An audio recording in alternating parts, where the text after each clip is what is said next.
The shadow soldiers rapidly closed in on their targets. Unfortunately, the angry swipes of the ice bear's front paws were faster than their movements. A single hit, and one shadow soldier was obliterated. If it wasn't a shadow underneath the armors but an actual human being, that attack would surely have ripped him apart into several pieces.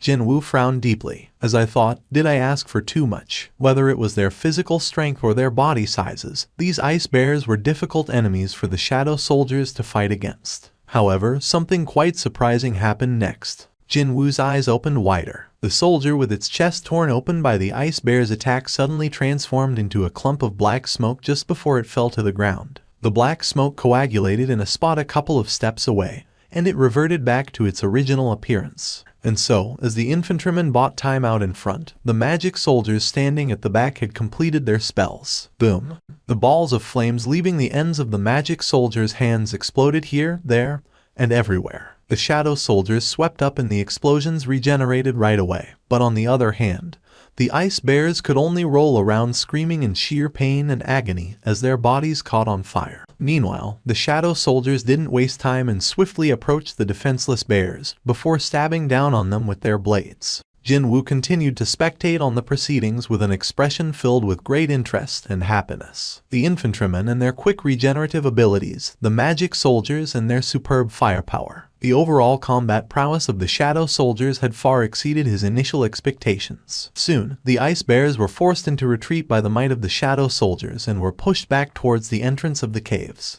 Accompanied by the eardrum's shaking roar, a huge shadow slowly emerged from one of the caves. Isn't that? Even Jin-Woo's eyes grew extra round and super large. The bear that came out was at least a head taller and double the body size compared to others around it. Just a single swipe from this huge bear, and multiple soldiers were blown away. The regeneration rate of the soldiers could not keep up with the huge ice bear's relentless attacks. Jin-Woo could only leak out a groan after seeing that. So, it's the leader of the pack, is it? He kind of suspected that, since there was a pack, there should be a leader leading it, too. Once his MP had been drained, the obliterated shadow soldiers didn't regenerate and simply entered back into Jin-Woo's shadow. In other words, in order to regenerate the lost soldiers, he needed lots more mana. With the appearance of the ice bear leader, the flow of the battle had reversed completely. However, Jin-Woo still had plenty of leeway. Since their boss has shown up, this side should also step up. Jin-Woo summoned the boss of the shadow soldiers. Ygritte. One more shadow escaped from Jin-Woo's shadow, and from that shadow, a knight wearing a helm with decorative mane rose up soundlessly. Jin-Woo pointed forward with his chin. Ygritte bowed to Jin-Woo before rushing towards the ice bear leader.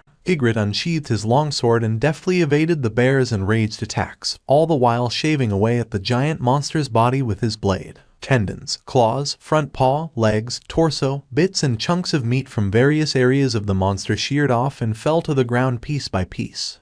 Jin-Woo could only gasp out in admiration at Ygritte's crafty and elaborate movements. The last place Ygritte hit was the bear's head. Slice. The giant ice bear's head separated from its body and flew away. Before it landed on the ground, though, Ygritte easily snatched it. He trod proudly towards Jin-Woo and knelt before him. And then, he placed the dead bear's head before Jin-Woo's feet. It was as if the knight was presenting the spoils of victory to his sovereign. Jin-Woo swallowed dry saliva and gazed at the kneeling Ygritte and his bowed head. If Ygritte decided to use his sword from the beginning, would I have been able to defeat him? The ice bears, without their leader present, lost all semblance of order and became utterly confused, before they were cleanly swept away by the remaining shadow soldiers. That brought about the end to the battles. The result was truly satisfying. The levels of the soldiers had risen up nicely. Also, as these shadow soldiers were seen as a part of his skill, even Jin-Woo's level had risen up by 3. Most of all, there was another point he found much to his liking. Rise up.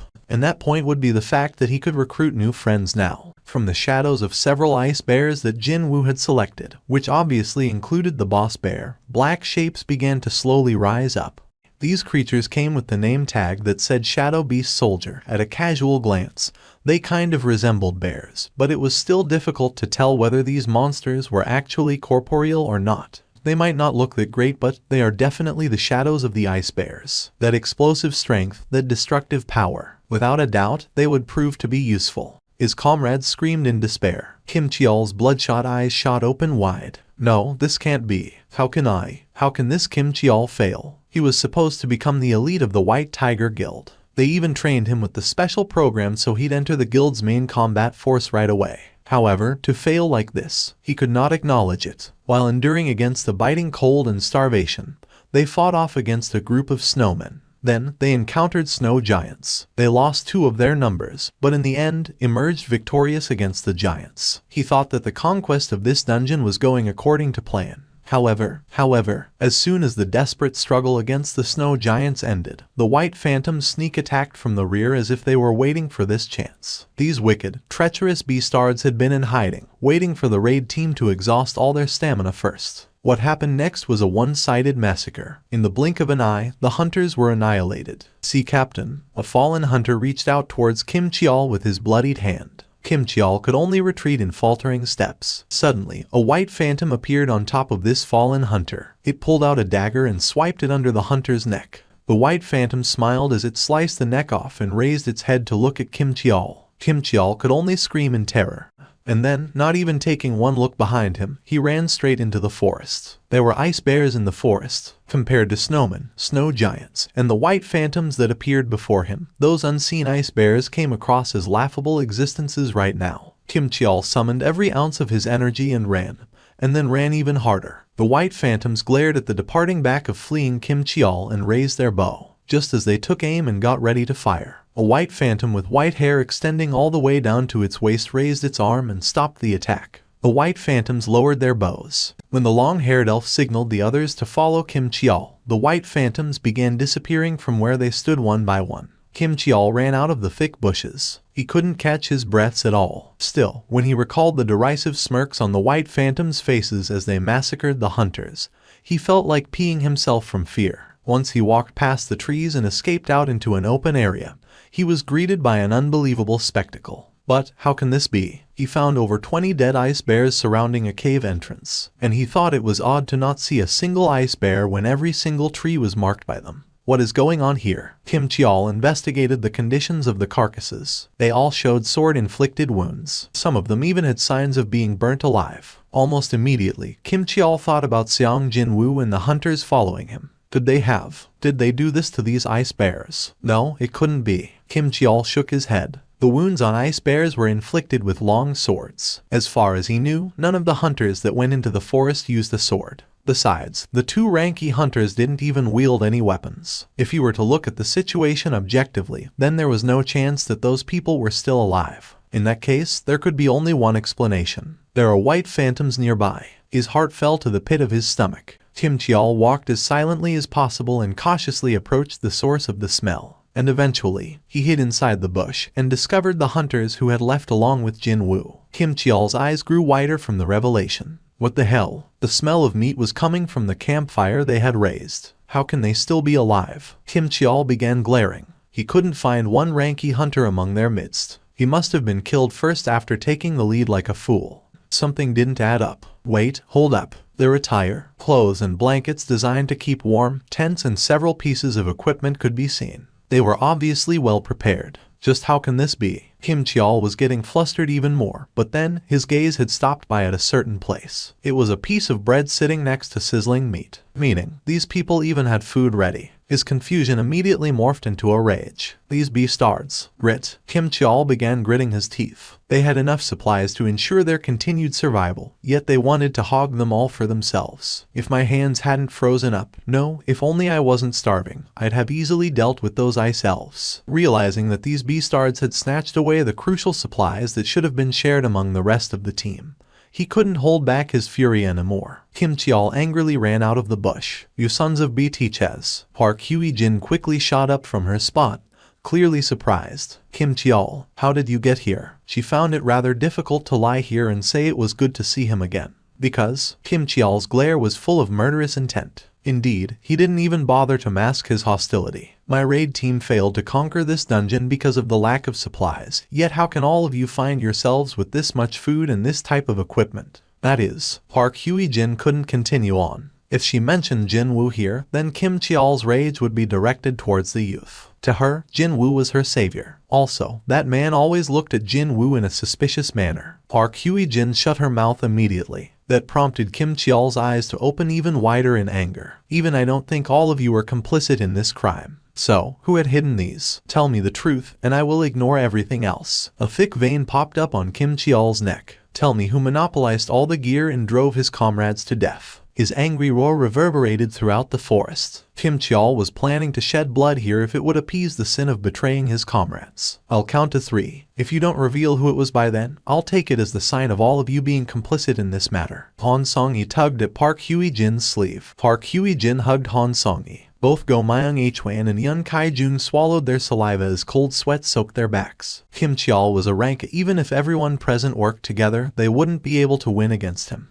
However, none of them still mentioned Jin-Woo's name. 1. Kim Cheol yanked loose his sword from the scabbard attached to his waist. 2. Even then, the lower-ranked hunters showed not one sign of opening their mouths. How dare lower-ranked hunters ignore his order? That point alone stoked the flames of Kim Cheol's anger even higher. Just what these beastards think of me as. Murderous intent burned brightly in his eyes. He'd kill that woman first. He'd kill Park Hye-jin before anyone else, the one who betrayed the raid team and left along with these lower-ranked hunters. That's right, she left the raid team because she must have been scheming something. He could only think that way. Kim Cheol stood before Park Hye-jin and spat out the last countdown. 3. Park Hye-jin squeezed her eyes shut. It was then. 4. Cow. Kim Cheol was struck super hard by something in the back of his head and kissed the ground as his entire body slid across the snowy ground for several meters. The eyes of the hunters grew wider. Team leader. Jin-Woo had hit Kim Cheol so hard that steam was still rising up from his palm. Jin-Woo spoke in a dumbfounded voice. How dare you speak rubbish when it was you who drove your friends to death? Jin-Woo Appa. Han Song-yi displayed her happiness as tears formed in her eyes. Team leader. It wasn't as much as Han Song-yi, but still, the two male hunters' expressions also brightened up considerably. Jin-Woo placed his finger on his lips and gestured them to keep quiet. The 4 people, seemingly getting ready to embrace Jin-Woo at any moment now, all froze up like ice statues. Looks like Kim Cheol brought along unwanted visitors. He sensed countless presences hiding in the forest. After sensing Jin-Woo's glare, the white phantoms undid their stealth and revealed themselves one by one. At a quick count, there were around 20 of them. And among them, Jin-Woo's glare was fixed on a long-haired white phantom riding on horseback. That has to be the boss. An overwhelmingly mighty aura was coming from that creature, incomparably heavier than any ice bears and the white phantoms near it. If that guy wasn't the boss of this dungeon, then just who else could be? For the first time in a long while, Jin-Woo's skin broke out in goosebumps. Just as Jin-Woo was shivering ever so softly from its powerful aura, the boss also recognized Jin-Woo's strength in one go. So, there really was one. A truly worthy being among all the human trash. What did you just say? When Jin-Woo spat out a response purely out of reflex, the boss displayed an expression of pure surprise. Can you understand our language? Jin-Woo was also taken aback. How is it possible to converse with this guy? Not only could he understand what a monster was saying, but he could also actually converse with it, too. A language he couldn't even remember learning before fluently rolled out of his mouth as if it was his mother tongue. Is this because of the system? Like an automatic translation feature, Jin-Woo shifted his gaze back to the boss. The boss returned the gaze with great interest. To be able to converse. Very good. There is someone I wanted to introduce to you. The boss pointed at one of the white phantoms standing behind it. I'm sure you're familiar with him already. Jin-Woo's glare sharpened instantly. Indeed, he recognized that particular white phantom. That guy was none other than the beastard that fired an arrow at Han Song-yi before breaking out in a mocking grin. How could he forget that arrogant beastard's face? That exact same smile was still etched on the monster's face. This friend informed me of a truly strong being among the humans. And this friend wishes to challenge you to a duel, so how ab? Even before the boss finished his words, the night killer Jin-Woo flew in a straight line. Stab. The white phantom collapsed on the ground. Anything else you want to say? The boss spoke up in admiration. You are indeed very strong. Then, it climbed off the horse. However, as if it wasn't planning to fight yet, it didn't draw its weapons nor showed any willingness to engage in battles. So, I shall make a simple suggestion. A suggestion? That's right. It won't be such a bad suggestion for yourself. Jin-Woo was inwardly surprised. It was a well-known fact that humanoid-type monsters possessed intelligence. But he never expected to see a monster trying to negotiate with a human. I'll hear it. The boss smiled as if it had expected that answer and opened its mouth. Before that, I want to ask you something. Why are you among these humans when you're not one of them? Jin-Woo's expression crumpled deeply. What nonsense are you talking about? It seems that you have no idea. The boss guffawed out loudly, before pointing to its temple. Every one of us can hear a certain voice repeating itself in our heads. It tells us to kill humans. However, I can't hear that voice when I'm looking at you. That's what this guy meant. In that case, Jin-Woo could think of a reason for that. When the boss says humans, it's probably talking about hunters. The thing was, he had changed to this strange something called player through the system during his ordeal in the underground temple. Technically speaking, he was slightly different from other hunters, meaning other awakened human beings. That's why that guy thinks I'm not a human. That made perfect sense. The boss nodded its head. There is no need for us to fight each other, and our side does not wish to see needless casualties as well. The boss finally got to the main topic. Hand over the humans behind you. Then, we will guarantee your life. How does my suggestion sound to you? Before he answered, Jin-Woo asked back. I want to ask you something, too. Fine, go ahead. Just who are you? Where did you come from? And why do you wish to kill humans? It happened then. The smiling face of the boss suddenly froze stiff. But that odd state lasted only for a brief moment. The boss regained its original expression and continued on. There is no need for us to fight each other, and our side does not wish to see needless casualties as well. What the hell was that? Jin-Woo frowned deeply. The boss repeated itself like an NPC from a game that was asked a question that was not in the script, or one that it was not permitted to answer. To begin with, hand over the humans behind you. Then, we will guarantee your life. How does my suggestion sound to you? Its expression showed how relaxed it was. In other words, it had not recognized how odd its own actions were. The white phantom standing behind didn't display any reaction towards the boss's strange behavior, either. Jin-Woo continued to wordlessly observe then, prompting the boss to begin urging him. Will you accept my suggestion or not? Jin-Woo wanted to find out more about the monster's origins and their true intentions, but as it turned out, it was all a waste of time. In that case, the only thing remaining was to choose. But then again, he had made up his mind already a long time ago. I refuse. The corners of Jin-Woo's lips arched up. You see, you possess a far too tempting shadow for me to let go. Are you planning to fight my soldiers all by yourself? Do you truly believe that you can overcome the disadvantages in numbers all alone? Jin-Woo smirked derisively. Soldiers, was it? You think you're the only one? I've got them too. He summoned his shadows. According to his wishes, the soldiers hiding in Jin-Woo's shadow all revealed themselves in the blink of an eye right behind him. The cry came from the hunters this time as well. Yun Kai-jun cried out in fright as the shadow of the ice bear, the shadow beast soldier, suddenly materialized right next to him, and he fell hard on his ass. When Jin-Woo took a glance at the pale faces of the surviving raid team, he felt that it was a bit regretful.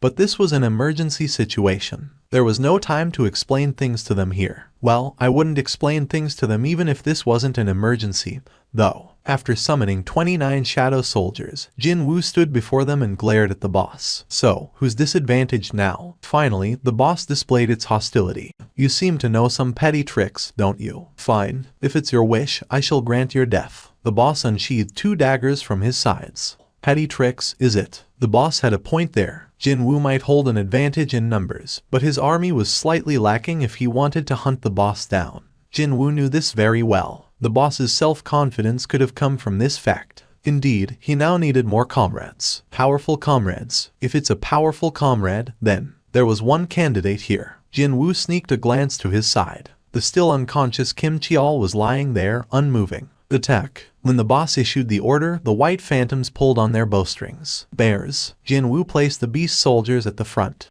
The beast soldiers, with arrows sticking out of their bodies, all roared out in anger. Before the white phantoms could knock the next volley of arrows, the infantrymen rushed forward. The magic soldiers also began chanting their spells. Meanwhile, Jin-Woo's eyes gleamed dangerously. You're mine. Jin-Woo deliberately pushed Kim Cheol's longsword towards its owner with his heel, before pouncing forward himself as well. His sight was fixed solely on the boss of the White Phantoms. The boss too was waiting for Jin-Woo's arrival. Soon, sparks endlessly flew as the 4 daggers wielded by 2 creatures clashed in midair. At the same time, the Shadow Soldiers and White Phantoms also slammed into each other as well. Go Myung-hwan looked at Park Hye-jin next to him. So, shouldn't we lend assistance here? Park Hye-jin shook her head. This isn't a fight where we can butt in, you know. This was a battle where huge black monsters were swinging their giant claws. The destroyed black soldiers were regenerating to their original state in the blink of an eye. And the gleaming blades and the arrows fired from the upper rank monsters, White Phantoms, were chaotically flying around in the snowy field. So, what can a rank B or C do in this place? Indeed, the only thing they were permitted to do here was to pray. Jin-Woo gasped out, as expected of a boss from the high-ranking dungeon. The fight looked to be even from the side, but Jin-Woo was getting cut and sliced constantly all over his body. Would he be able to last 3 minutes at this rate? His MP was also rapidly depleting away as his soldiers constantly regenerated. Finally, the magic soldiers managed to finish their chants. A ball of flames larger than a volleyball flew in the midst of the white phantoms. Kaboom! That was the power of the leveled up magic soldiers in full display. Awakened by the resounding eardrum-shaking explosion, Kim Cheol regained his consciousness and opened his eyes. Kim Cheol raised his head to look. Clang, clang. His blurry vision picked up on the sight of white phantoms fighting against the unknown black soldiers. What the hell is going on here? He couldn't figure out what happened while he blacked out, but at least he knew very well why he was lying on the ground like this. The hand that slapped him in the back of his head, and the voice that came from behind him. That voice definitely belonged to Seong Jin-Woo. Now that he had regained his bearing, the sense of shame and rage bubbled over like crazy, and the ends of his fingertips trembled. How fortunate that he could feel the hilt of his sword. If he was surrounded by the white phantoms, then he'd not get out of here alive. In that case, he must. I'll kill that beast-starred Seong Jin-Woo with my own hands. His maddened eyes finally spotted the back of Seong Jin-Woo. There he was. He was too busy fighting a white phantom and wasn't paying any attention to his rear. This was his chance. Kim Cheol stood up right away. After sensing Kim Cheol running towards him, Jin-Woo laughed out inwardly in elation. Right, if it's you. Kim Cheol ran with all his might and after taking aim at Jin-Woo's neck, swung the sword hard. Die. In front, the boss. From behind, Kim Cheol. Even though he was stuck in a seemingly dangerous situation, Jin-Woo still managed to shout out, "Ygritte!" As if he'd been waiting for that call, Ygritte jumped out from his shadow immediately and easily deflected Kim Cheol's sword. Clang. No. Kim Cheol's bloodshot eyes opened wider. However, even before he could say anything, Ygritte's sword pierced deeply into his chest. Stab. The blade ran straight through his chest and emerged from his back. I knew Kim Cheol would act this way. This fool was someone who didn't think about anything in depth and only acted according to his emotions. They had been together only for a short while, but that was enough for Jin-Woo to figure this guy out. Kim Cheol glared at Jin-Woo, and with that, Kim Cheol breathed his last. As Ygritte stepped up to delay the boss, Jin-Woo issued an order to the shadow of the dead Kim Cheol. Rise up. When that happened, accompanied by a heavy, somber cry, a huge hand emerged from the shadow. The Black Knight that emerged from Kim Cheol's shadow was far bigger and sturdier than the original version, and it even carried a huge war hammer in one hand as well. The other hand held a shield as tall as a grown man, and the overall impression this guy gave off was truly oppressive and threatening. Kim Cheol was a muscular man, but this shadow is just too over the top. Even though it was an urgent situation, Jin-Woo couldn't help but leak out a gasp of admiration. All right, the name. Jin-Woo sneaked a glance to his side. Perhaps finding the battle quite tough, Ygritte was having a hard time right now, being pushed around by the boss. Currently, he was barely buying enough time by relying on his cheat-like regenerative ability. Slice. Ygritte's arm was sliced off, then. I don't have much time to waste here. A name, was it? Should he go with whatever? Maybe, Kim Cheol. Jin-Woo immediately shook his head. To call an undead with a name it used while it was still alive. That just didn't sit well with him. Right, his name was Kim Cheol. Cheol, so iron, it is. The name had been decided. As soon as Jin-Woo thought of that name, it was bestowed on the newly birthed Shadow Knight. Jin-Woo pointed to the boss. Iron. Iron leaned back and roared out loudly. What was that? Several messages popped up in his view. An aggro skill. Kim Cheol was actually a rank A tanker, so, quite obviously, he possessed a high-level aggro skill, and the Shadow Knight extracted from his shadow, Iron, had retained that skill in full and was able to use it no problem. The head of the boss swiveled towards Iron. Although it could have chosen to finish Ygritte off right in front of its eyes, the boss simply pounced on Iron as if it had been hypnotized by a ghost or some such. The boss was still preoccupied with Iron. And seizing this chance, Jin-Woo and Ygritte's combined assault began on the boss. Park Hye-jin became utterly speechless as the unbelievable spectacle unfolded right before her eyes. What she was seeing right now proved to be too unrealistic, too outlandish. From her side, Han Song-yi asked her with a timid voice, "Do all fights of hunters look like that?" She must have been frightened silly, because Han Song-yi's voice was trembling noticeably. Park Hye-jin replied to her, sounding helpless as well. If that were the case, then I'd never have earned my license, you know. Go Myung Hwan asked next, looking utterly dazed out of his mind. Could it be that we are dreaming right now? Park Hye-jin looked back at the battlefield where the monsters and the black somethings were having a chaotic throwdown, and spat out a long sigh.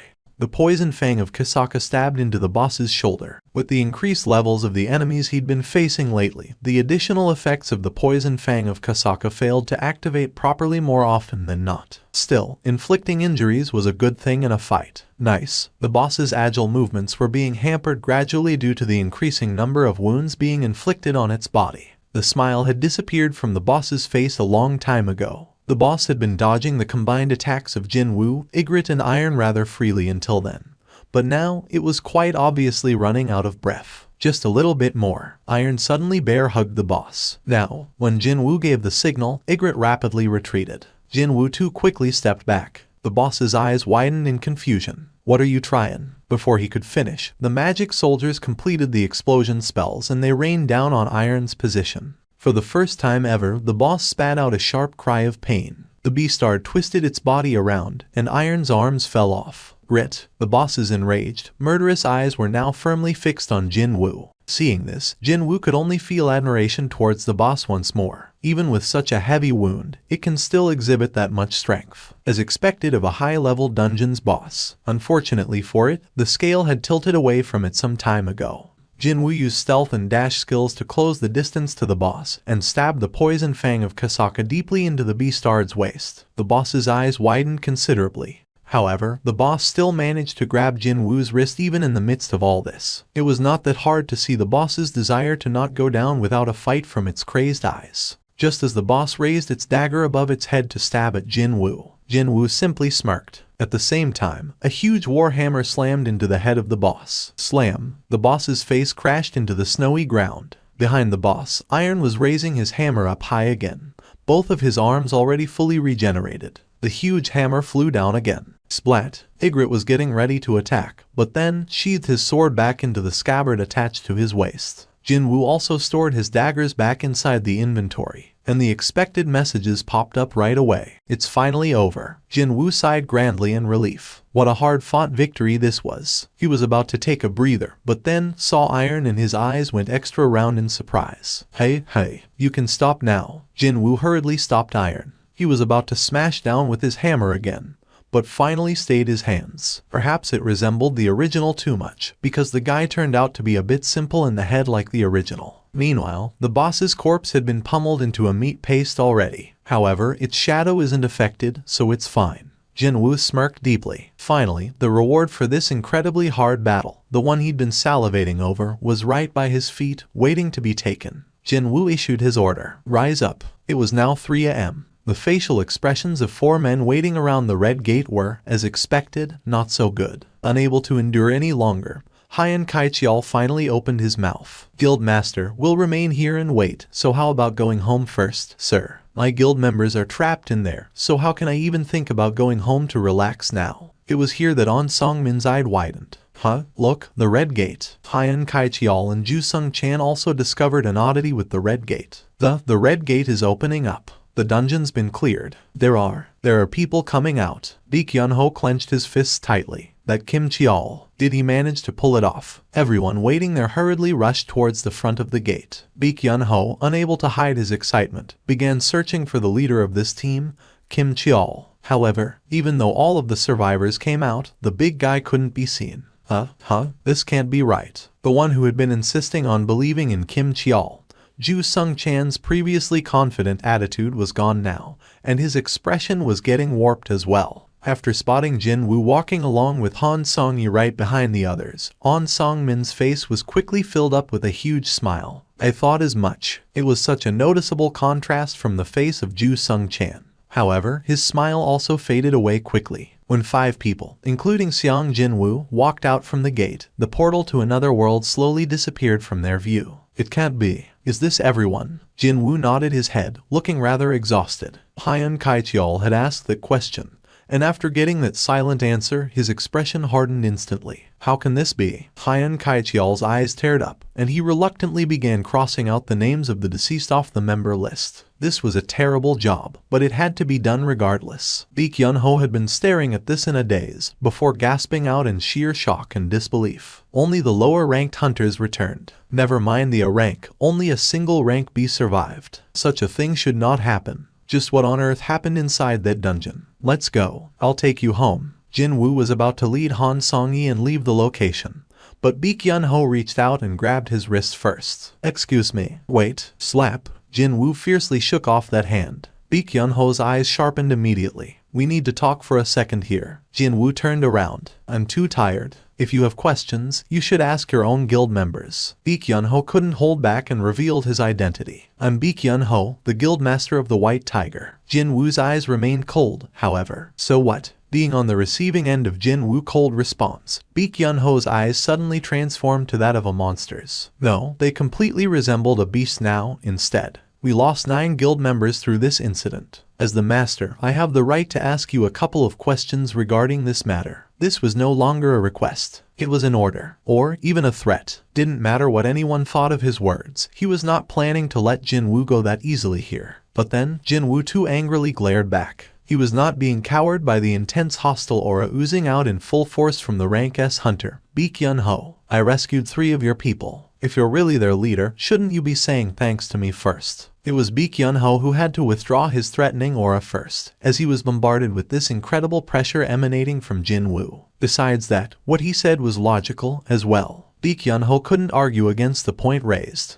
I apologize. Baek Yun-ho lowered his head. Seeing this, Jin-Woo turned around once more to leave. Han Song-yi, let's get going. Okay. Han Song-yi carefully studied the mood of this place and followed after Jin-Woo. The two of them got on the van and not too long after left the location. This doesn't make any sense. Baek Yun-ho's thoughts were now in complete disarray. He quickly ran towards the sole surviving upper-rank hunter, Park Hye-jin. Excuse me, Miss Park Hye-jin. She had been trying to warm herself up with the cup of hot tea Hyen Kai-cheol had handed over. She raised her head to meet Baek Yun-ho's gaze. What is the matter with that guy? Why was he so downbeat like that? Indeed, that man had probably gone through an unimaginable hell and finally managed to escape from the Red Gate. Yet why was his attitude so murderous? Park Hye-jin shook her head, displaying her own confusion. I also don't know, sir. After killing the boss, he stood in front of the dead body and shouted something out 3 times, and after that, he's been like that. He was okay until then. Park Hye-jin looked at Go Myung-hwan and Yun Kai-jung.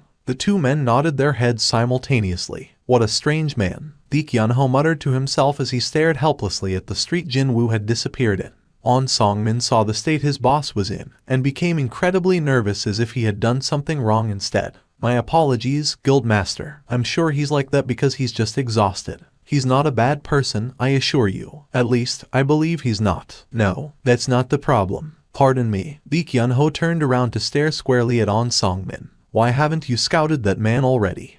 On Song-min couldn't hide his fluster, but it wasn't strong enough to best the fluster Baek Yun-ho had felt just now. Against me. Baek Yun-ho recalled Jin-Woo's fierce glare and could only nervously swallow his dry saliva. Gulp. Abruptly, he thought that, were he to fight that man, he'd have to resolve himself to lose an arm or 2. Maybe even worse than that. Quickly figuring out what Baek Yun-ho meant, On Song-min hurriedly replied, We're doing our very best, sir. That is clearly not enough. Baek Yun-ho's eyes began to sparkle rather dangerously. Seong Jin-Woo. Indeed, Chief On's discerning eyes were on the money again. From today onwards, you'll receive all the resources you need. You must bring that man into our guild, no matter what.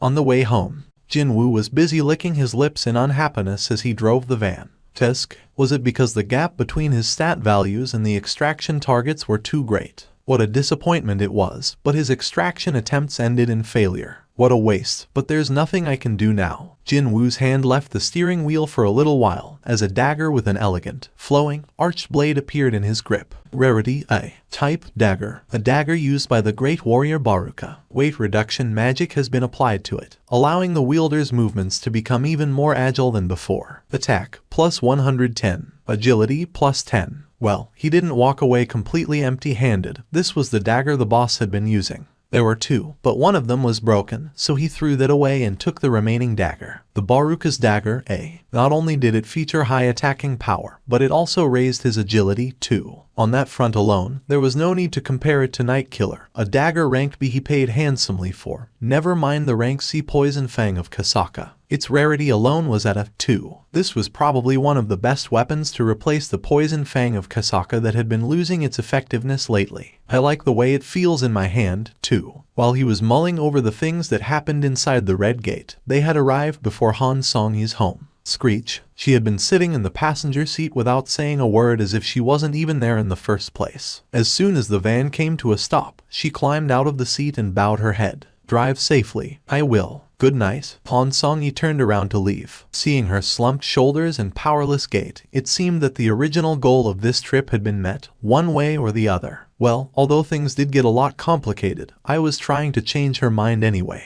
It was rather likely that she wouldn't try to become a hunter in the future. It'd be the same story for anybody if their first dungeon experience just so happened to be a Red Gate. He nodded his head in satisfaction and was about to start the van again. But then, the passenger side door was abruptly opened from the outside. Jin-Woo shifted his gaze. Han Song-yi had returned to the van and was holding onto the door. What's the matter with her? His curiosity only lasted for a little while. Han Song-yi bowed her head deeply again, this time looking much calmer than before. Thank you for everything, Appa. He only now realized that, from some time ago, the honorific she used to address him changed from Ajasi to Appa. Sure thing. Don't mention it. Excuse me. Tomorrow. No, see you later. Later. Before he could ask her for clarification, Han Song-yi hurriedly ran away. After her back disappeared from his view did he realize what she was talking about. From today onwards, he'd be teaming up with Yu Jin-ho again to mop up the rest of the raids. Han Song-yi was a raid team member, so of course, they'd see each other again later on. So she meant that, What a relief that was, though. His plan would have been affected pretty badly if Han Song-yi refused to come out of her house because of the trauma from this incident. This worked out for the best, and now he would use his shadow soldiers to clear out the rank C dungeons even faster than before. He felt utterly confident of clearing up the remaining raids in the shortest time possible. Also, he couldn't wait to see how Yu Jin-ho would react after witnessing his shadow soldiers in action, too. The next morning, Jin-Woo yawned grandly as he stepped out of the apartment's foyer. He only closed his eyes for a bit, but hell, it was time to meet up with Yu Jin-ho already. Hi Nim, good morning. He heard the familiar energetic voice greeting him. You don't even have a car, so how did you get here? The raid team's favorite ride. Mr. Van had been commandeered by Jin-Woo last night, and was currently parked neatly in the apartment's parking lot nearby. I caught a taxi, Hyung Nim. A taxi, and here he was, thinking of going to fetch the kid instead. Oh no, it's fine, Hyung Nim. I'm the one asking for your help, so it's only right that I'm the one driving you around, at least. Yu Jin-ho grinned happily and replied, Hyung Nim, let's get going. Hold on. Jin-Woo pulled out his phone and dialed someone. There's someone we should take along, as well. Excuse me. Who? Hey, Song-yi. It's me. Meet us at the parking lot. We'll go to the gate together. Song-yi. Could it be that Song-yi? As soon as Jin-Woo ended the call, Yu Jin-ho asked him, Hyung Nim, the person you want to take with us, is she that high schooler in our team? Jin-Woo nodded his head. Han Song-yi lived near here, and their destination was the same, so there wasn't any reason to go there separately, now was there. Unfortunately, Yu Jin-ho didn't see it that way. Han Song-yi, the rather cute high school girl with her hair tied up in a bun. He already knows her number, and can talk to her in such a friendly manner, too. Could Hyung Nim and her have formed a much deeper relationship than meets the eye? For sure, Hyung Nim was a cool guy even from another man's perspective. While Hyung Nim wouldn't be interested at all, it'd not be a strange thing for an impressionable schoolgirl to fall for a man like that. Yu Jin-ho nodded his head. If this was the case, then there was something he had to make sure right away. Hyung Nim, should I call Miss Han's sister-in-law from now on? Did this guy fall off the bed and hit his head or something? Jin-Woo's crumpled expression was implicitly implying that, even if Yu Jin-ho was not too quick on the uptake, he should still be able to figure that one out pretty easily. You two aren't dating. She's a friend of my little sister. So that's what happened. Yu Jin-ho finally understood the situation. He didn't even know what was going on, yet he was thinking of calling that girl his sister-in-law. His face reddened up considerably. Soon enough, Han Song-yi came to the parking lot. Not only that, she was noticeably better dressed than how she was usually. Seeing this, Yu Jin-ho grinned slightly. Yep, she's definitely a teen girl, wanting to look nice in front of the brother of her friend and all. As the leader of the raid team, he was thinking of praising the fellow raid team member's choice of wardrobe. But then, Jin-Woo greeted her first. Did you get some sleep? In that instant, Yu Jinho's expression froze stiff. Han Song-yi smiled and shook her head. I couldn't catch a wink. I'm sure you're still exhausted, so get some rest in the van. Listening to the two young people's conversation, the thought process of Yu Jin-ho became more and more messed up. Han Song-yi asked Jin-Woo this time. What about you, Appa? Did you get some sleep? Well, only for a little bit. It was already 4 a.m. by the time I got back home. Anyway, well, true that. Night. Couldn't catch a wink. Still exhausted. 4 a.m. by the time he got back home. Just as Yu Jin-ho's panic state was morphing into a full-blown freak-out. What are you doing, Yu Jin-ho?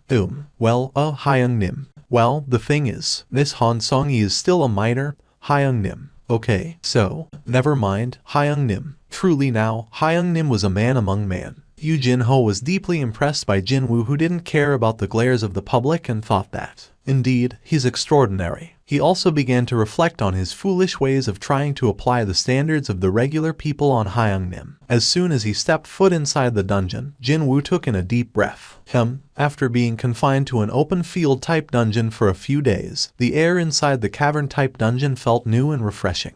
The floor of the cave began rising up here, there, and everywhere. Humanoid monsters with skins made out of rocks appeared. Yu Jin-ho quickly recalled their name. Hyung-nim, it's the Stoneman. In the blink of an eye, the head of the Stoneman in front of the pack rolled to the ground. Jin-Woo looked at the Baruka's dagger and smiled in satisfaction. Time to summon his shadow soldiers. Oopsie, Jin-Woo facepalmed and turned around. I forgot he was here with me. He got way too excited and completely forgot about Yu Jin-ho for a moment there. While plopped on his ass, Yu Jin-ho pointed his trembling finger at the shadow soldiers standing right in front of him. It's a bit complicated to explain. Well, it's my skill. You can summon these things as your skill. Jin-Woo nodded his head. Yu Jin-ho's jaw remained slack and didn't want to close. Him and Hyung-nim had entered dungeons together 11 times already. He thought that he wouldn't get shocked anymore, but he was proven wrong once more. A rank C dungeon was destroyed in no time at all, in other words. Jin-Woo exclaimed in admiration. At this rate, we might get to mop up the rest of the raids pretty quickly. As soon as the battle ended, the shadow soldiers retrieved the magic crystals and stood before Jin-Woo in orderly columns. Yu Jin-ho hesitated slightly, before opening his mouth with some difficulty. Can I be the one to retrieve the magic stones? Why, I'm kinda upset because it feels like my role's been stolen by these guys, Hyung-nim. Jin-Woo burst out into a soft chuckle. Yup, this kid really is a weird one. And a day later, Jin-Woo finished the 19 raids he had promised Yu Jin-ho. Now that the raids are over, how about we celebrate with a hearty meal? Yu Jin-ho took a look around and pointed towards the empty table by the windows. Can't we sit over there? I'm sorry, sir. That table has been booked already. A large group must have made a booking, because several tables had been brought together. Currently, they were all empty. Yu Jin-ho stared at the empty tables with a rueful expression and shook his head. In the end, the two of them had to occupy the most secluded, out-of-the-way spot in the diner. Yu Jin-ho lowered his head in shame. I'm sorry, Hyung-nim. There's nothing for you to apologize for. I was the one who suggested that we come here anyway. Even still, I should have taken you to a bit better spot than this one. Jin-Woo smirked and lightly patted Yu Jin-ho on the shoulder. Don't sweat over such things and enjoy the food, okay? Actually, Jin-Woo was inwardly worried about a scion of a keyball finding the taste of such cheap meat to his liking or not. Also, even though I didn't say anything, but well, they filled their glasses with soju, clinked them a little and one-shotted them. Unlike Yu Jin-ho, who was immensely enjoying the bitter taste of soju, Jin-Woo could only frown deeply in unhappiness. Hyung-nim, is something wrong? No, it's nothing. Jin-Woo could only stare at the empty glass with a bitter expression on his face. He had forgotten one crucial fact about his body, what with him being so busy lately and all. What are you planning to do from now on? When Jin-Woo asked in a serious voice, Yu Jin-ho sat upright like a job seeker waiting for his job interview to start. As soon as I complete a simple written test at the Hunters Association, they should issue my guild master license right away. Hyung-nim. I'm planning to negotiate with my father with that license in hand. Determination flooded in Yu Jin-ho's eyes. He had invested a lot of his own moolah for this purpose, and there was no room to retreat now. Besides, I also made a promise with Hyung-nim, too. The guild building he promised to Jin-Woo. That part of the bargain could be upheld only after Yu Jin-ho successfully persuades his father, Yu Myung-hwan, to install him as the new guild master. On the other hand, Jin-Woo was feeling rather liberated. Sure, it'd be nice to get my hands on that 30 billion won building. But well, that would only be an added bonus to him. His real purpose had always been leveling up. While entering all those rank C gates, he had reached a far higher level than he initially bargained for. In other words, he had achieved his goal, and the results of his frantic leveling up spree. One punch from him, and the rank a hunter with a guaranteed annual salary of billions of won, Kim Cheol lost his consciousness. Just like that, at the bare minimum, I can make more money than that guy now. If one possessed excellent abilities, wealth was sure to follow. There was no need to feel nervous at all, and his relaxed mindset could clearly be seen on his demeanor. Jin-Woo began reminiscing about the last few days and smiled to himself. It was at this moment that Yu Jin-ho asked him a question. What are your own plans now, Hyung-nim? Oh, me. Did I ask something that I shouldn't? Yu Jin-ho thought like this and flinched slightly, but he breathed a sigh of relief after spotting Jin-Woo's relaxed expression. I'll be out of reach for a while, actually. There's this place I have to go to, you see. That one sentence caused Yu Jin-ho's face to harden visibly. After forming an expression of an abandoned puppy, Yu Jin-ho emptied the soju glass in one go. Tap. He then placed the empty glass on the table, filling it up back to the brim. After knocking back another glass, he began to open his mouth with some difficulty. Hyung-nim, please tell me straight if I've been bothering you. If that's been the case, I shall make sure never to bother you again in the future. This idiot. The moment Jin-Woo said that he'd be out of reach, this idiot must have misunderstood his words again. Jin-Woo scratched the side of his head and asked a question instead of a proper reply. Hey, Jin-ho. Yes, Hyung-nim. What do you think of me as? Well, Yu Jin-ho's eyes rolled around this way, and that as if he couldn't come up with a good enough answer before he raised his head. Hyung-nim, I have a brother who's over 10 years older than me. Jin-Woo remembered hearing that from somewhere. My brother doesn't really like me, so I think the time I spent with him is far shorter than what I've spent with you, Hyung-nim. Compared to him, you have saved my life, helped me out with my dream, and... Yu Jin-ho stared straight at Jin-Woo. To me, you're more like my real brother than him, Hyung-nim. He was still a bit scared of Jin-Woo, though. Still, he'd never, ever forget these past few days following around Jin-Woo for the rest of his life. Indeed, his respect was far greater than fear of Jin-Woo at this point. If you see me as your brother, then... Jin-Woo smiled deeply. I'll think of you as my younger brother as well. The tip of Yu Jin-ho's nose reddened and he began to get teary-eyed all of a sudden.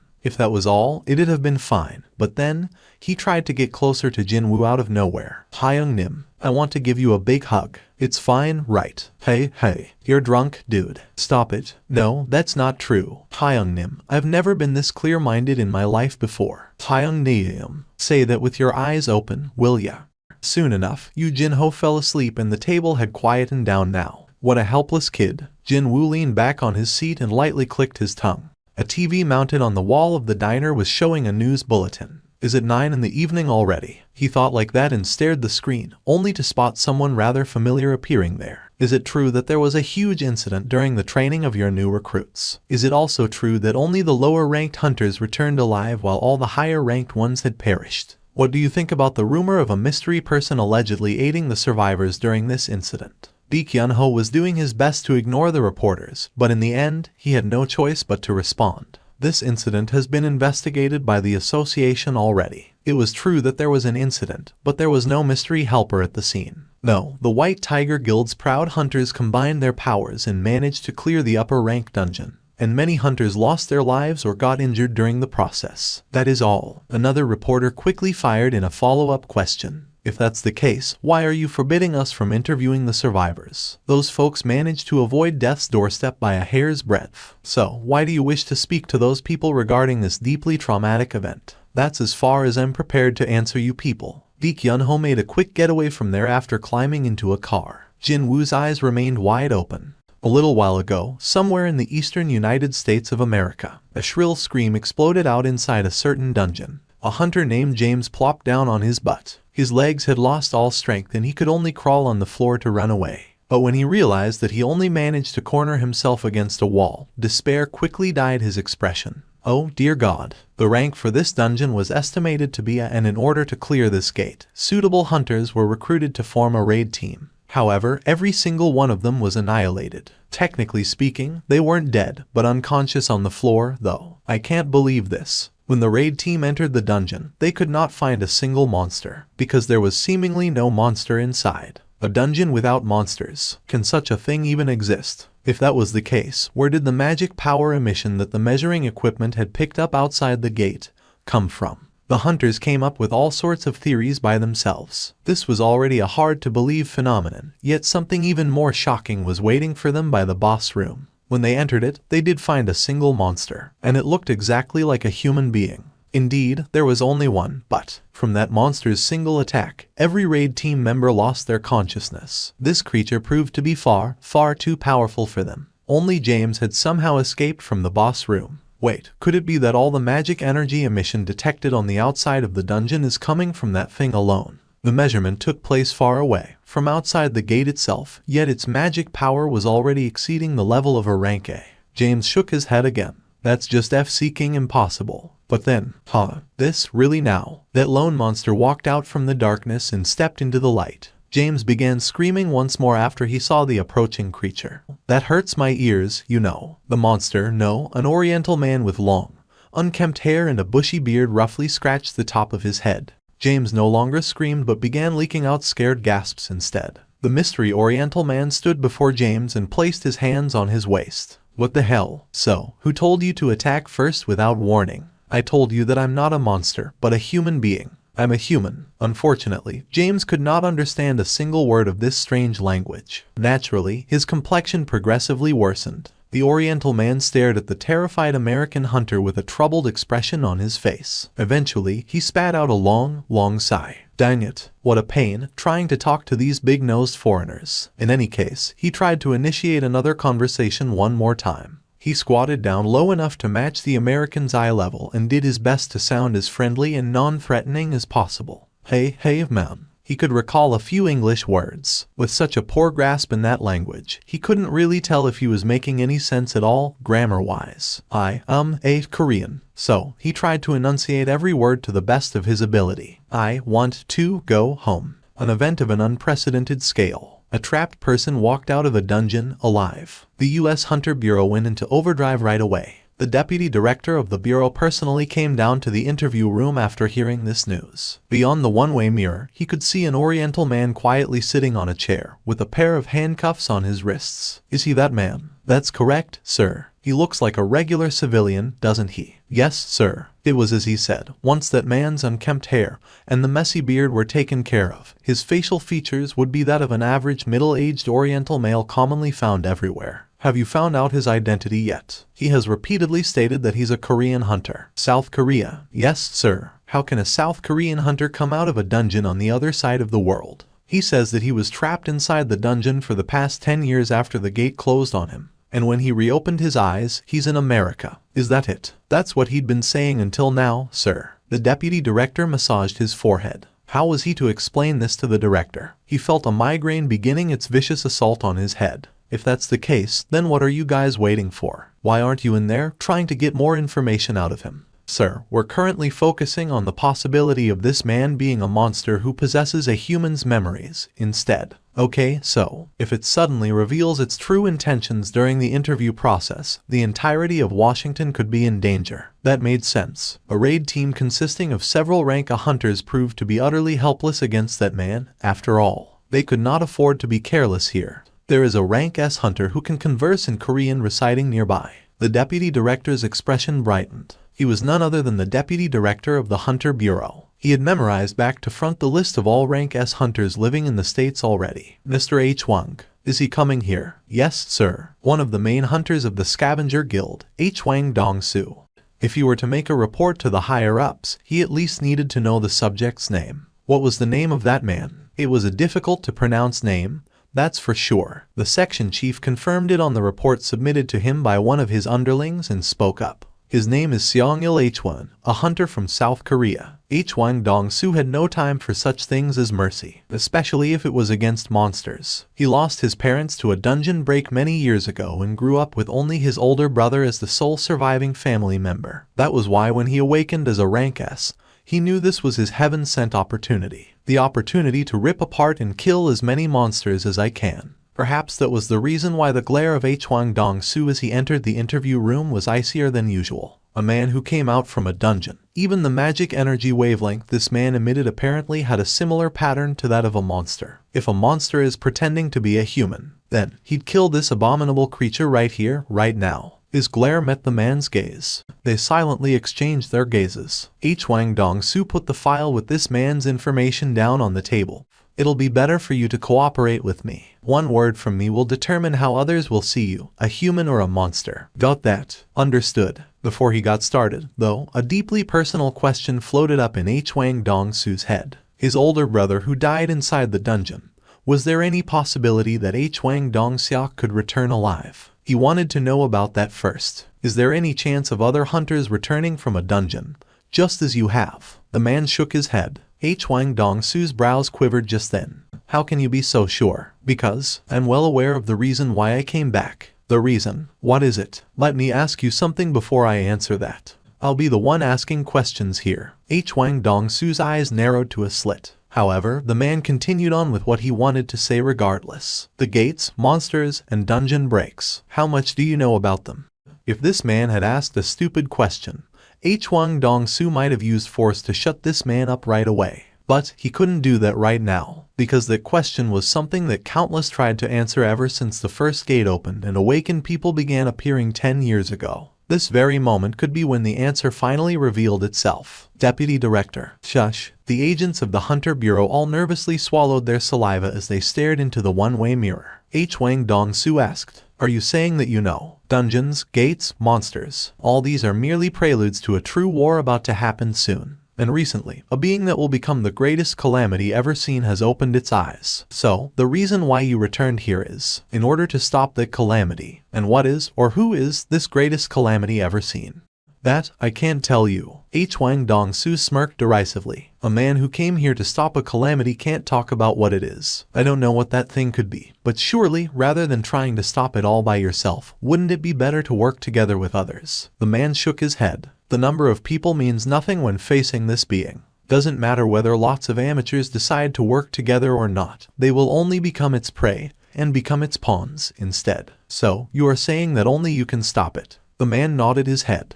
Wang Dong-su inwardly clicked his tongue. This guy's gone off the deep end. It wasn't that hard to understand, though, if this man had been truly trapped inside a dungeon for 10 years. Or, alternatively, there had been some kind of an error, a mistake, during the process of the monster trying to copy a human's memories and consequently, its brain had melted somewhat. He opened the man's case file. Your name is Seong-il H1. The photo supplied certainly matched the man's face. Rather than 10 years, though, it's like only a couple of weeks, maybe months, have passed by instead. However, Wang Dong-su decided not to mind it. He heard that high-ranked hunters could even skirt past the aging process. Your records as a hunter look pretty good. You could have earned quite a lot of money these days. Seong-il H1 didn't respond to that. Back then, there was no proper system of hunters in place. Hell, there wasn't a ranking system for hunters, even. Wang Dong-su began reading the file. Your spouse, Park Jae-hai. 2 children. The son's name is. As he read down the names of the children with no emotion on his face, Wang Dong-su's eyes opened up slightly wider for a moment. Seong Jin-Woo. But it only lasted for a truly brief second. Wang Dong-su did his best to remain calm and continued on. Seong Jin-Woo. And the name of your daughter is Seong Jin-ah. Okay, next. It happened, then. Wait. Before Wang Dong-su could flip to the next page, Seong-il H1 stopped him. Wang Dong-su raised his head, and he found Seong-il H1's glare had become as cold as his own. Why did you emit a murderous intent when mentioning the name of my son? I told you that I'll be the one asking questions. I'll have to hear your answer first. What if I'm not interested in answering you? I'll use force if necessary. Seong-il H1's eyes began gleaming coldly. He didn't even show any hints of backing down, which prompted Wang Dong-su to smirk deeply. I got it. So, you were a monster, then? How dare a measly little monster threaten a hunter? Deputy Director. This guy is a monster. Evacuate immediately, because he might start attacking very soon. What? Hold on. Deep. People panicking beyond the one-way mirror quickly ran out of the room. And soon, a loud wail of a siren resounded within the building. Meanwhile, a silver light began emanating from Wang Dong-su's hands. I'm planning to visit South Korea soon. After getting ready, Wang Dong-su threw an insidious smile at Seong-il H1. So, what last words from his father should I deliver to your son? Jin-Woo headed to the Daesung Tower. It sure is really big. Trying to look up at the top of this 100-floor tall skyscraper from nearby made his neck hurt. He made his way to an area with not much foot traffic and pulled out the key to the demon's castle from his inventory. It was a long, slender, golden key. At a casual glance, it even resembled a fancy decorative item. No one's around me, right? After scanning his surroundings, Jin-Woo nodded his head. Let's enter from here. The giant tower enveloped in flames, the demon's castle, replacing the Daesung Tower, filled up his entire view. The thing was, though, humans were supposedly capable of quickly adapting to their situations. Well, it's not as bad as the first time. For sure, he didn't feel as nervous as the first time he saw the demon's castle. No, maybe it's because I have leveled up sufficiently enough. Jin-Woo stored the key to the demon's castle in his inventory, and summoned an ash-colored key instead. Rarity A. Type Key. The key to unlock the gates of the demon's castle can be acquired only after killing the gatekeeper. It was the key he got after killing the gatekeeper, the Cerberus. Back then, he didn't even dare to use it after getting almost bitten to death by the Cerberus, but now, he could use it. Slam. Jin-Woo was flustered next. He had had his perception expanded to the max, yet he couldn't sense a single presence of monsters from beyond the castle gates. There are no monsters. Jin-Woo had been worried about precisely the opposite situation happening to him. He had even thought about going through a special training by deliberately entering the penalty zone to fight against those desert centipedes or whatever, in case monsters crazily rushed out as soon as the castle gate opened up. But what the hell? What the hell was the meaning of this? All his efforts so far seemed to be in vain. The interior was utterly devoid of any life. A new quest, is it? It wasn't a daily quest. Well, it'd be strange if it was, since Jin-Woo made sure to complete the daily quest and pocketed the rewards before coming here. Demons are everywhere within the demon's castle. Kill the demons and collect their souls to receive special rewards. One soul can be collected from a single demon, but on higher floors, there are demons with multiple souls. Quest generation condition. Entry into the demon's castle. Quest clear condition. Collect 10,000 souls. Rewards. 1. Any one item available in the store. 2. Plus 20 bonus stat points. 3. An unknown reward. 20 bonus stat points. That was the very first thing that attracted Jin-Woo's attention. The stat points. I can raise my intelligence by 20 points. A smile instinctively formed on his face. He'd been feeling his lack of MP for quite some time now. I need lots of mana if the shadow soldiers need to regenerate. Gulp. He was salivating already. Not only that, can I really choose anything? Jin-Woo recalled those ultra-expensive items he saw in the store's menu. I definitely saw. There were some S-rarity items that cost billions, hell, even tens of billions there. Well, those billions weren't the real-world currency but gold that only existed within the system, though. Still, just how amazing was this? The night killer he'd been using so nicely until now cost only 3 million gold. A 3 million B rarity item already possesses this high quality and attack power, so just what will those costing billions be like? His curiosity had been stoked for sure. Never mind the mystery third reward. Just from looking at those two rewards alone, he knew right away that he couldn't let this quest slip through his fingers. Inside of the castle was a ruined city. Quite unexpectedly, it was a field-type dungeon. What is this place? Is this Seoul? If everyone in Seoul died and 100 years had passed by, would the city look like this? I never expected it to be a field-type dungeon, though. Not only that, a dungeon created to look like the metropolis of Seoul. This was the kind of scale that utterly disallowed any comparison to other instant dungeons that were based around a special location such as subway stations or department stores. Jin-Woo's eyes narrowed to a slit. So, where should I go now? Where should be his destination? Monsters with smallish physical sizes began creeping out from the gaps of ruined buildings, one by one. Jin-Woo immediately recognized what they were from the dark red name floating above their heads. They look like. These creatures reminded him of gargoyles, but without wings. Seeing them, the corners of Jin-Woo's lips arched up.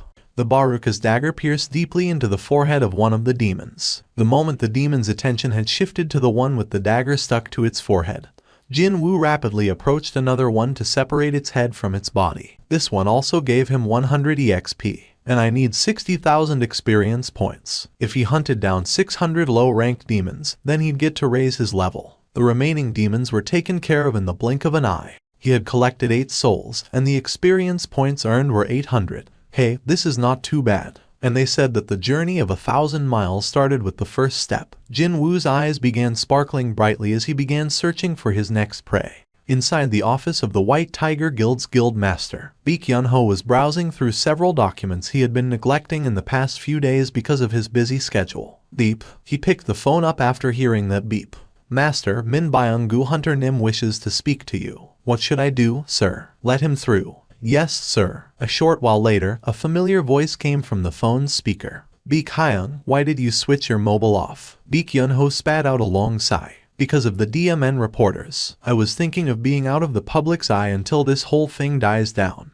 Oh, that. The Red Gate incident. Yeah, I saw the news here in Japan, too. Hyung, I had no idea that you were that photogenic, you know. Stop riling me up, man. I'm not in the mood to kid around. If I find out just who leaked it to the media, I'm gonna.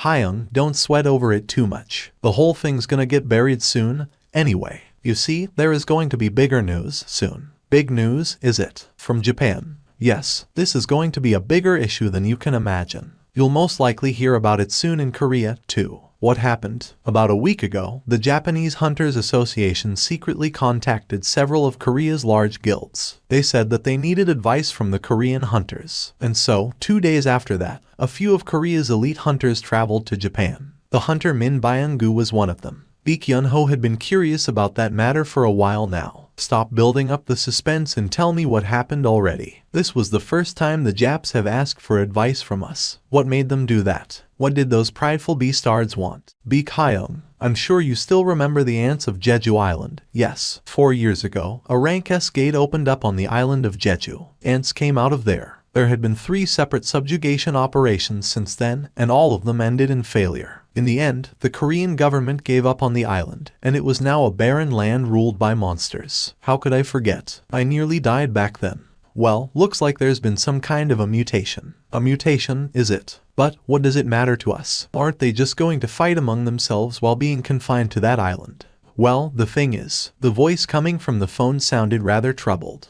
The Japs found a corpse of a winged ant on the coast of Japan, actually. For the next 2 hours, he madly hunted down every low-ranked demon he could find. Afterwards, Jin-Woo confirmed the number of souls he managed to collect. He had now completed about 3% of the quest. If he could continue hunting at this speed, then according to his calculations, he could level up in another 2 hours. His current level was 61. In the past, he needed experience points from 9 rank C dungeons in order to level up from 60 to 61. And the time spent was around 2 days, too. But here, he could already think about leveling up only after 4 hours. This is crazy. A bright smile formed on Jin-Woo's face as he collected the loot. Their horns come out almost all the time, don't they? Rarity, none. Type, miscellaneous. 2 horns attached to the head of a low-ranked demon. Demons' horns are used as base ingredients for high-grade magic spells and therefore can be sold at a high price. What's this? Rarity. Type, a permit allowing you to enter the 2nd floor of the demon's castle. Can only be used on the 1st floor transfer magic circle.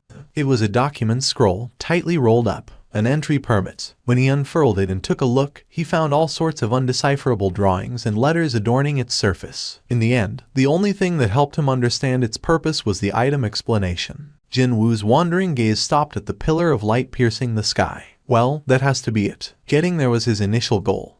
But his attention got robbed by the hunting of the low-ranked demons, and before he knew it, he had moved further away from his destination than before. Should I head there now? He thought that this might be a good time to think about heading there. Also, he had hunted down all of the low-ranked demons nearby, too. Jin-Woo grinned brightly. Summon. The shadow soldiers stored inside his shadows via the shadow storage skill didn't require any chanting or whatever to summon them, unlike when he was trying to extract shadows. In front of Jin-Woo, the giant beast soldier extracted from the leader of the ice bear pack appeared silently. Growl, and it was a giant monster-ish bear standing on its hind legs. It was as large as a house, but to Jin-Woo, it was not much different from a mild-mannered lovable puppy. Get down. Growl. When the shadow beast soldier laid down on the ground, Jin-Woo lightly jumped on top of its back. Giddy up. As soon as Jin-Woo lightly tapped the side of the beast with his leg, the shadow creature rushed towards the pillar of light with a frightening turn of speed. Thud, thud, thud, thud. The massive creature also possessed incredible agility as well, and before long, the distance between him and the destination rapidly closed up. Of course, they still encountered obstructions every now and then. Roar. One thunderous swipe from the beast soldier, and the situation normalized right away. Ho-oh. Jin-Woo formed a deeply impressed expression. I only decided to ride it for fun, but isn't this actually pretty cool? Thinking that he should utilize this means of transportation often from now on, he even named his new ride right there, and then, From now on, your name shall be Tank. How many floors are there? Of course, there was no reply. Fine, let's go up, then. Jin-Woo spoke up. Second floor. Jin-Woo summoned the scroll as per the instruction. As soon as it appeared, it dissolved into the light. So that's how it works. As it turned out, this whole thing was just an elevator. The moment he realized what this pillar of light actually was, Jin-Woo was immediately transferred to the second floor, along with the blinding explosion of light. Second floor, third, fourth, and eventually the 27th floor. That was the result of grinding for 2 days straight. He told Jin-Ah, his little sister, that he'd be on a week-long trip. I have 5 more days. Considering his gradually increasing clearing speed, he began to think that it might be doable to get to what he assumed to be the last floor, the 100th floor, within the next 5 days. Maybe even sooner than that. Jin-Woo took a look at his surroundings. It was still a ruined city. I can't tell which city this floor is based on anymore. Every floor was modeled off on a different city. However, the higher he climbed, the state of destruction the city was in got worse and worse.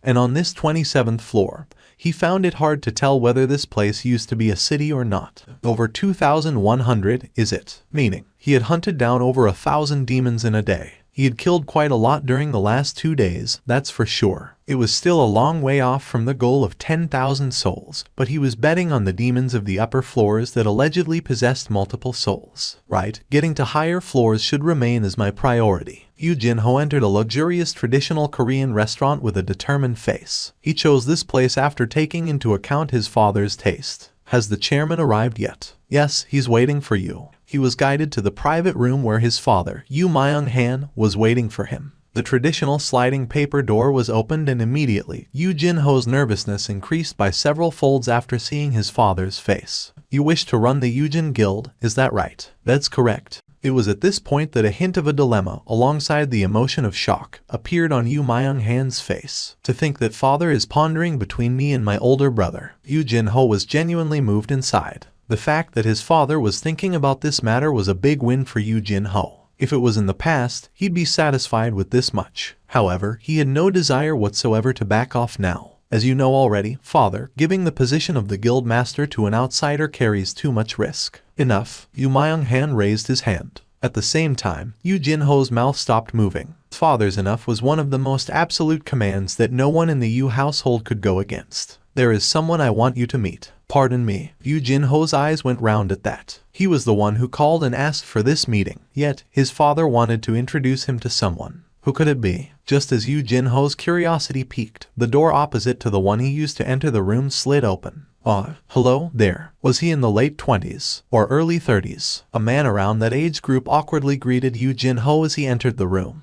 Who was this man? Yoo Jin-ho couldn't recognize this man at all. When Yoo Myung-han signaled with his chin, this unknown man settled down next to him. This here is Hunter Go Myung-hwen. Go Myung-hwen. Yoo Jin-ho tilted his head. He had never heard of this name before. Father nodded his head as if he had expected this already and continued on. He is one of the survivors from the White Tiger Guild's Red Gate incident, the one that's been making so much noise lately. The Red Gate. Why was the story of the Red Gate brought up here, out of the blue? Since the incident had been talked about non-stop in mass media, even Yoo Jin-ho knew what had happened. But this timing was suspiciously coincidental, and so he found it difficult to figure out where his father was going with this. And this man here, a man who was supposed to be a survivor of that incident. Why did the survivor that the media was madly scrambling over to find appear here? Yoo Jin-ho's curiosity continued to balloon greatly. Mr. Hunter. Yes, Chairman. Please inform my son who was there besides the White Tiger Guild's new recruits on that day.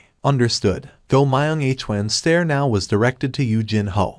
There was a young female hunter who looked to be a high schooler, and a young female hunter. Even then, Yoo Jin-ho couldn't imagine just whose name would pop out from Go Myung-hwen's lips. And Mr. Seong Jin-Woo. Yoo Jin-ho thought that he could hear his own heart fall to the pit of his stomach. Hyung-nim was there at the Red Gate incident. What was going on here? He was already feeling quite confused, but now, his thought process devolved into an even more complicated mess. In the middle of his confusion, he suddenly remembered something. Wait, now that I think about it, a few days ago, Hyung-nim was conversing with such familiarity with Han Song, someone whom he didn't even share a casual greeting before that day. Do you still remember the name of that female hunter, by any chance? It was Miss Han Song-yi. How can this be? Yu Jin-ho's jaw dropped to the floor. To think there was such a secret to the mysterious relationship between those two people. Wait, if that's the case, then the identity of the potential helper the news outlets were talking about was. As if he knew what Yu Jin-ho was about to ask, Go Myung-hwan quickly confirmed the truth. We, the members of the White Tiger Guild and Miss Han Song-yi, could escape from the Red Gate all safe and sound thanks to Mr. Seong Jin-woo. Hyung-nim, just what did you do in there? Yu Jin-ho formed an expression comprised of half surprise and half joy. Yu Jin-ho's eyes twinkled as he listened. At first, everyone was taken back somewhat, after learning that a pair of Ranky hunters were coming to observe the new recruit training process. But then, Go Myung-hwan began describing what happened that day with a hyped-up voice reminiscent of a little kid proudly showing off to a friend the brand new toy he got as a gift. However, he did what to a Ranka hunter. Go Myung-hwan wasn't the only overexcited person in the room.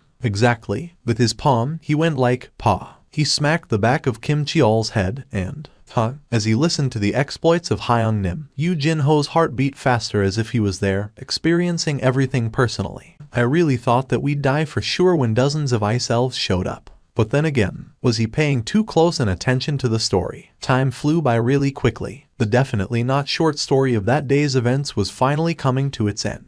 The excited Go Myung-hwan's voice became louder. So, what I'm saying is, this whole thing is just too unfair. Mr. Seong Jin-woo saved our essays back there. He's my life's savior. But then, I'm not supposed to reveal the existence of Mr. Seong Jin-woo. I find it difficult to accept the decision of the White Tiger Guild. However, Chairman Yu has given me a call out of the blue, and so, here I am. It was at this point that Yu Myung-han stopped Go Myung-hwan in a dignified manner. Go Myung-hwan embarrassedly lowered his head. Yu Myung-han's stare then shifted over to his son, Yu Jin-ho. In the process of investigating more about Hunter Seong Jin-woo, a name that I never expected to hear popped up. At the ends of Yu Myung-han's pointing finger, his index finger pointed to a piece of paper with Yu Jin-ho's name written on it. And it was none other than the raid records Yu Jin-ho handed over to his father. I'm busted. The truth about Hyung-nim helping him out during the process of acquiring his guild master license was now out in the open. Yu Jin-ho's expression hardened. Hunter Seong Jin-woo aided you greatly during your attempt to earn the guild master license. Do you acknowledge this fact? Yes, father.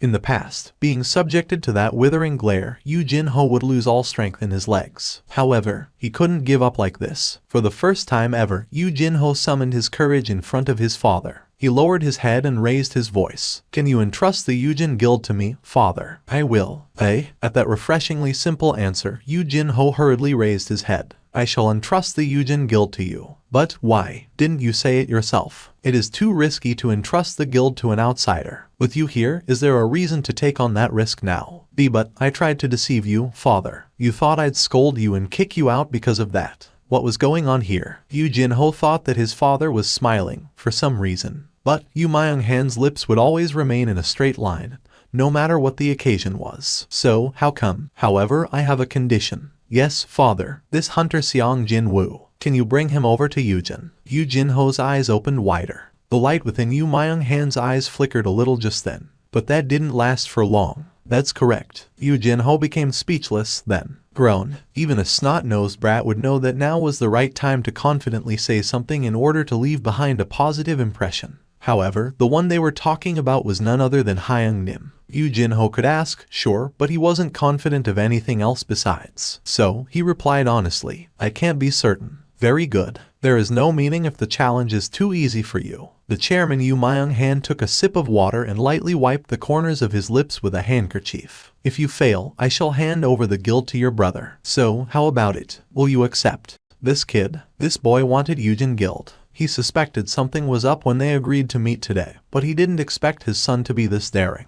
Indeed, a tiger's cub is still a tiger at the end of the day. The smile finally began to spread on Yu Myung-han's lips. 48, 49, 50. With a frightening clearing speed, Jin-woo climbed up the floors. He didn't feel tired at all when looking at the total experience points and the accumulated number of souls climbing up higher every time he hunted a monster down. He had procured the important entry permit for the 51st floor a long time ago. So, the only thing remaining was to get to the floor transfer magic circle and go upstairs. But Jin-woo's sight shifted towards the pillar of light. more specifically, a short distance in front of that pillar, and a massive demon, plus scores of high-ranked demons, were standing there, waiting. Jin-Woo raised his sight up higher, and he could see the giant demon's name, floating in the air in a deep crimson hue. That thing consisted of a huge mess of fatty flesh that must have weighed dozens of tons. No, maybe even several hundred, instead. And then, the massive club this thing was holding in hand looked rather horrifying as well. However, a smile was etched on Jin-Woo's face. So, that's the mid-boss of this place, huh? He held only the nicest memories of the bosses found inside the instant dungeons. They all gave him plenty of experience points as well as wonderful items, compared to the boss-level monsters found in regular dungeons that required lots of hard work to kill but little reward to show for it.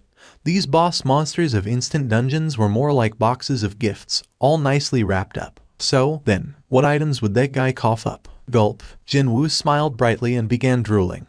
Shadow soldiers were summoned behind Jin-Woo. Not just the regular foot soldiers, but also the magic soldiers, the beast soldiers, as well as the two knights, too. And in front of them stood Jin-Woo. The two knights strode forward and stood on either side of him. Jin-Woo took a glance at Ygritte to his right, and Iron to his left, and a grin formed on his lips. Feels so reassuring. Even though this was his own skill, the fact that he had comrades watching his back helped greatly to calm his mind. However, still, it's a bit too much to go with a frontal assault, isn't it? The whole thing looked kinda dangerous. And that was all thanks to that wooden-looking club held tight in Vulcan's grip. It's just unbelievable that a tree that big actually existed, right? He guessed from the size of Vulcan and the wooden club that one swing from the demon would be enough to wipe away his entire platoon. Jin-Woo ordered his magic soldiers to initiate the assault first. Use the ranged attacks to summon Vulcan's lackeys over here first, and I'll fight that big guy lumbering along at the rear. It was a simple enough plan to carry out. Now, when Jin-Woo gave his signal, flames flew out from the hands of the magic soldiers. The flames exploded near the subordinates of Vulcan, signaling the beginning of the operation. The warning beeps resounded out in his head at a frightening pace, and at the same time, Vulcan and its lackeys all turned their heads towards Jin-Woo and his army. Alright, he succeeded in drawing their attention. In order to hit Vulcan coming up from the lackey's rear without getting discovered, Jin-Woo activated stealth and hid himself. Everything seemed to be unfolding according to plan. That's what he thought, but then, thud, thud, thud, thud, thud, thud.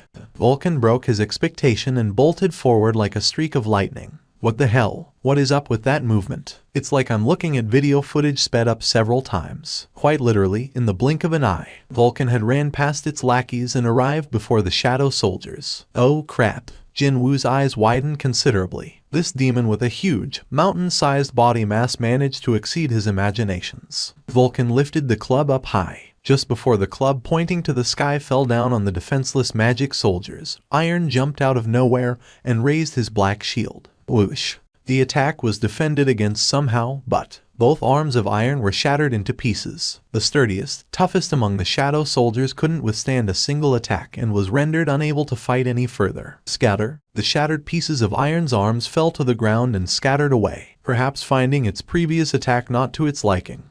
Vulcan tilted its head this way, and that, while staring deeply at its club. But that was only for a brief period. The beastard slammed down with the club once more. Iron, who had lost all means to defend himself, as well as the magic soldiers behind him, were crushed to oblivion next. Crack. Witnessing that event unfold, something inside Jin-Woo loudly snapped into two. This son of a BTCH dares to. Jin-Woo bit his lower lip. What he did next wasn't because his head told him to do it. When he regained his senses, he was already in midair, leaping towards Vulcan. His target was already set, and that would be that surprisingly beady little head attached atop the mountainous body. Jin-Woo twisted his body in midair. The muscles of his shoulder and the arm cocked rearward ballooned up. When he focused all his might on his clenched right fist, stealth came undone automatically. Belatedly, Vulcan discovered Jin-Woo. Too bad. Jin-Woo's fist was not slow enough for the giant monster to dodge when it was already near its nose. His fist punched out like a bullet and slammed into the side of Vulcan's face. Vulcan was flung away. The giant demon rolled away on the ground for a long, long time,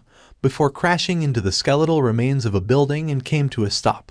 Jin-Woo lightly landed back on the ground, his eyes quite wide open. Why did it fly away that easily? Unable to comprehend what just happened, he stared at his own fist in disbelief. He couldn't even spot a single nick or a scratch on his fist that managed to blow away such a huge creature. Then, he suddenly recalled something. Now that I think about it. Jin-Woo raised his head. He summoned the stat window and it quickly floated up there. Strength 150, Endurance 109, Agility 139, Intelligence 109, Perception 111. He may have learned several assassin-related skills, and his class was set as a magic type, so he had been forgetting about a crucial part until now. He had been using up all the spare bonus stat points on intelligence, yet strength was still ahead by 1.5 times. Well, I really did invest in strength blindly, didn't I? Jin-Woo raised his head.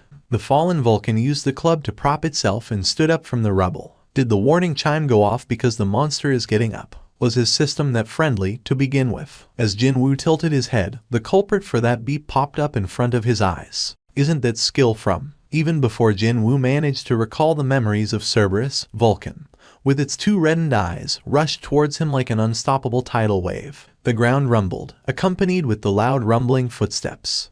Iron, Jin-Woo called out. Iron quickly threw his shield to Jin-Woo. After catching the shield, Jin-Woo shifted his glance away to find Vulcan standing right before him. If I back off here, my soldiers will get wiped away. Without his soldiers, it had become far too difficult to hunt down Vulcan and its subordinates. So, Jin-Woo chose the method that could ensure the safety of his soldiers. He raised the shield, and his arm muscles tensed up. Shortly thereafter, Vulcan slammed down with its club. Slam. Fearsome attacks that rocked the earth landed several times in a row without rest, but Jin-Woo patiently endured them all. His high physical defense and endurance stat allowed him to block these attacks. When its attacks did not work, Vulcan became even more frenzied and pounded away with that massive club. However, Jin-Woo was steadfast and his knees buckled not even once. Still, standing around like this blocking all the time wouldn't let him hunt the boss down. Deep frowns formed on Jin-Woo's forehead. The thing was, unlike how it was with Cerberus, Vulcan's rage skill didn't have a time limit, the trade-off being the skill not as overpowered as the Gatekeeper's version, meaning he couldn't remain passively defending forever like this. Jin-Woo gritted his teeth. Constantly getting pounded on isn't my thing either. Clang. Just as the club bounced off of the shield for the last time, Jin-Woo had been getting ready to counterattack and took the opening to leap towards Vulcan's head. However, he wasn't the only one waiting for an opening. Matching the timing of Jin-Woo's jump, Vulcan quickly leaned its upper torso back. What? And then, the club flew in towards him from the side while drawing an arc in the air. He got me. If there were places where his hands or feet could touch, the story might have been different, but there was no way he'd be able to dodge the attack in the middle of air. Jin-Woo activated the skill ruler's reach and pushed at Vulcan. Of course, the power behind the skill ruler's reach was far too low to move the massive body of Vulcan. However, the rebound meant that it was Jin-Woo who was pushed back, instead. The tip of the club missed him by a hair's breadth. I did it. Jin-Woo was flung away some distance and rolled on the ground a few times, but compared to what might have happened when hit by that club, his landing this time should be seen as far, far gentler. Phew. Jin-Woo managed to find his balance and sighed in relief. On the other hand, Vulcan's expression had crumpled quite unsightly. It attacked, feeling proud and all, but in the end, it was all for nothing. That fact caused its fury to reach the peak. Jin-Woo scratched the side of his head while staring at Vulcan's reddened face. Now what should I do about this? If he jumped to its front, the DMN thing would evade him with not much difficulty. But then, attacking other body parts instead of its head didn't look like he'd be able to critically wound it. What with all those layers of flesh getting in the way? Is there a way to make it impossible to dodge? It was at this point that yet another, and an arguably excellent, idea popped up in his head. The corners of Jin-Woo's lips arched up. Suddenly, he turned around and ran. Vulcan mistook this action as him trying to escape, and hurriedly chased after him. Jin-Woo moderated his running speed so Vulcan could chase after him. As soon as he discovered a suitable remnant of a building, his eyes began gleaming brightly. That one, on the other hand, when the distance between Vulcan and Jin-Woo closed up, the giant demon lifted its club high up in the air behind it. To squash this bug-like creature. Finally, the chance to crush this annoying pest once and for all was here. A disgusting smile formed on Vulcan's face. And so, as the club came down with a whoosh, the insect-like creature suddenly sped up and ran up on the outer wall of the destroyed building. Something felt wrong here, but it was too late for the demon to slow down the descent of the club. In an instant, the insect had run up high enough to be at the demon's eye line, before he powerfully kicked the wall. Crack. As the spiderweb-like cracks spread on the wall, something shot towards this demon with never-before-seen speed. It was none other than that insect. Vulcan's eyes grew wider. A smile spread on Jin-Woo's face as he looked into those large eyes. The Baruka's dagger gripped tightly in his right hand sliced past the bulging artery of Vulcan's neck. Slice. From the blood vessel as thick as a grown man, blood spurted out like an overflowing fountain. Vulcan hurriedly discarded the club and tried to stem the loss of blood with both of its hands. Unfortunately, it was insufficient to block the overflowing of blood. At that moment, there was a visible tremor shaking Vulcan's eyes. Before it had the time to notice it, Jin-Woo had climbed up the demon's back and buried the blades of his daggers deeply into that thick neck. I guess once isn't enough, huh? Jin-Woo tilted his head and pulled the daggers out before activating his skill once more. Vital points targeting. 2 daggers stabbed deeply into Vulcan's neck again. Stab, stab. Only then did the messages he was waiting for pop up. Leaving the mop-up of the remnants to his trusty soldiers, Jin-Woo turned around in order to collect the loot. Was this feeling similar to unwrapping a gift? Seeing the dead body of Vulcan, a smile automatically formed on his lips. I wonder what'll come out this time. He could spy several lights sparkling on the body. He had been feeling rather optimistic about fighting Vulcan, even before the battle started. And as he expected, items were quite literally pouring out from the dead demon. Having checked the list only once, Jin-Woo's face was brightening up considerably already. I can pretty much tell that Vulcan's horns should be Japtum. From its name to the total number he found, it wasn't that hard to guess that Vulcan's horns were Japtum only good for additional gold. Just like the demon's horns he got after killing various demons, which meant the remaining 3 were the real items. And there was this one item that attracted his attention more than the others. What is this material item thing? What could he possibly make with something like that? Or was the system trying to imply that it might be something related to a quest? Jin-Woo's curiosity roused from its slumber after reading about a type of item he hadn't heard of before. If he wanted to read the explanations on the items, he had to acquire them first. So, he chose yes on all the item acquisition messages. Take them all. The lights glittering from different parts of Vulcan all morphed into items and appeared near his feet as soon as he said that. A pair of earrings, a red marble-like object, and timber as big as a grown woman. He could immediately tell which one was the fragment of the world tree among them. Jin-Woo looked at the timber. When he did, the information on the item popped up. Rarity, type, material, remaining part of Vulcan's club, originally fashioned out of a branch of the world tree, after the contaminated portion had been removed. Timber from the world tree possess extraordinary magical energy, and is seen as top material for the crafting of the very best magic tools available. Rarity S. Type, accessory, endurance plus 20, stamina plus 20. When worn together with Demon Sovereign's necklace and Demon Sovereign's ring, set bonuses will be unlocked. Set bonus effect 1. Set bonus effect 2. Just like with other items, earrings disappeared from the view, but their options still activated with no problem. A satisfied smile formed on Jin-Woo's face after confirming the rise in his stats. So, the accessory set of a Demon Sovereign, then. Other accessories should be around here somewhere, right? What with the word demon in their names, he could easily guess that those items must be somewhere inside the demon's castle. Just what kind of set bonuses would be unlocked if he managed to find the other 2? Rarity A. Type, magic tool. Deed created by solidifying superior demon Vulcan's blood. Will strengthen all magical effects and cause greater damage. Effect appetite for destruction. X2 magic damage. It was a spherical red object the size of a billiard ball. Jin-Woo tightly grasped the bead of avarice, but there was no change to his stats. He then summoned and checked the class-related skill windows, since those were the only things that could be called magic in his repertoire. But he saw no change to the number of shadows he could extract nor the number that could be stored. Meanwhile, his soldiers arrived near him one by one after taking down Vulcan's remaining underlings. The first one to arrive was Ygritte. In the right hand, 3 and another 3 in the left. He carried a total of 6 demon heads and placed them before Jin-Woo. Jin-Woo looked at Ygritte kneeling before him and scratched the side of his head.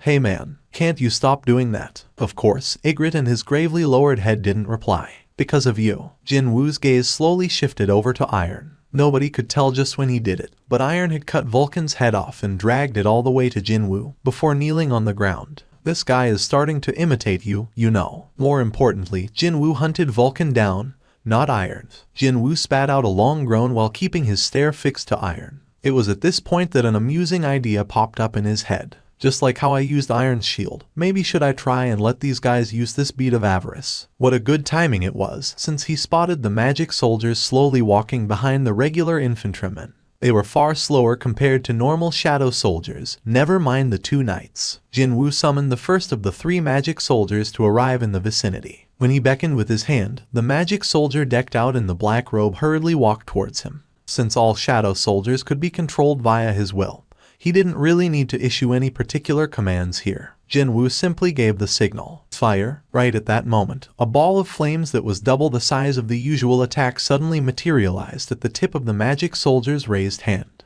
Jin-Woo's eyes opened super wide. Without giving him enough time to get shocked, the ball of flames quickly flew out from the magic soldier's hand. Jin-Woo's jaw dropped to the floor. The building was swept up in the grand explosion and collapsed like a house of cards, and the ferocity of the burning flames didn't show any signs of weakening at all afterwards. Jin-Woo stared in pure shock at the roaring flames before he hurriedly took the bead of avarice back from the magic soldier. He then quickly checked the item information once more. It's not there. It's definitely not there. He went through the explanation several times to make sure, but without a doubt, there was nothing about him being prevented from lending this bead of avarice to someone else. Didn't this mean he could potentially sell this item? Gulp. Jin-Woo swallowed his dry saliva before his gaze shifted back to the burning building. In the middle of a sunny afternoon, the young man from the apartment 902, you say. An auntie tilted her head and replied a short while later. I'm not sure. I haven't seen him lately. Ah, is that so? Thank you for your help. Hyun Kaicheol lowered his head and said thanks. It had been 4 days since he began waiting for Hunter Seong Jin-Woo near the youth's old apartment building. However, he hadn't run into his target until now. At this point, Hyun Kaicheol was beginning to feel that making veggie juice every morning was a bit of waste now. Apparently, he told his little sister that he'd be going on a trip with his friend for a week or so. You mean Seong Jin-Woo? Hunter Nim said that. Yes, in that case, he's probably not on Earth anymore. Pardon? Park Hye-jin's eyes opened wide. On Song-min quickly explained himself. We haven't found any evidence of him going overseas, and there is no record of him drawing money from his bank or using his credit card either. You can even find out things like that. Well, it's our job to follow around various hunters, after all. Oh my god. Anyways, on top of this, according to the association's last known location records, the communication with his phone was cut off in the middle of the city as well. And that happened about 5 days ago. Doesn't all this sound too mysterious to you? He couldn't have been kidnapped, right? Park Hye-jin inadvertently voiced her worry in the ensuing confusion. However, the gazes of the two people soon met, and they began chuckling almost at the same time. It was hard to tell who started first. By the way, how did you find out about him going on a trip? Oh, that. It's from Han Song-yi. I talk to her often, you see. She goes to the same school with Mr. Seong Jin-Woo's little sister, so I asked her for a favor. With On Song-min's reply, their conversation came to an abrupt end. And then, they began thinking the exact same thing. Just where did that guy disappear to? 75th floor. An army of undead suddenly rose up from the ground, and they numbered several thousand. A normal person would have been left breathless by the sight of this horrifying army, but when he found himself surrounded by so many enemies, Jin-Woo didn't even panic for a second. As I thought, just as he expected, there were endless streams of black smoke rising up all around the boss monster. Seeing that, it wasn't all that difficult to guess what kind of monster this Metis happened to be. The Guide of the Departed Souls, is it? And the monster's title only helped to further confirm his suspicion. Sure enough, Metis summoned a powerful undead army. Too bad, Jin-Woo just so happened to possess the best type of class within this field. Create a path for me. Soldiers emerged from Jin-Woo's shadow. These guys were the real deal. While the hundreds of soldiers created from the skill shadow extraction bought them time, Jin-Woo's direct subordinates, the ones he paid careful attention to leveling up ever since his entrance into the demon's castle, carved out a path for him. His destination was obvious. Ygritte and Iron took the lead and with frightening speed and destroyed the opposing undead creatures. The distance to the boss, Metis had closed up in an instant. Jin-Woo escaped from the undead army's siege and stood before Metis in an instant. Their gazes collided mid-air. You didn't expect this to happen, did you? Jin-Woo's gaze was filled with victor's leisure, and Metis could only flinch from that. No, he thought that the monster flinched. Do monsters feel fear? Such a thought only lingered for a second, before Jin-Woo's daggers left behind dozens of afterimages. Plop! The boss-level monster weakly fell to the ground. He already knew through experience that mage-type monsters relying on controlling others to fight were very weak when the battle became one-on-one. The moment he saw Metis in the distance, he had envisioned this end. Jin-Woo returned the daggers to his inventory. Soon, the expected message popped up. Jin-Woo clenched his fists tightly. 220 souls in one go. Now that was an unexpected windfall. A thick smile floated up on Jin-Woo's lips. Not much remaining now. He only needed to collect less than 30 now. It was a small enough amount to quickly fill up by hunting down a handful more demons. Jin-Woo really wanted to quickly finish this quest, and so he hurriedly retrieved all the loot and entered the floor transfer magic circle. The eastern United States. H1 Dong-soo writhed this way and that as if he was having a nightmare before he shot up from the bed. The first thing he saw was the white ceiling. H1 Dong-soo tilted his head at these unfamiliar surroundings. Is this a hospital? It wasn't a dream. H1 Dong-soo wiped the strand of cold sweat traveling down to his chin. It was at this point that he discovered the patient gown he wore and the IV needle stuck to his arm. H1 Dong-soo's expression hardened in fury, and then he spoke in a cold voice. If you have something to say, hurry up and say it, and leave. The deputy director of the Hunter Bureau was there with him in the room. A middle-aged Caucasian man, with more white than black on his head, slowly approached H1 Dong-soo's bed. There is something I wanted to ask you personally, so I waited for you to come around. What did he want to ask? H1 Dong-soo raised his head. The deputy director held his gaze without backing down and asked, that man named Seong-il H1, was he really a monster? Do you think I'd attack someone who was a human? I'm not saying that I don't trust you, only that I wish to confirm what I saw with my own eyes. The deputy director pushed forward his phone towards H1 Dong-soo. A certain video footage was playing on its screen, and this is footage captured by CCTV cameras nearby on that day. In the footage, one could see an Oriental man rescuing employees from the collapsing Hunter Bureau building. There was no need to ask who that man was. How could H1 Dong-soo forget? That face was the last thing he saw before he blacked out. That man was Seong-il H1. The deputy director's complexion darkened. I have never heard of a monster rescuing humans before. Is there no change to your opinion that this man is a monster? He's definitely a monster. Understood. The deputy director pocketed the phone. Once you're discharged from here, stop by the bureau. There are a couple of documents you need to sign. H1 Dong-soo asked the deputy director as the latter was about to turn around and leave. What happened to that man? He disappeared after fighting you. We're in the midst of tracking him down, but he's powerful enough to knock you down easily, so whether he could be caught or not is, well. Just before he stepped out of the hospital room, the deputy director opened his mouth again, sounding more troubled than before. By any chance, do you have any idea where that man might head off to? Seeing H1 Dong-soo resolutely keep his mouth shut as if he had nothing more to say, the deputy director quietly left the room. But once he was gone, H1 Dong-soo furiously yanked the IV needle out of his arm. FCK. What a humiliating defeat that was. Even before he could figure out what happened, he found his neck trampled on by Seong-il H1. Not only that, shamefully cowering on the floor, too. Just as he began gasping for air, Seong-il H1 spoke to him. Don't come to Korea. This isn't for my son, but for your sake. You won't be able to close your eyes, even in death. And that's where his memory ended. Once he regained his consciousness, he found himself here. Can't close my eyes even in death. What did he mean by that? Was that a threat to kill H1 Dong-soo in such a brutal way that he'd be unable to close his eyes? How dare he threaten me? I need better equipment if I want to kill him. Thankfully, it wouldn't be hard getting his hands on that equipment. I should call my guild. The guild H1 Dong-soo was a part of, Scavenger, was one of the very best in the world. Hell, there was even a joke doing the rounds that, if one were to tally up the value of all the artifacts in possession of the Scavenger Guild, it'd easily exceed the annual budget of a small nation. If I get my hands on some artifacts, there shouldn't be a problem. Madness burned bright within H1 Dong-soo's eyes. To South Korea, that was H1 Dong-soo's next destination. I did it. Jin-Woo couldn't hide his elation. His luck was good, and he acquired 4 souls from the very last demon he killed. With that, he was able to meet the quest's clear goal. Obviously, once he made his reply, the list of rewards popped up in his view. 1. Any one item available in the system. 2. Plus 20 bonus stat points. 3. An unknown reward. Other rewards did catch his eye. But right now, the first one on the list demanded the most of his attention. It wouldn't be much of an exaggeration to say that he completed this quest solely for the first reward, too. Except the first reward. An item he wanted was it. Of course, there was one. From the moment he saw the details of this quest, Jin-Woo was thinking of a certain item. What kind of a result would be facing him now if he chose differently back then? He was curious about this ever since that fateful day. However, he didn't know whether that thing was treated as an item or not. Still, it didn't hurt to try, at least. The system asked him again, as if to urge him on. After a short deliberation, Jin-Woo made his reply. The cursed random box. Back when he found himself standing on a crossroad, Jin-Woo chose the blessed random box instead of the cursed random box, and the result of that decision was the key to the demon's castle. Thanks to that, he gained entry to this instant dungeon and earned a lot. His level had risen up greatly.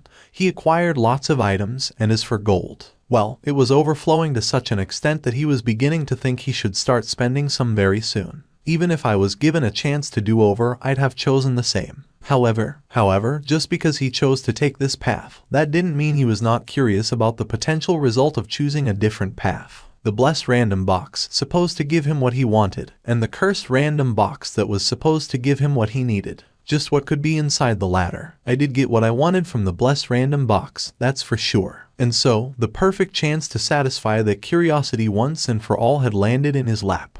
A small box slowly materialized in front of his feet. Yes, his heart beating much quicker now, Jin-Woo hurriedly picked the box up. However, he was suddenly overcome with this feeling that the weight of this box was rather familiar to him. Could it be? He quickly ripped the lid open and confirmed what was inside, only for his eyes to grow very large. Isn't this? The additional stat points he earned as the quest completion reward were still waiting for him. And of course, he put them all in intelligence. Strength 178, endurance 137, agility 147, intelligence 149, perception 119. Finally, intelligence had exceeded other stats. It was still some ways off strength, but when considering the fact that he didn't even pay attention to the intelligence stat until recently, this growth could only be called lightning fast. Along with that message, a scroll similar in size to the entry permit appeared in his hands. What's this? Jin-Woo's eyes opened wider at this unexpected type of reward, and he unfurled the scroll right away.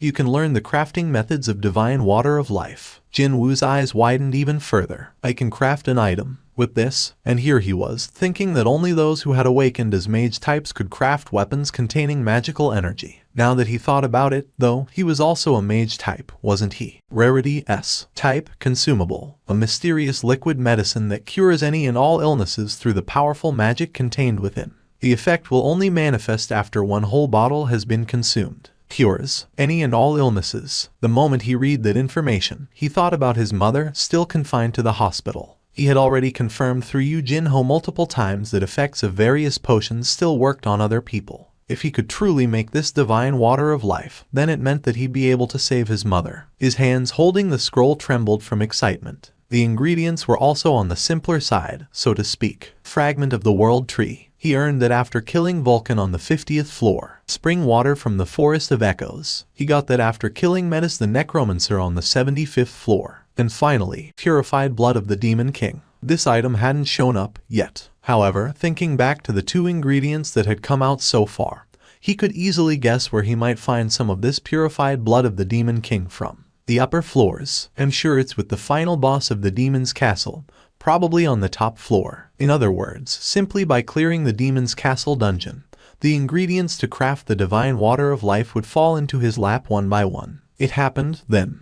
A gasp of epiphany leaked out of his mouth, completely unbeknownst to him. That's how surprised Jin-Woo was. Could it be that? The item he wanted as per description on the blessed random box said. Could that be this divine water of life? Mom, thinking about the possibility that he'd get to see his mother again all healthy, his eyes began welling up with emotions. Jin-Woo summoned his inventory and retrieved an item stored right next to the spring water. It was a necklace, seemingly carved out from skulls of various small creatures. Rarity S. Type, accessory, agility plus 20, intelligence plus 20. When worn together with Demon Sovereign's earrings and Demon Sovereign's ring, set bonus effects will be unlocked. Set effect 1. Set effect 2. The spring water from the Forest of Echoes wasn't the only loot he got from killing the guide of the departed souls, Metis. Indeed, this rather vile-looking necklace also came out, too. Why are the designs of all the necklaces I found so crappy? Jin-Woo frowned deeply while recalling the appearance of the dog collar he was currently wearing. He slowly brought the Demon Sovereign's necklace closer to his neck. Replace. The skull necklace disappeared from his hands, only to be replaced by a dog collar. He quickly shoved the dog collar inside his inventory, and checked the newly unlocked set effect of the Demon Sovereign's accessory set. Set effect 1, all stats plus 5. Set effect 2, all of my stats rose up by 5 points. He only managed to unlock one set effect, yet he received a boost similar to leveling up 5 times. And then, he still had one more unknown effect to go, the one he'd receive after gathering all the accessories. The Demon Sovereign's Ring. When considering the possibility that the last unlocked set effect from all 3 accessories being in one place should be even greater than the individual parts on their own, this really was already an amazing performance. However, acquiring accessories rated at S was only a part of the harvest he enjoyed after entering the demon's castle. The real profit was his level jumping up so high. Jin-Woo stared at his level that had climbed up to 77 and smiled in content. I leveled up 16 times inside a week. Such a leveling up speed was unthinkable when entering rank C dungeons. There was one thing he couldn't really figure out yet. Jin-Woo let the light from the lamp fall on the object that came out of the cursed random box. Just what the hell is this thing? It was a pitch black key that seemed to absorb all light. No information popped up in his view, either. This is the first time seeing an item with absolutely no information. The keys to instant dungeons could be seen as pretty common, since he got them from random boxes every now and then. But this guy here, he had never seen anything quite like it. Where am I supposed to use this? Perhaps because it came out of a box named Cursed Random this and that. He couldn't help but think that there was this ominous aura circling around the key. He acquired this key through so much hard work, so he couldn't even throw it away. Well, I'm sure I'll get to use it sooner or later. The Cursed Random box was supposed to give him something that he needed, after all. Has it been 4 years already? Or maybe it was close to 5 now. Jin-Woo's expression was full of reminiscence as he stood in front of the employee manning the reception kiosk. The employee's head tilted this way and that after taking one look at Jin-Woo's choice of identification. Isn't this a hunter license? It is. Employee formed a confused expression. If you are unhappy with your assigned rank, you should head over to another depart. No, it's not that. I wish to take the reassignment test. There are guys like that every now and then. Hunters who are not satisfied by the reality of their situation, and swim inside daydreams before coming back here hoping against hope. So, is that guy also? The manager nodded his head. Reawakened, my foot. Others are busy raking in the dough as hunters, getting famous and all that. But well, he drew the short straw and he ended up as a nobody. So, he's just trying to escape from reality. Dealing with guys like that will only tire you out. So, just tell him that he'll be paying the fee for the test and send him on his way to the measurement room. Roger that. The fingers of the manager stopped typing on the keyboard. The name written on the hunter license. Why did it feel like he had heard of that name before from somewhere? Where was it? That man asked for a favor, didn't he? That man asked the manager to give him a call if a hunter named Jin-Woo ever showed up here. Hello, it's Baek Yun-ho speaking. Hello there, Chairman Baek. I'm calling you because of the hunter you spoke about the last time. The man named Jin-Woo. He really came here today. But how did you know that he might appear here? Did you just say that Mr. Jin-Woo came there? Yes, he was here just now, applying to get a reassignment test. The conversation came to an abrupt halt and an awkward silence pervaded the line. However, only a short while later, an urgent voice came out from the phone's speaker. Even if it's only for a short while, can you somehow delay the measurement process? I'm on my way over there right now. The manager began tilting his head. Did he just mishear that? The master of the one and only White Tiger Guild was speaking with an anxious voice. Well, I'll be. Besides all that, though, the evaluation process was out of his hands already. The manager could only sheepishly reply while scratching the side of his head. That man must have entered the measurement building by now. Jin-Woo parked his butt on the very last spot available of the waiting room's bench. Currently, there were 3 people waiting for their turn here. All of them looked quite tense, nervous. Jin-Woo could sympathize with what these people were going through inwardly at this moment. Well, the directions of their lives would be decided with the results of today's evaluation, after all. The first time Jin-Woo came here, he was thinking about the exact same things as these people. What if I was a rank A? No, even a rank B, or could it be I'm a rank S? Swimming in a happy daydream, only to be shocked to the core after receiving the evaluation of rank E. Thinking back to that day 4 years ago, Jin-Woo couldn't help but smirk slightly. They are all from various guilds, apparently. Various guilds, is it? Yes, well, hunters don't usually seek out smaller guilds, so they resorted to sending people over here and set up camp just so they can sweet talk Awakened like us after we're done with the evaluation. Indeed, there was a certain chilly, unfriendly and competitive air circulating among those folks. And the way they are looking in this direction is pretty predatory, too. Well, there was a reason for that, of course. I'm telling you this because it might help you. But you see, it's better not to sign up with guilds like theirs. Why not? From what I hear, smaller guilds take on lots of dangerous raids, and their hunter fatality rate is far higher than average, too. Jin-Woo nodded his head in agreement. At the end of the day, the circumstances of smaller guilds would always remain a bit ambiguous. Unlike privately organized freelancer-led raid parties, clearing low-ranked dungeons wouldn't satisfy them financially.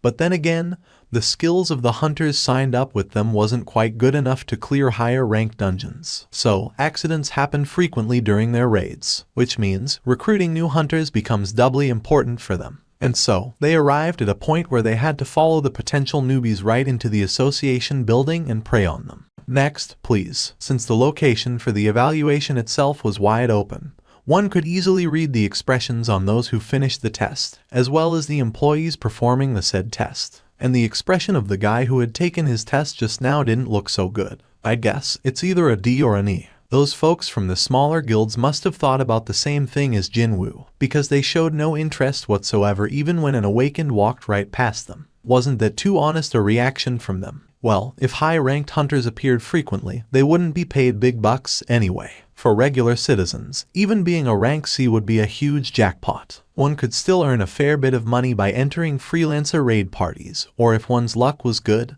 then entering large guilds was a viable option, too. Indeed, there were 4 rank CS among the White Tiger Guild's new recruits, weren't there? If one successfully managed to enter a large guild, then it was pretty much guaranteed that you'd earn an annual salary similar to what doctors or lawyers made. I heard that you'd get a ton of money upfront when signing with a large guild.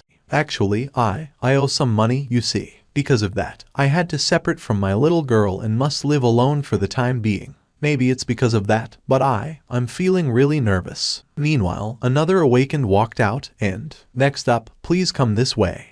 Are you feeling okay? No, it's not that, but, do you mind going ahead first? I'm too tense right now, you see. Was there a reason to refuse when someone wished to give up his spot in the queue? Jin-Woo quickly accepted the proposal. Anyone would be feeling nervous if these few minutes determined the rest of their lives. What is your name? It's Seong Jin-Woo. Mr. Seong Jin-Woo, right? Please place your hand on the black-colored panel over there and wait for a little while. Following the instruction, Jin-Woo walked over to the measuring device and placed his hand on the black panel. This guy's already been evaluated as an Awakened rank T. The employee took a look at the documentation and glanced at Jin-Woo with a mystified expression. Just why were almost all the hunters coming here to retake tests all rank E? The employee's expression changed to that of apathy as he activated the measuring device. The magic energy measuring device buzzed noisily, and a short while later it stopped its operation. The results appeared on the display monitor. What's going on here? The employee tilted his head this way and that, before speaking to Jin-Woo, as the latter was about to take his hand off the panel. Hold up, please. Yes, I'd like to run the test one more time. Okay, Jin-Woo placed his hand back on the panel.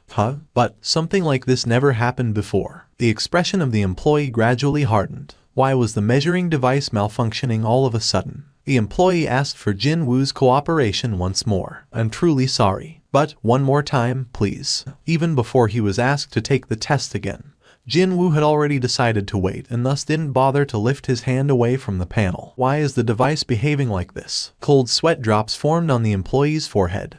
Where is Chang-sik? Why are you alone here? The employee quickly looked behind him, and he found manager Jeong Kai-soo from the rank evaluation application department standing there. Manager Jeong. Relief formed on the employee's face after an unexpected reinforcement made his entrance. The senior officer went to the bathroom just now. That fool, how dare he vacate his position in the middle of office who? Jeong Kai-soo couldn't bring himself to finish that sentence. The measuring device is acting a little weird. The device is what now? Please, take a look. This error message keeps popping up. Once the employee took a step back, Jeong Kai-soo stood in his stead in front of the monitor that displayed the result of Jin-Woo's measurement. And right away, Jeong Kai-soo's expression froze up. How long have you been working here? It's been around 6 months, sir. Did I press the wrong button? Nope. Just call Chang-sik and tell him to get over here right now. Excuse me, I'm saying. His toilet break or whatever isn't important anymore, so tell him to get his ass over here right away. Jiang Kai-su raised his voice. The employee flinched and asked, What's the matter, manager? This isn't an error message, but it's saying impossible to measure. Don't you understand what that means? But that wasn't an error message. Why was every single newbie employee such a dumbass? Jiang Kai-su's gaze left the employee and landed on the person taking the evaluation test. This message means that this device can't measure that person's magic power. Did this newbie say it had been around 6 months since he started working here? Forget about 6 months, something like this had not happened in the past 2 years, so of course, it wasn't surprising at all to see a newbie employee being completely oblivious. Jiang Kai-su's voice trembled as he replied, Right, he's a rank S. Rank S Special. This rank had been in wide use so people mistook it for an actual official rank.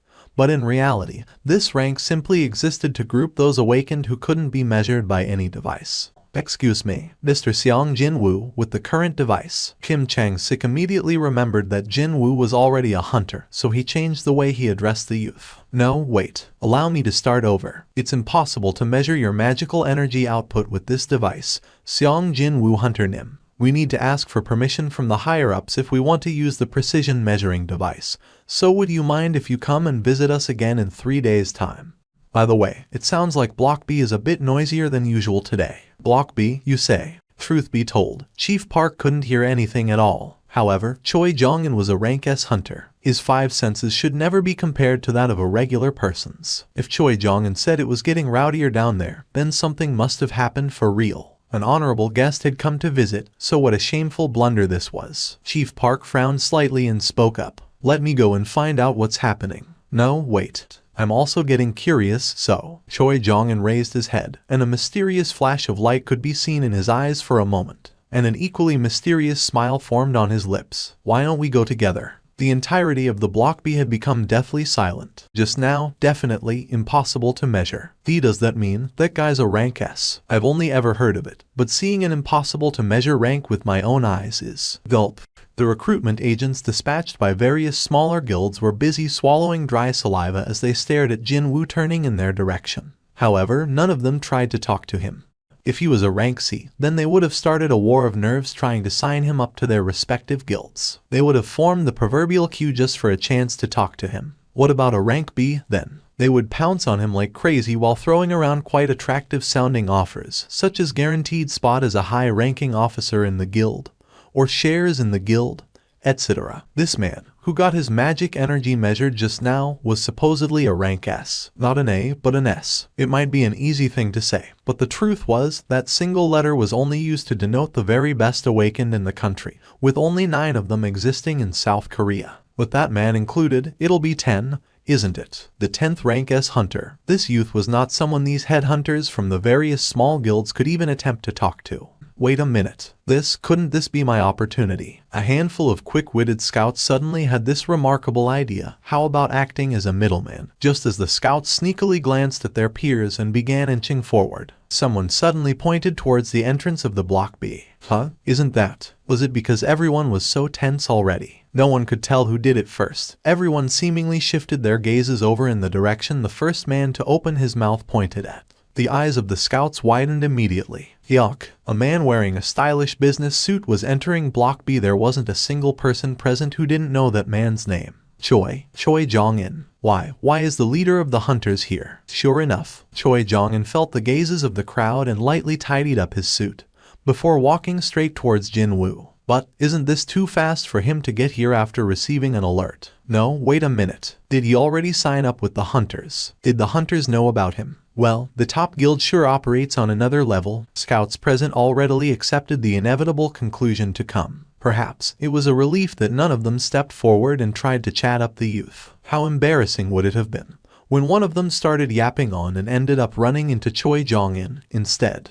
Jin-Woo was breathing a sigh of relief at the grand entrance of Choi Jong-in. What a relief. He was pondering what to do next after being stared at by so many pairs of eyes. But what a wonderful timing it was, that man walking in and dividing the attention. Jin-Woo inwardly thanked Choi Jong-in for providing some unexpected help. Choi Jong-in's eyes gleamed brightly as he stared into Jin-Woo's face. This man's the 10th. Choi Jong-in beat around the bush with Chief Park about checking out the situation together or some such. But the truth was, he already had sensed what was happening before coming here. I mean, they've been yapping on so loudly about impossible to measure this in device error that, so how can I not hear them? Thanks to that, though, he was given a huge opportunity here. Choi Jong-in cleared his throat and formed his trademark smile. I'm Choi Jong-in, the leader of the Hunters Guild. Of course, Jin-Woo knew that already. Well, that man's face could be seen frequently enough whenever a TV was turned on, after all. I'm aware that you just had your awakened rank evaluation. Yes, by any chance, have you thought of a guild to join? I'd like to speak to you regarding that issue, so can you spare a minute to talk, please? Sorry, but don't have the time. Jin-Woo quickly voiced his refusal and hurriedly left the Block B building. It happened so fast that Choi Jong-in didn't even have the chance to think about stopping the youth from leaving. Meanwhile, the association employees and the scouts from other guilds belatedly realized what had transpired and began freaking out. What the hell? Wait, did Choi Jong-in get kicked to the curb? No matter who sees it, he was ignored. Mutter, mutter. The waiting room became very noisy all of a sudden. Choi Jong-in did his best to maintain his calm and looked to his side. Chief Park. Yes, Chief Park replied with an awkward look on his face. Did I make a mistake during my introduction? Well, I wonder. I'm not sure. Obviously, Chief Park heard everything as he was standing to the side. Still, this wasn't the right time to say that out loud, no. When Chief Park shut his mouth, Choi Jong-in sheepishly scratched the side of his head. Was I too careless with my approach? Still, there was no reason to feel disappointed here. Without a doubt, he was one step ahead of other guilds. I'm the only one who knows about the appearance of the new rank S. The remeasurement was scheduled for 3 days later. There was still some time left until the official announcement. Before that, though, I gotta find another opportunity to talk to him, no matter what. While Choi Jong-in began pondering his options, he spotted someone else hurriedly running towards the building. Wait, isn't he? Now that was definitely a familiar face. When that man pushed open the glass door and entered, Choi Jong-in spoke up with a surprised expression on his face. Chairman Baek, what are you? Baek Yun-ho's eyes also widened after recognizing Choi Jong-in. Master Choi. Choi Jong-in quickly deciphered Baek Yun-ho's expression. It's like he knows he's been busted. It was not very likely that he came running after an informant rang him up just now. No, the time of his arrival didn't make sense if that was the case. I mean, the distance between the White Tiger Guild offices and the Hunter Association is great, so. That's right, Baek Yun-ho knew from the get-go. He had prior knowledge regarding what would happen here, meaning he knows about the existence of that man already. But that couldn't be. If so, he'd never let that man go through the reassignment test in this fashion. If it were me, I'd make him sign the contract first and then let him take the test. It was here that the scattered puzzle pieces in Choi Jong-in's head began falling into their respective places. No way could it be. The White Tiger Guild, the incident during their training, the Red Gate, the mystery helper, and then the newly appeared rank S awakened. The White Tiger must have received help from someone they don't want others to know about. Found him. So, it was that man, huh? Choi Jong-in didn't say anything else and relaxedly walked past Baek Yun-ho. Meanwhile, Baek Yun-ho took a look around. He couldn't spot Jin-Woo anywhere. Am I too late? Baek Yun-ho could only look on at the distancing back of Choi Jong-in and softly sigh. Who knew that the Master of Hunters Guild would be at the Hunters Association? Baek Yun-ho scratched the back of his head and muttered to himself. Things just got complicated. The visiting hours of the Seoul's Ilshin Hospital ended at 8 in the evening. Are you the guardian of the patient Park Kyeong-hae? That's correct. You can go and see her. Are you aware of the visiting hours cutoff time? Yes, I'm aware. Finishing his chat by the nursing station, Jin-Woo quickly walked to the patient ward his mother was in. Thanks to his hurried steps, he arrived there not too long afterwards. Jin-Woo opened the door and entered the ward, and quietly sat down on the chair next to the bed his mother was lying in. She seemed to be in a deep slumber. With her like this, it's like she'd wake up at any moment now. A slumber that no one could wake up from. It was a new type of illness that appeared with the advent of the gates. I heard from someone that this hospital alone has over 10 patients suffering the same illness. I'll save you. Mom did her best to stabilize the family when his father went missing, even though she never enjoyed robust health. Ending his definitely not short visit, Jin-Woo wordlessly walked out of the ward and carefully closed the door behind him. And when he turned around to leave, he got to spot a familiar face standing in the corridor. On that day, it was you who killed the monsters in the dual dungeon, wasn't it? A low and thick, manly voice, sharp, scary eyebrows. He was none other than Woo Jin-cheol from the monitoring division. Jin-Woo didn't reply. There was no reason to, nor did he particularly feel like it, either. Instead, there was something else he wanted to ask. How did you find out that I was here? I tried to guess the places you might head off to. I called the hospital and they informed me of your presence here. The association was paying for Mom's hospital fees, after all. Well, that's going to change soon. Did you seek me out just to ask me about that day's events? No, I did not. Well, then, how can I help you? There is someone who'd like to speak to you. Would you mind accompanying me for a little while? Is that an order? No. He then deeply bowed his head, his voice sounding much more serious than before. I'd like to ask you for this favor. Jin-Woo didn't expect Wu Jin-Cheol, with his fearsome countenance and all, to assume that kind of attitude. Jin-Woo pondered a little, before deciding to find out who wanted to meet him first. Who wants to talk to me? It's the president of the Hunters Association, Go Gun Huey. Wu Jin-Cheol then pointed towards the corner behind him and spoke. The association president is currently here. The heaven above heaven. The S-rank hunter Go Gun Huey, also known as the sky above the sky. After discovering Jin-Woo, Go Gun Huey stood up from the seat. You must be Seong Jin-Woo Hunter Nim. He might be over 80 years old, but his physique was still quite amazing. Indeed, his size reminded one of either a retired pro wrestler or a traditional grappler. However, he didn't emit any of the overbearing aura one might expect from someone like that. That's surprising. Judged from his appearance or his station, Jin-Woo expected him to be a bit of douche, a stuck-up of sorts, yet the entourage accompanying that man carried scarier expressions instead. Jin-Woo inadvertently caught the glimpse of a golden badge pinned to Go Gun Huey's jacket. This man currently served as a member of the National Assembly, and at the same time, as the president of the association as well. And a rank S awakened on top of that, too. I'd like to congratulate you on becoming the newest rank S hunter. Jin-Woo tilted his head.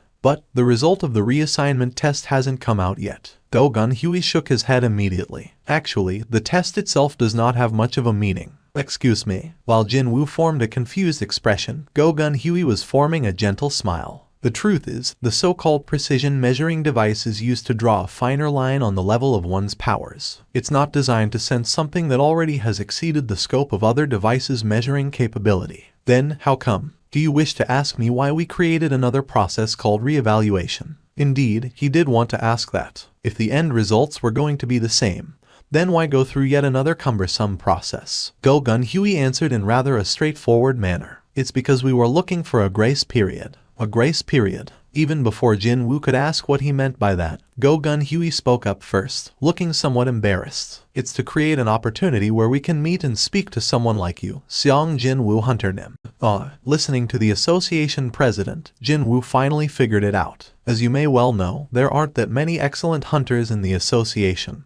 Like Division Chief Wu Jin-Cheol here, compared to our size. That was because of large guilds, and that's because of the large guilds. But, of course, Jin-Woo nodded his head. Signing up with a large guild guarantees you fat salaries and fame, so who would want to come and work for the association? The salaries for the association's hunters weren't small by any means. But then again, when compared to what one could potentially be earning by working for large guilds, the salary was pitifully pathetic. And so, we came up with a plan in case a truly exceptional Awakened decides to visit the association. So, that would be the re-evaluation test, then. Well, sure. If the result of the evaluation was publicly made available, and was spread everywhere, would the association have the chance to make an approach like this? It certainly made sense. I won't beat around the bush and get to the point. We're not a corporation, so we can't promise you lots of money. However, Go Gun Huey touched his chest area, before extending his fist that was gripping onto something. However, we can help you in a different way. I don't quite understand. What I'm saying here is that we can help guide you, Seong Jin-Woo Hunter Nim, down a very different direction. His clenched fist slowly unfurled. On Go Gun Huey's palm, a golden badge gleamed brightly. Political power, is it? Even after that, Jin-Woo maintained a suspicious expression. You know about the 5 guilds, yes. How could anyone not know of them? Jin-Woo silently nodded his head. Currently, you'll find that in South Korea, the heads of 5 large dragons are locked in a delicate balance. Around the capital, the Hunters, the White Tiger, and the Reapers. And in the countryside, the Shining Star and the Night Order. If you decide to enter one of the 5 guilds, doesn't matter which one, the delicate balance will shatter and everything will change.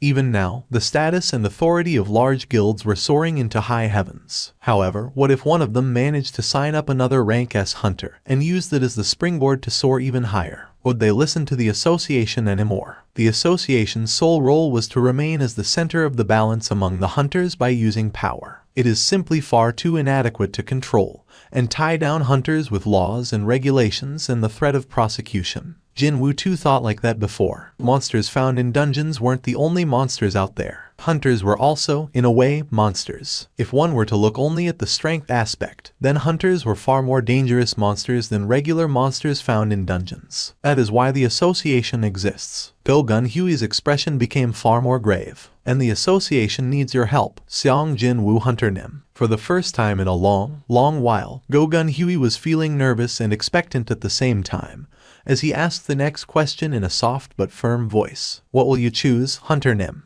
That wasn't a bad suggestion. If Go-Gun Huey were to lend his support, then even the most average guy would be on the fast track to success. The National Assembly, the government, the Hunters Association, and even the mass media, too, it'd be very hard to find a sector that Go-Gun Huey's reach did not extend to. Not only that, if the person receiving that support just so happened to a rank S hunter, I can't even imagine how far a person like that would climb up. All of a sudden, Jin-Woo pictured himself sitting right next to the member of National Assembly Go-Gun Huey while kitted out in a super dope designer business suit. His heart palpitated ever so slightly. Such an opportunity wouldn't come knocking every day, right? However, there was one important thing missing from that scenario. If I sign up with the association, I won't be able to increase my level. The higher-ranked hunters working for the association never participated in raids at all. Their main role was to deal with other hunters, not to hunt down and kill monsters. Jin-Woo eventually opened his mouth. And sorry, Go-Gun Huey's expression hardened immediately. I thought I saw determination fill up his face just now. Was I mistaken? He couldn't hide the disappointment in his face. In the end, the ambition of the man named Seong Jin-Woo was only about this much. Go-Gun Huey wasn't lying about lending support for the other path. Actually, he was thinking of something even greater. A new rank S to appear in 2 years. Go-Gun Huey was thinking of keeping this youth close and teaching him the ropes, and if the kid showed promise, groom him to become the next successor. Because a powerful figure was needed to support the association when he was gone. Meaning, Go-Gun Huey was planning to hand over everything he had. However, for the result to be like this, how laughable I am. Go-Gun Huey took away the golden badge and asked in a dejected voice, "Is it because of money?" Jin-Woo replied right away, "No, it is not. I want to fight." Jin-Woo's unhesitating reply smacked the back of Go-Gun Huey's head. What did he say? It definitely felt like he got sucker punched just now. Did you mean that you want to fight against the monsters? That's correct. Jin-Woo didn't bother with unnecessary explanations and spoke frankly. I want to enter gates and hunt down monsters. I believe the place I belong is inside dungeons. How can this be? Go-Gun Huey's eyes widened. A man like him standing on top of many others knew whether someone was telling the truth or lying through their teeth simply from the light emitting from their eyes. The position he occupied could only be reached by possessing such a skill, after all. That was why Go-Gun Huey knew it. Those eyes. He's being dead serious. Go-Gun Huey's own eyes staring at Jin-Woo did a 180. How long has it been since I felt this? By the time Go-Gun Huey had awakened, his body was already too old. That was why, instead of fighting against monsters, he looked for other things he could do instead. By using the money he got from selling his company, he established the Korean Hunters Association, gathered hunters, and with his fame serving as the foundation, he marched straight into the National Assembly, and even had a hand in creating laws that governed hunters. However, there was this lingering regret in his heart that would never go away,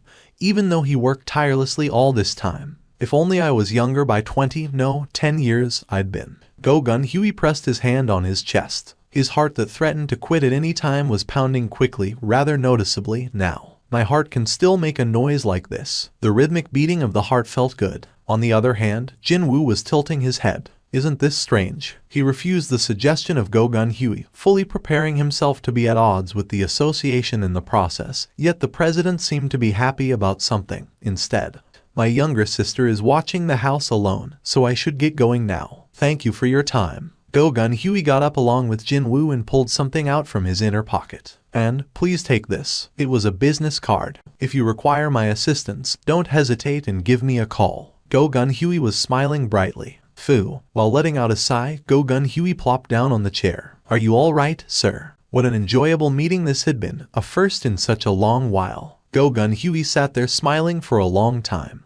before turning to his paw and handed out an order. Clear the schedule for the rest of the day. But, sir, the meeting with the ministers. Cancel them all. Go-Gun Huey chuckled to himself. I do not wish to waste this good feeling on those small-minded idiots. He wished to retain this lingering feel-good attitude for today, at least. How about having a drink with me today? At this quite unexpected suggestion, Wu Jinqiao could only form an awkward smile. I'm not very good with holding my liquor, sir. Will that be fine with you? I didn't take you for a person like that. Go-Gun Huey playfully clicked his tongue. Haven't you heard of the old saying about the cup size of a man's drink determining the extent of the world he can make his own? My apologies, sir. Wu Jinqiao's face reddened in embarrassment and scratched the back of his head. Go-Gun Huey's gaze shifted towards the end of the corridor that Jin-Woo had disappeared to. Hunter Xiang Jin-Woo. How well would he be able to hold his liquor? Thinking that he'd like to find out someday, a thin smile formed on Go-Gun Huey's lips. I came running because you said you'd buy me a meal, but it's just some measly pork belly. Huh? Are you looking down on the mighty pork belly now? This place is where my great memory of me and my Hyung Nim was created, you know. Yu Jin-ho and his deeply reddened face put the empty shot glass of alcohol down on the table and snorted out in drunkenness. Okay, so why did you bring me to this place of such a wonderful memory? Yu Su-hyun formed a flabbergasted expression. She was getting ready to sleep, but then Yu Jin-ho called her out of the blue. Nuna, please console me. Please. Why Nuna all of a sudden? She found his tearful whimpering rather desperate and pitiful, so she hurriedly came out to meet him. But to think, the place he brought her to was a diner. It was only obvious for Yu Su-hyun to be less than impressed by her current situation, when considering the fact that she grew up as a refined lady of a Keeball's family, and also from the fact that she was working as a top model nowadays. What's going on? Will you just speak up? Yu Su-hyun asked while pouring more soju in Yu Jin-ho's empty shot glass. Look at this. This is the phone number of my dear Hyung Nim. Right? Still sounding tearful, Yu Jin-ho pushed forward his smartphone. On the screen, one could see the lengthy list of calls, 1 successful call, and 4 failed attempts. Even then, the first one that got through was apparently cut short in the middle, too. Wait, did you call me out here because you couldn't reach someone you know on the phone? Nod. Gimme that. She quickly tapped on the call icon. Ring. The ringtone got cut off a short while later. When that happened, Yu Su-hyun began glaring at him. Hey, you dumba s. Hey? Yu Jin-ho raised his head from the table. The ringtone cuts out after 15 seconds. That guy's not avoiding answering you. It's just that his phone's been switched off. By the way, just who is this Hyung Nim guy? You'll find out soon enough. After signing up with the Yujin Guild, that is. Yu Jin-ho was about to say those words out loud, but then his eyes widened slightly after seeing the footage being shown on the TV mounted high up on the diner's wall. Isn't that guy? Yu Su-hyun also turned her gaze towards the TV. Well, my filming schedule hasn't been cleared yet. We'll only know after my evaluation result comes out. The ticker tape on the bottom of the screen said that Ri Min-seong was planning to stop by the Hunters Association soon and take his rank assignment test. Wowzers. As expected of the star of the Korean wave, Ri Min-seong. Look at the number of reporters there. Aren't those guys from the Chinese media? How can that guy lie so boldly in front of so many people? Everyone who's in the know all know it already. That's all just a show. He already has been ranked A, you know. He's just playing it up for the cameras because he wants to be the talk of the town. He's putting on an act. The difference in his personality between when the cameras were around and when they were not was, as the kids like to say nowadays, the fourth dimensional wall that no one could cross. That was the type of person Yu Su-hyun detested the most. Not too long ago, he called her up totally out of the blue and started his SH tick while saying something about being a hunter like her. She had to go through a ringer trying to end that call. What an unpleasant bastard. Even before he had awakened, he was infamous for his incredible arrogance. But now that he was about to become a rank hunter, how bad would it get now? There were 2 more days to the reassignment test. He decided to gather more information on the artifact trade during this time period, so he switched on his computer. As he browsed through the available information on the auction goods, Jin-Woo's eyes grew wider and wider. The minimum starts in the hundreds of millions.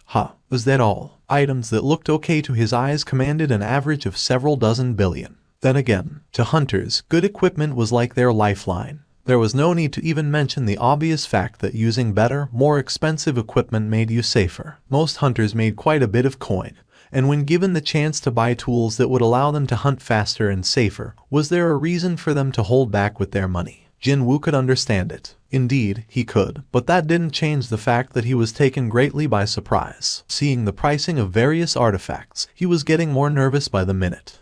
I don't think it'll be enough with what I have in the bank. He didn't find a defensive artifact designed to defend against flame-type damage, but it looked increasingly likely that the amount he had would not be enough to buy high-grade defensive equipment at all. And I thought that I had enough money now. That opinion was from the perspective of a normal person. As a hunter, it fell far, far too short. He had around 1.7 billion saved up in the bank. If he were to purchase artifacts he wanted, he definitely had to sell the bead of avarice. Now that he was the seller, Jin-Woo's expression rapidly changed. Needing a lot of money to buy an artifact means that I can sell my own artifact at a sky-high price. Click. He moved the mouse and continued to search until the list of the magical tools currently on sale appeared on the monitor. No matter how hard he searched, he could not find a single artifact that doubled the magic damage. Man, these prices for the magic tools are no laughing matter, aren't they? When he thought about it, though, the boost of 20% was not small at all. Only the upper tier, no, the very best hunters out there, would be able to afford such an expensive artifact.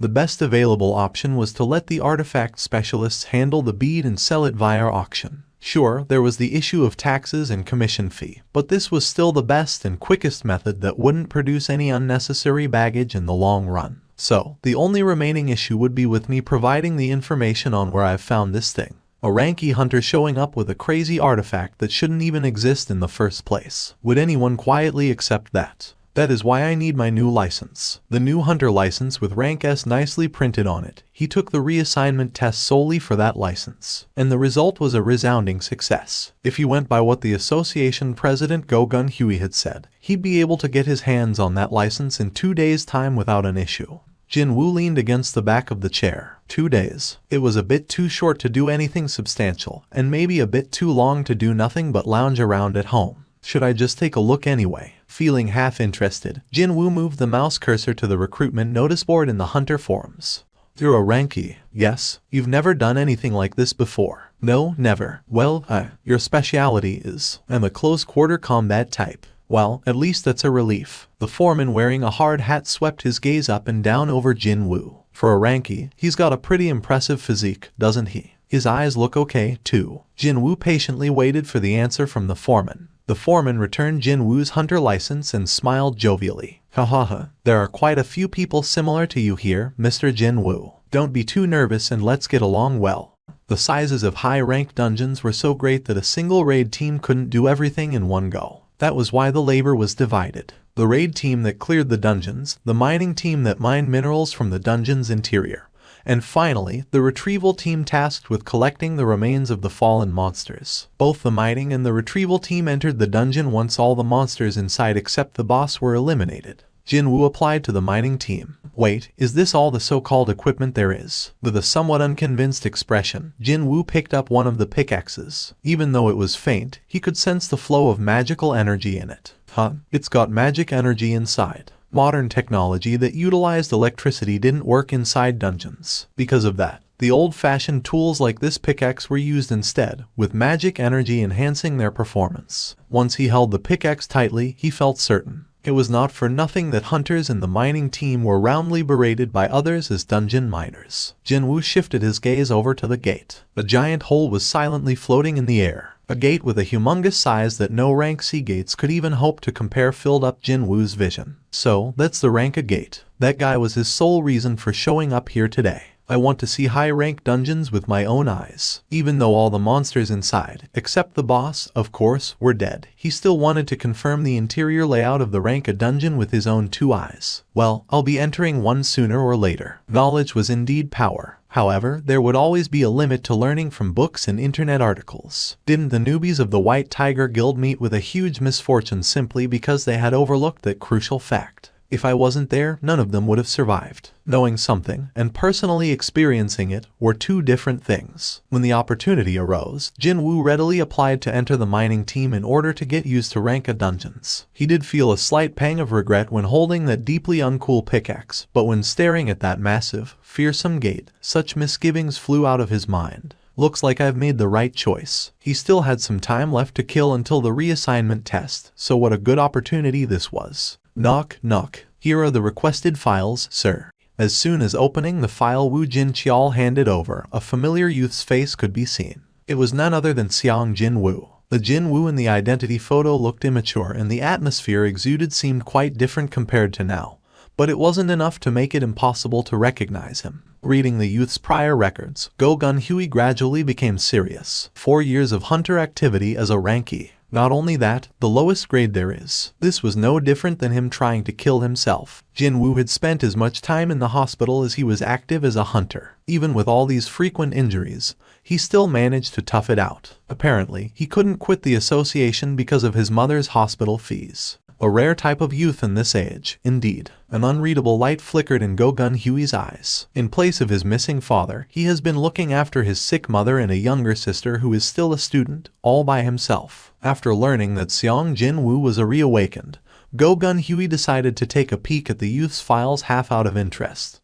But he sure didn't expect this. Go Gun-hui found the youth even more likable after reading more about the kid. There is something you should know, sir. The truth is, I received word not too long ago that Hunter Jin-Woo has entered a raid team earlier today. Already? Okay, so whose team are we talking about here? It's the raid team from the Hunters Guild. Hunters, is it? Jin-Woo had chosen the Hunters. Not only that, in one day, too. Go Gun-hui's expression hardened. Could he have been just all talk, and he got tempted by the massive contract signing fee of the Hunters? If so, what a disappointing turn of events this was. Well, he was feeling genuinely moved for the first time in a long while after meeting a hunter worthy of that job title. However, when thinking back to the attitude the youth carried from yesterday's meeting, as well as the information Go Gun-hui had read just now, Jin-Woo definitely did not look like someone who'd change his mind with a flip of his hand. There must be some other reason, such as, for sure, if he wished to combat truly powerful monsters, then the Hunters Guild should suit him the best. Go Gun-hui was ready to accept this explanation. Too bad, because Wu Jin-cheol quickly tackled him off that thought process. It doesn't sound like that's the case, sir. Have you heard of something? It has been confirmed that Hunter Jin-Woo didn't join with the main raid team, but actually with the mining team instead. Sir, Go Gun-hui shot up from his chair. What did you say? A rank S hunter applied to become a miner. His voice accurately conveyed his disbelief. In all honesty, Wu Jin-cheol reacted the same back then. That was why he confirmed it several times to make sure, but the result didn't change no matter what. That's why I hesitated about telling him about this matter. Just what was Jin-Woo thinking? Cold sweat trickled down Wu Jin-cheol's face as he spoke. Yes, sir. He has indeed done so. Go Gun-hui plopped down on the chair and began chuckling in helplessness. What a hard-to-understand young man he is. Suddenly, the front of the gate became rather noisy. The raid team has come out. Looks like they are finally finished. The tired expressions of the hunters and the mining team, restless from all that waiting, brightened one by one. The Hunters Guild employees stood in front of the gate and welcomed the raid team members as they made their exit one by one. The term raid team as used in the field seemed to refer to the members belonging to the guild's main assault force. So, these people are the country's best assault force. Studying the faces of each and every upper rank, no, the very highest ranked, hunters walking by, Jin-Woo's eyes sharpened considerably. He spotted a familiar face among them. Choi Jong-in, the leader of the Hunters Guild, and a rank S mage-type hunter. Jin-Woo pulled the hard hat lower to hide his face, figuring that things might get complicated if Choi Jong-in recognized him here. Thankfully, there were many hunters wearing a similar get-up as him nearby, so Jin-Woo was able to blend in just fine. And so, as he stood amidst the miners and silently studied the members of the country's very best assault force, Jin-Woo began thinking that, are they really the true elites of the Hunters Guild? He was feeling quite incredulous inwardly. Quite contrary to his initial expectations, it was hard to find a single hunter with a really powerful aura. As befitting of the nickname Ultimate Weapon, Jin-Woo could sense an enormous amount of magical energy from Choi Jong-in. But besides that guy, not one was worthy of mention. But, then, no one told him to do so, and there was no sound attracting him, yet Jin-Woo's head instinctively swiveled back towards the gate. And then, he gasped out in surprise. How can this be? There was a woman with a short hairstyle relaxedly walking out from the gate. The very first things that caught his attention on her makeup-less face were a pair of large and clear eyes. Next up, her clean and pale skin, as well as her smoothly flowing neckline, also managed to attract his gaze. If there were 100 men, 99 of them would unhesitatingly praise her looks and call it beautiful. However, besides all that, what attracted Jin-Woo's attention the most was not her looks but what was inside her. The power that was hidden inside her. From that expressionless woman, an incredible amount of magic energy was leaking out non-stop. At a bare minimum, she's on the same level as Choi Jong-in. Or maybe even more than that. She possessed an aura that easily overwhelmed her surroundings. By the time his shock wore off and cold reasoning succeeded in driving his emotions out of his head, Jin-Woo recalled this woman's name. She must be the only female rank S Cha Hyun, the top-ranked hunter who formed, along with Choi Jong-in, one of the core pillars of the Hunters Guild. I can't think of anyone else. Just how many women possessing such an aura existed in South Korea. Compared to her rarity though, Cha Hyun's face wasn't all that well known. It was because she didn't enjoy being exposed to the cameras. And that was also why Jin-Woo saw Cha Hyun's face for the first time today as well. Wait, her face doesn't even look weird like in some rumors, so how come she hates being in front of a camera? Indeed, pretty much all ladies in their early 20s love taking photos. Sure, all those happen to be selfies, but still. Perhaps his stare was too direct. Cha Hyun's own gaze began shifting in Jin-Woo's direction. Stealth shouldn't be necessary here, right? Jin-Woo easily hid his presence. Cha Hyun continued to scan the area Jin-Woo used to stand before tilting her head slightly. What was that? I thought I felt a really strong presence just now. Was she mistaken? Initially, she thought that the association president Go Gun-Hui had stopped by at the operations area. However, that powerful presence disappeared completely as if it was a lie. Well, someone as busy as the association president wouldn't come unannounced, now would he? Too bad for her. The cost of her misunderstanding was rather great. Because she was searching after the hint of that strong presence, she had to focus her senses, and that meant the heavy odor several times worse than normal assaulted her nose. Yuck. As usual, Cha Hyun pulled out a handkerchief to cover her nose, and while tottering around somewhat uneasily, escaped from the cordon of hunters. Her perception is better than I thought. Jin-Woo let out a sigh of relief while watching Cha Hyun's distancing back. With her exit, all the raid team members had come out of the gate. Having been waiting with bated breath for this moment, the foreman of the mining team B Yun-seok turned around to face his boys. He clapped his hands loudly and spoke up with a bright voice. Well, it's our turn now, so let's all do our best. The unique nature of the job meant that the retrieval team would have to enter first, followed by the mining team. Jin-Woo stood in front of the gate. There's a breeze inside this dungeon. Jin-Woo raised his head. As soon as stepping inside, he sensed an ominous wind blowing in from the deepest part of the cave-like dungeon. Suddenly, he felt a chill run down his back. And at the same time, Jin-Woo realized the identity of this mysterious wind. It's no normal wind, is it? No, this was a ripple caused by the magic energy. The powerful magic energy emitted by the boss of this rank A dungeon was physically touching Jin-Woo's body. Considering that the rank S dungeons were incredibly hard to find, even in the entire world, the owner of this magic energy could very well be the highest leveled monster Jin-Woo could realistically meet. It was then, tap, a guy coming inside the dungeon bumped into Jin-Woo's shoulder. Aye, come on, man. Walk faster. A man named Lee Seong-gu frowned deeply, the words flying out of his mouth sounding sullen. The interior of the rank A dungeon was huge. There was plenty of space to go around the person in front. However, Lee Seong-gu found this newbie who stood there unmoving not to his liking at all. So, he figured he'd embarrass the kid or something by bumping into his back. But, what the FCK is up with this guy? He's like a DMN concrete pillar. When he ran into the newbie's back, it was him who got bounced away instead. Lee Seong-gu flinched and took a step back. It was as if a dangerous light was emanating from Jin-Woo's eyes just then.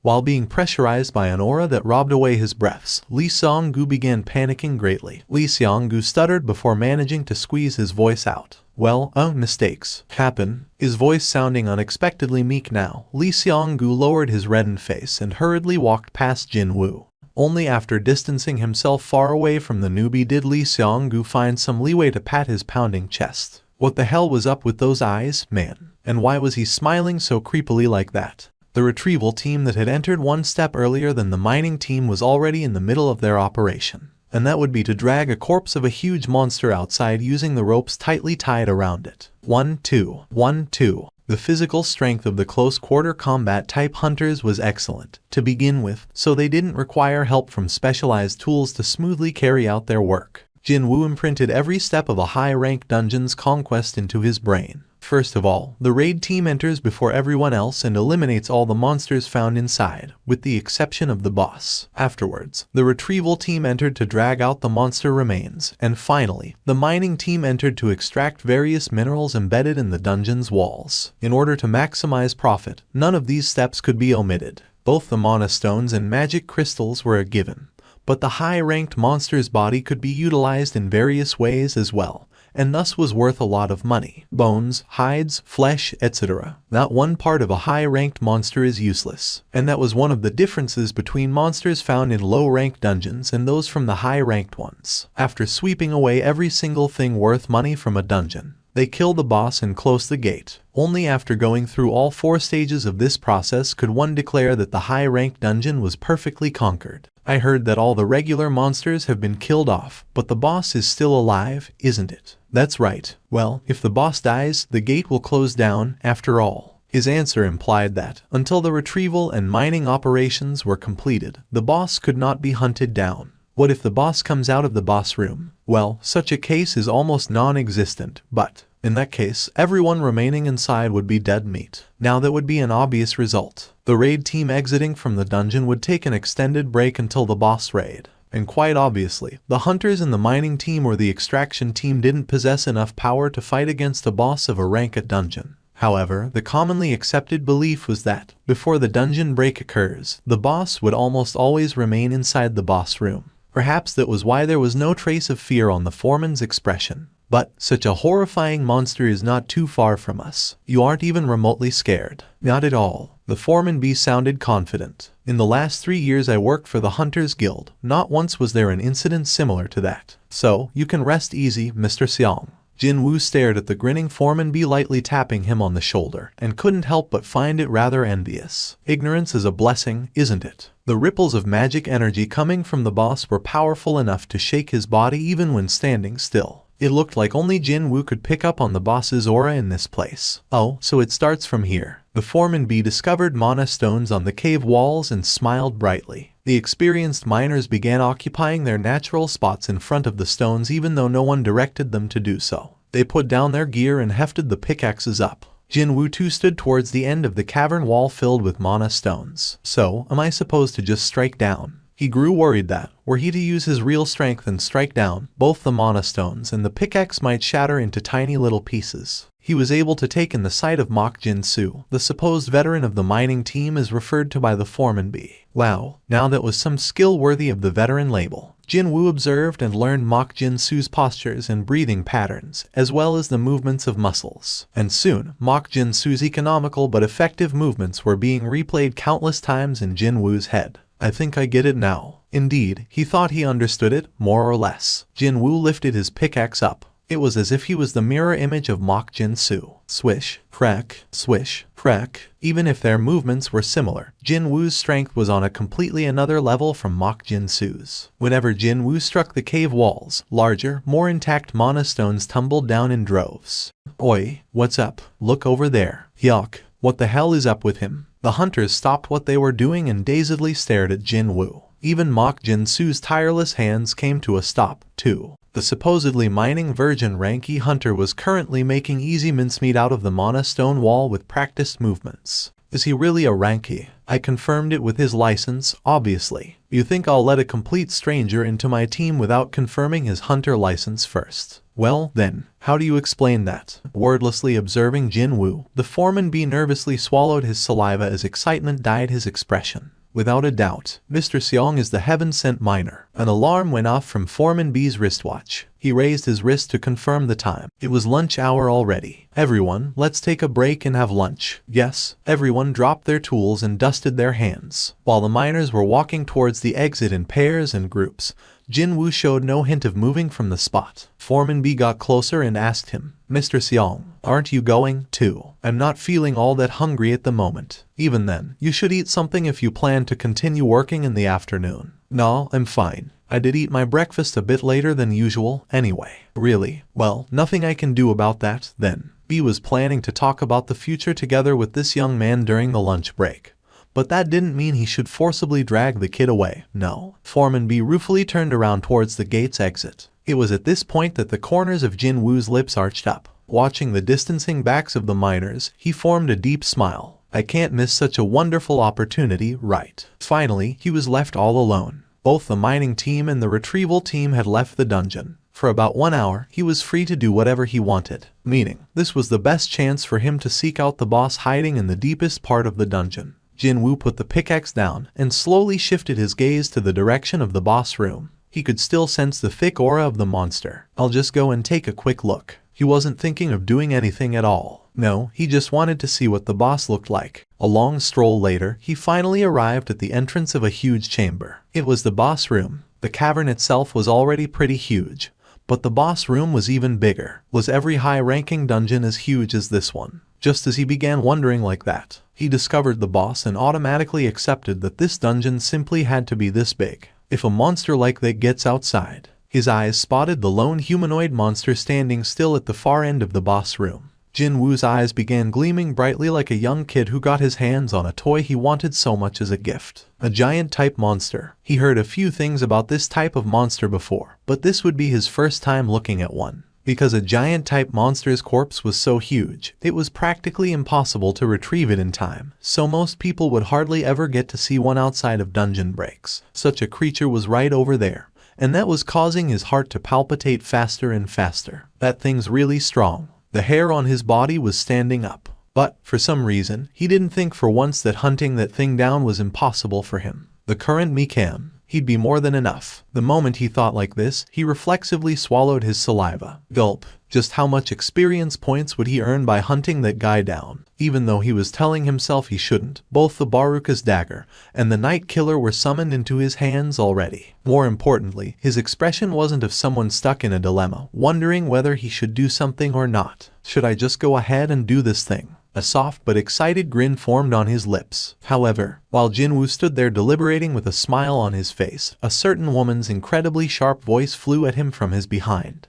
What do you think you're doing? Right then, Jin-Woo felt his heart crash down to the pit of his stomach. When did she? He was paying too much attention to the boss and failed to notice that someone had come closer. I'm busted. Jin-Woo could only smack his lips in regret. However, with an eyewitness around, it was no longer possible to stare avariciously at the boss. The Hunters Guild had purchased the raid permit for his particular dungeon, so naturally, the boss of this place was also a part of their investment. And, if the boss was killed off, the gate would close down. The potential losses the Hunters Guild might incur would be a lot, then. I nearly messed up. He got blinded by the desire to level up and nearly put his hands on someone else's property. Jin-Woo regained his bearings and spat out a sigh of relief. Meanwhile, the owner of the voice had walked closer. I asked you what you were doing. Jin-Woo formed an embarrassed smile and turned around to face her. I got lost and ended up here. You got lost? She sounded flabbergasted. Only then did Jin-Woo confirm who the owner of the voice was. Huh? Isn't she? He saw that face just before entering the dungeon, didn't he? It was none other than the rank S hunter Cha Hien. As Cha Hien slowly closed the distance, she carefully scanned both of Jin-Woo's hands. I definitely saw him holding weapons just now,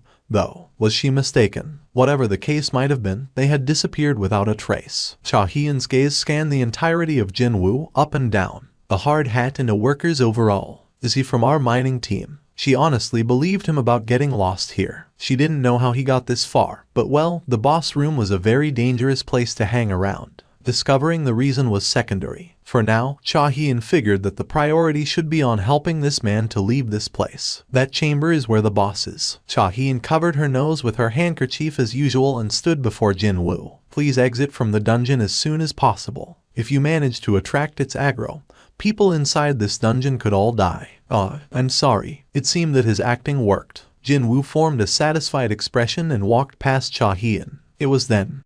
Cha Hien's head snapped towards Jin-Woo. Something impossible just happened. Cha Hien's eyes opened wide and even before she realized it, she was calling out to him. Excuse me. Wait. Yes? Can you take a look at me for a sec? What's gotten into her? And they said that thieves knew what they did wrong. Jin-Woo was not looking forward to Cha Hien coming in close to him. Too bad. She was already standing right in front of his nose. What's the matter? He asked with a troubled look on his face, but she didn't answer and simply proceeded to lightly breathe in the air near him. She had already put away the handkerchief covering her nose. What's going on here? Jin-Woo failed to understand why she was doing this. Wait, why is she suddenly smelling me? However, the state of confusion Cha Hien was going through at the moment was several times greater than his. There is no stink coming from him. This would be her first time meeting another hunter that didn't stink. Cha Hien's surprised eyes stared at Jin-Woo, and a question mark floated above Jin-Woo's head as his reply. Is there some kind of a problem?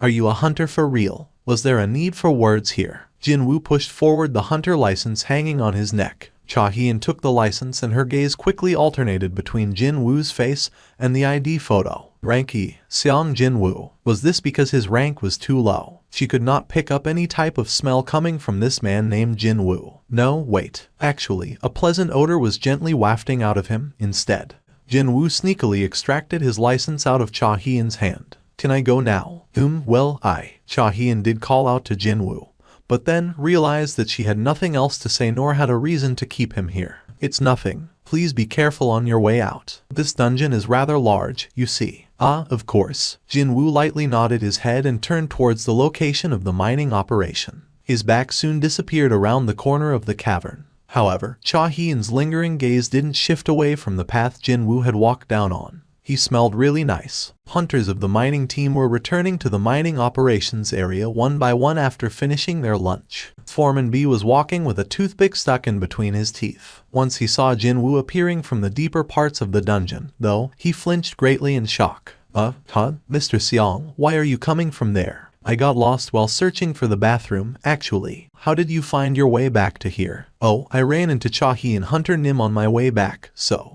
Cha Hunter Nim was it. She's probably gone to stand guard by the boss room just in case the boss decides to take a stroll. That lady also worries a lot, maybe as much as you, Mr. Seong. Foreman B guffawed vigorously. It seemed that Jin-Woo being worried about the boss not too long ago had left a deep impression in his mind. Jin-Woo could only smile wryly. The foreman can laugh like this only because he has no idea how terrifying the boss actually is. This was the difference between the hunters doing these sorts of jobs and the hunters working in the assault team. Cha-hyeon understood very well how dangerous and scary an existence the monsters could be, so she was just being meticulous in those areas that no one else was paying much attention to. I didn't know there was such a side to her, what with that expressionless face of hers and all. If the boss decided to come out of the boss room, the assault team wouldn't be the ones in danger. No, it would be the workers doing their job, as the raid team would be taking a break outside the dungeon. And she was sacrificing the allure of sweet rest to stand guard in front of the boss room,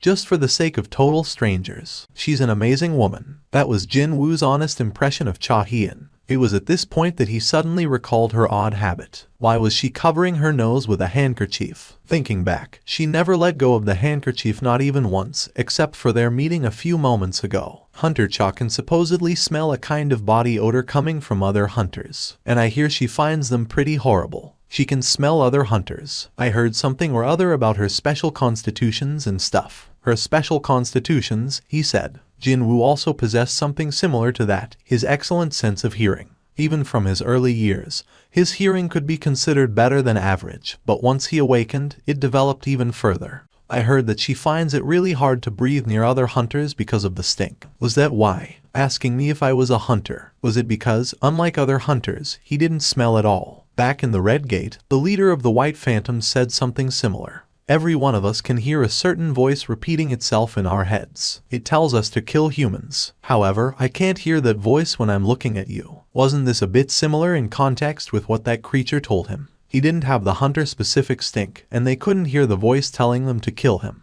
Because I'm a player, a unique existence who had received the advantages of the system. Just what was this player? The question of his own identity rose up in Jin-Woo's head, but he shook his head eventually. This isn't a problem I can figure out now, anyway. Nice work, Mr. Seong. You were really good, you know. After seeing all those mana stones tumbling down, I thought we somehow got ourselves on an excavator or something. Hunters surrounding Jin-Woo began praising him one by one. The cold, indifferent eyes before entering the gate were nowhere to be seen now. Jin-Woo was also feeling rather pleased with himself. This experience of being a dungeon miner proved to be surprisingly educational, and he also got to achieve the purpose of coming to this rank a dungeon as well. Well, this is a story best told after knocking back a few cold ones, but he hurriedly changed his tactic. I've met quite a few people while doing this job for many years now. Okay, but it's my first time meeting someone like you. You have a natural-born talent to become a miner. I'd normally not say something like this, but don't you want to come and work for me full-time?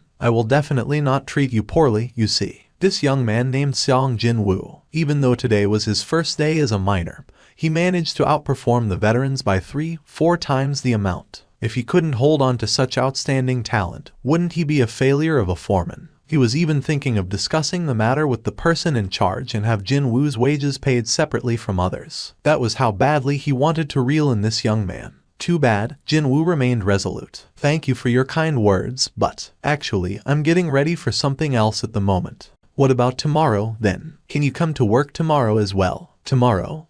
Actually, he didn't have anything else planned for tomorrow. The re-evaluation was scheduled for the day after, too. Still, was there a reason for him to take another mining job now? He already got to learn the process of the dungeon conquest, and he even got to witness the rank of boss, too. However, wait a minute. Just as he was opening his mouth to voice his refusal, a new question quickly entered Jin-Woo's mind. Does that mean Hunter's Guild will go on another raid tomorrow? That's right, and that one's also a rank A. But, is that even possible? They finished the raid today. Normally, a raid team would take about a week off after finishing up a raid. And this raid only started from yesterday afternoon, which meant the elites of the Hunters Guild were raiding this dungeon for 2 days in a row, yesterday and today. And by the time they kill the boss after the retrieval operations finally end, it'd be the early dawn. Naturally, Jin-Woo couldn't understand how there would be another raid tomorrow. When Jin-Woo displayed a hint of interest, Foreman B also got more enthusiastic. You see, Assault Team B will be stepping forward tomorrow, not Team A. Assault Team B. Could it be that they were thinking of clearing a rank A dungeon with a backup team? And this is precisely the power of the Hunters Guild, you see. I mean, we are probably the only guild in entire South Korea who can conquer rank A dungeons with 2 different teams. Foreman B sounded quite proud, then. From Jin-Woo's declaration that he'd come tomorrow, Foreman B felt like he had gained a powerful, trustworthy ally, and he was filled up with lots of confidence. Mr. Seong, you made the right choice. Foreman B's mustache quivered as he formed a blindingly brilliant smile. And then, to make sure that Jin-Woo's mind wouldn't change overnight, he even came up with an unprecedented offer, too. I'll have a good chat with the person in charge, and make sure that you get double the normal daily wages tomorrow. Will that be okay? Of course. You think I won't be able to do that much for you, Mr. Seong? Foreman B confidently pounded on his chest. Late at night, Cha-Hyun was tossing and turning in her bed. Why is he different from others? Occupied by various thoughts regarding the man she met back in the boss room, she couldn't fall asleep at all. After awakening her abilities roughly 2 years ago, she ran into many hunters, but there had never been an exception. Whenever she approached hunters, or to be more specific, the awakened, a deeply unpleasant stink assaulted her nose. At first, she thought she was sick, so she went to see various doctors. However, she made no progress in that regard. One of the doctors she went to see cautiously told her of his hypothesis. Could it be possible that you, Cha Hunter Nim, can sense others' magic energy through your olfactory senses? That guess certainly held some merit. The stink would get worse the higher the rank of a hunter was. And sure enough, the lower the rank, the more tolerable the stink was, too. Of course, regular people didn't emit any stink whatsoever. However, this is the first time meeting someone with a pleasant smell. Recalling the events of earlier, her heart began beating a bit faster. She became quite curious who that man could be. She then ended up calling the phone number of Jo Myung-kai, the manager of the recruitment department. She didn't even mean to do that, though. What's going on? Cha Hunter Nim, did something happen at this late hour? It was already well past 1 a.m. by the time she called him. He wouldn't have answered the phone if it wasn't from South Korea's sole female rank S hunter, who also happened to be the vice chairman of the Hunters Guild. She couldn't help but think that she made a mistake after hearing the still sleepy voice of Jo Myung-kai. But that lasted only for a short while. Cha-Hyun opened her mouth with some difficulty. Can you find some information on a hunter named Seong Jin-Woo? I beg your pardon. Wait, are you talking about the ranky hunter currently working for the association? Cha-Hyun was taken in by a huge surprise. Jo Myung-kai was none other than the man in charge of recruiting in South Korea's best guild. So, why did a man like that remember the name of a ranky hunter? Do you know who he is? The thing is, actually, Chairman Choi has requested me yesterday to do the same thing as you have, you see. He asked me to uncover more information on that person. Chairman did that. Yes, miss. Do you know what's going on? Well, even I don't. So, what did you find out? A voice that was thick with a helpless sigh came out of the phone's speaker. I did my best to uncover more, but the association has placed a lockdown on his information. It's my first time encountering a situation like this, them blocking the flow of all information on a regular hunter. He's not even a top-ranked hunter, either. But why are you looking for him, Cha Hunter Nim? Is there something I should assist you with? No, it's fine. And sorry for calling you so late. Good night. Those were the contents of the phone call she made 3 hours ago. She worked up her courage to find out more about a guy, only for more questions to bubble up in her mind. A mystery hunter whose identity was being sought after by the leader of the Hunters Guild, while the association was doing their best to hide it. There's definitely something going on here. No, wait. There simply had to be something. She earnestly prayed for it. He could very well be the person to unravel the mysterious and special constitution that continued to torment her ever since she turned 21, 2 years ago, when she had awakened her powers. That man, can I meet him again? Could it be that she'd never get to see him again? She was beset with worry all of a sudden. Thankfully, Cha-hee-in recalled Seong Jin-Woo's hard hat. She remembered that the hard hat and the overall he was wearing both spotted the emblem of the Hunters Guild. I remember now. He was in the mining team, wasn't he? Unlike her, who was the part of the raid team, the mining team would be working later today as well. If Seong Jin-Woo hadn't left the mining team, then there was a chance that she could meet him again, even before the morning sun rose up. Jin-Woo left for the meeting area first thing in the morning. It was different from yesterday, when he had some leeway, as he only joined the crew during the middle of the raid. Maybe I shouldn't have worried. He was worried about whether he was too early or not, but... Hey, Mr. Seong. Foreman B. Yun-seok greeted him first. Hey, it's Mr. Seong. Hey, man. This is a bit awkward. Jin-Woo had been subjected to poor treatment ever since becoming a ranky hunter, so when he received such a warm welcome, he couldn't help be dazed somewhat. Still, he didn't feel bad about their honest reactions. Excuse me, Foreman B. Foreman B flinched and shuddered grandly from the voice suddenly coming from his side. Moving around without revealing one's presence was clear evidence of one's excellent skills. And as expected, the one Foreman B's resentful gaze was directed to was the leader of today's raid team, Son Kai-hoon. The thing is, our team's porter decided to not show up today. Looks like I'll have to borrow someone from the mining team. Eh? Foreman B's eyes went round in surprise. But why from my team? When you got the retrieval team with lots of strong people who can carry luggage better than us. As if he was waiting for that reply, the foreman of the retrieval team flew off his handle. My boys had to work overtime for 3 more hours just to finish our operation. They even missed dinner, too. But now, you want to use them as a porter, too. The reason why the retrieval team had to put in overtime while missing supper, because the mining team had finished their operation far too early. Well, it's true that we finished our operation, which should have normally ended around 7 in the evening, by around 5 o'clock, all thanks to Mr. Seong. When the foreman of the retrieval team glared daggers with veins popping up in his neck, Foreman B forgot what he wanted to say. Perhaps he thought that this would be enough of an explanation. Son Kai-hoon then addressed the miners. Is there anyone among you who wish to accompany the raid team? Once the raid is over, we will furnish you the additional hazard pay immediately. So Kai-hoon's pleading eyes darted from here to there, but no one stepped forward. Either they looked down on the ground, or stared at the heavens, deliberately avoiding meeting his gaze. That would be obvious, really. I ain't gonna risk my neck for a couple more bucks. Won't do it, even if you beat me up. The highest ranked hunter among the mining team was only a rank C, most of them were rank DS. Heck, they even had a rank E among them, too. However, the place Son Kai-hoon wanted to take them to was a rank A dungeon, seen as perhaps the most dangerous of the lot, realistically speaking. The miners would still hesitate greatly even if the dungeon in question was rated B, yet it was an A. Even a gentle graze would kill these hunters in there. No, just stepping on the wrong spot would result in one's death. That dungeon was not a place where low-ranked hunters could survive. Sure, porters only had to lug around the raid team's gear, but still, compared to the job of mining, it was still far too dangerous. Is there no one? Son Kai-hoon's expression became more and more crestfallen. Who knew how much more time and effort he needed to waste in order to find another porter? Probably the whole morning, or even till the afternoon. Or, if he was really unlucky, then the entire day might go down the drain. This is going to be big trouble. It was at this point when his eyes met with a certain young hunter's. Unlike other hunters, this guy was staring right back at him. It was, of course, Jin-Woo.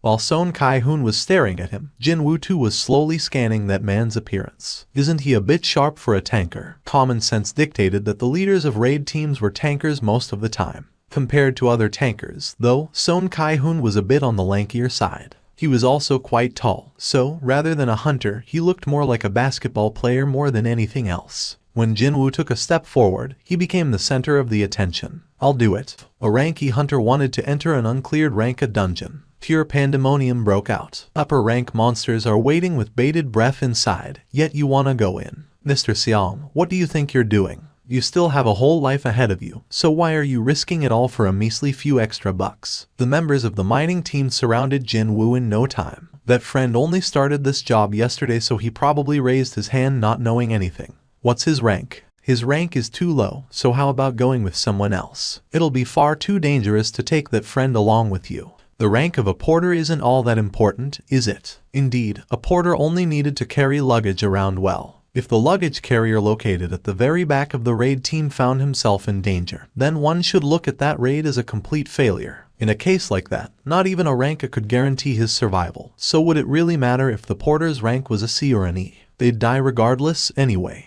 I'm taking him. Isn't it heavy? Son Kai-hoon asked a question, and Jin-Woo simply shook his head. No, it's fine. The large bag being carried on Jin-Woo's back was filled to the brim with extra sets of clothing, weapons, and defensive equipment, etc. For the raid team, its volume was quite considerable, but honestly speaking, he didn't find it heavy at all. All thanks to his strength stat, of course. Doesn't look like he's straining himself. After studying Jin-Woo's expression for a bit, Son Kai-hoon turned towards the gate. A giant gate, as big as the one from yesterday, silently floated in the air. Wait, maybe this one's a little bit bigger. Even then, the detected amount of magic energy was supposedly less than yesterday's gate. The raid difficulty was judged by the emitted magic energy and not the size of the gate. That was probably the main reason why the B team was tasked with clearing this particular dungeon. The leaking magic energy is incomparably smaller than yesterday. Jin-Woo could tell by standing in front of the gate. The result of the association's measurement didn't seem to be wrong. But then, what was this? Just like back when he was standing before the red gate, a certain creeping sense of ill omen was dawning on him. I hope it's nothing. Meanwhile, Son Kai-hoon gave out his order. Let's go inside. The raid team waiting in front of the gate began moving once more with that order. Hunters entered the dungeon one by one.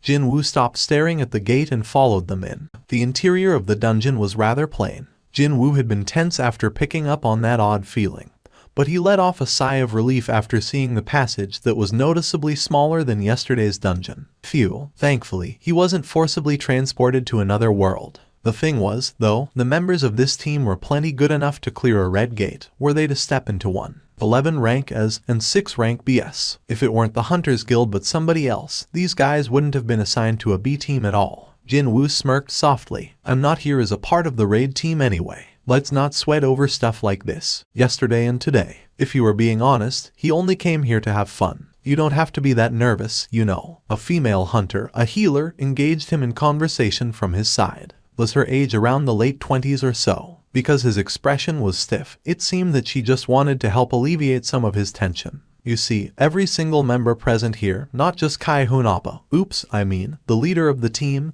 is a distinguished hunter. Except me, that is. The healer lady smiled refreshingly. From the word go, Jin-Woo wasn't scared, but after seeing the female hunter's utterly relaxed face, he felt like a deflated balloon. Jin-Woo grinned too, and nodded his head.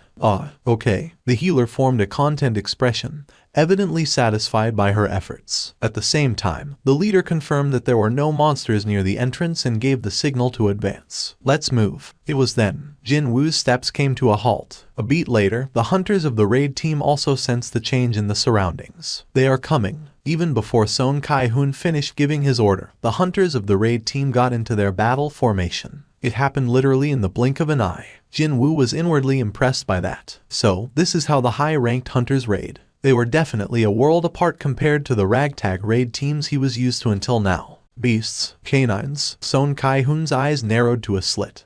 A group of monsters resembling hyenas was rushing towards the raid team. They were as big as a medium-sized car, too. Son Kai-hoon tilted his head slightly. Dungeon jackals. He became sure of it once they got close enough. They were indeed dungeon jackals. Son Kai-hoon had been standing with his shield covering his front.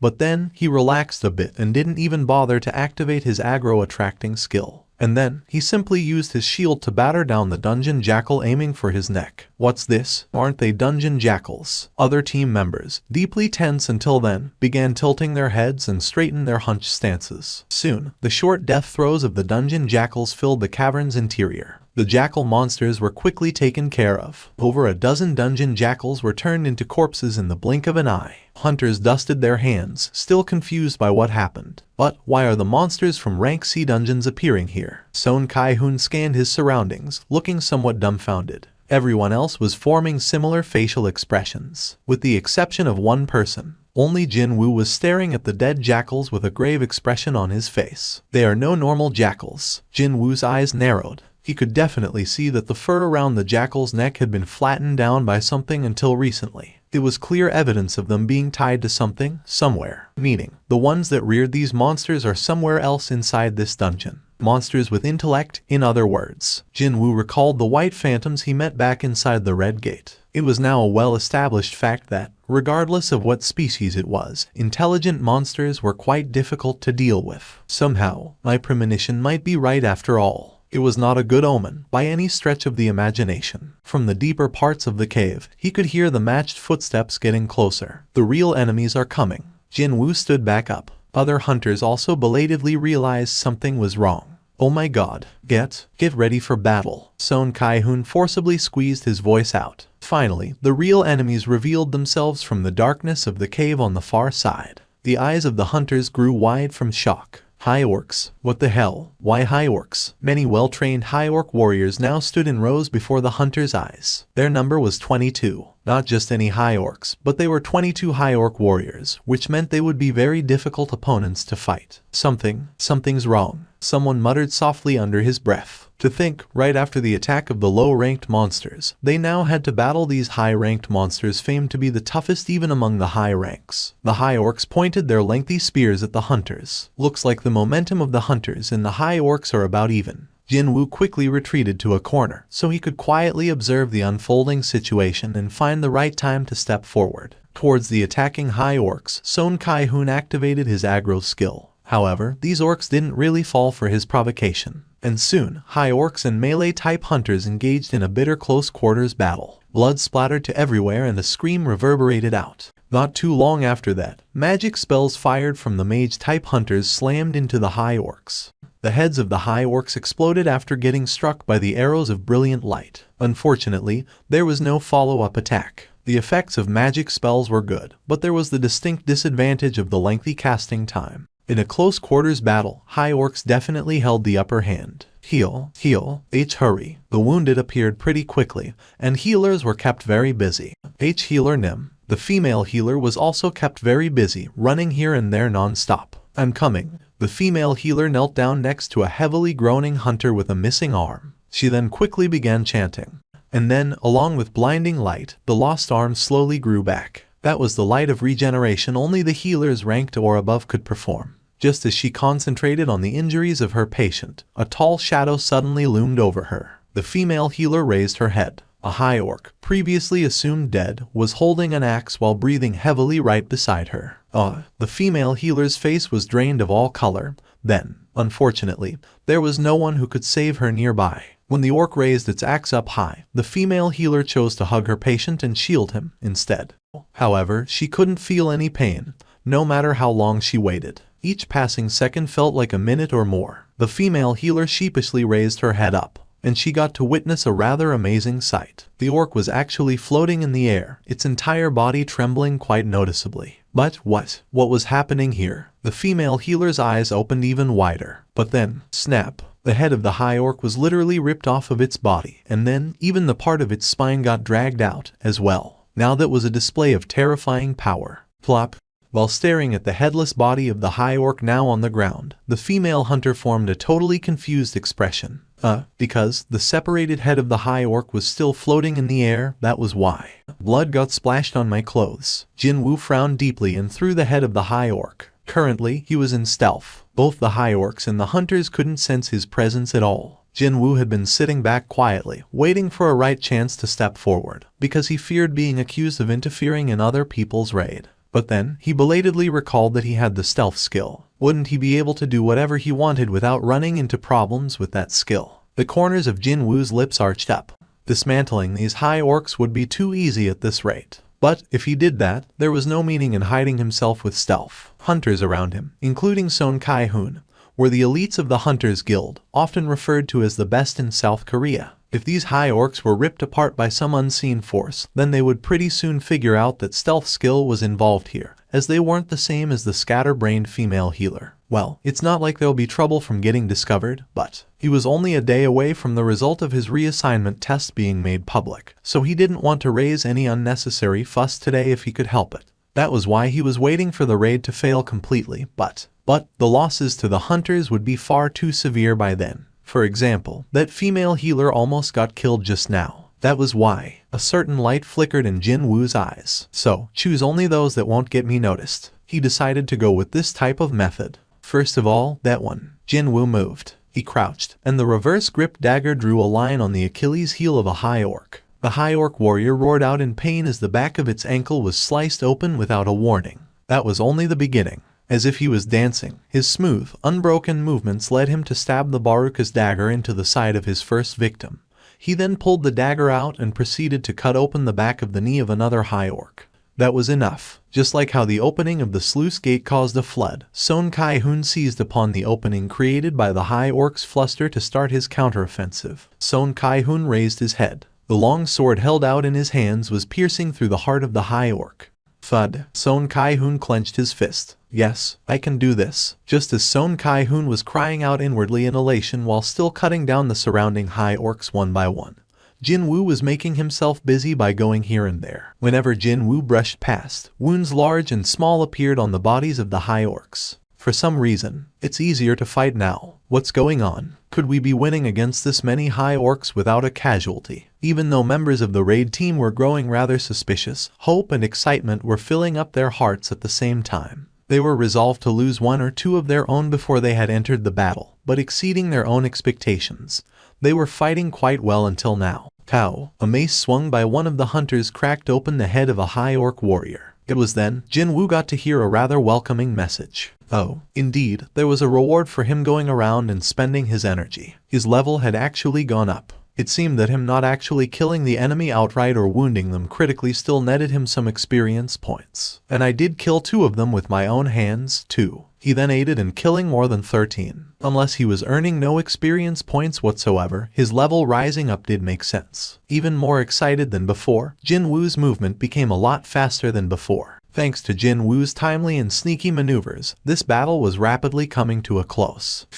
Jin-Woo took a step back and stored his 2 daggers in his inventory. Just before everyone could revel in the sensation of victory, their leader Son Kai-hoon confirmed the status of the injured first. Anyone hurt? Does anyone need healing? The truth was, there wouldn't be that many injured in a raid team with a high-ranking healer as one of the members. As long as that person was still breathing, any exterior wounds could be treated right away. So, Son Kai-hoon wasn't asking about the conditions of the potential injured. No, he was actually asking if anyone had died in a roundabout way. When his gaze met the female healers, she shook her head. There were a few injured, but no deceased. And better yet, she had finished healing all of the injured just now. In that case, with that, ecstasy filled the faces of the members of the raid team. We won. We did it. Hunters hugged each other and celebrated. Jin-Woo crossed his arms and with a gentle smile on his face, watched the jubilant hunters. Excuse me, Kai-hoon Oppa. Yeah, when you were fighting against the high orcs, the female healer cautiously described what she saw in minute detail. And that would be, the high orc suddenly floated up in the air and proceeded to rip its own head off before killing another orc with its severed head. She carried a dead serious face, too. Son Kai-hoon was left utterly speechless. I'm telling you the truth. As the female healer and her reddened face protested the injustice of it all, Jin-Woo could barely suppress his giggles. They basked in the aftermaths of victory for only a little bit longer. The hunters soon gathered around their leader Son Kai-hoon one by one. Captain, will we continue on?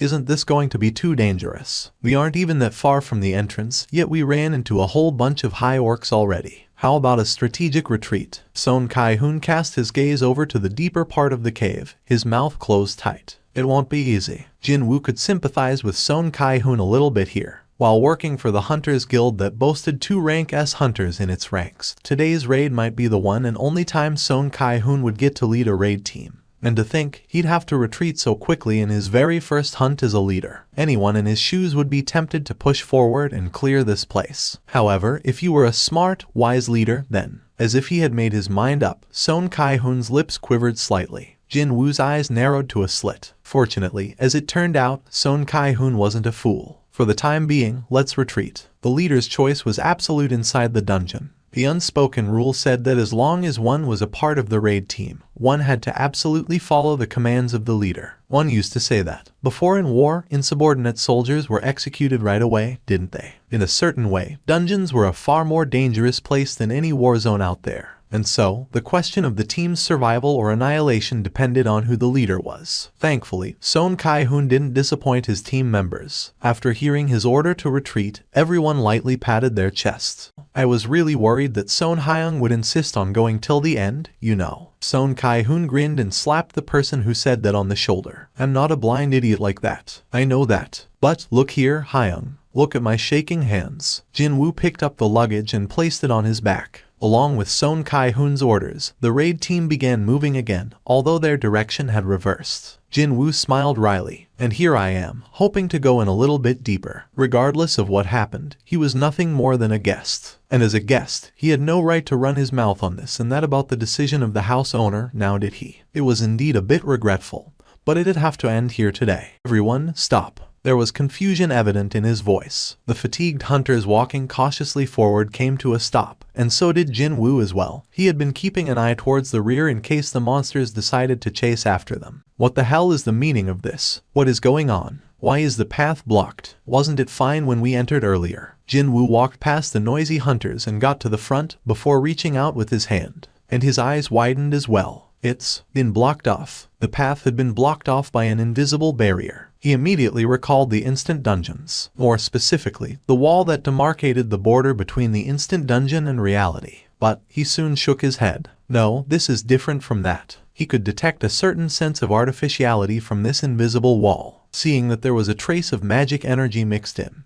This barrier must have been the result of a magic spell cast by a monster with high intelligence. But why? Why block the path going out and not going in? It was then, as if it was waiting for this moment, horrendously powerful magic energy waves crashed into the group like a tsunami from the far end of the cavern. How could this be? This was from the boss of this dungeon. What the hell? Why am I getting goosebumps all of a sudden? Watching the complexions of the hunters get paler by the second, Jin-Woo came up with a theory. If, let's say that there is a boss that can hide its presence, then the wall that wasn't there when they entered, and the boss that bared its fangs only after the barrier had been erected. No way. Did it lay a trap and wait for hunters to enter the dungeon? From beyond the darkness of the dungeon's interior, the countless sounds of footsteps, far greater than before, reverberated loudly. The countless marching high orcs came to a halt just a little bit of distance away from the hunters. High orcs growled as if they'd pounce at any given moment. No words could adequately describe the bloodthirsty aura emitted from over 50 high orc warriors. The result of a battle was pretty obvious even without actually fighting them. This is crazy. How can this nonsensical crap be? Hunters spat out long groans. They continued to retreat ever so slightly after feeling the enormous pressure, but too bad, their path was still blocked off. So, what would they do now? God damn it. If only either Chairman Choi Jong-un or Hunter Cha Hee-in were here. Son Kai-hoon's expression crumpled unsightly. Rank S hunters all possessed incredible powers that could overturn any unfavorable situation. If either one of those two were here, these high orcs would have been nothing at all. Just why, in a situation like this, why weren't they here? Son Kai-hoon had fought alongside them all the time, so he could acutely sense his powerlessness right about now. Fighting here will definitely result in our death. However, with their path of retreat blocked off, he no longer had any choice in the matter. The creature's voice sure sounded loud. The glare of the high orc was fixed to the leader of the raid team, Son Kai-hoon. What the hell is that thing trying to talk to us? What is it saying? It was then. The facial muscles of the high orc began trembling. When that strange tremor subsided, a completely different voice from before came out from the monster's mouth. Humans. It was as if something else had borrowed the monster's mouth to speak. Oh, humans. When looking at closer, that normal-looking orc's eyes were now unfocused and blurry like those of a dead fish that died a long time ago. Hunters began freaking out as if the back of their heads were smacked out of nowhere. An orc just spoke a language of humans. How can an orc speak Korean? Is this magic? Could it be? Hunters couldn't keep their mouths shut at this utterly unexpected situation. The leader high orc continued to speak. I am Karu Galgan. I want to meet humans. Follow this one. A monster wished to speak to humans. There never had been any reports of such a case before. Facing this unprecedented event, not only Son Kai-hoon but everyone in the raid team fell into a state of pure confusion. Kai-hoon Hyung, I hope you ain't listening to the words of a monster. Please, you gotta ignore it. Kai-hoon, it's a trap. Regardless what happens, we gotta try to finish it here. Son Kai-hoon maintained his silence for a while, before answering the monster's words. Did you block the cavern? That's right, I am the proud High Shaman of the orcs. My spells can't be broken by the strength of humans. Is there anyone stronger than you inside this cave? Who dares to oppose me? An incredibly loud roar exploded out from the high orc and slammed into the eardrums of the hunters. When Son Kai-hoon's answer didn't come right away, the leader high orc raised its large axe above its head. Now choose. Die here, at the hands of my soldiers, or follow my soldiers. Will follow. Son Kai-hoon's immediate answer prompted the eyes of the hunters to grow wider. Kai-hoon Hyung. Mr. Kai-hoon. Son Kai-hoon interrupted his comrades trying to dissuade him and waited for the reaction of the high orc. Then come, human. With the end of those words, the blurred eyes of the leader high orc regained its original clarity, and that would be wild beast-like glare of bloodlust. Son Kai-hoon was the first to start walking, and the hesitant hunters began to follow after him one after the other. What is he thinking? Jin-Woo stared with a puzzled expression on his face. Is he trying to negotiate with the boss in order to get out of here alive? Although the odds of that succeeding was extremely low. No, maybe this was for the better. Jin-Woo originally believed that this raid would end with him hunting down a few mob creatures, but now he got himself a chance to meet the boss instead. Hunter Nim. Yes, Jin-Woo continued looking at the front while answering him. Son Kai-hoon, too, continued to stare at the backs of the high orcs walking further up ahead. As soon as we meet the boss, we're going to attack right away. When that happens, regardless of whether our attack was successful or not, the Beastars should not be able to maintain the magic spell blocking the exit. That made a certain amount of sense. Unless it was some kind of hex-type magic, one had to keep one's focus in order to maintain a spell. Especially if one wanted to maintain high-class magic. An incredible mental focus was a necessity. However, what about it? Didn't matter whether they succeed in killing the boss or manage to cancel the magic blocking the exit. They would still meet a dog's death right away inside the boss room after getting surrounded by the countless high orcs anyway. While their attention is on us, Hunter Nim, please escape from the boss room. Once you get out of the dungeon, you must alert the main assault force. By the time the assault team consisting of rank S hunters arrive here, everything would be over for them. Son Kai-hoon was getting ready to die. Are you thinking of dying alongside the boss? Jin-Woo sneaked a glance at Son Kai-hoon's expression. His face remained hardened, but there was no wavering in his eyes. Our job isn't to get out of this dungeon alive, but to close the gates. Many people outside are paying us a great deal of money for that purpose. Son Kai-hoon's voice gained more conviction as he spoke. We will do our job according to what we've been training for. However, you're different. There's no reason for you to die here. I hope you can get out of this place alive. One could now hear the unwavering belief in his voice. His words contained his determination. Jin-Woo realized that nothing he could say right now would be of any help to Son Kai-hoon. So, he simply nodded his head as his reply. Cha-hyeon finally arrived at the location of the second Ranka gate. She had her baseball cap pushed down low, and as a result, only a few passers-by recognized her. The first thing she did was to seek out the mining team. A few hunters walked past her and sneaked a couple of glances, but they were all working for the guild anyway and none of them paid her any great attention after that. Eventually, she could see Foreman B in the distance, as well as the mining team around him. Thump, thump. Her heart began beating faster. Standing a little bit of distance away from them, she scanned the faces of each miner present. Where is he? She couldn't see Jin-Woo among them. How should she say this? It felt like all of her energy was abandoning her at once. Did he give up on being a miner? Why don't I wait for another minute? He could have left the spot for only a moment and is coming back soon. 3 minutes more. No, maybe 5. And so, she waited for another 15 minutes, but Jin-Woo didn't show up in the end. Recognizing Cha-hyeon, Foreman B quickly ran over to her. Hunter Nim, I thought you were taking a break today.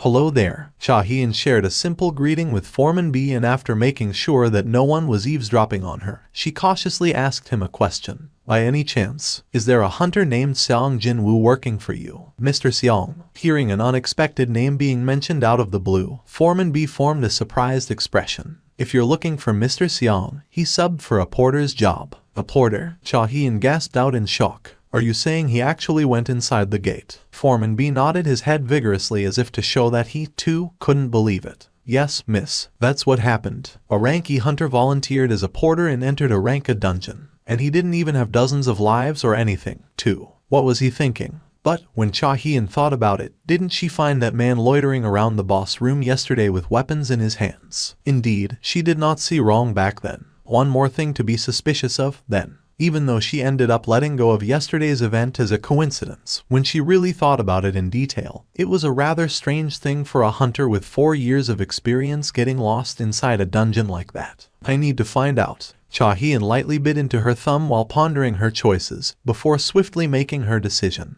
I'll have to enter the gate myself. Foreman B's eyes went extra round. Was there some kind of an accident? Should we ask the guild for additional personnel? No need. It's a personal matter. I just wanted to talk to him about something private, so you don't have to worry. Oh, I see. Cha Hyun spun towards the gate. However, her side felt rather empty then. My weapon. She felt around her waist, only to belatedly remember that she had left her sword back home. Since she never imagined that she'd be entering a dungeon on her off day like this, well, Cha Hyun's forehead beautifully creased up. As a leader, Mr. Kai-hoon is someone totally trustworthy, and the rest of the team are made up of capable hunters. But it was still unimaginable to enter a dungeon without a weapon in hand. Mr. Foreman, can I borrow a weapon from you? Pardon me. Foreman B hesitated somewhat, before calling out to a hunter passing by. Hey, over here, Mr. Seok. Please bring me one of our equipments. Yes, boss. The equipment Mr. Seok rapidly brought over was a pickaxe, as used by the mining team.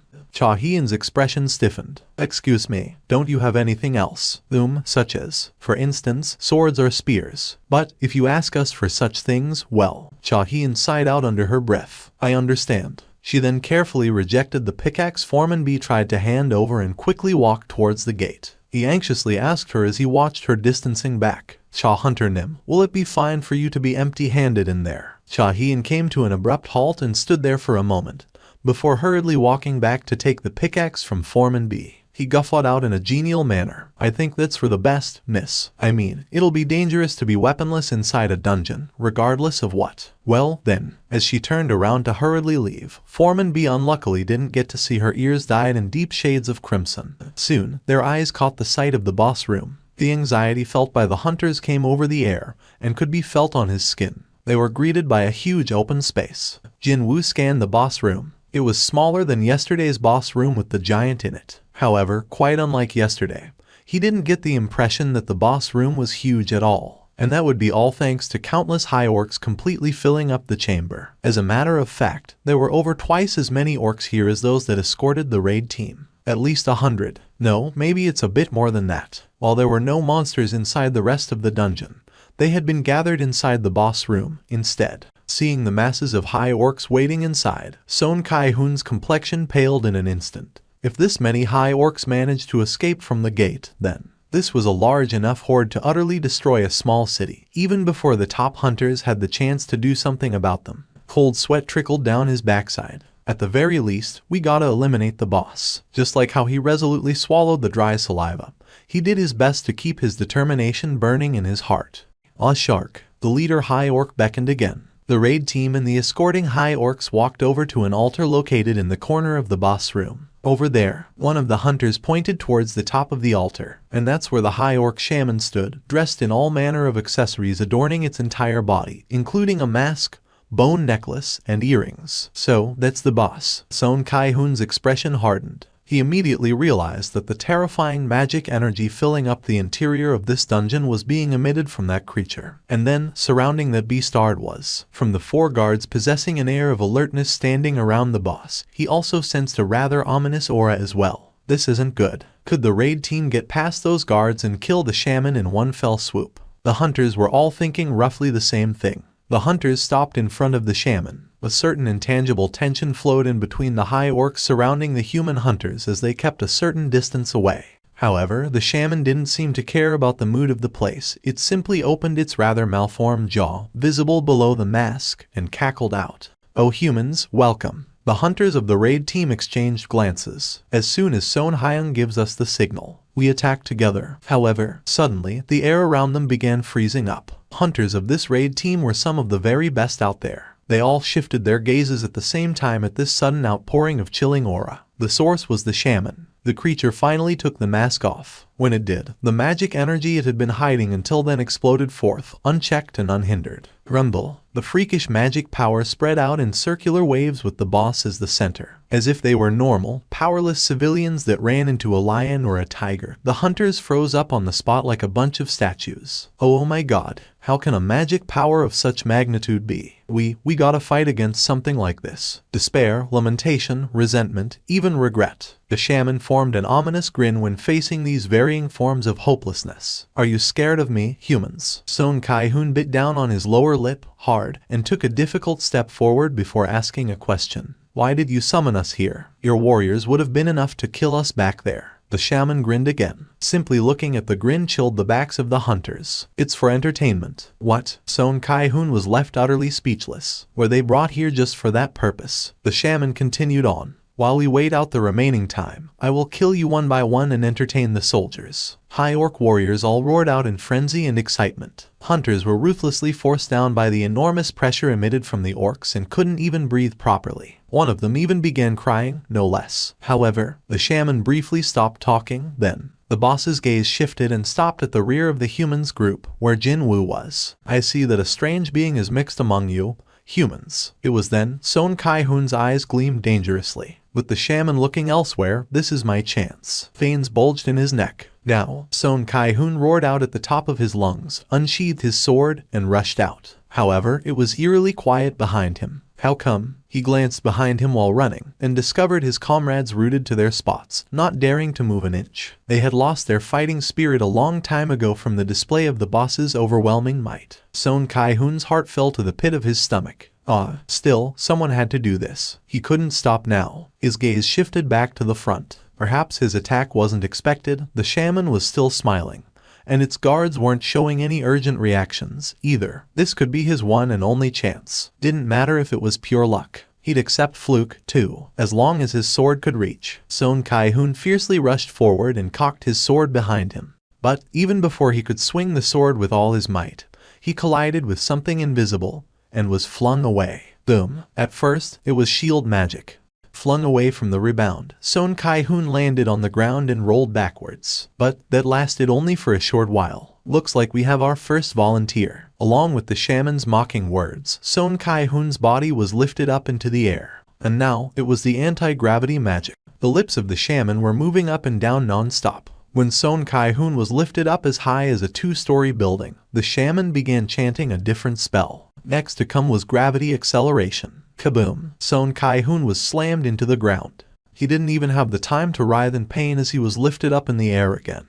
Not only the shaman, but the rest of the high orcs were cackling in derision as well, their fangs fully bared now. Boom! Hyok! The shaman continued to toy with Son Kai-hoon by lifting him up and slamming him down. When he landed on the ground for the 4th time, Son Kai-hoon vomited out a mouthful of blood. Seeing that scene, the complexions of the hunters got paler and paler. However, none of them dared to step forward to stop this. They simply stood there trembling while witnessing Son Kai-hoon being broken into pieces. Just as Son Kai-hoon was thrown down to the ground once more, he vanished from the view. The shaman's eyes opened wider. Where did the human disappear to, when all of his bones should be broken by now? The shaman searched for the whereabouts of Son Kai-hoon. There, in a corner not too far, it discovered Son Kai-hoon, unmoving on the ground, and at the same time, found a certain man crouching nearby. Of course, it was Jin-Woo. Jin-Woo carefully laid Son Kai-hoon down and glared at the shaman. Hey, Mr. Leader, I want to ask you something.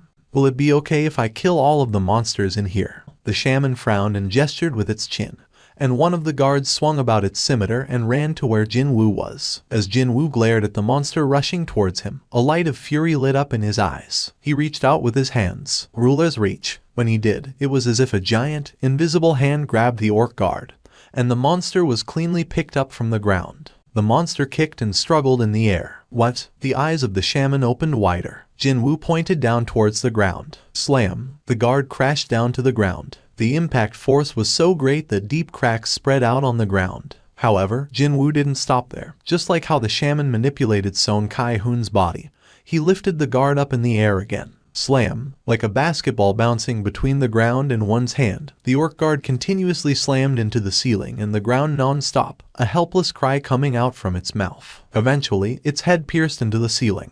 With that, debris from the ceiling fell down. Son Kai-hoon trembled and questioned Jin-Woo.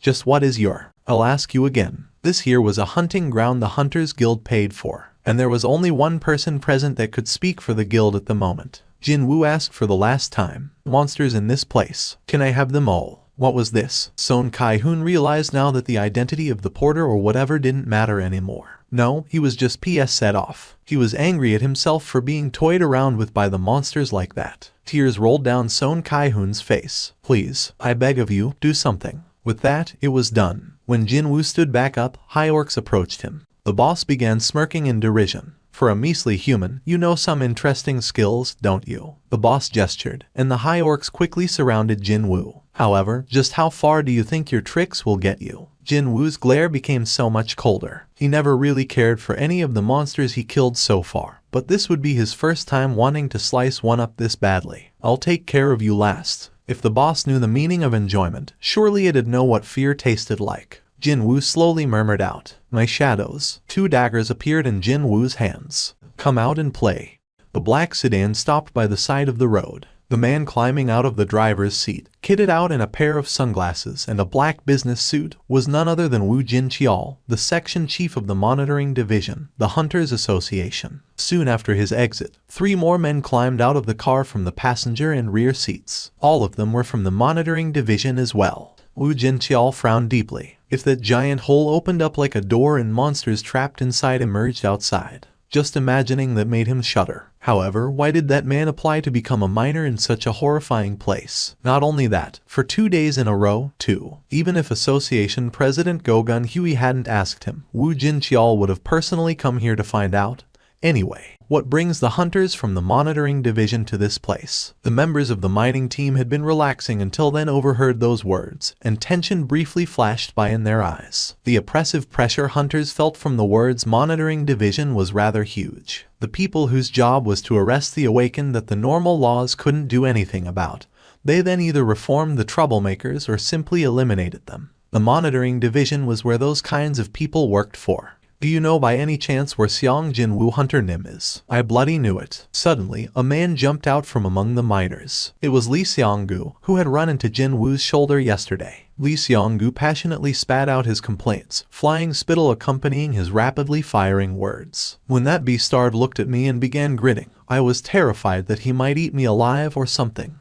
You know, it's still so damn scary even when I think about it now. Woo Jin-cheol's gaze shifted back to Foreman B. Where can I find Seong Jin-Woo Hunter Nim? Mr. Seong is. He's inside the gate right now. Seong Jin-Woo was inside the Ranket dungeon, where a raid was ongoing. Woo Jin-cheol's eyes opened wider. Why did he enter the dungeon? Well, the raid team's porter hasn't shown up today, you see. Nobody wanted to go in there, so Mr. Seong volunteered as the porter. Cha Hunter Nim. No, I mean, Cha-hee and Hunter Nim was also looking for Mr. Seong, so she entered the gate just now, you know. Isn't it just too weird? Meanwhile, the mind of Woo Jin-cheol became a bit of mess after hearing that. The vice chairman of the Hunters Guild Cha-hee was looking for Seong Jin-Woo. Not only that, she even went after him into the dungeon, too. Just what was happening here? He only stopped by to say hello to Seong Jin-Woo, but now, it felt like something big was afoot here. Excuse me, Mr. Hunter. Lee Seong-gu had this expectant face for some reason as he hurriedly asked Woo Jin-cheol. That beastard, Seong Jin-Woo, did he do something bad?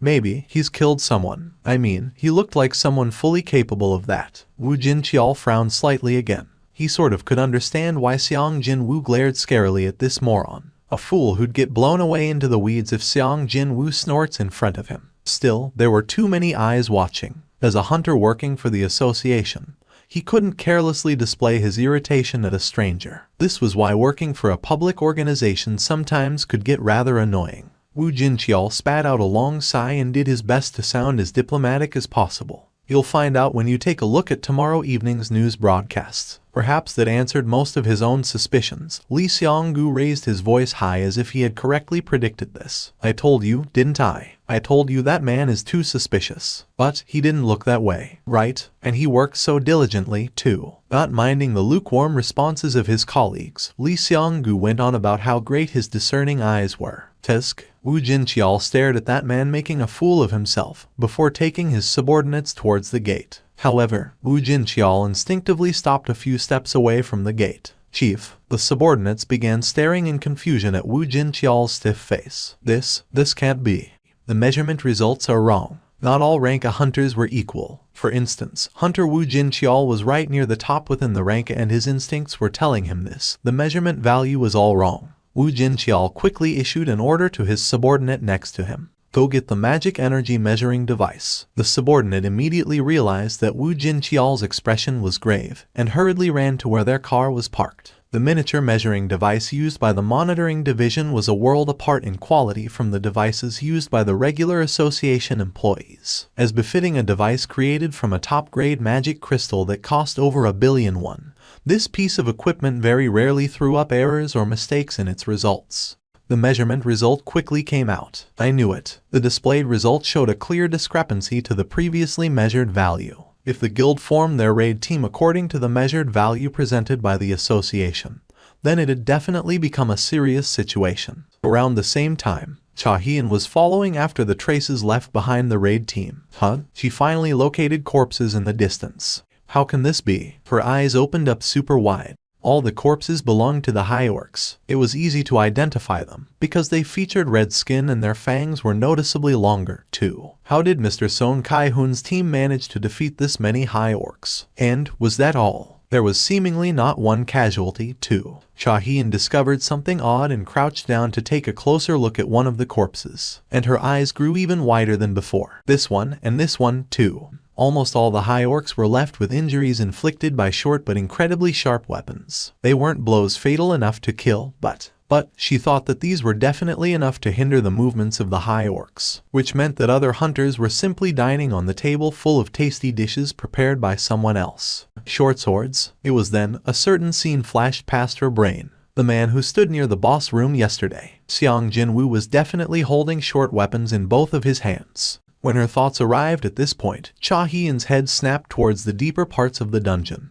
and her expression rapidly hardened. She could sense this incredibly powerful magic energy wave. No, magic energy tremors, the kind she'd never experienced before, coming from there. The air itself was trembling, hard. No, Cha Hien bit her lower lips. If that magical energy belonged to the boss monster, then no one from Son Kai-hoon's team would be able to survive. She began running towards the boss room with all her might. Whoosh! A ripple incomparably greater than that of the magic energy wave from the high orc shaman spread out everywhere. That wasn't the only change to take place, however. Along with him unshackling his magic power, the shadow beneath Jin-Woo's feet spread out, too, and it covered the entirety of the chamber's surface at a frightening pace, as if someone had poured a bucket of pitch-black ink onto the floor. A thin smile spread on Jin-Woo's lips. Good. This was the new class-specific skill he learnt when he broke past level 70 back in the demon's castle. He sensed the fighting spirit of his enhanced soldiers soaring higher. Quite obviously, a satisfied grin formed on his face. 50 summoned shadow soldiers stood around Jin-Woo in a circle as if to protect him. Did you feel that? Yeah.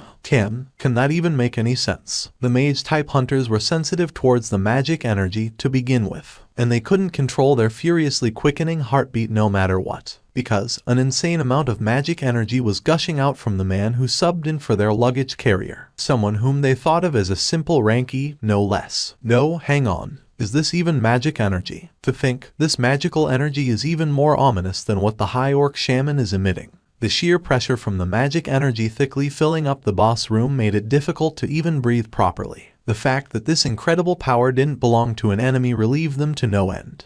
What are you doing? Kill the human right now. With their backs pushed forward by the voice carrying a thick amount of the shaman's magical energy, the high orc warriors all roared out and raised their weapons. High orcs screamed out. Limbs, bits of body parts sliced off by Jin-Woo's 2 daggers, and the ensuing trails of blood scattered in all directions. He was so fast that even the elite hunters could only catch the glimpses of his afterimage. That's like seeing our vice chairman. Cha Hien's nickname was the Dancer. Normally, she remained a calm, composed figure, but when she jumped into a battle, she swiftly cut down monsters as if she was performing a fast-tempo dance routine. Hence, that nickname was given to her. The woman in question forbade the use of that nickname because of how embarrassing it sounded, so it wasn't widely known. But some people still resorted to calling her that every now and then. And now, their supposed porter was displaying a movement that equaled Cha Hien, no, even exceeding her speed. If Cha Hien danced, then Mr. Porter was a typhoon. He had become the center of the storm to obliterate the surrounding monsters. Iron took to the front, just as he had done previously. Iron yelled out at the top of his lungs before he could enter the fray properly. When his skill failed to work, Iron got angry and began roaring out like a beast. And then, he began destroying the hapless high orcs with his massive hammer. He was so destructive that one even felt a smidge of pity for the high orcs. On the other hand, Ygritte was elegantly and efficiently cutting down the necks of his enemies in complete contrast to Iron's brutality. High orcs running into Ygritte didn't even have a chance to scream before their breaths were cut short. Slice. When Ygritte's sword drew an arc in the air, another high orc lost its head. Regular shadow soldiers found it hard to fight against individual high orcs, but they possessed stamina that didn't know the meaning of fatigue and the capability to regenerate almost endlessly. And by buying time in this fashion, the sea of fire shooting out from the magic soldiers would rain down on top of the enemies with no exceptions. In order to kill Jin-Woo, the shaman began chanting a spell. The lips of the shaman quickly moved up and down. The song of slowness, the song of blindness, the song of crippling fever, the song of intolerable pain, and the song of demonic slumber. 5 different types of hexes were completed in an instant and flew towards their intended victim. It's done. The corners of the shaman's lips arched up. The moment all those hexes were completed, Jin-Woo also sensed the unnatural movement of magic energy. Jin-Woo's eyes met those of the shaman's. The orc shaman smirked derisively. It's already too late, human. Hexes were different from normal magic spells and couldn't be evaded. The moment it was cast, that would be the end. With that human beast started turning into a walking corpse wrecked by all sorts of afflictions, his fate was sealed, to be ripped to shreds by the high orc warriors and their weapons. That was the end truly befitting a measly human who didn't know his place and dared to show off. Unfortunately for the monster, however, a familiar mechanical beep rang in Jin-Woo's ears. Mechanical beeps fired out one after the other. All 5 hexes were dispelled even before they had the chance to activate. Jin-Woo smirked at the results. There was this buff he received when he changed into the player. Continuous effect, good health and long life. You'll be immune to all types of diseases, poisonous substances, as well as all forms of status debuffs. During sleep, your recovery rate will increase exponentially. Thanks to that, he didn't have to worry about status-altering magic, such as hexes. Fitting for a boss of the rank a dungeon, the high orc shaman had immediately realized that its curses were rendered ineffective by an even greater power than it. But those were hexes I cast. This made no sense. In order to dispel hexes, one required the purification magic, or the blessings of a being possessing greater power than that of the hex itself. In all honesty, he could have eliminated the shaman right at the beginning of the battle if he wanted to. However, he chose not to, because he wanted to instill the sense of fear into the heart of that shaman, the way it managed to do to the hunters present. However, it seemed not quite enough to make that arrogant monster taste the true meaning of fear. The beastard's eyes were still alive. In that case, let me show you an interesting spectacle, then. From now on, he'd show the true sphere of influence of a necromancer, accompanying the system's message alerting him to the activation of his skill. Horrifying screams that resembled death throes resounded out from somewhere unknown. The shaman's eyes widened in shock. The shaman didn't get to finish its sentence. Even before it could, black hands began rising up from the shadows beneath the corpses of the high orcs. That was why. Jin-Woo began smiling deeply while gazing contently at the newbies joining his shadow army. My warriors have become undead. The shaman began shuddering uncontrollably. About 50 warriors had lost their lives so far, and about the same number had changed into those black-armored soldiers, which means those soldiers that Beastard had summoned are. High orc warriors would bravely jump into a fight against enemies stronger than themselves without fear. But they rapidly lost all their fighting spirit the moment they saw their former comrades being revived as shadow soldiers. High orcs, renowned for never backing down from a chance to shed some blood, were now openly retreating out of terror. The fact that they wouldn't be able to ascend to the warrior's heaven after their death, and instead become the puppets of the enemy, was the worst possible nightmare for these high orcs. Jin-Woo's expression brightened. Finally, there were signs of fear in that beastard's eyes. While shaking like a leaf, the shaman recalled the existence that could revive the dead into shadows. There could not possibly be 2 people possessing the exact same power. So, that human had to be him. If that person is him, then why are we here? However, the moment the shaman thought about itself and the inside of its brain blanked out and the relevant memories contained within were wiped out in an instant. Jin-Woo tilted his head. Who was that? She seemed a bit too distant to be totally familiar to him, however. That was why he needed a bit of a moment to recall what her name was. And she was none other than the rank S hunter currently affiliated to the Hunters Guild, Cha Hien. But what is that woman doing here? Jin-Woo might have been somewhat surprised by her presence here, but then Cha Hee-in's own shock was far greater than his. Her wide-open eyes stared at Jin-Woo and his shadow soldiers. Summons. The first thing Cha Hee-in thought of was summoning when she saw the shadow soldiers. However, there were simply too many of them to say that this was the result of summoning magic. The thing was, the mage-type hunters specializing in summoning magic could only control 1 or 2 at a push. If one could control 2, then the treatment one received improved greatly, and she hadn't yet heard of anyone capable of controlling 3 or more summoned creatures. However, just how many of them were here? This makes no sense. One man summoned over 100 in one go. And he didn't even need a lot of time to summon them, too. No, he only needed a moment to summon dozens and dozens in one go. I wouldn't have believed it if I didn't see it with my own 2 eyes. She might be one of the top 10 ranked hunters in South Korea, but another hunter's ability had managed to leave her totally speechless now. Wu Jinqiao was running breathlessly. He ran so hard that he now tasted sweetness in his mouth. Cha Hee-in. Wu Jinqiao found it strange that she didn't try to participate in the battle and simply stood by, so he quickly walked up next to her. And it was at that point he got to see clearly the situation inside the boss room.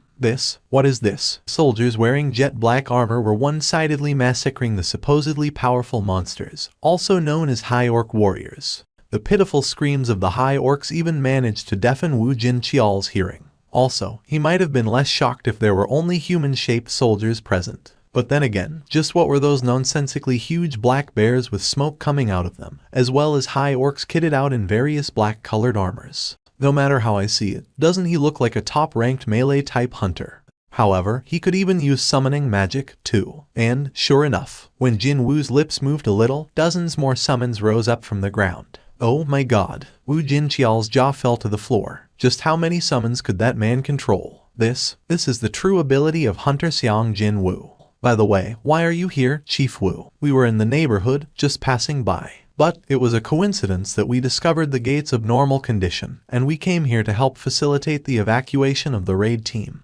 But well, Wu Jinqiao stopped talking there and stared at Jin-Woo again. However, looks like that won't be necessary. This would be his first time witnessing Hunter Xiang Jin-Woo's true skill. And that just so happened to be the spectacle of him clearing a ranked dungeon with his own power. It didn't look like others' help was necessary. The shaman was furious. You insect-like beastard, I'll step on you. If hexes didn't work against the enemy, then all it had to do was to bless itself and fight. The Song of Rage, the Song of Strengthening, the Song of the Giants, the Song of the Fire Dragon. With the completion of the various spells, the shaman's body suddenly ballooned up to nearly 10 meters tall. Its strength, agility, stamina, and even its confidence increased greatly as well, power filling up every square inch of its frame. Right away, the shaman used its gigantic arm to swat away the shadow soldiers, and then took a deep breath. And then, when the shaman spat out its breath, reddish-black flames erupted out of its mouth. The soldiers immediately dissipated and scattered away when they were struck dead on by the flames. Even those grazed by it were no exception. Parts of their bodies were blown away and they were rendered unable to carry on fighting.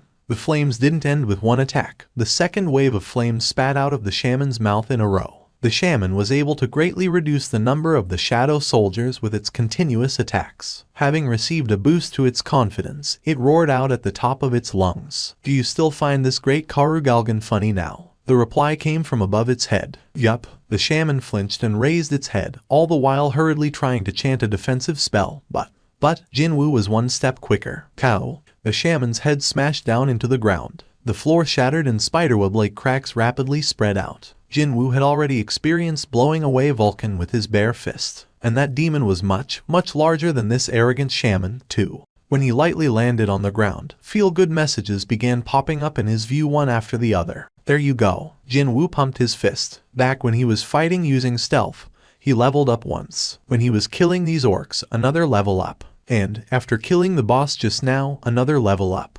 The once buffed-up shaman's body had reverted back to its original size already. He saw an egg-sized magic crystal embedded in the dead boss's necklace, but he decided not to get too greedy. Earning experience points is good enough. This was the Hunter's Guild's dungeon. At the end of the day, Jin-Woo licked his lips in anticipation. He couldn't help but remember the corpse of Baruka, the one that slipped through his fingers back in the Red Gate. But my situation is a lot different compared to then. Compared to now, his stats weren't that high back then. Also, killing that beastard took a lot out of him. Only after receiving the aid of 2 night-grade soldiers, Ygritte and Iron, did he manage to beat that boss down. However, he was able to kill this shaman comparatively easily today. A week spent inside the demon's castle. This was the definite proof that the events of those short 7 days weren't in vain.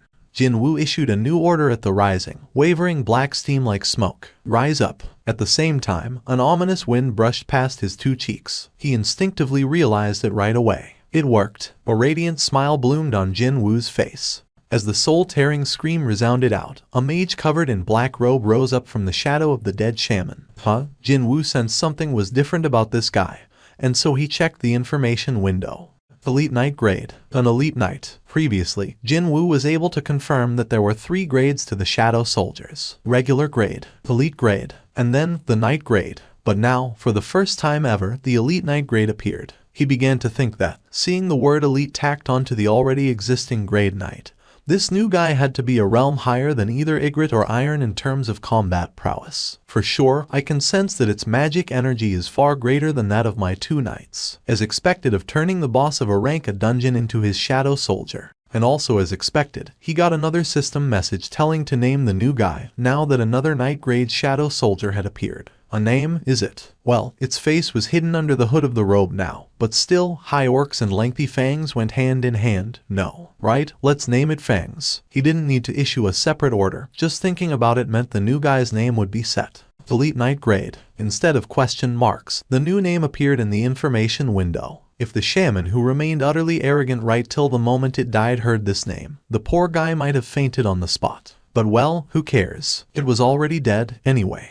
With a satisfied grin on his face, Jin-Woo recalled his shadow soldiers. He could now store almost 130 of them. Although it was a bit regrettable, he had to return the rest back to the void. This much is more than enough, though. He stepped off from the altar with a big smile on his face, but then, several people rushed over to him. They were hunters from the raid team, Cha Hien, and finally, a group of men wearing matching black business suits. Jin-Woo recognized one of the faces among the black suits. Since when did Chief Wu Jin-Chial show up? Seeing the expression on Wu Jin-Chial, he probably had witnessed the shadow soldiers in action in full. Mr. Xiang Jin-Woo Hunter Nim, Mr. Porter. Everyone called out to him at the same time. Then they took glances at each other. Well, it was all fine and dandy that he got to fight to his heart's content since he no longer had any reason to hide his powers, but how am I supposed to get out of this now? Jin-Woo looked at all these people surrounding him and scratched the back of his head. Wu Jin-Chial was the first to react. While everyone else was busy eyeing others around them, he quickly walked right up to Jin-Woo's side, pulled out his identification card and displayed it proudly for all to see. We're from the association's monitoring division. Didn't matter whether you were a high-ranked hunter or a low-ranked one. You'd inevitably tense up after hearing the name of the monitoring division. And this tactic was the right one. The identity of Xiang Jin-Woo Hunter Nim is being strictly guarded by the association. It is highly classified information that cannot be revealed publicly. Jin-Woo could only stand back in dumbfounded admiration at Wu Jin-Chial's skillful bullshitting.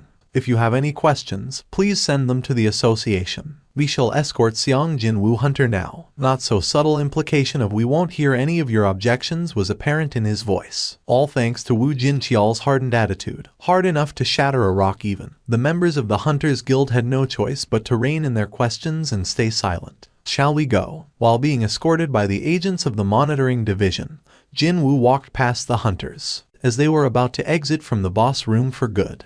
Hold on. An urgent call came from behind the group. Unintentionally looking back, Jin-Woo spotted Son Kai-hoon approaching them while being supported by his big-framed colleague. All of his external wounds had been healed perfectly, but his complexion remained pale as he had lost a lot of blood. It'd be better for him to not move yet, though. Despite Jin-Woo's worries, Son Kai-hoon managed to stand before him. He then bowed deeply. Thank you, and he began speaking up his mind without holding anything back. Thanks to you, we are all still alive. On behalf of the raid team, I'd like to thank you. If one believed the words of the monitoring division's hunters, then this young man seemed to be burdened by some kind of circumstances preventing him from revealing himself. With that kind of power, it'd not be too strange if he does have some kind of an unspeakable circumstance. Thank you very much. His emotions now getting raw, Son Kai-hoon bent his back forward 90 degrees once more. That sudden movement caused his aching body to scream out in pain, but he actually found that rather welcoming. His heart had welled up with emotions when he saw Jin-Woo kill the monster in the exact same fashion as how he had been toyed around with before. Thinking back to that moment was enough for him to thank this young man a countless number of times.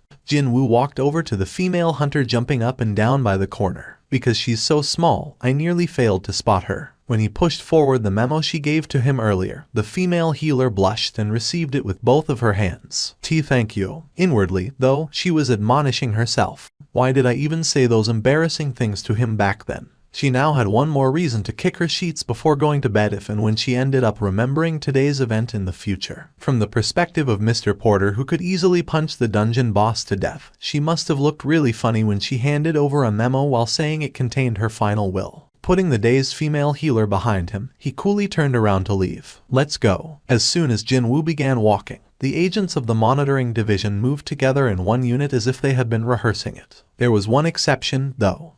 Only Cha Hee-in had failed to say something to Jin-Woo, and she tried to reach out to him, but gave up in the end. I wanted to ask him for his contact numbers. All she wanted was to ask him if he could find some time to talk to her. However, she might be misunderstood if she asked him that now, what with the current situation not being settled yet. It was then a female hunter walked over to Cha Hee-in. Excuse me, Vice Chair. Yes. When Cha Hee-in turned around to look, the female hunter pointed to her hand. Why are you carrying a pickaxe? Cha Hee-in's gaze drifted towards the head of the pickaxe and her face began blushing rather quickly. She hurriedly lowered the pickaxe and cautiously asked, "You think he found me weird?" The female hunter, a mage, tilted her head and asked back, "Who did?" And that caused not just Cha Hee-in's face, but even her neck to blush in the deep shade of crimson. My fated hour is approaching. Indeed, Hyung-nim's choice would decide Yoo Jin-ho's fate. His heart was palpitating faster, and he felt even more nervous compared to a few days ago when he was negotiating with his father for the right to become the Yujin Guild Master. Let's go back to my original purpose. My original purpose. It was no coincidence that he chose the exact same cafe as the first time he met Hyung-nim back when to propose his plan.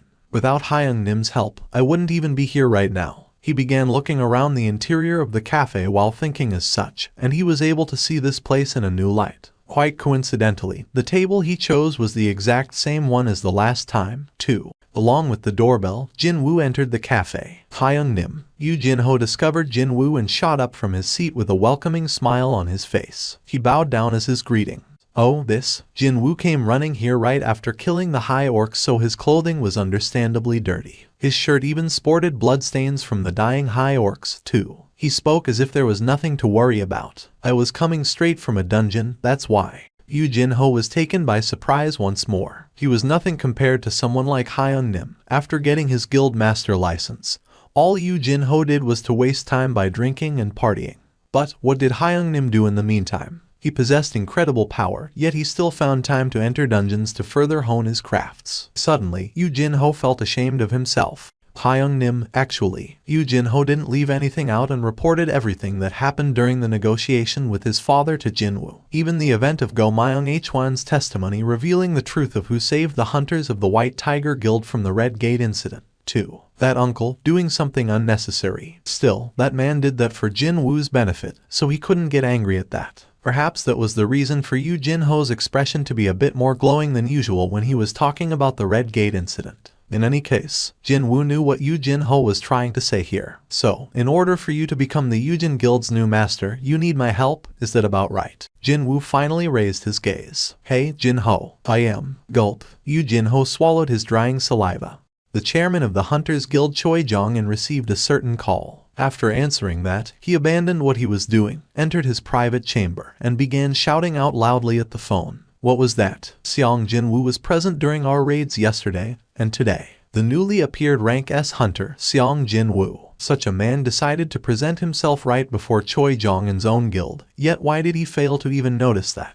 It was the same thing as kicking away the golden goose willing to enter his house. It was enough to make him tear his hair out, but he was working for the mining team yesterday, and today he was carrying luggage. After hearing that revelation, it did make sense for him to not know. Okay, for the time being, let's not worry about why he did what he did. He got this feeling that sweating over that mystery would only give him a case of a migraine and no tangible answer to chew on. Besides, that wasn't important at all. After White Tiger, us hunters also owe that man now. Indeed, they were indebted to Jin-Woo. Choi Jong-in wished to talk to that man as equals as much as he could before attempting to scout him, but now, his position was no different than that of the White Tiger. The hunter who took on the role of the raid team's captain, Song Kai-hoon, wasn't a fellow who'd lie about something that didn't happen, or embellish something minor as if it was a big deal. Even then, Choi Jong-in asked reflexively, "Are you telling me the truth?" "Yes, sir. That's all I saw." "That's all he saw. Does that mean there could be more? If Jin-Woo was that powerful, then, if you compare him to me, then how about it?" Although he may have sounded a bit childish just then, there was no better way to ascertain someone's strength than this question. Song Kai-hoon took a little time before continuing on.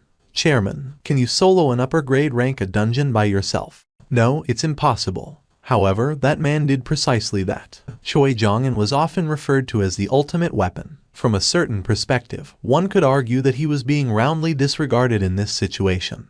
But rather than feeling sour, his heart was pounding harder instead. Me, Cha-hien, and then Jin-Woo. This was the golden chance that his guild could become renowned in South Korea, no, Asia, no, the whole world, on the back of Jin-Woo's abilities alone. "Chairman Choi, I know that I'm in no position to advise you on how to run the guild. But Song Kai-hoon was definitely not someone who'd go beyond his stations and run his mouth off about the guild." So, Choi Jong-in became even more curious about what he might say next. "No, it's fine. Please speak. That man. You must scout Jin-Woo Hunter Nim to our guild. With him, your dream might become reality." In front of the Korean Hunters Association main building, the sea of reporters showing up to cover Ri Min-seong's rank assignment test had set up a camp in front of the association building. South Korea's own Ri Min-seong, often referred as Asia's top superstar, becoming a hunter. It wouldn't be an exaggeration to say that the cameras from the entire world were being focused here today. What with space being such a premium, the reporters began a war of nerves with each other. "Excuse me, we already reserved this spot." "Hey man, are you blind? Can't you see how many people showed up today? Who cares about your spot or mine? Your spot is where you're standing. Dang it." Meanwhile, a full-blown smile was forming on Ri Min-seong's face. Indeed, this many people showing up sounds about right. "Excuse me, Mr. Min-seong. This will be tomorrow's headline, but what do you think about it? Don't you think using that as the headline is a bit dull?" "You think so? How about this one? The man who has everything, Ri Min-seong. He now grasps power transcending humanity." Well, but if we use a strong lead-in like that, don't you think a portion of the readers will feel uncomfortable? Well, I'm not exaggerating here, and besides, no one in their right minds would talk rubbish about me in South Korea. Anyway, it was then, 2 imported luxury sedans arrived at the parking lot of the association. 2 men climbed out of their respective cars almost at the same time. They were none other than Baek Yun-ho from the White Tiger Guild, and Choi Jong-in from the Hunters Guild. Look at that. It's Baek Yun-ho. Choi Jong-in's here too." The reporters blocking the front entrance of the association building all rushed towards the side of these 2 men. Baek Yun-ho and Choi Jong-in both frowned unhappily. What is up with these reporters? Why is it so chaotic today? The noises of camera flashes going off were ringing out loudly. Countless reporters surrounded these 2 men and began their barrage of questions. "Are you 2 visiting the association to scout Mr. Ri Min-seong? As the hunters representing South Korea, what do you think about Mr. Ri Min-seong potentially retiring from the entertainment industry? What do you think will be Mr. Ri Min-seong's rank? Please share your thoughts on Mr. Ri Min-seong." The famously short-tempered Baek Yun-ho waved his hands around as if he found all this annoying. "I'm not here because of that man. I have nothing else to say." While Choi Jong-in emotionlessly stated the facts, anyone related to this matter would know by now that Mr. Ri Min-seong has already signed up with the Reapers Guild. "I'm visiting the association today on an unrelated matter." After hearing answers that didn't meet their expectations, the reporters inwardly grumbled and turned around. What the hell? And I thought I might have a juicy news story. I got excited for no dang reason. Still, none of them dared to express their dissatisfaction in front of a pair of rank S hunters. Reporters returned to their spots and began their waiting for Ri Min-seong's emergence once more. Once the reporters left them alone, Baek Yun-ho and Choi Jong-in met each other's glare. Baek Yun-ho greeted his counterpart first. "I heard the story. Hunters Guild almost got into a big tangle yesterday, too. Or so I hear." He even deliberately emphasized the word "too" as well. Well, it wasn't much of a big tangle, compared to how the White Tiger had to lose their newbie rank A. The 2 men's war of nerves was just as fierce as the one taking place among the reporters. Baek Yun-ho was incensed for a little bit there, but eventually he sighed out softly and spoke up. In any case, both the hunters and us are in that man's debt. We really were kissed by Lady Luck yesterday. If he wasn't there, my second elite team would have been wiped out. Even though both men knew that person's name, not mentioning it could be considered the final act to their war of nerves. Choi Jong-in took a step closer. That is why, out of principle, I'd like to definitely bring that man over to our guild. Lee Kyun-ho didn't back down. He and Choi Jong-in got close enough for their foreheads to nearly butt against each other. We even had suffered casualties. Looking at the need to replenish our combat force, wouldn't you agree that person joining us makes more sense? Just what are you planning to do by recruiting a rank S to shore up your combat force? Are you thinking of invading North Korea or something? What about you? Since when did you worry about principles and the like to talk about your principles here? Flames erupted out from the eyes of the two men. Master of the Reapers Guild, Mt. Jayu, was arriving at the association building just now to match the timing of the press conference. When he saw those two growling at one another, a mocking smirk formed on his face. Wasn't there an old saying for that? Didn't it go, counting chickens before hatching or something like that? For Mt. Jayu, this sure was an exciting development, since he always lost out to their two guilds when trying to secure resources until now. He did his best not to let the corners of his lips arch up and approach the two men. Oi, two guild chairmen over there. I hope you aren't acting like that over my Min Seong. No. And then, both Baek Kyun-ho and Choi Jong-in's heads spun at the same time towards Mt. Jayu. It was hard to tell who was first, really. What the hell is up with this moron? I don't give a rat's ass about this Ri Min Seong or Ri Min Gun or whatever. Mt. Jayu flinched in surprise and took a step back when two rather terrifying glares landed squarely on him. What is up with these two beastards all of a sudden? What's this? Choi Jong-in and Baek Kyun-ho, too. Ri Min Seong grinned deeply. He already familiar with Chairman Mt. Jayu when they met during the signing of the contract. Ri Min Seong signing up with the Reapers Guild, which had been criticized for being a shell of its former glory, while disregarding the country's top two guilds, was a calculated move on his part. I mean, with this, I'll enjoy the image of someone willing to stand up for the underdogs. Crudely speaking, celebrities survived on their public image, and Ri Min Seong was really meticulous about maintaining his. The best guilds in Korea are fighting over me. He wasn't thinking of carrying on this hunter lifestyle for long. But still, that sight naturally made him feel even better about himself. Min Seong, they say they are ready now. Let's go and do the press conference. Alright, the manager took the lead. Camera flashes exploded in a scary cacophony of endless shutter clicks. Click, click, click, click, click. As he would do every day, Ri Min Seong formed a fake smile towards hundreds of lenses surrounding him. It was then, Jin-Woo had finally arrived at the front of the association. Just like he'd been told, he was stopping by the association 3 days later. Why is it so noisy here? However, it didn't look like he'd be able to enter the association at all under the current circumstances. Of course, there were plenty of ways to go around these people, such as using stealth, or jumping over the reporters, or even by finding a back entrance. But then again, his re-evaluation test had been reserved in advance 3 days ago, so he didn't feel like going through the back entrance just to avoid this wall of reporters. It's not like I committed a crime or something anyways. He had no reason not to use the front door at all. Jin-Woo then proceeded to push away the tightly packed throngs of reporters and made a path for himself. I'm coming through. Oi, what are you doing? What the hell? What's wrong with you? This was the physical strength of a rank S hunter. Reporters were all helplessly pushed away, deep frowns etched on their faces. The path forward was opened up in the blink of an eye, and Jin-Woo could walk up the steps leading to the front entrance of the association. However, even before he could take another step, a large, muscular dude suddenly blocked Jin-Woo's path. Oi, he was Ri Min Seong's manager. His eyebrows rose up as he growled menacingly. Who the hell are you? You work for the association or something? Jin-Woo didn't bother to avert his gaze and met this manager's glare squarely, before shaking his head. Would you look at this beastard? The manager's thick eyebrows quivered. Can't you see all those reporters behind you? Go back to where you came from. You can't go through here. Get lost, punk. The manager blocked the path again and tried to shove Jin-Woo's chest away. The light in Jin-Woo's eyes changed immediately. What was that? The manager was taken by a huge surprise. He was a melee type rank D awakened, and pushed this young punk away with the full intention of embarrassing him.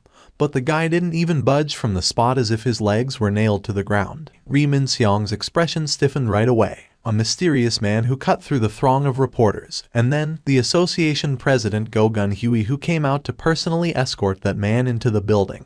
How does President Go Gun-Huey's schedule look like for the rest of today? I hear he cancelled everything for the morning. Are you telling me that the association president canceled the whole morning's worth of appointments for that man? This place had become too restless after those two men's sudden entrance, and the current situation was no longer suitable for holding a press conference. Ri Min-seong glared at his manager for a long time, before his head naturally spun towards his side. Like throwing salt on the wound, the camera crew from the news stations were getting ready to leave. They were supposed to broadcast everything live. If this distracted spectacle got on the airwaves and was broadcast to the rest of the country, then there was a good chance that all of Ri Min-seong's hard work to increase his brand's value by becoming a rank hunter would go down the drain for good. Excuse me, everyone. Allow me to go have a quick chat regarding my schedule today with the association's representatives. Blurting that nonsense to the reporters, Ri Min-seong then headed to the main association building.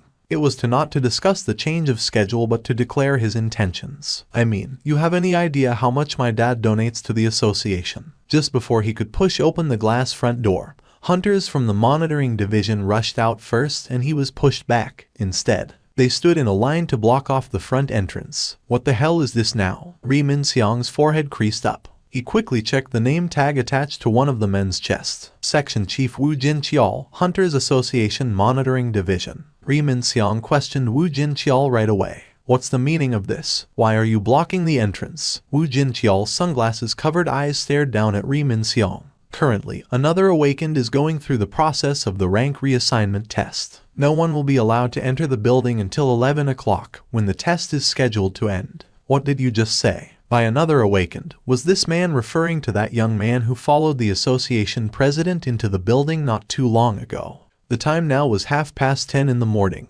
11 o'clock was the originally scheduled time for his rank assignment test. No one was allowed to enter before that. Ri Min-seong's scheme to take the test ahead of schedule to reverse the situation was about to blow up in his face. At first, he spoke in a polite tone of voice. Please, don't be like this and let me in. I have something to discuss with the related department of the association. I'm sorry. Woo Jin-cheol shut his mouth up with that single short sentence. With his frustration boiling over, Ri Min-seong couldn't hold back any longer and his true colors slowly surfaced to the fore. Look here, mister. Don't you know who I am? I'm Ri Min-seong, man. Ri Min-seong. Ri Min-seong's tone of voice became sharp and abrasive as if he could no longer take this crap. But still, Woo Jin-cheol showed no sign of budging. Ri Min-seong spat out a dumbfounded groan. Oi, you know that Yujin Construction is the biggest sponsor of the Hunters Association, right? The corners of Ri Min-seong's lips arched up. Vice chairman of the Yujin Construction. Ri Won-jae is my father, okay. And do you see all these people behind me? Ri Min-seong pointed towards the sea of reporters below the entrance steps. You think you can treat the son of Yujin Construction's vice chairman this badly in front of these many reporters? You think you can handle the fallout? Woo Jin-cheol's reply was pretty simple. Yes, we can. What? Ri Min-seong was even more dumbfounded now. Just who the hell was that young man for the association president to personally escort him inside and block off the entire building for a measly rank assignment test? And letting a section chief gopher, someone not even that high up in the food chain like a head of the department, to do whatever the hell he pleased. Just who the hell is this another Awakened supposed to be that the association is willing to bend over backwards like this? Only then did Woo Jin-cheol remove his sunglasses. If I were to tell you that. When Woo Jin-cheol's sharp, scary eyes resembling a bird of prey were finally revealed, Ri Min-seong unwittingly took a step back. Woo Jin-cheol continued to glare at Ri Min-seong and quietly spoke. Do you think you can handle the fallout instead, Mr. Ri Min-seong? Please, come this way. Alright. Jin-Woo was about to follow after Go-gun Huey's guidance and enter the measurement room, but then spotted two somewhat familiar-looking faces. Baek Yun-ho and Choi Jong-in were sitting on the waiting room chairs facing the measurement room. That was where smartly dressed headhunters of various smaller guilds could be found 3 days ago. When their gazes met, both men stood up from their seats and bowed lightly. Jin-Woo reciprocated the greeting and walked past the hallway. As they walked down on the passageway, a soft smile formed on Go-gun Huey's lips. Those two men, they have been waiting for you for about an hour. The leaders of two guilds that represented South Korea in the world stage had shown up 1 hour early to wait for the re-evaluation result. Perhaps he had read Jin-Woo's expression, because Go-gun Huey continued to explain in a calm voice. The new rank S hunter has appeared after 2 long years. And besides, Choi Jong-in has heard of your powers, so he should be even more anxious at the moment. Jin-Woo slowly nodded his head. Oh my, association president. The association employees they met on the way all politely greeted Go Gun-Huey and stared at Jin-Woo with mystified eyes. Who is that man that necessitates our association president to personally guide him? Could he be someone really important? How can someone that young know our president? Soon, they arrived at the examination area, located deeper within the building. Before the re-evaluation can take place, we must confirm your abilities first and set the new classification for you. Jin-Woo already knew that. Hunters were classified as a melee, mage, healing, or even support type according to their abilities, and performed their roles where they were needed the most. Well, I can do this. Jin-Woo called out a single shadow soldier. Yuck. The examiner was greatly taken by surprise. Seriously speaking, how could anyone stay composed when a soldier decked out in jet black armor suddenly rose up from the ground? Jin-Woo deliberately chose the lowest leveled one out of his regular soldiers, but still, the dude emitted intense pressure that most normal people found hard to endure. Is this your summoned creature? You can control a summon. The examiner's voice was trembling noticeably. In that case, how many summoned creatures can you control? Well, it will be useless to lie, so. Indeed, the number of eyewitnesses who saw his shadow soldiers yesterday was nearly 20. Jin-Woo spoke up a slightly reduced number of soldiers sealed inside his shadow through his skill. It's around 100 or so. The examiner's eyes went extra round at the number 100. 100, yes. On the other hand, Jin-Woo remained nonplussed. At the same time, as he stared at the shadow soldier, Go Gun-Huey's eyes were glittering brightly. 100 of those. At a glance, that soldier possessed around the same amount of magic energy as a rank B hunter. If that young man could summon 100 of those soldiers, then one simply had to concede that his powers had already exceeded a regular large guild's combat force. Truthfully, that was an incredible ability. Jin-Woo could feel Go Gun-Huey's passionate gaze burning up on his skin. He breathed a sigh of relief after confirming the reactions of the surroundings. Well, if one regular soldier can elicit this sort of reaction, then he should thank his lucky stars that he didn't choose to call out the highest leveled soldier among his flock,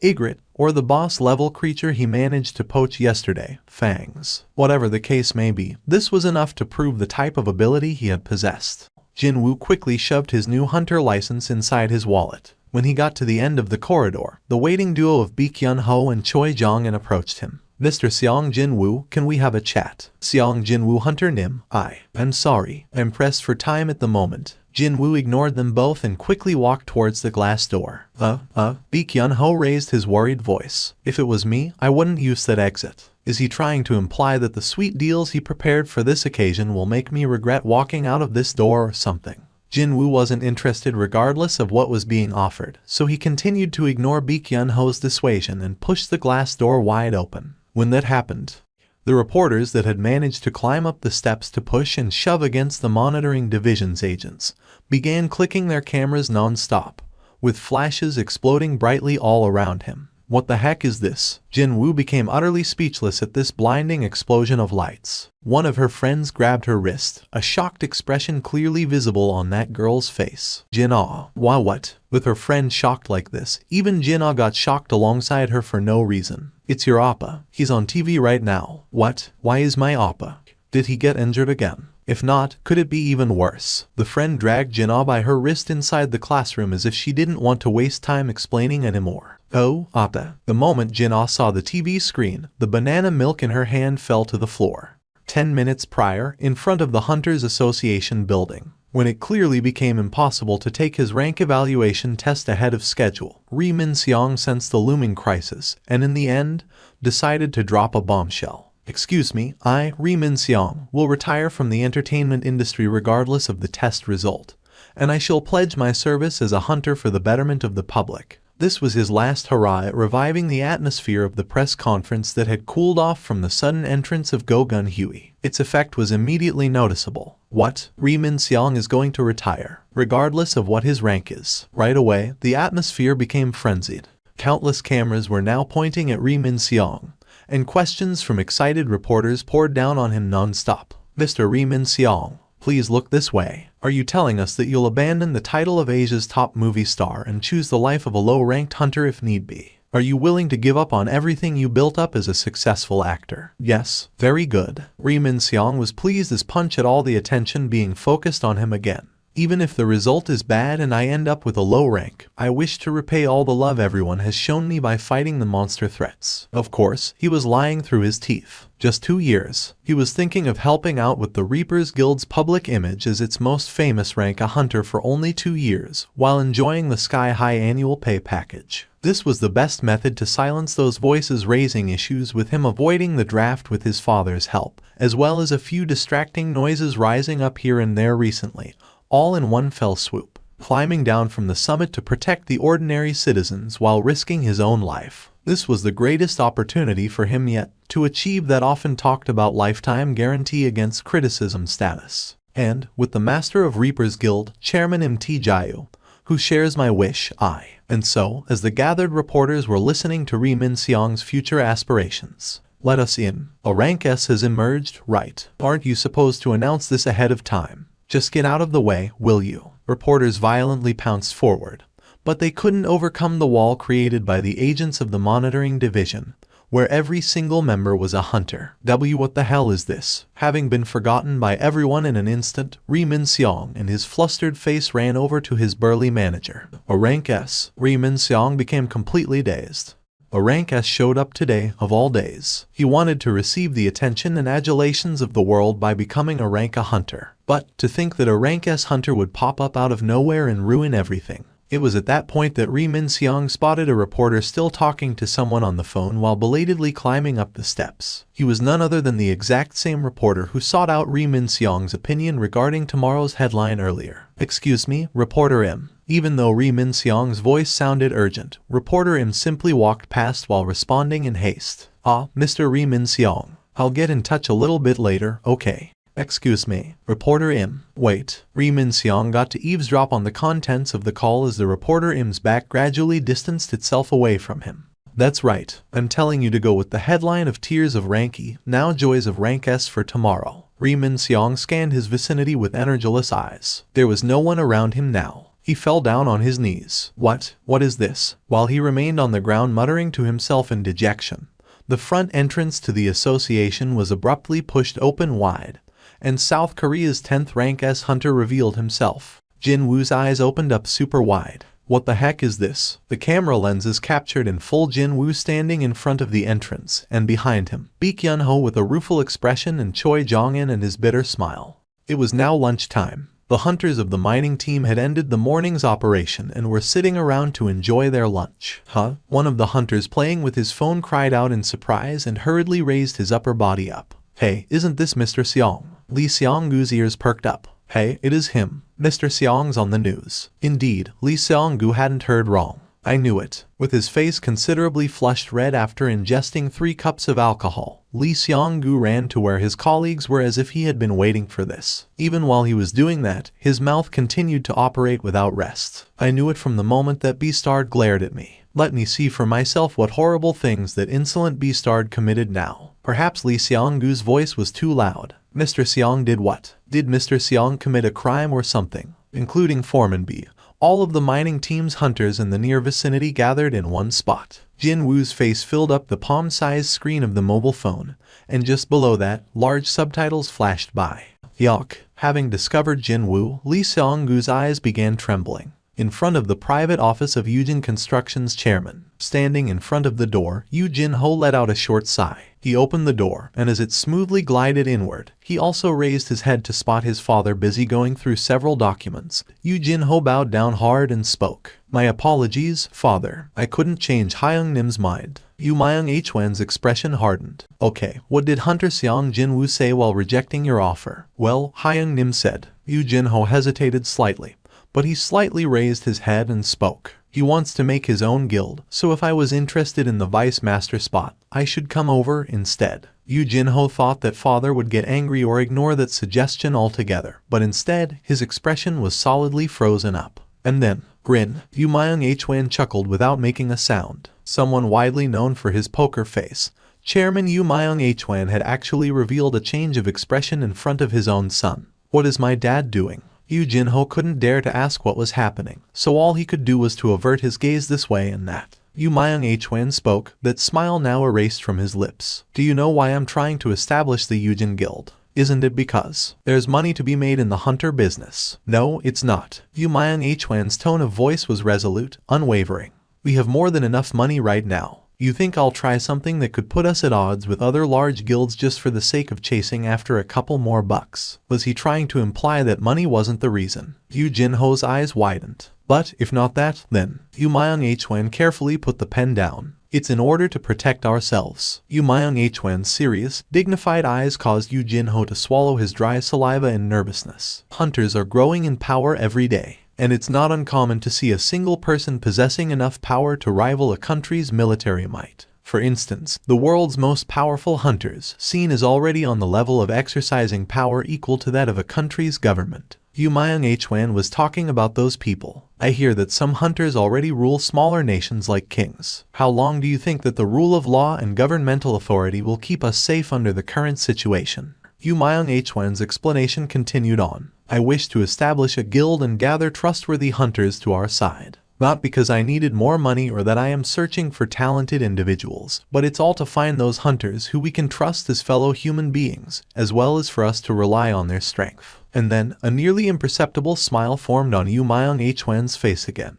Looks like you already found someone like that, haven't you? Yes, father. You pass. What did he pass just now? Yu Jinho belatedly raised his bowed head. I shall entrust the Yujin Guild to you. Pardon me. Do your best to develop the Yujin Guild. Make those trustworthy and reliable hunters your people. In the future, they will no doubt become even more valuable assets than any form of wealth. Yu Miang-Hwan spoke with abundant certainty in his voice, and, just as his certainty was great, so was Yu Jinho's delight. Would this be the first time since his birth that Yu Jinho was acknowledged by his father? Thank you very much, father. With an ample smile blooming on his face, Yu Jinho bent his back forward 90 degrees. Yu Miang-Hwan looked on at that sight with a content expression. Unfortunately, what Yu Jinho said next went completely against Yu Miang-Hwan's expectations. However, father, I don't think I can accept your offer. Yu Miang-Hwan's brows quivered slightly. What is your reason? Yu Jinho raised his head at that prompt, and while still carrying a happy-looking face, he spoke without holding anything back. I've decided to work for Hyung Nim's guild. Finding himself surrounded by a wall of reporters, Jin-Woo became quite flustered. Why aren't these people taking pictures of Ri Min-seong like they were supposed to, instead of blocking my way? Wondering if Ri Min-seong was standing behind him, he took a quick glance, but he could only see Baek Yun-ho and Choi Jong in there. The ink on his Rank S hunter license wasn't even dry yet, but the list of the highest-ranking hunters in South Korea had been updated already. Mr. Seong Jin-Woo, are you really the rank E hunter once affiliated with the association? You are now a very rare reawakened. How are you feeling right now? Reporters writhed and struggled desperately in order to capture a bit more of Jin-Woo's face or his voice with their cameras. However, Jin-Woo found their explosive attention towards him simply annoying. I gotta get out of this place first. Over here, Mr. Seong Jin-Woo, please look over this way. Mr. Seong Jin-Woo, the whole country is watching, so how about a smile for the viewers? While the camera lenses and mics were gradually inching closer, Jin-Woo spent the next 2 seconds earnestly pondering whether he should summon shadow soldiers like Tank or Fangs or not. The first one to engage the young man in conversation was Baek Yun-ho. Hunter Nim. Jin-Woo looked behind him. Yes. Are you feeling lost with all these reporters around? We can safely escort you back to your house, so how about going with us? I'll be all right. He then pulled the hood attached to his top and hid his face. I actually do have a place I need to stop by first. Excuse me. Jin-Woo turned to face the reporters and then jumped up tens of meters in the air before landing on the other side of the crowd. That's why.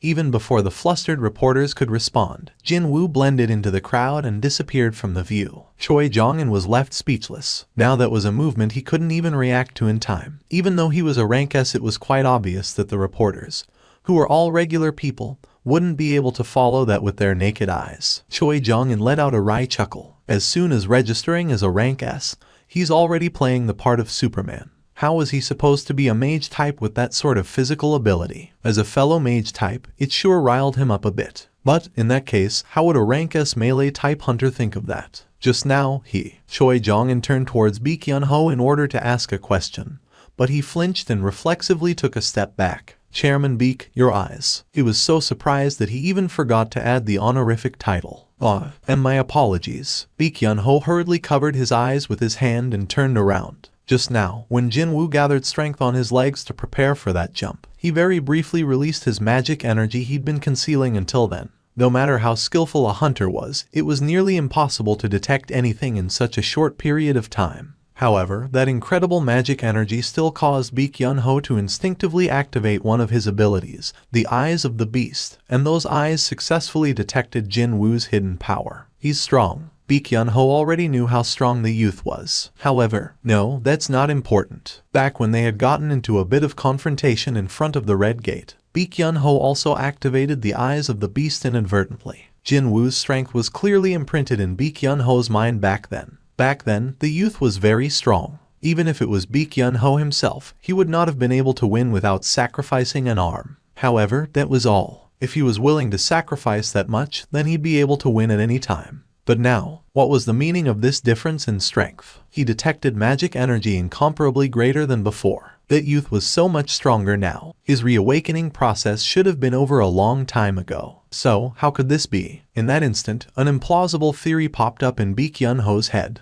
Could he be able to grow stronger? Possibly, not through reawakening process, but through growing stronger that he. Just as his thoughts arrived at this point. Excuse me, Chairman Baek. Are you all right? Your complexion is. Choi Jong-in worriedly asked him. Baek Yun-ho rubbed his face and shook his head hard. I was suddenly feeling a bit dizzy just now. I'm okay. Jin-Woo soon arrived at the hunter auction. Even the best magic amplification artifact created with top materials by the world's greatest artifact maker pouring out his soul would not exceed 50% in effect. And then, gathering of the right materials itself would not be easy, not to mention that the manpower necessary and time required to make one should be ridiculous as well. One might consider himself lucky if he got to see one of those artifacts popping up in the market once every few years. The appraiser was actually a rank B mage type awakened, and thus he could immediately sense what kind of an item he was holding in his hand. Cold sweat broke out all over him. Oh my god. Goosebumps formed on his skin because of the sheer power emanating from this magic bead, and he hurriedly raised his head to find Jin-Woo wordlessly staring back at him. This was his first time feeling like this. He lost count how many priceless artifacts he had handled over the years, but this was the first and the only time he felt the strong desire to beat up the person bringing this item for appraisal and steal it. Unfortunately, his opponent was a rank S. This, how can I even think about putting a price tag on this? His gaze shifted over to Jin-Woo. Gulp. He swallowed down his dry saliva. Just where did this man acquire an artifact like this? This wasn't a problem the appraiser should worry about. He knew that, but still, he couldn't hold back and asked anyway. Where did you find this? There was no reason not to answer if they asked him. It wasn't as if he acquired this bead through less than honest means, and also, even if others know, none of them would be able to find another one for themselves anyway. Jin-Woo's lips parted. 3 other people in the room held their breaths and focused on Jin-Woo's answer, wondering just what might come out of his mouth. Jin-Woo simply grinned and replied, I picked it up in a dungeon. Baek Yun-ho returned to his private office. I wish to be left alone for a while, so don't let anyone in. Maybe he found ordering his secretary wasn't enough. He even locked the door, too. Can it really happen? Baek Yun-ho couldn't stop thinking about Jin-Woo, a hunter that could grow stronger. But, if not that, then how could anyone explain that man's strength that had increased to an unrecognizable degree in only a few days? I was being foolish. He finally understood why Hunter Seong Jin-Woo was so disinterested in signing up with a guild. Thinking about it from his perspective, if he was given an ability where he could theoretically grow stronger infinitely, would he want to enter someone else's guild? Baek Yun-ho shook his head. Nope, I'd rather make a guild of my own. Who cared about the number 1 or 2 guilds in the country? After all, his own would soon become the best anyway. This, both Choi Jong-in and I have been wasting time chasing after a pipe dream. Thinking about Chairman Choi who should be sweating profusely right about now while trying to woo Hunter Seong Jin-Woo. A wry chuckle automatically broke out of his mouth. However, if my theory is correct, then this matter isn't something to laugh about. In the not-too-distant future, that man would surely become an existence that would get to control the community of hunters in South Korea. No, hunters of the entire world might focus all their attention on him at this rate. He needed to completely rethink the plan regarding Hunter Seong Jin-Woo now. But before all that, I need to meet him face to face and confirm it first. Baek Yun-ho nodded his head. No matter how hard he thought about it, meeting Hunter Seong Jin-Woo was the #1 priority. Unfortunately, how am I supposed to ask him for a meeting? Baek Yun-ho held his head tightly. When he realized that he just made his mind up to meet with a man who didn't even reply once to the countless requests for a sit-down until now, his head already began throbbing from a migraine. The department head took a step forward. It has been confirmed to be a real deal. Will you commence with the auction with us? We will ensure that you get the maximum amount for this article. So, what should Jin-Woo do now? Before he could decide on what to do with the bead of avarice, he asked for something else. First, by any chance, can I purchase a flame-resistant defensive artifact here? The department head and Kim Jeong-kai looked at each other, and then they looked back at Jin-Woo with somewhat awkward expressions. Jin-Woo was confused by that. Did I ask for something I shouldn't have? No, not at all. Or is it really difficult to find a flame resistance armor, then? Actually, the department head smiled and spoke. It's the exact opposite. It's really easy to acquire one. But I couldn't find one online, though. Weapons and defensive equipment with innate attributes cost a lot of money, so they don't normally appear online all that often. Even still, if you are looking for it, you should be able to find one very quickly. Well, fire-type magic is the most common attack magic spells there are, after all. But, of course, most of the mage-type hunters Jin-Woo met so far either wielded flames or rays of light. He heard that even the rank S hunter Choi Jong-un specialized in flame attribute magic, too. Not only that, the shadow magic soldiers he controlled also used flames, and even fangs could breathe fire. In other words, fire-type attacks were a pretty common sight. What a relief to hear that it's easy to find one. He did kind of feel a bit pressured after hearing that it would cost a lot, but his mother's treatment depended on him getting one. As long as he could find one quickly enough, he was willing to pay regardless of what the asking price was. If the push came to shove, he could sell the bead of avarice, too. Two men headed off to the display hall exclusively reserved for the VIP clients that exhibited only those ultra-expensive artifacts about to be auctioned off or still waiting for their willing buyers. Weapons, armors, rune stones, etc. were displayed inside clear glass cases. Jin-Woo stopped in front of a glass display case that contained a longsword. Kim Jeong-kai approached him. Do you see something you're interested in? No, it's not that, but... Jin-Woo lightly knocked on the glass case. Can you really protect these artifacts with such a thin glass? I don't see any particular security system in here, either. Kim Jeong-kai formed a proud expression. They may look that way, but these glasses are reinforced with powerful magical energy by the very best craftsmen. Nothing would happen even if a melee-type rank-A hunter hits them with everything he has. Even when a rank-A hits it. Seeing that Jin-Woo seemed rather unconvinced, Kim Jeong-kai smirked and carried on. If you don't believe me, how about hitting the glass once? If you manage to break it, then I might give you the artifact found inside. Hunter Nim. Come, was this reinforced glass really that strong? I can sense some magic energy in it, but... Now feeling genuinely curious, Jin-Woo began gathering strength in his right arm to test it out. In an instant, his shoulder and forearm expanded, and the surrounding air sank under the heavy pressure. Hold on. Kim Jeong-kai hurriedly blocked Jin-Woo's way. I was only just joking. I wasn't really asking you to hit it, you know. Oh, I see. If the case really breaks, then the elites of the Hunters Guild will rush over here. Our auction house and the Hunters have signed a security contract, you see. By the way, this guy, wasn't he supposed to be a mage-type hunter? He was supposed to be a mage-type hunter, yet why was his aura so outrageous? Kim Jeong-kai wasn't joking when he told Jin-Woo to hit the glass. He was thinking that, even though this youth was a rank S, he was a mage type, so his physical strength couldn't actually be that high. But then, when Jin-Woo began concentrating, all the hair on Kim Jeong-kai's body stood up and instinctively, he knew that he had to stop the youth. What a relief it was that Jin-Woo backed off without raising a fuss. Well, Hunter Nim's hand might get hurt if something went wrong, so this is fine. The staff signaled with his eyes, and Kim Jeong-kai nodded his head. It's a pleasure to meet you. I'm in charge of the weapons section. Please come with me. The staff member guided Jin-Woo and they exited from the VIP display hall. After seeing those two off, Kim Jeong-kai spat out another sigh. This Seong Jin-Woo Hunter Nim seems to possess a talent for surprising people, doesn't he? He checked the glass case to see if there was a fingerprint or something since Jin-Woo had been standing pretty close to it.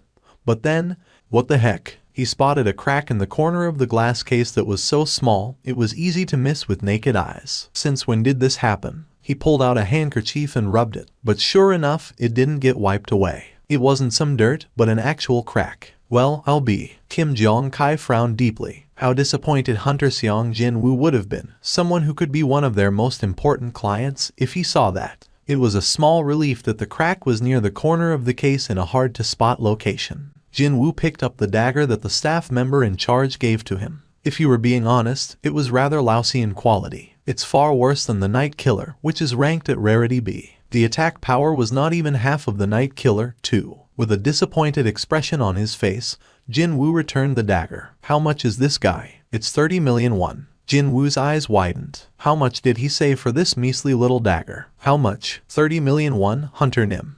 Hold on. Jin-Woo turned around, and while pretending to rummage around, he summoned the Night Killer and showed it to the staff member. Okay, how much would this guy go for, then? It was now the turn of staff to widen his eyes. Is this your current weapon? Wowzers. I can definitely sense the touch of a great artisan from this dagger. No, well, I bought it off the store, though. The staff member hesitated slightly, before raising his voice with a grin. It won't be accurate since I'm not a dedicated appraiser, but at the bare minimum, I think it should cost well over 100 million won. Jin-Woo's expression hardened. But, I paid 3 million gold for it in the store. Or was it more like 2.8 million? Seeing Jin-Woo's expression, the staff member embarrassedly scratched the back of his head. Was I wrong? Since I'm a specialist when it comes to weapons, I thought I could give it a shot, even though it's not really my place. No, it's nothing like that. Indeed, Jin-Woo was simply shocked by the sky-high price tag, that was all. But, well, the first real weapon he held, Kim Song-6 steel sword and its attack damage of 10,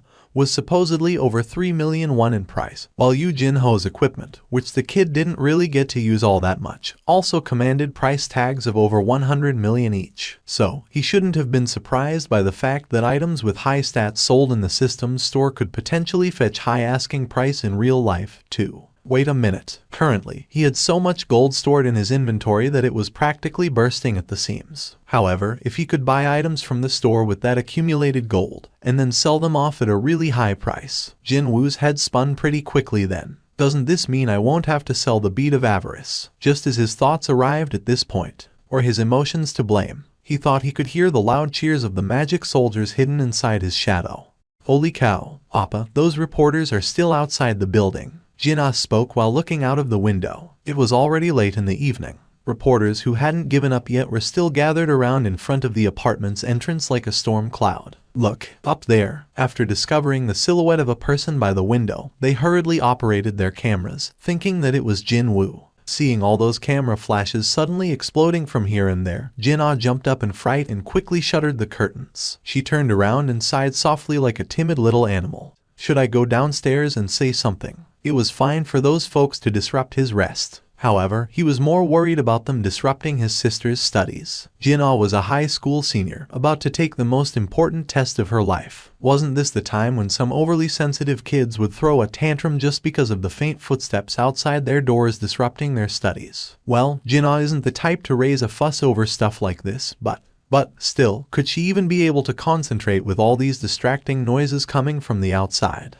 Just as Jin-Woo was getting prepared to step forward. No, don't do it. Jin-Ah quickly waved her hands about. Appa, you're already being slagged off in the internet, you know. So, can you imagine what they'll say if you chase away the reporters? Slagged off? Since when did I do something worthy of that treatment? As Jin-Woo tilted his head this way and that, Jin-Ah accessed one of the news articles online with her phone and pushed it forward. So, he took it from her. On the screen, he could see the photo of him standing in front of the association's entrance, relaxedly answering his phone while being surrounded by a sea of reporters. Maybe because a professional snapped that shot, even a plain guy like him came out looking pretty good, so he was happy about that. However, when he took a look a bit lower down, his attitude sucks. He already doesn't care about the reporters. He's way too cool for himself. Countless comments with similar nature were posted below the article, and the highest upvoted comment was "Mom, I've become a rank S." Because the photo and the comment went so well along with each other, Jin-Woo ended up breaking out in a grin. Jin-Ah in turn became flabbergasted from his reaction.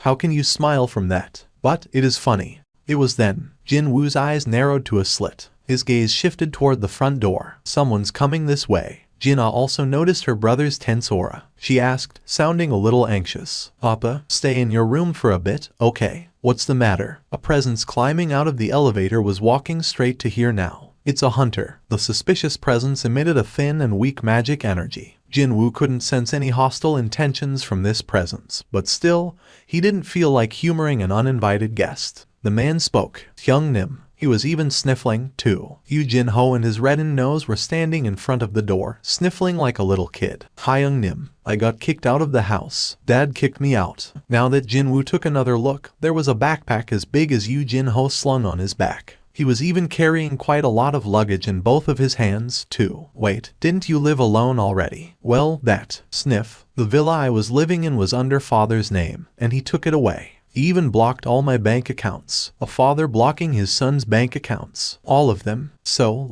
I was wondering, Hyung-nim, can I impose on you for the time being? Clank. Jin-Woo quietly closed the door, and even proceeded to lock it. Click. Worried Jin-Ah had been observing the situation from her room, and once Jin-Woo turned away from the door, she quickly jogged next to him and asked, Appa, who is that? Do you know him? Jin-Woo shook his head. Nope, never met him before. You really don't know him. But why did he come to our place, then? Don't worry about it. I'm sure he got the wrong address. Really? But it sure didn't look like that, though. As Jin-Woo gently but firmly pushed his still suspicious little sister back into her room, Jin-Ho's sorrowful voice continued to ring out behind him.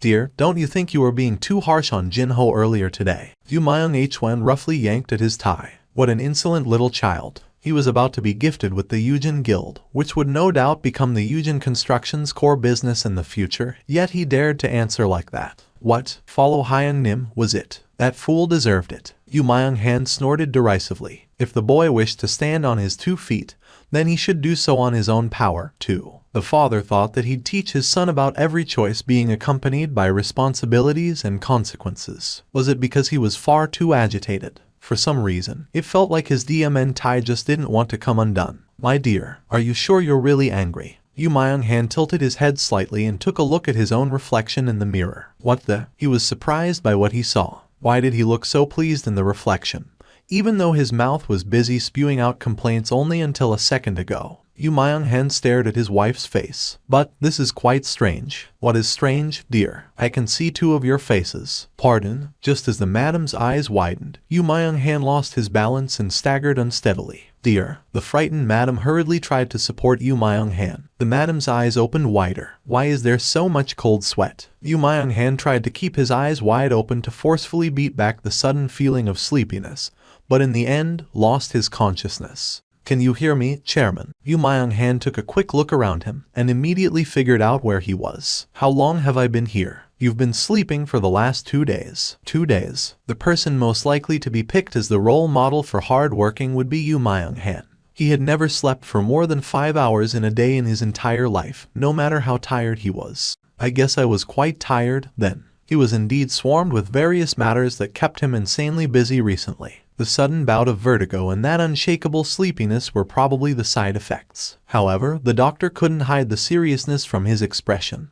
By any chance, have you discovered something wrong with my body? Mr. Chairman, by any chance, do you have anyone near you who is a hunter or someone who's not a hunter yet but has been evaluated as an awakened? The doctor suddenly asked about something rather strange. Myung Han asked if there was something wrong with his body, yet why was he talking about hunters now? Myung Han asked back, feeling puzzled now. What are you talking about? Why hunters, all of a sudden? Have you heard of eternal sleep? Hearing the term eternal sleep, Myung Han finally lost his cool, and his eyes trembled. The eternal sleep disorder, an endless slumber that no one could wake up from. Not only was it impossible to wake up from its death-like slumber, but the life force of the sufferer would also decline quite sharply, so it was a necessity to use life support machines that utilized magic energy. Appearing for the first time after the advent of the gates, it was a terrifying illness that managed to kill scores of people who lacked the wherewithal to borrow one of those life support machines. It's an illness where you'd be assaulted often by drowsiness, and eventually, you'd be unable to wake up at all. The doctor carried a complicated expression. There had not been a single case of the sufferer of the eternal sleep waking up, so far. How does that relate to hunters? The eternal sleep is widely believed to be deeply related to magic energy. There were those people who, by nature, couldn't endure magic energy all that well. One of the abnormalities displayed by these people after being exposed to surrounding magic energy for a long time was this eternal sleep disorder. What you need to be careful with are the magic crystals, mana stones, as well as people possessing magic energy. People possessing magic energy. Myung Han immediately recalled the soul awakened in his family, Jin-Ho. Meanwhile, the doctor cautiously carried on. I've heard that your second son is a hunter, sir. When Yu Jin-ho was mentioned, Yu Myung-han's face visibly hardened. So, the gist of it is, you want me to never meet my own son.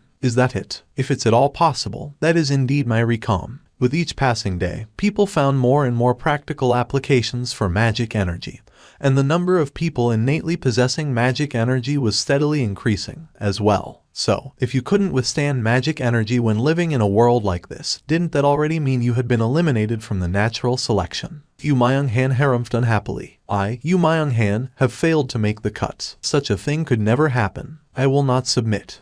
Before leaving, Jin-Woo carefully opened the door to his sister's room. As it was still in the early hours, Jin-Ah remained blissfully stuck in a slumber so deep that she'd not be any wiser if someone kidnapped her right now. Suddenly, he felt worried. There might be a jackass or two who'll try to get closer to her while I'm away. Of course, there should be no one stupid enough to harm the little sister of a rank S hunter, but well, it was hard to tell what was in a human's heart sometimes. At least, he needed some sort of a contingency plan. Come out, Jin-Woo called out those monster soldiers that had been guarding Fangs when they were still alive. 3 of the biggest, burliest high orcs appeared simultaneously, and ended up making the already tiny room of his sister feel even more claustrophobic. However, why are there only 3? There definitely had been 4 guards, though. Jin-Woo combed through his memories, only to spit out a soundless groan. Only now did he remember that he planted one of the guards in the ceiling of the boss room. And naturally, he forgot to extract that guy's shadow. I guess I should pay closer attention next time. Jin-Woo smirked softly before shifting his gaze over to the 3 monster soldiers,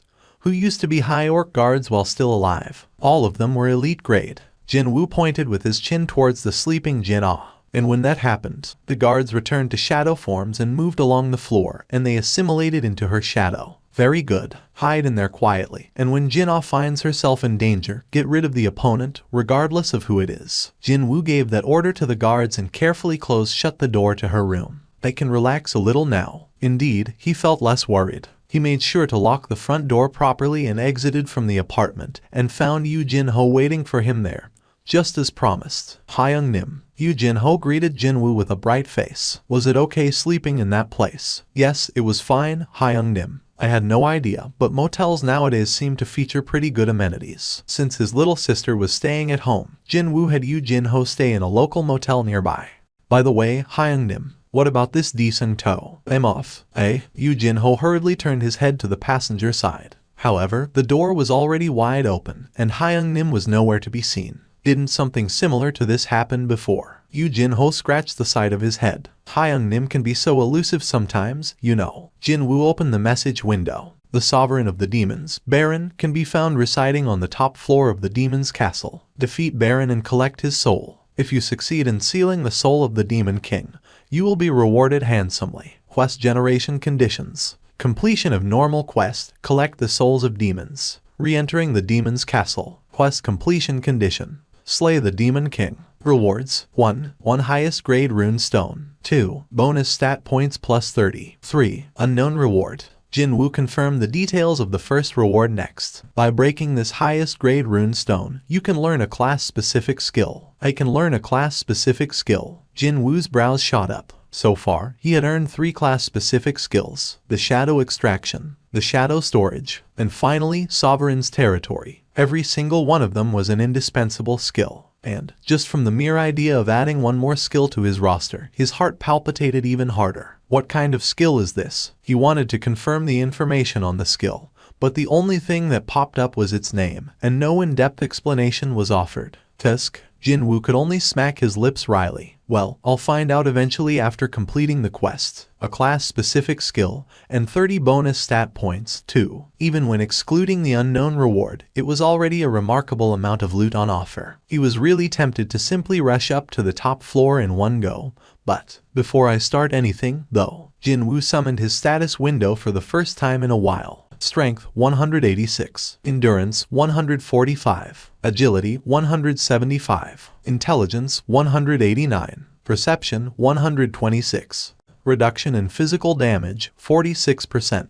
Passive skills: LV, Max, Tenacity LV, 1, High Grade Dagger Technique LV, 2, Active Skills, Dash LV, Max, Vital Points Targeting LV, Max, Intimidation LV, 1, Dagger Throw LV, 2, Stealth LV, 2. Rulers reach LV. 2. He immediately made his way over to the floor transfer magic circle. Jin-Woo spoke without hesitation. 76. The light gleamed brightly. In the moment it took to blink an eye, his surroundings had changed completely. He was now faced with a vigorously burning city. When inside the floor transfer magic circle, he wasn't supposed to be affected by the environments outside, but it still felt like his skin was burning up already. Jin-Woo put the luggage down and pulled 2 artifacts out. The first one was a black robe named the Wind Robe by its maker, and the other one was a nameless ring with water-type magic imbued within. Jin-Woo put on both the robe and the ring. After putting on the robe and pulling on the hood, Jin-Woo finally felt like he was a true mage-type hunter now. I can feel my body cooling down. Just by wearing them, it felt like he was standing inside a refreshingly cool cavern or some such. I wonder, will this work against the flames of the demon's castle? Jin-Woo slowly stepped outside of the magic circle, and thankfully, these artifacts proved their expensive worth. The debilitating heat couldn't affect him at all now, quite unlike the last time he was here. Nice. With that, his preparations were complete. However, it seemed that he wasn't the only one who had finished his preparations, because demons had picked up on his scent and had formed a large group to rush towards his position. He took out the bead of avarice from his inventory and placed it on top of Fang's palm. He used this from now on. Even though Jin-Woo was supposed to be a mage type as well, the amplification effect of the bead of avarice didn't work on him. But he thought it had proved to be quite helpful to a sorcerer like Fang's. Soon, demons rushed forward like a horde of insects in front of his nose. From somewhere high up above his head, a stupendously thick, frightening pillar of flames fell in a diagonal line and swept every single enemy away. What the FCK? The moment that scary pillar of flames swept by, everything had melted down, whether that be demons or the ground itself. Demons were incinerated in an instant, and familiar mechanical beeps rang one after the other in his ears. No way. Jin-Woo tried to calm his trembling heart and took a look behind him. And he spotted Fang standing there, now twice the size of what his living counterpart grew to back in the dungeon, busy breathing out gray smoke from his mouth. Gulp. Jin-Woo swallowed down dry saliva. Is this the true might of the bead of avarice? Since these monsters lived inside the demon's castle, they all must have had some amount of innate resistance towards flame-based attacks, but they were all burned away into oblivion. Just like that. Once he figured out what was going on, a chuckle broke out of his lips all by itself. Wait, maybe I'll get to clear this place a lot quicker than I thought. Jin-Woo stared at the still burning remains of the demons as well as at the scorched black earth and screamed out in joy inwardly. Jin-Woo divided his soldiers into 6 groups of 20, and then had them scatter around to hunt down monsters. He gave them 2 orders. 1. Kill every enemy you can find. 2. If the entry permit for the next floor is found, let me know straight away. It may not be possible to hold a conversation with his soldiers, but he could still communicate by using simple hand gestures. Since the soldiers couldn't pick up any loot, he had to go there personally if he were to acquire the entry permit. Sure, he'd have to give up on other loot beside the floor entry permit, but his current priority was to get to the top floor as soon as possible. Begin. With his command, all 6 groups went their separate ways, and, a short while later, experience points began raining down on him from literally everywhere. Looks like my shadows have begun hunting, huh? Jin-Woo watched his experience points climb up and formed a pleased expression. However, he soon discovered that something was off. The amount of experience points I get has decreased. Could it be that the further away they are from me, the less experience points I earn? Jin-Woo quietly observed the experience points messages popping up non-stop for a while. The amount earned had definitely decreased, albeit by a small margin. Still, he didn't think the reduced experience points weren't much of a loss. Sure, I'm getting less experience points, but now that much more efficient hunting was taking place over a greater expanse of the hunting area, the overall rate of the experience points earned was actually a lot faster than before. Jin-Woo smiled in satisfaction as he confirmed his level jumping up by 2. His plan was on the money. He got to climb up to the 80th floor much faster than anticipated. As soon as arriving there, he summoned his soldiers once more. 119 shadow soldiers were summoned simultaneously. The soldiers and their levels had all climbed up pretty nicely after going on their own groups to hunt monsters and earn a ton of experience points for themselves. Oh, since when did Tank gain over 10 levels? Jin-Woo's eyes opened wider. Maybe it felt happy after his owner's interested gaze fell on it. Tank, who had reached level 28 only yesterday, stood on his hind legs and let out a roar of wuong. Jin-Woo wasn't the only one to enjoy the fruits of the efficient hunting, as it turned out. He grinned brightly. Alright, then, let's go. Just like before, he divided his army into 6 groups and had them set off. He then took off alone, as well. He was familiar with acting alone anyway, and he also didn't really need the soldiers' help, either. Jin-Woo wasn't able to easily leave the 80th floor. Is there a group of really strong monsters somewhere on this floor? Yet another of Jin-Woo's group returned back to him as shadows. He had no choice but to call them back because his mana couldn't sustain the rate of the soldiers' destruction and revival anymore. This would be the first time this happened. From the 76th to 80th floor, the method of hunting in dispersed groups during the past 4 floors had yielded the highest efficiency. Is it because fighting against superior demons is still too much to ask for? For sure, it were the superior demons and not high-ranked demons that appeared on the 80th floor most of the time. Heck, these superior demons even employed petty tricks like hiding under the ground, too. Even then, he didn't think these superior demons possessed such powers to be able to push back his soldiers to this degree. Not only that, there was something weird here as well, and that would be the groups of soldiers getting attacked all happened to lack a captain class among them. The groups with Fangs, Ygritte, Iron, and Tank were all perfectly fine, but the other 2 with no captain class got annihilated. Wait, could it be that the enemy is deliberately attacking the weakest groups first? If so, this could only mean that a monster possessing high enough intelligence to detect the opponent's weakness existed on this floor. Not only strong, but it even possessed intelligence. He obviously didn't know who it or they were, but without a doubt, they were proving to be a bit of a pain in the neck. There were 4 groups remaining. If he were to include himself, then 5. If the enemy has figured out the soldiers' movement pattern, then their next target is pretty obvious. The moment he thought that, Jin-Woo disappeared from the spot. Jin-Woo quickly arrived near where Tank's group was. Right in front of the pack, Tank was walking slowly but steadily forward. I'm pretty sure the next target will be this group, since the enemy seemed to possess enough intelligence to detect weaker opponents, as well as to identify the movements of the soldiers. Their next target had to be here. Let's observe for a little while. Jin-Woo hid his presence to the best of his abilities and, while maintaining a fixed distance, he followed after his Shadow Beast soldiers. Here they come. When the enemies came close enough, their names became visible. He was thinking that these guys were way too different from the regular demons that walked around naked, whether they be low or high demons, and now he could even see that their names were different from the rest, as well. A demon aristocrat and 3 demon knights. The names he saw for the first time were written in black and very clear to see. He sensed strong hostility from all 4 of them. Tank finally discovered the demons. Once the demons got close enough, they dismounted from the horses. So, those rides were simply a means of transportation. Jin-Woo continued to stare at the demons with a great deal of interest. Soon afterwards, the beast soldiers became excited by the entrance of enemies, roared out, and attacked first, signaling the beginning of the bitter, violent battle between these 2 groups. Tank's target, the demon aristocrat, easily jumped over the swung front paw with a light but quick movement. Jin-Woo's brows shot up. That wasn't the end of the surprising spectacle, either. The demon aristocrat then spun in the air and thrust forward the spear held in its hand at Tank's chest. The fierce attack containing magic energy put a watermelon-sized hole in Tank's torso. From that smallish frame, an explosive aura could be felt rather clearly. And on top of that, it also possessed beautifully simple and clean movements, too. Jin-Woo grew even more interested by then. Yup, not a regular monster, alright. Even before the beast soldiers could regenerate, they were cut and sliced apart and stabbed through by spears and swords. By then, Jin-Woo was carrying a crumpled expression. He knew very well that, as long as his MP supply held up, his beast soldiers were practically immortals. Even if his MP did run out, they would simply return to him as shadows. However, he sure as hell didn't feel pleased watching his own boys getting pummeled like that.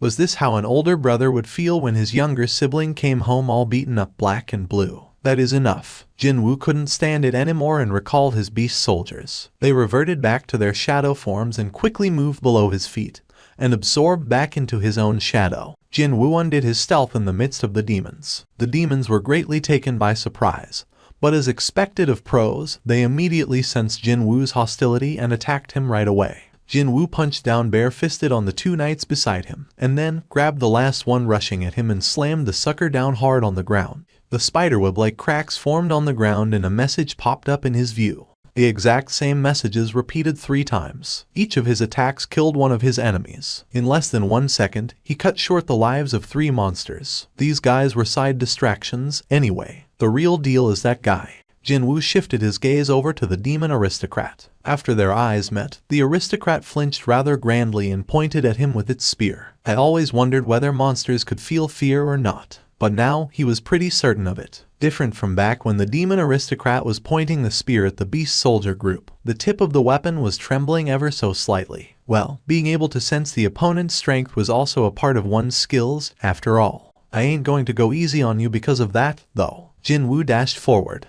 At the same time, the demon aristocrat thrust the spear forward. Jin-Woo evaded the attack by tilting his head out of the way. Surprisingly, though, the spear changed directions multiple times and continued to harass him slightly. First, it was his face, next, his neck, and right after that, his heart. As if this wasn't something learned overnight, the demon's movement was smooth like flowing water. However, the spear was constantly blocked by Jin-Woo's weapon, Baruka's dagger, and when the final attack aiming for his heart was parried off, Baruka's dagger sliced the spear's shaft in two. The demon aristocrat froze up after seeing its broken spear. With that, this battle was over. Well, not even 3 or 4 rank hunters would be able to win against you, but Jin-Woo rated the demon's abilities pretty highly. Too bad, today's matchup was all wrong for the monster. Jin-Woo reached out and grabbed the enemy's helmet with his left hand. The shocked enemy immediately went into panic mode. It tried to pull its head back, but couldn't do anything from Jin-Woo's powerful grip. He was thinking of yanking the helmet loose and cut the head off, so he strengthened his left hand some more. Jin-Woo raised the Baruka's dagger high up.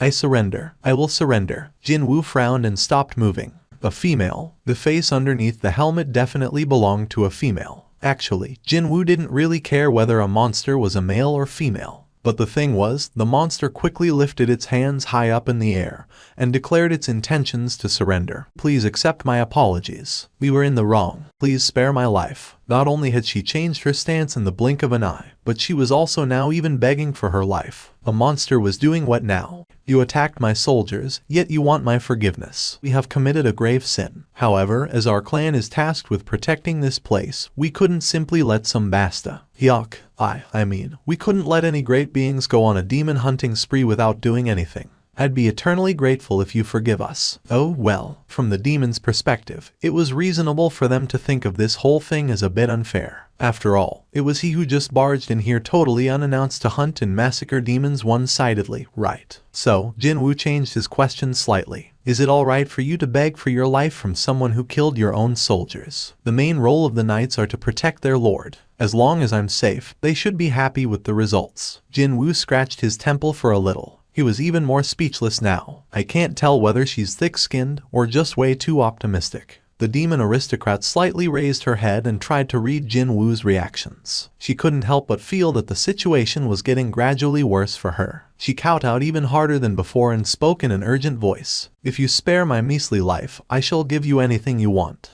Jin-Woo placed his hands on his waist. This demon aristocrat was a powerful monster. Yes, but what with her armament now stripped from her? Killing her was now easier than drinking cold soup for Jin-Woo. So, what should I do with this one, then? There indeed was one such item. I want the entry permit. Excuse me. Swish. The demon aristocrat raised her head and stared at him with a surprised expression. Her face was shaped completely like a human's, excluding a pair of sharp incisors he saw when she opened her mouth just now. Of course. Jin-Woo disinterestedly asked her. Can you get it for me? I shall give it to you. Give me what, exactly? The entry permit. You can give me the entry permit. Really? The demon aristocrat hurriedly nodded her head. It's in safekeeping by our clan. If you allow me to safely return, I shall hand over the permit. Demons were guarding the entry permit. Jin-Woo slowly scratched his chin. For sure, it had been a long time since he arrived on the 80th floor. And not to forget, lots of demons were hunted down so far, too. Yet, there hadn't been a peep about the news of the entry permit. I thought the drop rate had worsened because I'm in the upper floors, or that a mid-boss was carrying it around. But now, if she was telling the truth about monsters hiding the permit, then, well, the current situation made a bit more sense. Seeing that Jin-Woo was silently pondering his options, the demon aristocrat felt even more desperate than ever before and quickly added some more encouragement. I also know where you can locate the entry permits on the upper floors as well. If you guarantee my and my clan's safety, then I shall safely escort you to where they are. The light shining in Jin-Woo's eyes changed a little bit. Now that offer was a bit more enticing. To Jin-Woo's ears, who wanted to get to the top floor as soon as possible. Her suggestion of guiding him to where each floor's entry permit sounded rather attractive. However, the question is, can I really trust her? He then looked straight into her eyes. Intimidation. A chill-inducing aura emanated from Jin-Woo's eyes. The demon aristocrat was so terrified that her lips were trembling involuntarily. Can I trust you? I am not lying. He made a pledge to himself back when he received the power of the system. Give and take. Even if his opponent was a monster, his principles wouldn't change. If a monster kept her side of the bargain, so would he. Alright, Jin-Woo withdrew the intimidation. You hand over the entry permit, and I'll quietly leave. It was a bit of a waste to give up on the potential experience points gained from this demon, as well as those monsters supposedly guarding the entry permit. But then again, he found it even more of a waste to spend time searching for the permit himself. He had been delayed for much longer than expected on this 80th floor already. Besides, if this female demon was thinking of tricking him, well, he wouldn't be too unhappy about that either, because if she did, then he'd get to go all out in the monster's main camp. Thank you very much. The complexion of the demon aristocrat brightened so much that he couldn't help but notice it. Was she just honest with her emotions, or was she just a simpleton? Jin-Woo inwardly clicked his tongue, but still didn't forget to ask her something he was curious about for a while. Before all that, though, just what are you? I am Essel, the firstborn daughter of House Raideru, and my clan is... No, not that. Jin-Woo cut Essel off. He didn't really care about the finer details of a monster family's history. What he wanted to know was the reason why monsters and instant dungeons existed. How should he go about asking this question so he'd get himself a satisfying enough answer? No, he would still be okay if there was no concrete answer. He'd be happy enough to get a single clue, a lead of some kind. Hey, do you also hear a voice telling you to kill humans? Pardon me. Essel looked at him with a pair of confused eyes. Essel hesitated and pondered for a moment before opening her mouth. No, but we do hear a different voice all the time. Okay, what does it say? It tells us to protect the space we're residing in. Essel spoke cautiously while being extra mindful of Jin-Woo's reactions. The purpose of the instant dungeon's monsters is different from monsters of the regular dungeons. The sole purpose of the monsters from the regular dungeons was to kill humans, while the monsters of the instant dungeons were to guard where they were. The nature of the two camps' aim was quite different from each other. Wait a minute. Now that he thought about it, wasn't Jin-Woo a monster-like existence to these monsters of the instant dungeons? How long have you been hearing that voice? It's right after we opened our eyes in this place. After opening their eyes in this place, is it? Didn't that imply that she and others were living in another location before this? Whether that was a genuine or a fake memory, that's what was left imprinted in her brain.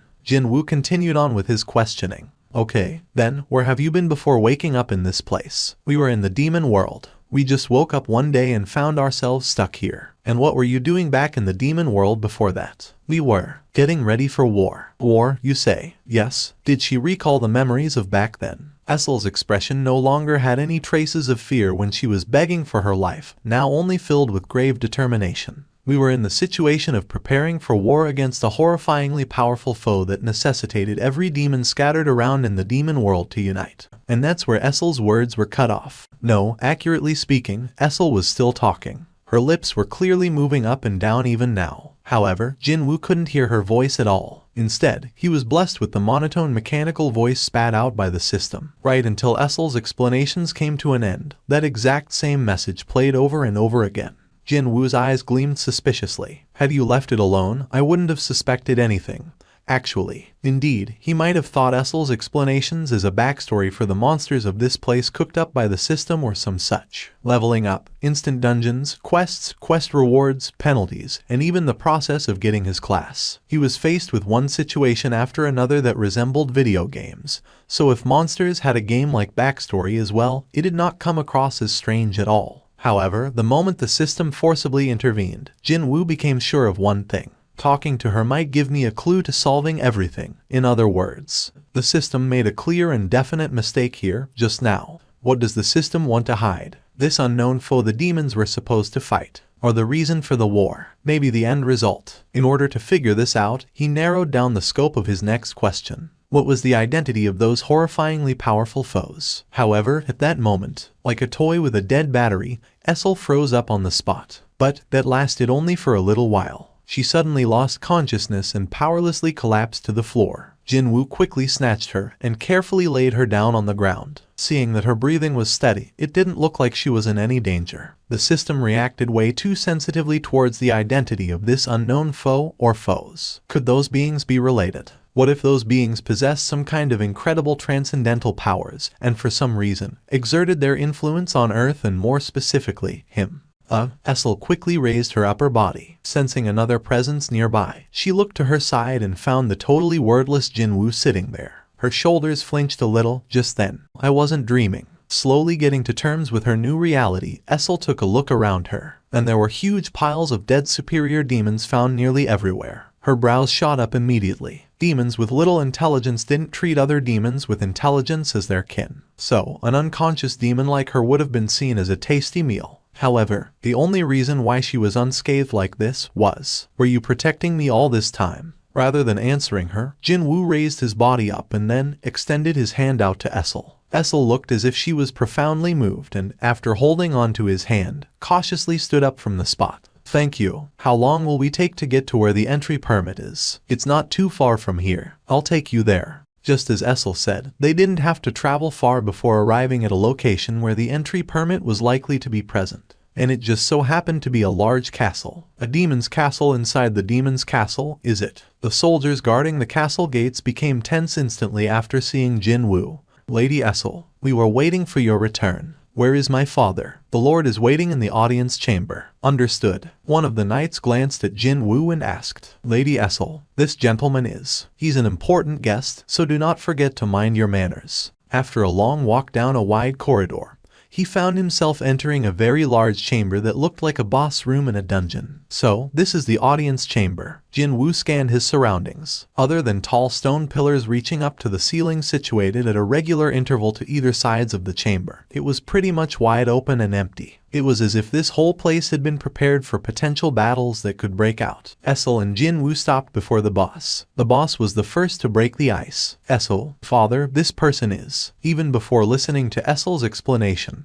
the boss met the gaze of Jin-Woo and its brows shot up high. The irises of the boss were quaking visibly now. "Why you? Just who did you bring before me?" "Father, this man is a guest." Essel desperately tried to explain, but the boss's agitation didn't want to lessen at all. "A guest? Just what kind of a guest invades the home of the inviter with an army?" "Pardon me." Essel quickly shifted her gaze over to Jin-Woo. Just where was this army her father was speaking of here? "Essel, do you not see it with your own eyes? Can you not see the countless soldiers hidden in that man's darkness?" Jin-Woo's glare sharpened up a notch. "I guess he's got pretty good senses." It seemed that the boss was able to see the soldiers hidden inside Jin-Woo's shadow. "How dare you bring soldiers into my house?" As soon as the boss roared out, many knights rushed inside the audience chamber. "Father," Essel cried out to her father in a loud voice of her own, staring silently at the developing situation until then.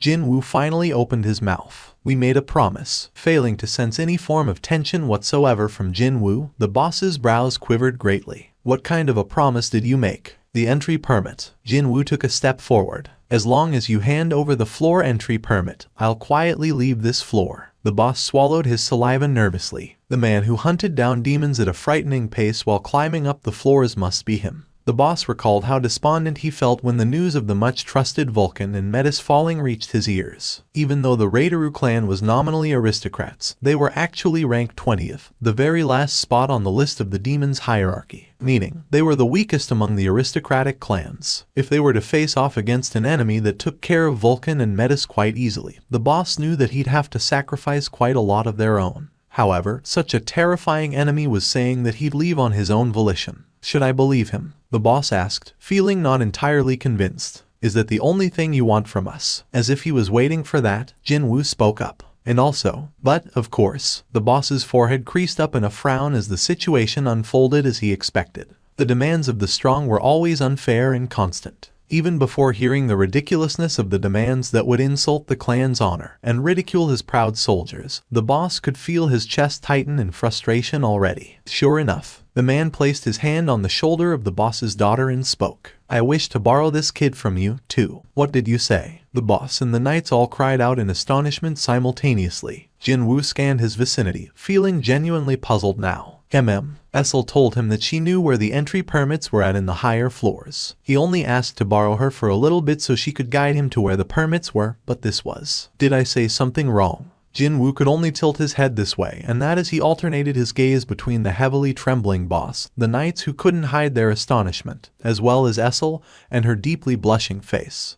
The floor entry permit and a guide. The boss asked again with a nervous expression. Truly, is that all you want? If the boss could protect everyone simply by handing out that entry permit, then there was no reason not to. Also, since he'd be doing that in order to protect this land, he wasn't exactly going against that order from the unknown source, either. Jin-Woo nodded his head. You will not bring harm upon my daughter. Suddenly, Jin-Woo felt Essel's glance. A monster worrying about his daughter, is it? Jin-Woo was inwardly surprised but didn't forget to nod his head regardless. The boss pondered for a short while, before a smile formed on his face. We'll do that, then. The moment he agreed to hand it over, the boss felt as if a persistently annoying aching tooth had finally come loose or some such. If the event of stopping the prophetized advent of calamity by handing over a scrap of paper didn't qualify as a matter to rejoice, then what else would? Confirming the contents of the scroll, a thick smile formed on Jin-Woo's lips. Rarity. Type. A permit allowing you to enter the 81st floor of the demon's castle. Can only be used on the 80th floor's floor transfer magic circle. He was suspicious of whether he could get an item from monsters through nothing more than just dialogue. But this was really the entry permit he was looking for. Jin-Woo rolled the scroll back up and sent it to his inventory. Hey, is it fine if we get going now? Jin-Woo urged Essel and turned towards the exit. Wait, I'll be sharing my experience points with my companion. The thing about sharing experience points got on his nerves slightly, but thankfully, there was the clause about rate of contribution, which meant that, as long as he didn't give his companion a chance to fight, the experience points wouldn't be divided at all. So, Jin-Woo made sure to drill this point into Essel. Even if battles break out, you must not interfere. I shall take care of everything. Understood. Why yes, Essel replied rather shyly. In any case, Jin-Woo agreed to her accompanying him and hurried with his steps. A few steps behind him, Essel did her best to chase after Jin-Woo while carrying luggage several times the size of her actual body. The luggage itself wasn't heavy, but keeping up with Jin-Woo's walking speed was proving to be somewhat challenging to her. Jin-Woo had no choice but to stop and wait now and then so she could catch up to him. We can see it now over there. After arriving on the 81st floor, Essel began checking out the map of this very floor, and then pointed at the faint outline of a castle far away from them. Jin-Woo nodded his head, having already thought as much. Please wait. Essel put down the large luggage and began rummaging through it. Soon, a ceramic liquor bottle rested in her hands. Jin-Woo had to ask her about that. What are you planning to do with that now? This is a bottle of the finest liquor that the clan head of the Garroch clan enjoys. If we go and speak to him with it, the negotiation will be. Negotiation? By any chance, is your clan friendly with this Garroch or whatever clan? And no, not at all. We the aristocrats always competed bitterly against each other for a place in the demon world's nobility ranking. So, still, they are a group we can hold civilized meetings with. Hearing that, Jin-Woo simply grinned. In that case, it's fine. Making one exception was enough. Just as important as finding the entry permit, he needed to raise his level, too. You, wait here. Jin-Woo told her as so, and while leading his soldiers forward, headed towards the distant castle. In that short amount of time, the castle belonging to the Garroch clan was burning in flames. A monster as tall as a giant spat out a pillar of flames, and the castle's gate and walls melted down without offering any resistance whatsoever. Garroch knights rushing out in confusion were cut down by the black soldiers one by one. The castle of Garroch that looked several times more impregnable than Raideru clan's own castle was powerlessly crumbling down. Essel could only swallow down her nervous saliva. If father didn't hand over the permit willingly, then the Raideru castle might have been burning down to cinders just like the Garroch castle right about now. Kaboom! Another tower beyond the castle walls crumbled back down to earth with a loud explosion. How can anyone fight against a monster like him? Essel wiped the sweat drops trickling down to her chin and breathed a sigh of relief, knowing that her clan had managed to skirt past a calamity. Permission to advance. Surprised by the never-before-seen system message, Jin-Woo quickly confirmed Ygritte's information to make sure. Knight grade. It's now possible to advance the grade after the level requirement has been met. We'll advance to the next grade when the Sovereign gives his permission. Without a shred of hesitation, Jin-Woo replied to the system's message. I allow it. It began from beneath Ygritte's feet. Accompanied by screams coming from a distant place, countless black hands emerged from Ygritte's shadow, and they grabbed onto every part of him. What's this? Jin-Woo observed in great interest the unfolding process of the advancement. At first, he thought that those black hands would drag Ygritte back into the shadow, but in reality, the opposite happened instead. The hands holding on to Ygritte turned into black smoke and spun around him quite ferociously, before getting absorbed by him. It was as if Ygritte was absorbing the black smoke voluntarily. Ygritte emerged from the dissipating black smoke while emitting a far greater aura than ever before. The system message informed Jin-Woo of the results. Jin-Woo did his best to calm his trembling heart and rechecked Ygritte's information window. Elite Knight grade. His level has been reset, but his current grade is the same as Fang's now. Before joining Jin-Woo's army of the Shadow Soldiers recently, Fang's used to be the boss monster of a Ranka dungeon. Now that Ygritte was on the same grade as a creature that powerful, it could only mean that his abilities had grown by that great a deal now. And so, as he stood there checking out his soldiers while feeling rather satisfied with himself, from afar, he spotted Tank quickly approaching closer with a dead body of a demon that escaped a little while ago in his jaw.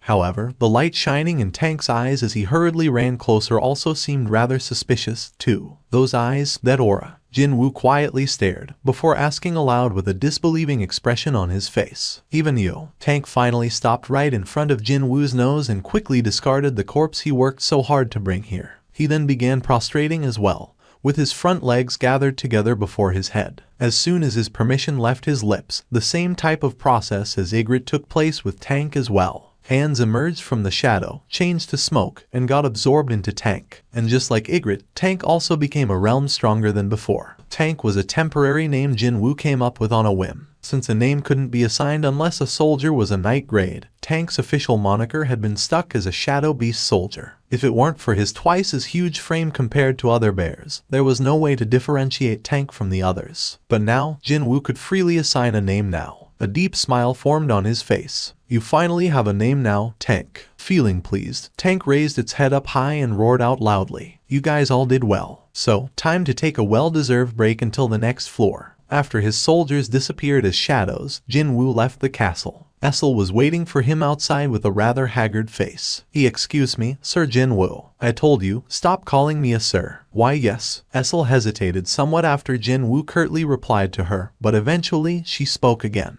Do you know how many clans have ceased to exist by your hands? Currently, they were on the 89th floor. Essel's clan was on the 80th, so that would make 9 clans. What with her witnessing a clan being killed off every time they climbed up a floor, Essel had finally grown too anxious to remain silent. Clans of superior aristocrats are managing the floors 90 and above. They are on another level compared to the upper aristocrats you've encountered so far. Jin-Woo didn't slow down his steps, but still asked her anyway. Okay, so what? How about resolving the matters with dialogue from now on? If you talk to them nicely, they might hand over the entry permit like my claw. Jin-Woo cut her off there. If I was weaker than your clan, you think your people would have tried talking to me at all? Essel quickly shut her mouth up. A measly little human dared to show up uninvited to a castle full of demons, and not only that, proceeded to demand something from said castle, too. That human wouldn't have been able to return home alive. That's how it is. Jin-Woo smirked deeply. Whether it was a monster from a regular dungeon,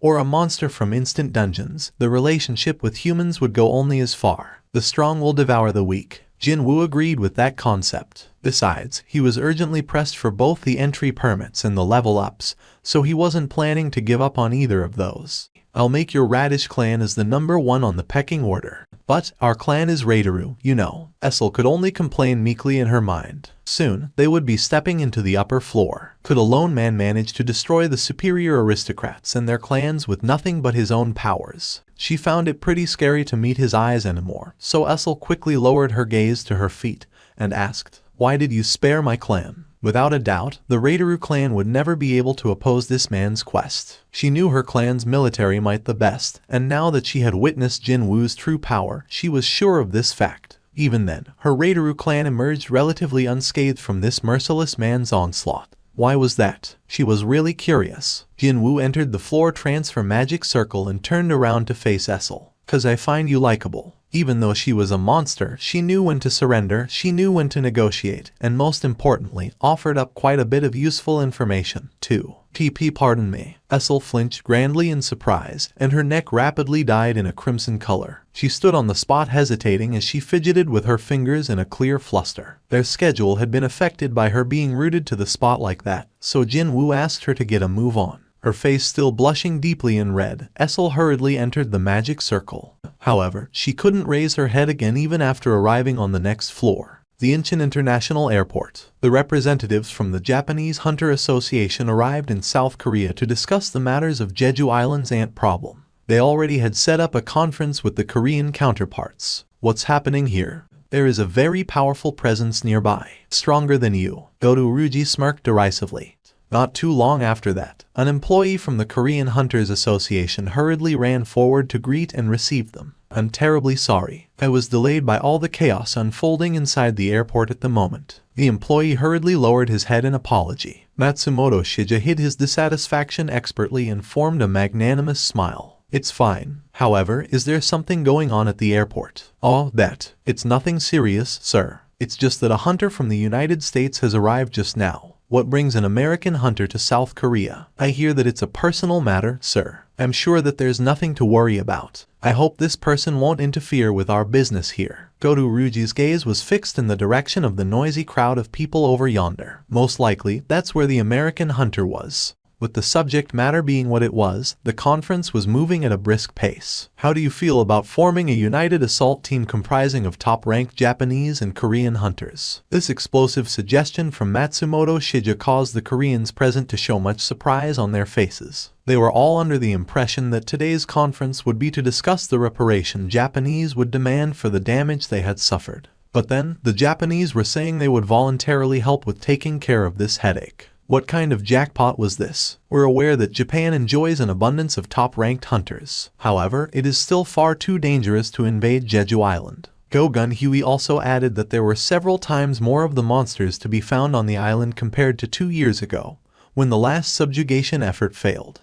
These are all the data compiled from our observation of the ants. Each ant may be strong enough to rival a high-rank hunter, but it also possesses a fatal weakness, and that's their short lifespan. Ants could only live for around 1 year at most, which means if the ant queen is removed from the equation, every ant found on Jeju Island will eventually die out in around 1 year. Indeed, the Korean attendees nodded their heads as they read the well-researched data. Only the queen needed to be eliminated. That sounded a whole lot more achievable than killing thousands of unrankable monsters that came out of a rank S gate. However, Go Gun Huey's glare remained icy cold. What a nonsensical notion that is. He knew the truth already. He knew that the act of killing one queen was no different than actually trying to kill every single one of the thousands of those monsters. Are you making this suggestion because you don't know of ants' instincts to sacrifice themselves in order to protect their queen?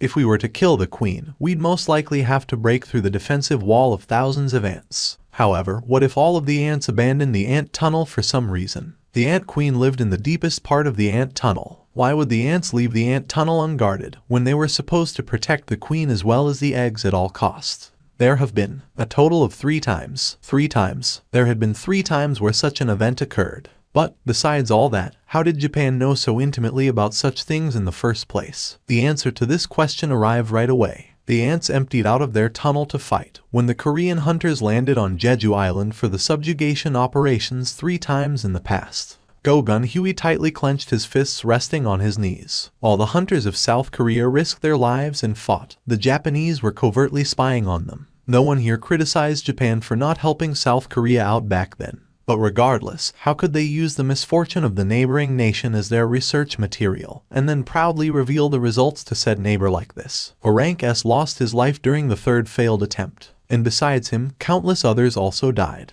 The association president Go Gun Huey had to watch them die from a very close vantage point back then. The Japanese hunters will take on that role. Japan's rank S hunters would split into several teams and attack Jeju Island from different directions. Ants would rush out to face the intruders, and just like before, the tunnel with Ant Queen hiding in it would be emptied out. We wish to ask Korea's top hunters with the killing of the queen. South Korea's rank S hunters would sneak into the island using a helicopter, and once they kill off the queen, they escape via a helicopter again. Without a doubt, there is a good chance. There were 21 rank S hunters in Japan. In comparison, there were only 8 in South Korea. But, by excluding himself who couldn't move due to health reasons, or the other hunter who had to retire early, then realistically speaking, there were only 6 that could participate. It'll be impossible to draw and scatter the attention of thousands of ants with that number. In order to do so, they needed Japan and her 20 or so top-ranked hunters. But the real problem was, would South Korea's top hunters actually be able to kill the boss of a rank S dungeon,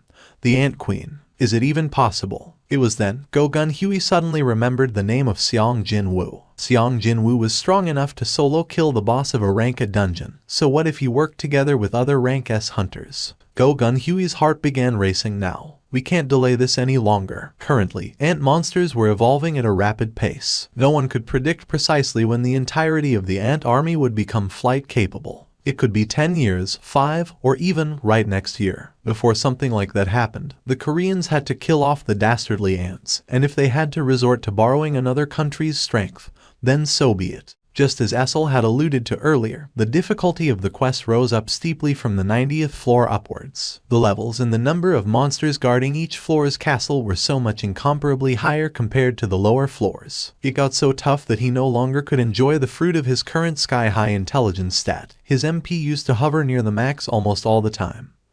But now, it fluctuated greatly every time there was a battle. That showed just how many of his shadow soldiers were destroyed and had to be revived over and over again. It wasn't some fluke that Jin-Woo managed to clear the 90th floor, however. Just like a hammer shaping the raw iron that had been heated for a long time, he had been constantly polishing his skills as he climbed up from the lowest floor to get to where he was now. The clear evidence of that was his current level, which had reached 90 already. The fiercer the resistance of the superior demon aristocrats became, the stronger the attacks of Jin-Woo, and his shadow soldiers got in order to break past their defenses. 5th-ranked Ricardo clan, and now even the 4th-ranked Fido's clan, too. Essel no longer had any reserve energy to be shocked anymore. If every other intruder boasted strength on this scale, then rather than protecting her land, it'd be difficult to even survive from the initial assault. Instead, are all the other humans as powerful as you? Essel anxiously asked. Jin-Woo combed through his memory for a bit, before making a suitable reply. Maybe, there are 2 more, I think. Go-Gun Huey and Cha-Hien were those 2. Jin-Woo had no doubt that they were much stronger than other rank S hunters he came in contact with so far. As for the rest, which were Baek-Yun-ho, Choi Jong-in and Im Tae-jae, he didn't feel that they were that particularly strong. Especially for Choi Jong-in, he seemed to be highly rated by everyone.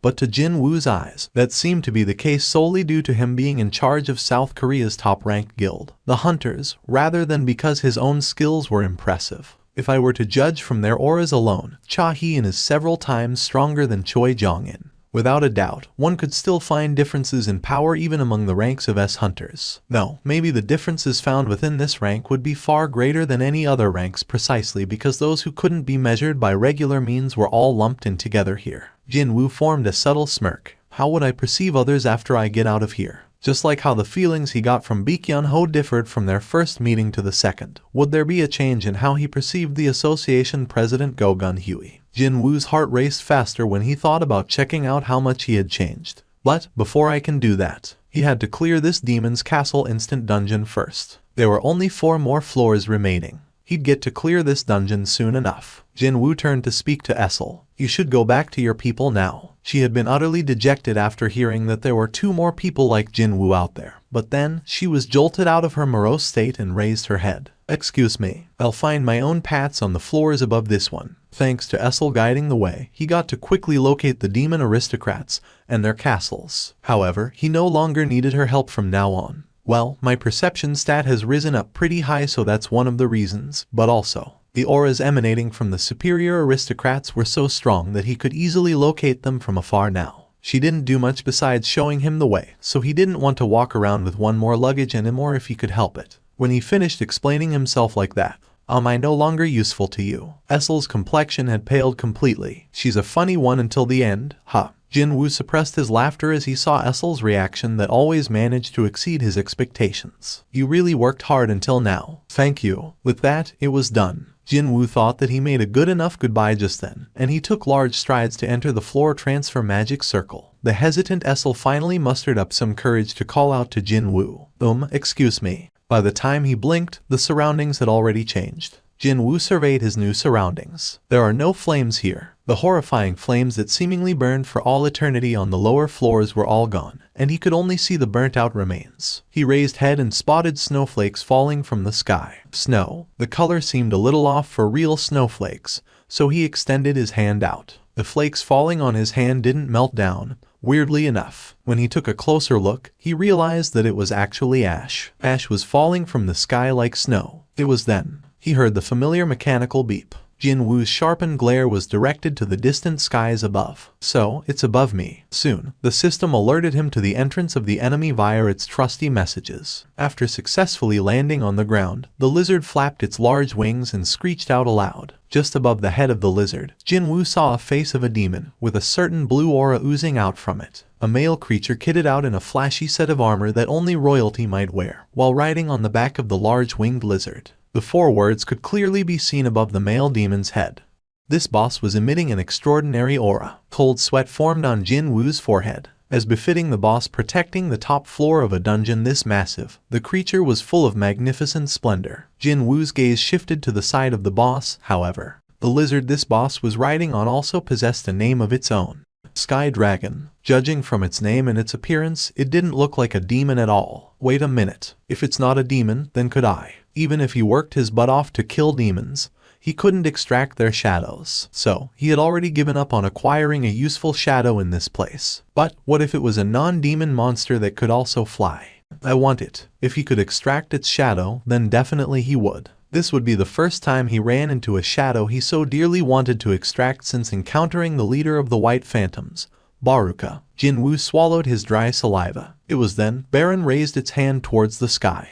The army of hell. Several warning bells rang one after the other in Jin-Woo's ears. Along with the messages filling up his view, an army entirely consisting of demons appeared around the Demon King. Even at a casual glance, there must have been over 1,000 of them. So, this must be the beginning. Jin-Woo also released all of his hidden magic energy. When Baron arrogantly lowered the hand pointing at the sky in the direction of Jin-Woo, the demonic army rushed at him like a black tide. Rumble. The ground vibrated from the forceful march of the demons. Jin-Woo stared at the Demon King's army as the corner of his lips arched up. I also have soldiers too, you know. Jin-Woo opened his mouth. My shadows. In the blink of an eye, Jin-Woo's shadow spread out to all the surrounding areas. He had activated the skill Sovereign's Territory. When the Demon King's army set foot within the darkened land, Jin-Woo finally summoned his shadow soldiers. Show yourselves. His shadows stood up all at once to answer his call. Jin-Woo could acutely feel the confusion and panic among the enemy's ranks. Immediately seizing upon this opening, the two physical-type Knight-grade soldiers, Iron and Tank, ran forward with everything they had and crashed into the enemy. Dozens of demons screamed and were flung away from the absurd strengths of the two shadow soldiers. Right behind them, over 100 soldiers rushed forward like a black tidal wave. And the highlight of this opening salvo obviously belonged to Ygritte. He jumped lightly over the head of Iron and landed gently on the ground, before using the swords he held in each hand to cut and slice apart every demon he could find. It was a performance befitting the grade of elite knight. By the way, Ygritte isn't the only elite knight in my army, you know. Fangs took a deep breath. His chest puffed up noticeably. Jin-Woo quickly recalled all the shadow soldiers found in front of Fangs, so his giant soldier could attack without holding anything back. Massive, ferocious pillar of flames spewing out from Fang's mouth completely vaporized the demons on the ground. The flames didn't stop there, though. Fangs moved his head left to right and utterly incinerated all demons trapped with the arc of the attack. All those poor demons swallowed up by the flames couldn't even leak out a scream. 100+ shadow soldiers were overwhelming the army over 10 times their numbers. The demonic soldiers and their ranks crumbled in no time at all. But it was then Baron stopped standing back passively and finally made his move. Countless arcs of blue sparks buzzed and crackled within the wide-open mouth of the boss creature. Along with that hair-raising yell, a chill-inducing beam of blue light enveloped the shadow soldiers. Lightning. Jin-Woo's eyes widened from sheer surprise. Soldiers getting swept up in the blue electrical storm disintegrated in an instant, while those that managed to avoid instant death stood still in their spots as if they were frozen solid. It's not regular lightning. Lightning bolts containing horrifying destructive power, as well as side effects of stunning their targets, fell all over the place. And of course, one of these blue-colored electrical storms also headed for Jin-Woo as well. Quite unlike his shadow soldiers, he didn't receive a single lick of damage. However, all burn-related damage was absorbed by the wind robe he currently had on, and as for the lightning stun effect, his abnormal status immunity buff dealt with it. Jin-Woo dashed towards Baron right away. If he didn't stop the boss's AoE magic right now, there was a good chance that the flow of battle would shift away from his favor. Baron's glare landed on Jin-Woo. Another ear-screeching yell exploded out from the boss's wide-open mouth, and blue streaks of lightning rained all around Jin-Woo. However, Baron flinched grandly upon realizing that the concentrated lightning attacks had no effect on Jin-Woo. He sensed the boss's agitation quite clearly. Utilizing the skill dash that had reached the maximum achievable level, Jin-Woo closed the distance in the blink of an eye and jumped up high in the air. Baron also unsheathed its sword. Jin-Woo's reverse gripped Baruka's dagger and the Demon King's blade, infused with bluish flames, clashed face to face. Boom! A huge explosion of noise spread out. Baron was shoved off the Sky Dragon, while Jin-Woo was flung away by the rebound as well. Jin-Woo stopped rolling on the ground and got up at the same time as Baron. They glared at each other only for a brief moment. Both of them dashed towards each other with everything they had almost out of pure instinct. Baron spat out more blue sparks from his mouth, as if it had sensed that an opportunity had arrived. The intensity of the blue sparks crackling within Baron's mouth increased by a notch. Jin-Woo heightened his senses as much as he could to get ready. I can do this. No, he simply had to do this. With time slowing down substantially in his perspective, Jin-Woo calmly evaded each and every single one of the blue arcs of lightning flying right at him. As Baron's figure got closer and closer, Jin-Woo began recalling his memories of the demon's castle one by one.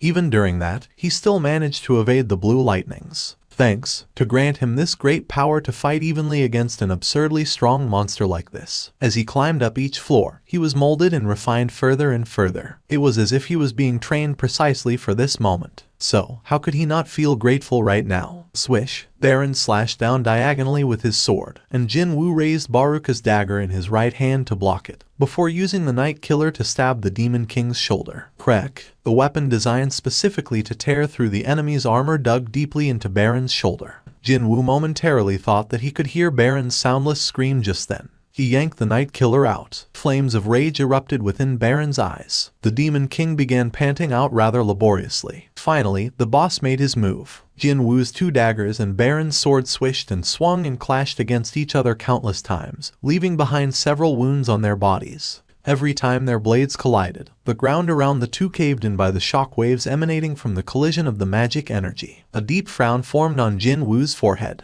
Even with such a deep wound on his shoulder, as befitting the title of the Demon King, Baron's powers were nothing to scoff at. Jin-Woo felt aching coming from his wrists. He realized that he'd be in a disadvantageous position if things continued on in this fashion. I need to break this deadlock. Jin-Woo and Baron both had two hands. However, Jin-Woo also possessed a hidden third hand. Ruler's Reach. Out of the blue, a powerful impact force pushed Baron down on one knee. Even before Baron could recover from his confusion, Jin-Woo's fist slammed hard into the Demon King's face. The terrifying physical power from the strength stat that had exceeded 200 rapidly shaved away the boss monster's HP. And finally, Jin-Woo placed almost all of his strength into the raised right fist. In an instant, his shoulder and arm muscles expanded greatly, and the air around him became so heavy that it actually sank lower. An enormous amount of magic energy pooling around his right arm forced all sounds away, and instantly, the surroundings became eerily quiet. Within this brief respite of silence, Jin-Woo looked down at the boss below him and murmured, "Thanks for everything." Of course, there was no reply. The Demon King only glared at Jin-Woo with hatred deeply burning in its eyes. "I'm sure you'll never understand what I'm trying to say here." Even then, he wanted to convey this emotion welling up inside his chest. After he gave his honest thanks, Jin-Woo landed the final hit against the owner of this demon's castle. Kaboom! And then, he was greeted by the sound of TTI ring,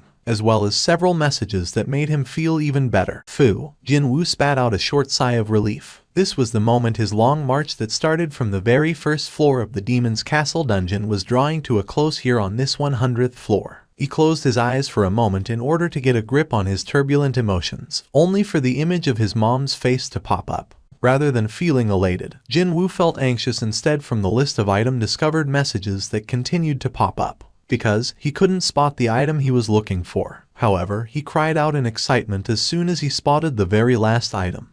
Purified blood of the Demon King. It's here. Jin-Woo quickly acquired all the items and lifted up the item that must have been the purified blood of the Demon King. Rarity, type, ingredient. This is the liquid created from purifying the blood of Baron, the sovereign of the demons. Possesses immense magical energy, but even after going through the purifying process, the blood still retains strong toxins. In order to use the blood as a medical ingredient, both the fragment of the World Tree and spring water from the Forest of Echoes are needed to neutralize the toxin. The red liquid sloshed inside a clear glass bottle according to the angle it was held. This is the blood of the Demon King. He already possessed the other two ingredients, fragment of the World Tree and the spring water from the Forest of Echoes. So, what was there to hesitate about? Jin-Woo promptly summoned the crafting skill window. Consumable, Divine Water of Life. Different from the past, the words Divine Water of Life was now blinking constantly. When he checked the details, the words crafting possible immediately caught his attention.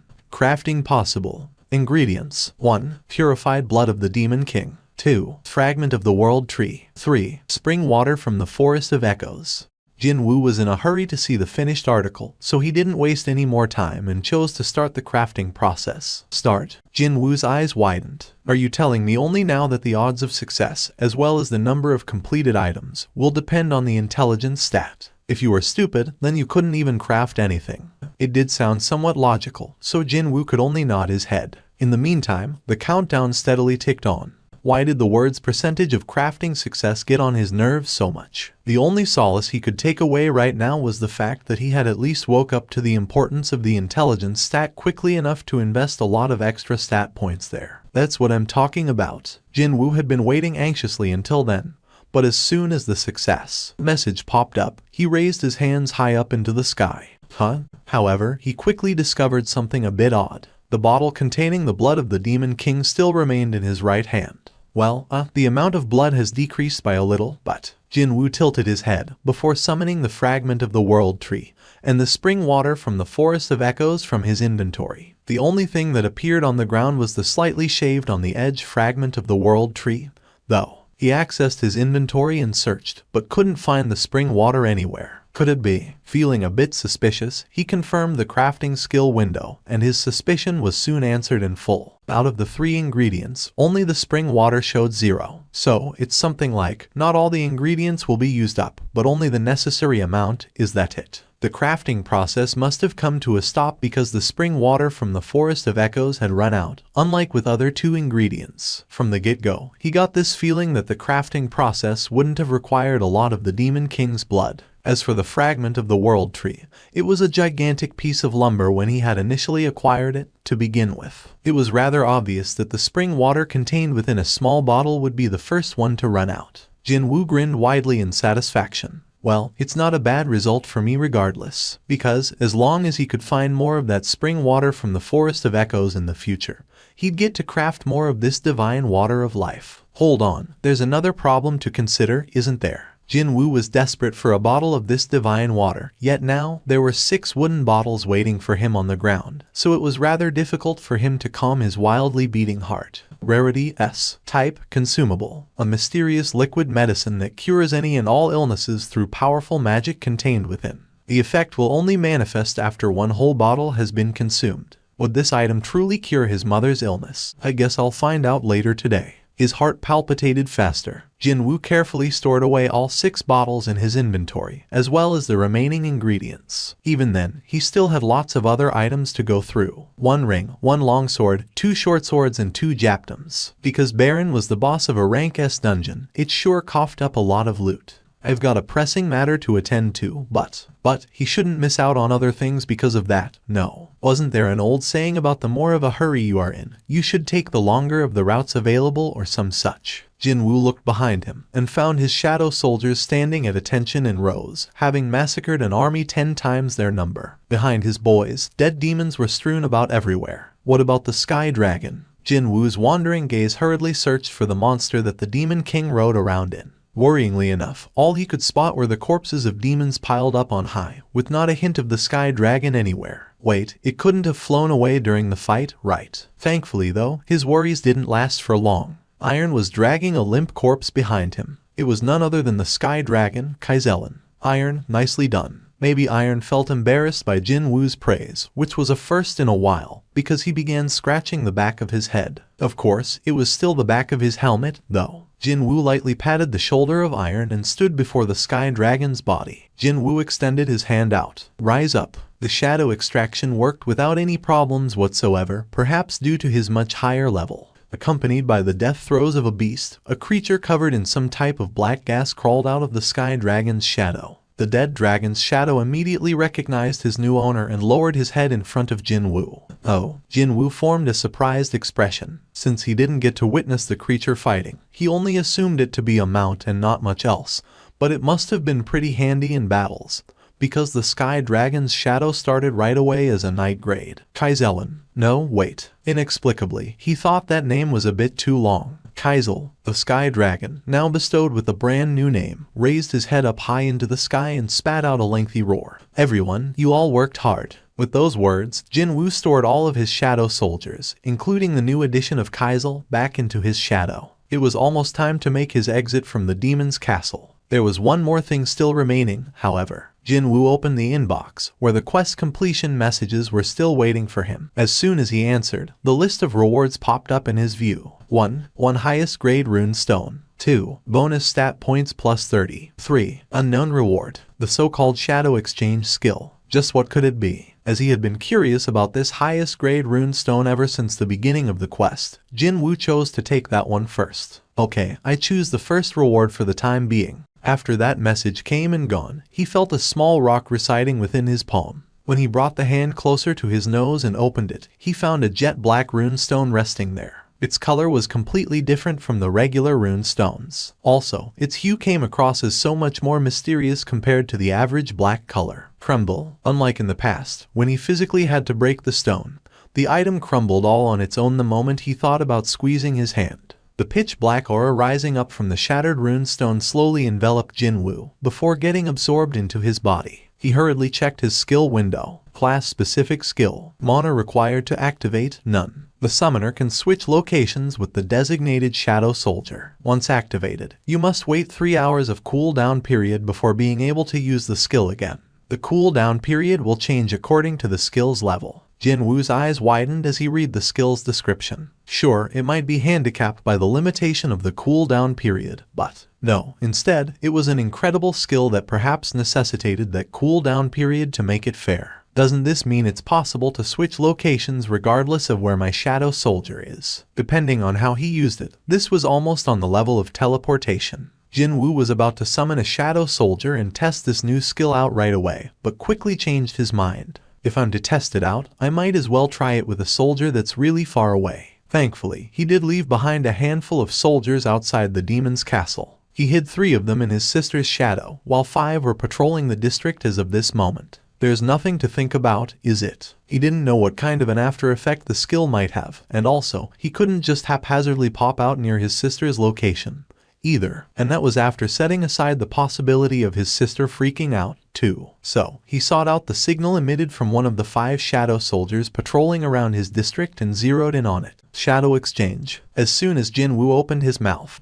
as if gravity was powerfully pulling him down, he was rapidly sucked into his own shadow. Jin-Woo took a quick look around. Tick, tick. A street light that continued to flicker as if it was broken. A hand-pulled wooden cart leaning precariously against a wall. An electrical pole with a half-torn flyer stiller stuck to it. He found himself in a deserted alleyway he often had to walk past when heading back home. Hey, this is the suburb I live in, isn't it? Somewhat coincidentally, it was also the exact same spot where he issued the 5 shadows to start patrolling the district, as well. My location really changed. Jin-Woo did feel deeply stunned at the moment, but still, he somehow managed to remain calm as he checked the shadow beneath his feet. Just like when he summoned his shadow soldiers, he too rose up from the shadow. Although the visitation hours had long passed now, Jin-Woo didn't hesitate once as he summoned the shadow of the Sky Dragon. Kaizel. Even though this was his first time, he already felt a sense of familiarity as if he had been riding on Kaizel for a long time. He figured that flying in the air wouldn't pose any problems since he felt this way. It doesn't matter if someone tries to stop me. He wasn't talking about the hospital staff. Even if cops or the military tried to block him, he knew he had the power to break past them. And, at least for this moment, he didn't want anyone to obstruct his path. Let's go.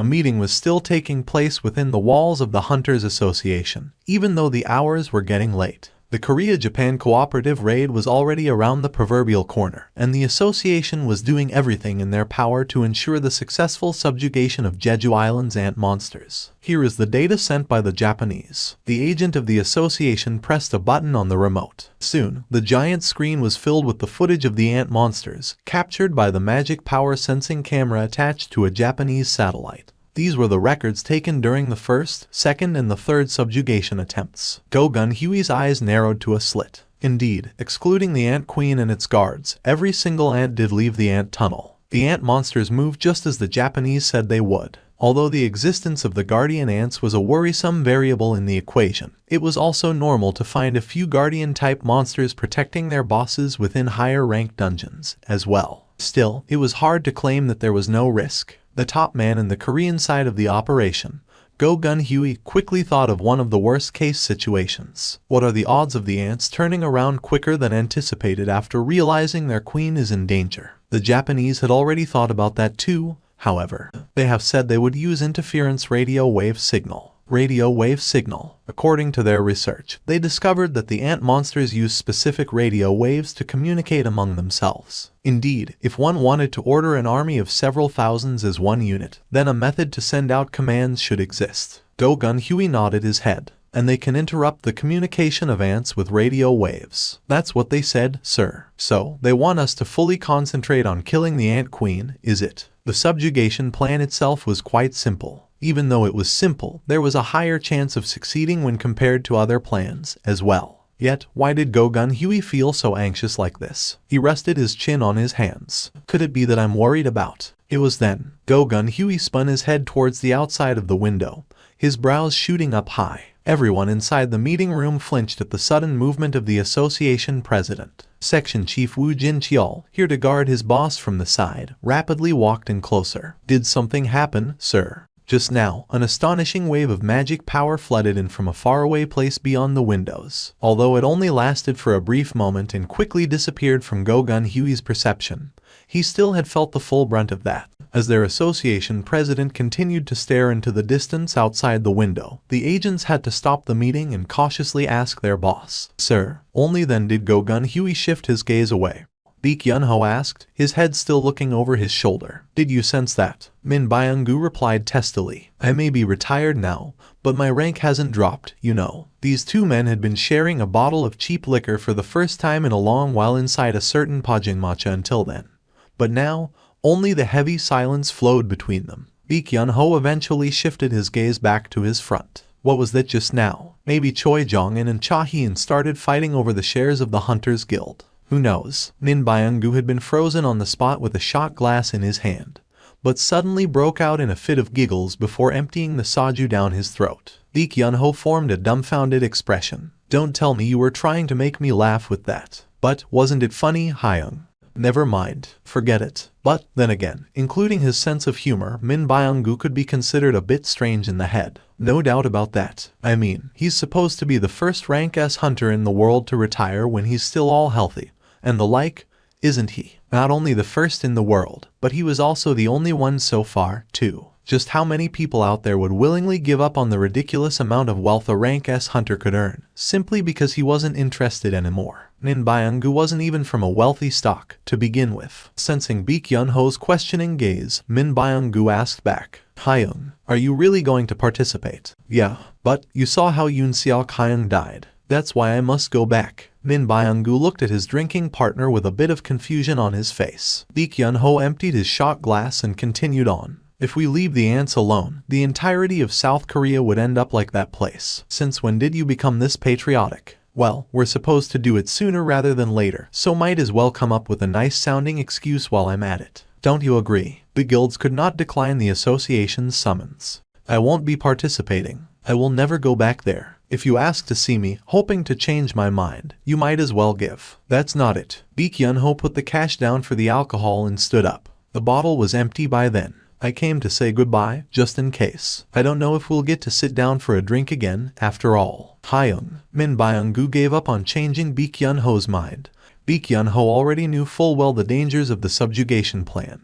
Perhaps better than anyone else. Even then, he's still going. Baek Yun-ho's expression wasn't of someone being dragged away despite feeling deeply scared. No, rather, he carried the face of someone getting ready to step on and kill as many ants as he could with this opportunity instead. Indeed, he seemed to be eagerly waiting for the day of the subjugation. Min Byung-gu could only chew on the snacks with a helpless expression on his face, only for his chopsticks to stop moving shortly thereafter. Wait a minute. I can't think of that many hunters who don't like fighting against monsters, now can I? There were a few like that among the healers, but on the flip side, those folks simply loved to heal others instead. Min Byung-gu dazedly stared at the bowl of Odin soup before roughly scratching the side of his head. Could it be that only those who like fighting become awakened? There was no way that could be true.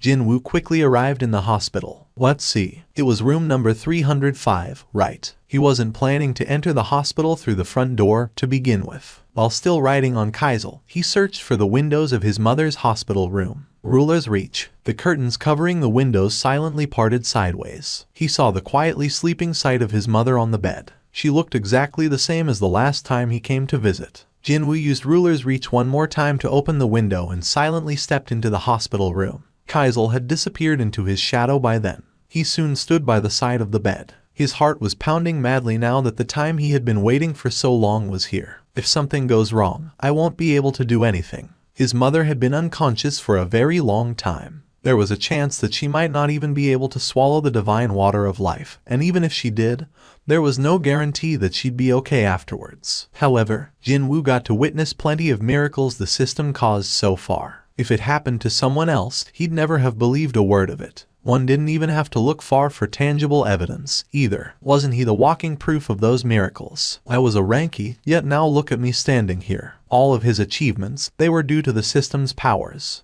Pop. His hands that stayed steady during the life or death battle against the Demon King were trembling greatly now. Jin-Woo took a deep breath to calm his mind. If I make a mistake here, my mother will bear the cost, instead. The moment he told himself there could not be any mistake whatsoever, he was able to regain the usual calmness right away. Even his hands stopped shaking. Soon, the divine water of life slowly trickled into her slightly parted lips. Jin-Woo didn't rush it and made sure to let only a tiny strand enter her mouth. This wound. He then noticed the burn marks on the side of his mom's neck. The burns continued down the back of her neck, too. Although he couldn't see it from this angle, Jin-Woo knew only too well that the burn mark extended from the entirety of the back of her neck and her shoulders to some part of her head. She got that because of me, after all. Back then, he only wanted to wash his mother's hair inside the public bathhouse. He wanted to emulate what his mother did when she washed the hair of very young Jin-Ah. However, the young Jin-Woo, who never had much of an opportunity to visit public bathhouses before, lacked the ability to tell apart the temperature of the water.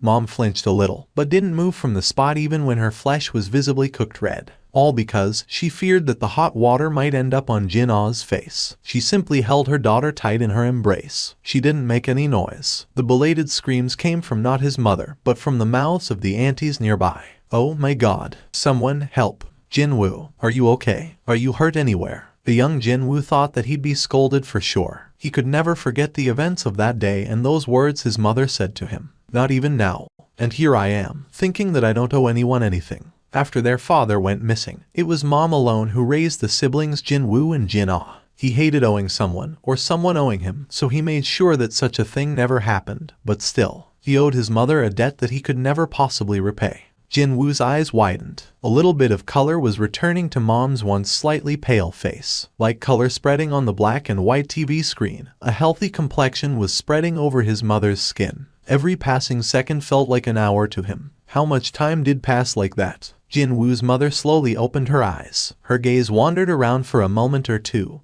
before stopping at Jin-Woo. Who? No, wait, could you be? Jin-Woo. Jin-Woo's heart nearly fell just then, but he managed to nod his head a little. It was obvious that she didn't recognize him right away. 4 years had passed by already, and he had grown by a lot since then, too. Jin-Woo didn't rush things and quietly waited. Like water slowly filling up an empty bowl, blurry memories of the past filled up the empty hole of the last 4 years in Jin-Woo's mother, Park Jaeun-hai's mind bit by bit. How long have I been lying here, son? It's been 4 years, Mom. He could have also added that it was 4 years and a few days, but he didn't. His mother currently needed as much calmness, a sense of stability, so he did his best to sound and look normal. But Mom was still taken back by the revelation of 4 years, and she hurriedly asked him, "What about Jin-Ah? Is your sister all right?" It was then Jin-Woo felt something powerful welling up from deep within his heart. She had been teetering on the edge of life and death for the last 4 years, yet the first thing she asked after waking up was the well-being of her daughter. If he hadn't bitten down on his lower lip, he might have broken down right there and then. "It's no time to worry about that girl, you know." He wanted to say that out loud, but he suppressed his emotions and formed a thin smile instead. "Yes, Mom, she's doing okay." His mother sighed, her expression one of genuine relief. Mom was holding his left hand even before he had noticed it. "Mom, thank you, son. You kept your promise." "Promise? Well, I forgot." Then again, he had always thought it was the most obvious thing in the world, so it was possible that he didn't consciously see it as a promise. The so-called eternal sleep disorder, where you'd fall deeper and deeper into slumber until you'd never wake up again. It became harder for Mom to carry on with her daily life as drowsiness frequently assaulted her without warning with every passing day. Out of the blue, though, she asked Jin-Woo for a favor. "If Mom can't wake up one day, will you promise me to take good care of your little sister?" She carried a smile of a mother asking her child for a simple errand back then. That was why he had been enduring until now. He didn't resent her at all, because all he did was to take over the burden his mother had been carrying until then. However, Mom tightly squeezed his hand as if she knew everything. "My son, it must have been hard for you." Jin-Woo tried to smile like he had done before to assuage his mother's worries, as if nothing of note had happened until then. Unfortunately, he couldn't do that. All the tears he held back until then traveled down his face, and his lips parted all on their own. "Yeah? What was that?" The director of Seoul Ilsan Hospital, Dr. Lee Seong-chul, got to hear a rather stunning piece of news. A patient suffering from eternal sleep disorder had woken up from the terminal stage of the illness. "Are you telling me the truth?" "Yes, director. I've confirmed it personally." As a doctor, his ears would perk up greatly if such an event occurred in someone else's hospital. Yet the patient in question was actually in his own. Who knew such a jackpot would come knocking at my door? The exceptional brain of director Lee Seong-chul began punching some numbers in his mental calculator. "Isn't this an unprecedented event in the whole world?" "You're correct, director." "Nicely done. Dr. Choi, I beg your pardon. It doesn't matter how it happened. We can always cook something up later. But it's only right and proper that the doctor in charge is praised for the work well done when a patient gets better. Am I wrong?" The patient's legal guardian requested for immediate discharge. "What was that?" "No, that definitely could not be allowed. Reporters would only come to the hospital if the patient was still here." "No, never mind the reporters. He needed to keep the patient here in order to figure out how the disorder had been cured, to begin with." "Have you heard about Mr. Seong Jin-Woo?" Seong Jin-Woo. Was he a powerful politician? He's the hunter who was evaluated as a rank S recently. A rank S. Here was the reason why Dr. Choi was being so cautious. Who would have guessed that the patient's guardian happened to be a rank S hunter? "Begin the discharge procedure right away." "Indeed, we should do that." "Yes, we must." A smile of a good-natured person remained on Lee Seong-chul's lips. They should definitely release the patient now. As soon as she got the call, Jin-ah dropped everything and rushed to the hospital. Jin-Woo had been sitting on a chair next to Mom's bed, and when he sensed his fast-approaching sister, quickly stood up. Right then, the door to his mom's hospital room was flung open. Mom. She hadn't even crossed the doorway yet, but Jin-ah's face was already a messy mixture of streaming tears and snot falling from her nose. "Oh my gosh, my little girl, you've grown up so much." The last time their mom, Park Jae-hae, saw her daughter was when she was still in middle school. She gazed at her grown-up daughter with a surprised expression, but shortly afterwards, opened her arms wide to welcome Jin-ah with a warm smile on her face. When that happened, Mom, Jin-ah tightly embraced her mother. As he looked on at his sister in his mom's embrace, as well as his mom's gentle and warm expression, a satisfied smile automatically formed on his lips. My effort wasn't in vain. It felt like he was being fully rewarded for all the hard work he had put in right at this moment. Also, he felt as if something hard and stubborn stuck in the corner of his heart had finally melted down and was now flowing away, out of him. In that case, should he leave the two of them alone for a while? At least, until his little sister found a way to get a hold of her overflowing emotions. There was a scary amount of missed calls and text messages left on his phone that he couldn't even dare to attempt replying to a select few, never mind all of them. Jin-Woo scrolled the list of the missed calls and texts, before giving up and closing the window altogether. Well, if it's something urgent, I'm sure they'll contact me again. He quickly gave up on replying and instead accessed the internet browser. But then, He clicked on the online news portal without thinking too much, only to perform a grand facepalm. Photos of Kaisel were plastered all over the various internet news sites. From the vicinity of his house all the way to this hospital, the distance between the 2 points was rather considerable. But he figured nothing serious would happen because he was traveling at such a high speed. But this?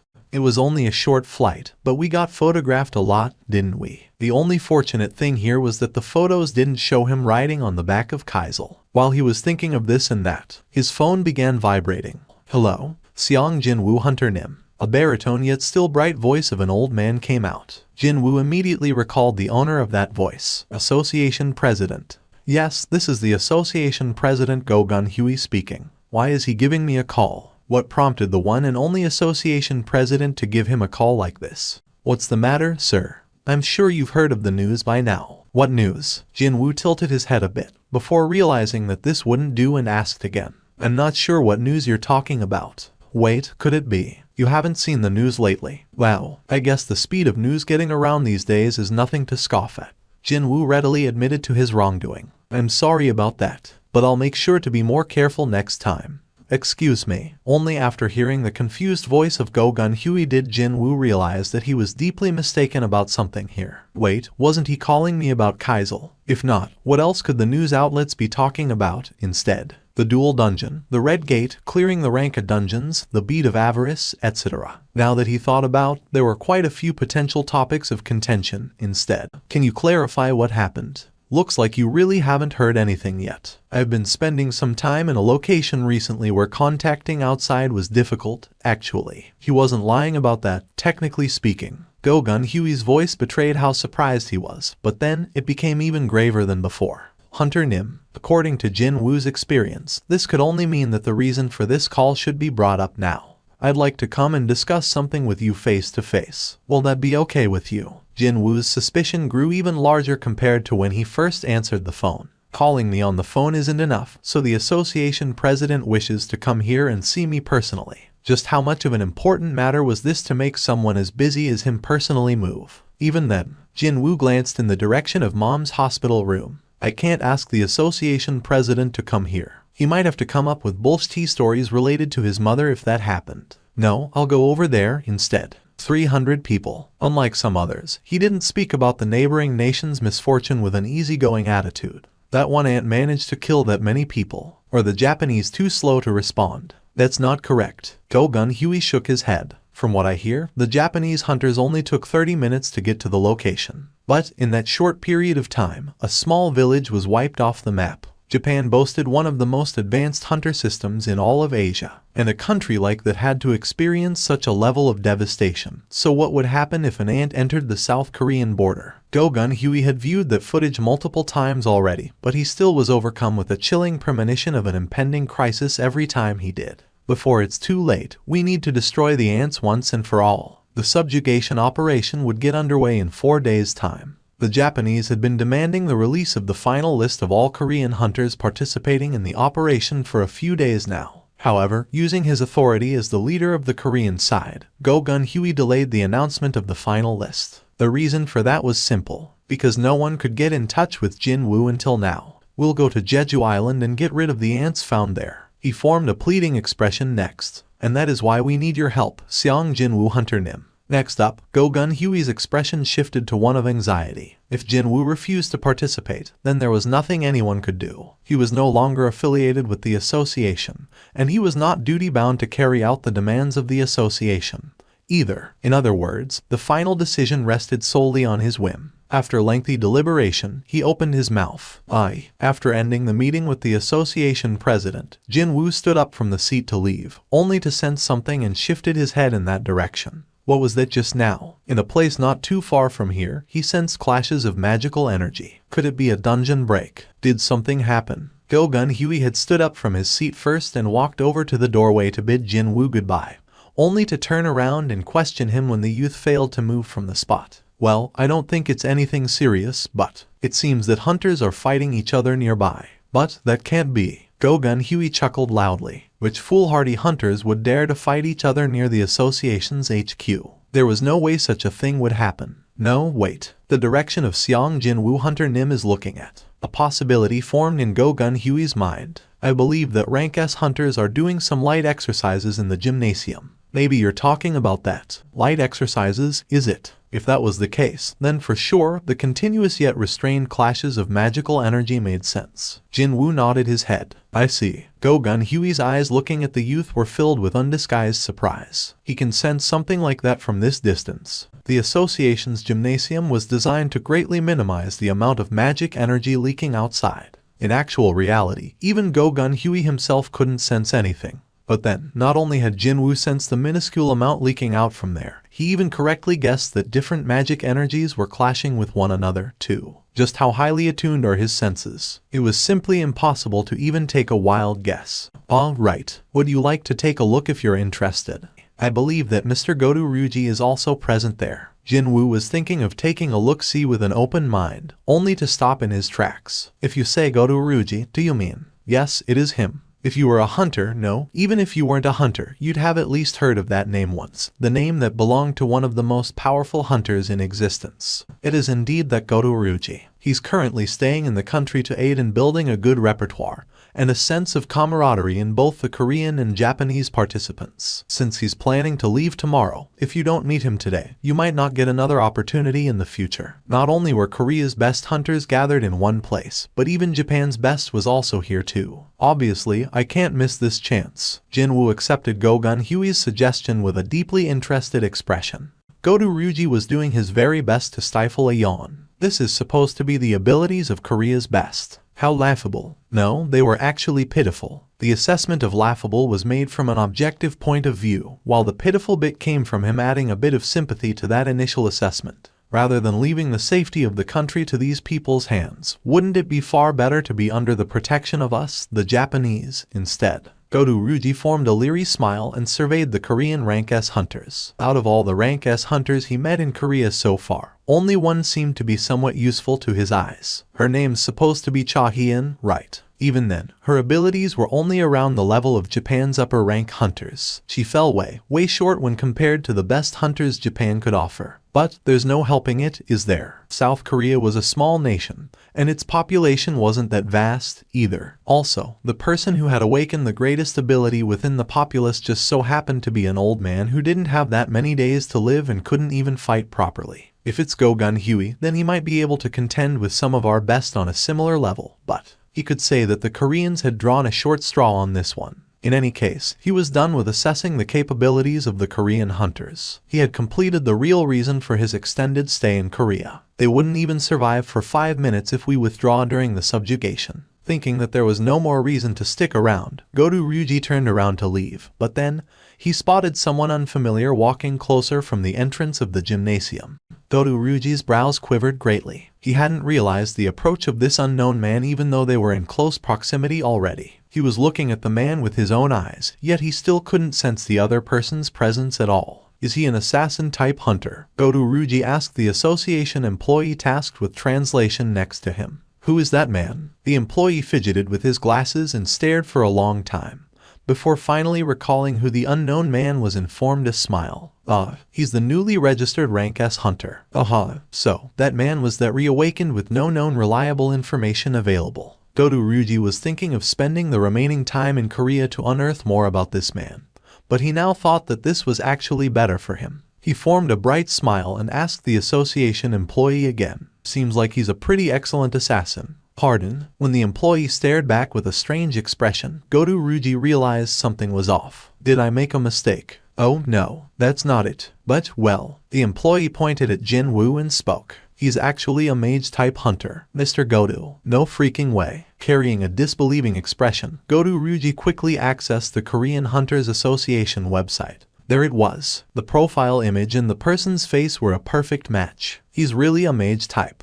In the middle of the gymnasium, the shirtless Baek Yun-ho and a hulking middle-aged man with a huge frame were having a sparring session. Excluding Godu Ryuji, everyone else present was looking on at that with deeply interested expressions. Swish, Baek Yun-ho slapped away the hand of the quickly approaching man, spun his lower half, and sent out a powerful low kick. Contrary to expectations, though, the one to frown was Baek Yun-ho. Jin-Woo could tell why. In that briefest of moments, the giant man utilized a body reinforcement type skill to defend his legs. Judging from that huge body and the skill he used just now, he seemed to be a tanker type, but his agility stat must have been rather out of the norm as well. Should Jin-Woo chalk that one up to that man being a rank S? The giant middle-aged man smirked. Instructor Beak, it won't do for a young man like you to be this powerless. I'm not an instructor, Ma Instructor Nim. The giant man referred to as Ma Instructor Nim chuckled genially and grabbed the belt of his dabok. Maybe because a guy with a physique of a sumo wrestler was wearing a dabok, it kind of felt a bit out of place to Jin-Woo's eyes. Well, in that case, the giant man fixed his attire for a moment before pouncing forward again, and Baek Yun-ho unleashed his magic power to counterattack. Both of them were carrying joyous expressions. As Instructor Ma pushed forward, and as Baek Yun-ho was pushed back,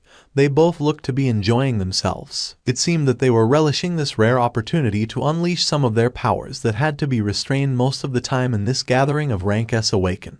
Even then, if Mr. Baek Yun-ho were to fight seriously, Mr. Ma Dong-wook wouldn't be able to endure it. Choi Jong-in walked in closer to Jin-Woo and spoke up. The latter turned his head to look, prompting the former to nod his head in a greeting. Jin-Woo reciprocated the greeting, and their conversation continued on from there. That person wearing dabok is the Shining Star's Ma Dong-wook. Jin-Woo was thinking to himself that he had heard of that name before, and it turned out that man was the master of the Shining Star. He nodded his head and threw a question. It's not like he needs to go easy on his opponent, so why is Master Beak hiding most of his powers? He finds it a bit troublesome to reveal his powers in front of too many eyes. Chairman Beak transforms into a real monster when he fights seriously, you see. Back in front of the Red Gate, Baek Yun-ho did reveal a pair of beast-like eyes to Jin-Woo. So, it's not just his eyes that can transform, Just like Baek Yun-ho's ability to transform, one would hear about top hunters possessing rather unique abilities every now and then. In a way, they were the possessors of monster-like powers. From other people's perspective, Jin-Woo thought that he'd be seen like that, too. Hunter Nim, Mr. Godu wishes to speak to you for a moment. Jin-Woo knew that Godu Ryuji was standing nearby, but because he hadn't expected to be addressed at all, he could only form a confused expression. Will you have a sparring match with me?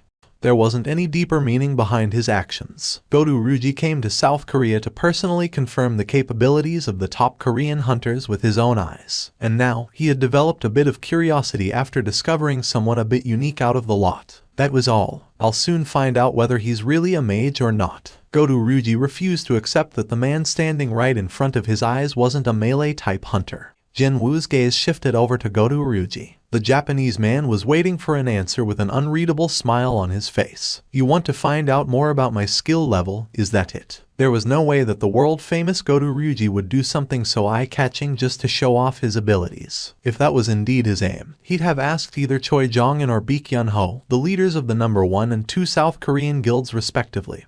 Instead, I don't know what you're planning here, but, judging from the undisguised stare from earlier on, it was more than likely that Godu Ryuji's interest was on Jin-Woo. Even then, he didn't feel displeased by the Japanese hunter's abrupt suggestion. No, rather than that, he was genuinely intrigued by the prospect of the fight itself. Godu Ryuji stopped smiling as a thin frown formed on his forehead. He's smiling. He expected Jin-Woo to become flustered and then eventually try to back out, but then, the Korean hunter simply displayed a certain relaxed vibe. Instead, Jin-Woo told something to the interpreter, and the latter jumped up pretty high in shock right away.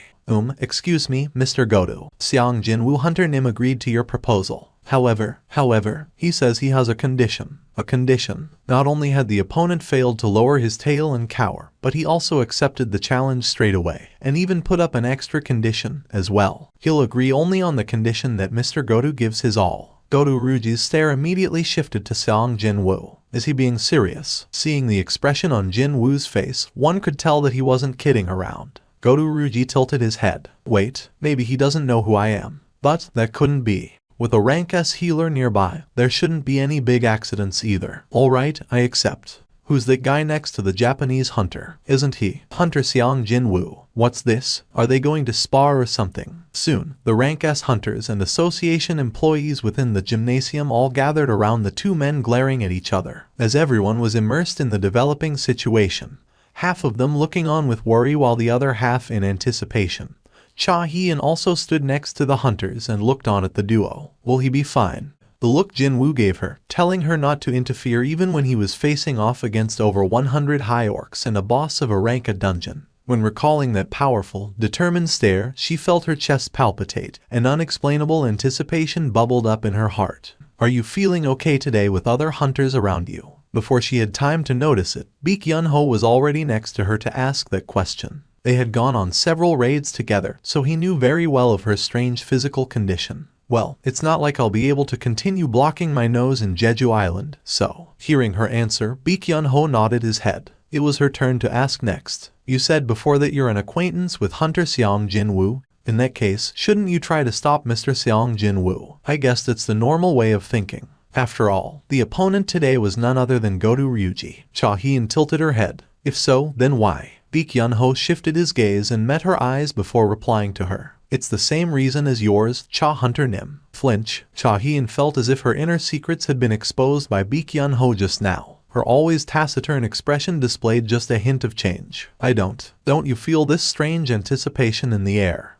She couldn't deny that. Even now, her heart was racing with a singular thought of if it's Hunter Seong Jin-Woo, then he might. Filling up her head. "It's the same story for me." Baek Yun-ho replied with a grin and looked back in Jin-Woo and Godu Ryuji's direction. "If Hunter Seong is really an awakened who can grow stronger as per my expectation, then this could be the chance to confirm that theory." Godu Ryuji raised his fist first. The interpreter standing nearby hurriedly left their side. Making sure that the interpreter had run off to a safe enough distance, Jin-Woo belatedly put his dukes up as well. No, that's what he tried to do. But then, swish, without a moment's delay, Godu Ryuji's fist flew past where Jin-Woo's head had been a blink ago. The Japanese man's eyes grew wide. "I missed." The attack was meant to floor Jin-Woo in one go and help Godu recover his damaged pride. But now, it was all for nothing. Jin-Woo evaded the punch by tilting his head out of the way, and then he easily created some distance between them. "And you still claim to be a mage after that?" What a bloody laughable notion that was. Indeed, Godu Ryuji's eyes weren't mistaken. He didn't know the reason for the Korean association hiding that man's true abilities, but without a doubt, Seong Jin-Woo was a melee-type hunter. Not only that, definitely an assassin, too. The corner of Godu Ryuji's lips arched up. "Allow me to peel off another layer of yours. Right until everything you possess is brought up to the surface." For the first time in a long while, Godu Ryuji was feeling genuinely pumped up. After taking some distance away from the aggressive Japanese hunter, Jin-Woo stood still and listened to his heartbeat. Thump, thump, thump. Indeed, his heart was beating faster. He could sense power on another level compared to other hunters from Godu Ryuji. However, the emotion filling up Jin-Woo's heart whenever Godu Ryuji's unbelievable aura touched his skin was this strong sense of belief in himself. So, that guy is the best in Japan. Only now could he truly recognize how much he had changed while raising his level to 97.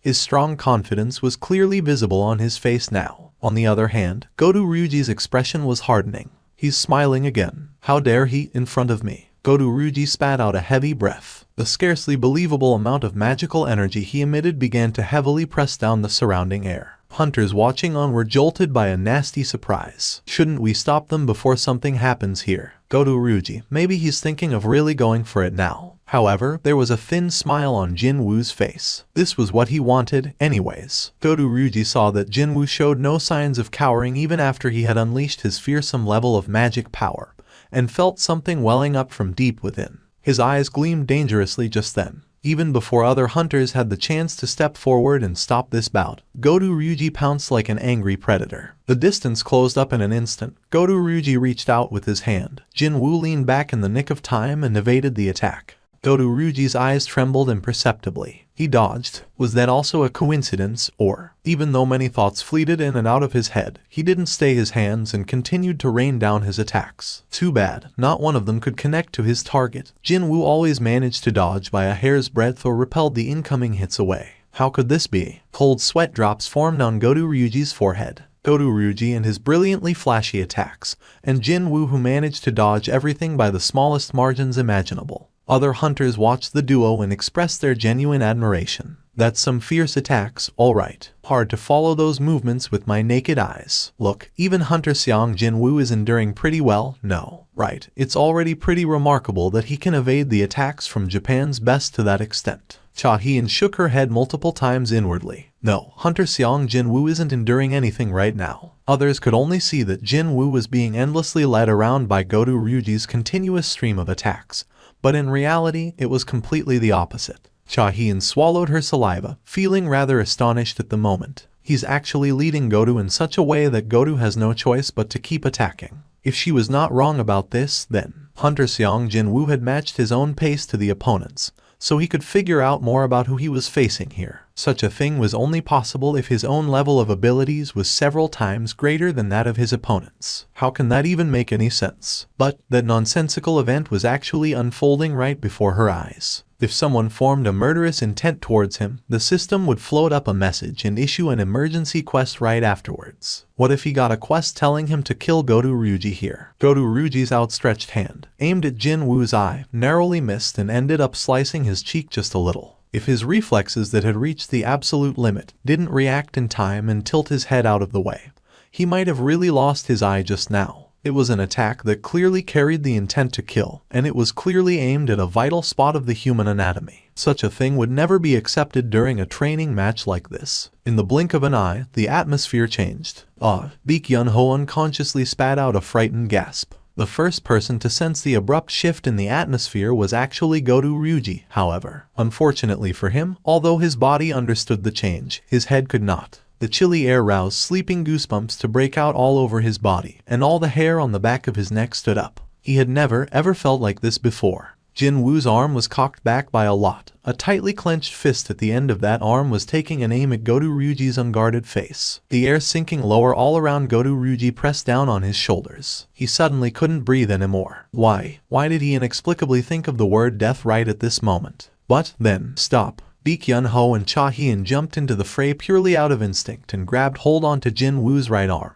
The former was tightly hugging Jin-Woo's shoulder as if he was trying to pull it down, while the latter was grabbing onto his wrist with everything she had. When Jin-Woo looked back, Baek Yun-ho hurriedly shook his head. Even Cha-hien was looking at him with anxious eyes, fear clearly visible on her face. The desperate dissuasion of these two that didn't even care about their own safety helped Jin-Woo to cool his agitation down somehow.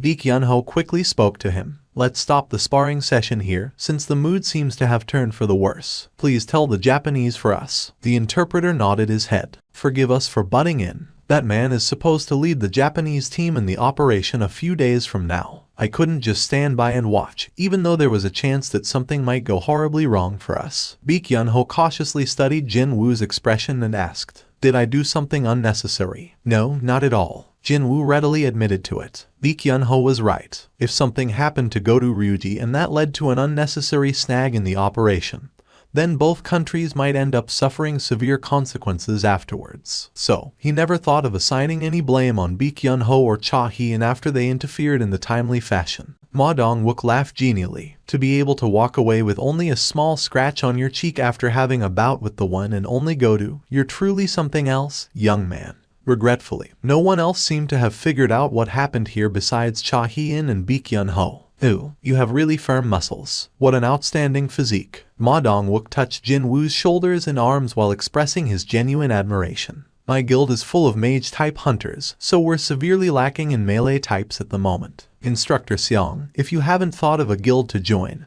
how about joining mine? Excuse me, Ma Instructor Nim. Having been quietly observing the situation from behind until then, Choi Jong-un stepped forward and raised his voice. Yes, when Ma Dong-wook turned his head, Choi Jong-un spoke up as if he was waiting for this moment. Hunter Seong Jin-Woo is actually a mage-type hunter. A massive earthquake erupted within Ma Dong-wook's eyes. What was that? On the other hand, Goto Ryuji escaped from the confines of the gymnasium and, after quickly distancing himself from the interpreter, he checked his wrist. His wrist was bruised black and blue all over. Even though the weather wasn't all that hot, there were cold sweat drops visible on his forehead. He pulled out his phone and dialed a familiar number. After a couple of rings, he could hear the sound of the phone's receiver being picked up. Click.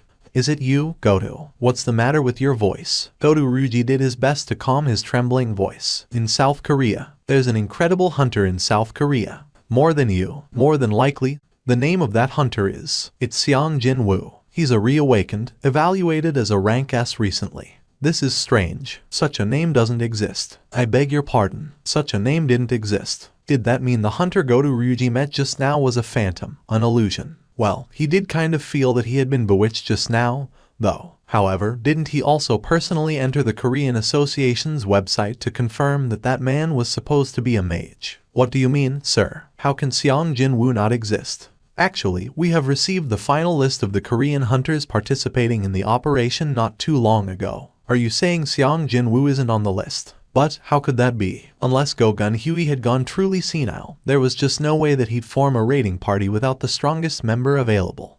Choi Jong-in, Ma Dong-wook, Baek Hyun-ho, Cha Hee-in, Im Tae-jae, and Min Byung-gu. These 6 are the members of the Korean team that will leave for the raid in 4 days' time. Was such a thing even possible? Having witnessed something that he'd been hypothesizing in his head for real, Baek Hyun-ho had difficulty trying to hide his astonishment. An awaken that can really grow stronger. Just what would be that man's true value? He couldn't even dare to imagine it. All the attempts to scout Hunter Jin-Woo were a waste of time. However, there were all sorts of ways to form a good relationship with a brilliant hunter that didn't involve scouting him. Time to activate the plan B, then. It was then. His mobile phone suddenly began vibrating. Seeing that the vibration didn't last for long, it must have been a text message. Without thinking too much, he pulled his phone out and took a look. It was an alert sent out by the association, and it was the final list of the participants for the ant subjugation raid taking place 4 days from now. Baek Hyun-ho skipped past the lengthy list of the Japanese hunters and scanned the list of the Koreans, only for his eyes to widen in surprise. He shot up from his spot in the wooden bench. Hunter Jin-Woo isn't on the list.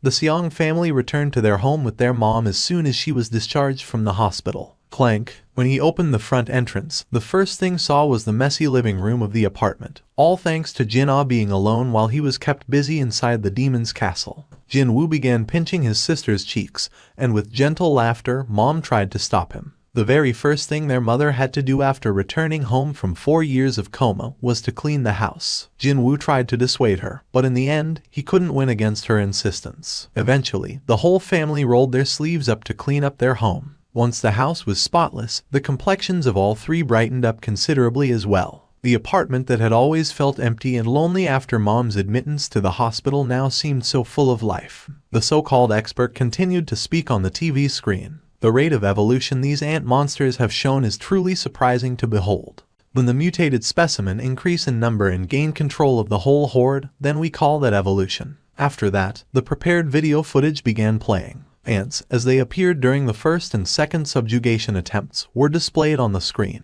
At first, they were no different from regular ants as they crawled on the ground. This is the footage taken during the third subjugation attempt. The ant monsters were now walking on 2 legs like humans. The once giant heads had shrunken down in size by a great deal. They were able to move around much more nimbly, and the 4 limbs acted like arms. Its appearance looked as if half an ant and half a person had been mashed together to form a new creature. In only 2 years, the distinct characteristics of the ant species had been completely transformed into something else. And this footage of the ant monster was taken recently as it wreaked havoc in Japan.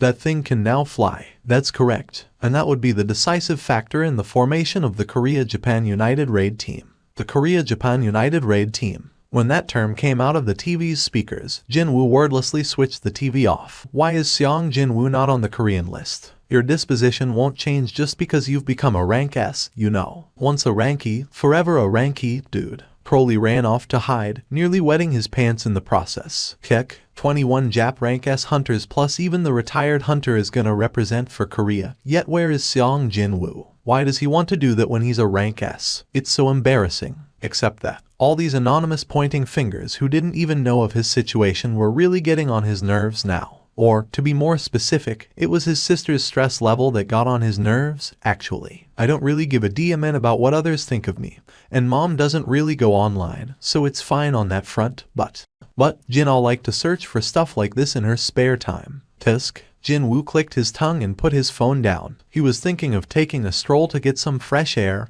and change his spoiled mood, but like a devil, his phone began ringing just then. Jin-Woo checked the caller ID and a grin formed on his face. Hyung-nim. It's me, you Jin-Ho. Hey, Jin-Ho. Now that Jin-Woo thought about it, was this kid still staying in that local motel even now? Where are you staying now? Is it the same motel? Oh no, Hyung-Nim. I started renting a room not too long ago. Thankfully, my mom came to my rescue. Hearing his giggling voice, Jin-Woo felt happy inwardly as well. Yu Jin-ho briefly updated Jin-Woo regarding the status of his life, before hurriedly continuing on after remembering the reason for the call in the first place. Ah, right. Hyung-nim, I found some office space for us, so would you like to come over and take a look? What do you think, Hyung-nim? Now that he was here, Jin-Woo could understand why Yu Jin-ho sounded so confident on the phone. He scanned the empty office space and nodded his head. Its location was pretty good. I specifically chose a place not too far from your place, Hyung-nim. It was also tidy, too. By the way, Hyung-nim, who do you have in mind for the remaining spot? The remaining spot. Did he make a promise to open up a spot for someone? Since Jin-Woo wasn't the type to forget his promises, he could only look at Yu Jin-ho with a confused expression, prompting the latter to excitedly explain the situation. You need at least 3 people when creating a guild, Hyung-nim. The master, the vice master, and an employee. Indeed, that was the minimum required composition of a guild's founding members. Several familiar faces fleeted in and out of Jin-Woo's head as he considered who could fill up the remaining vacant spot.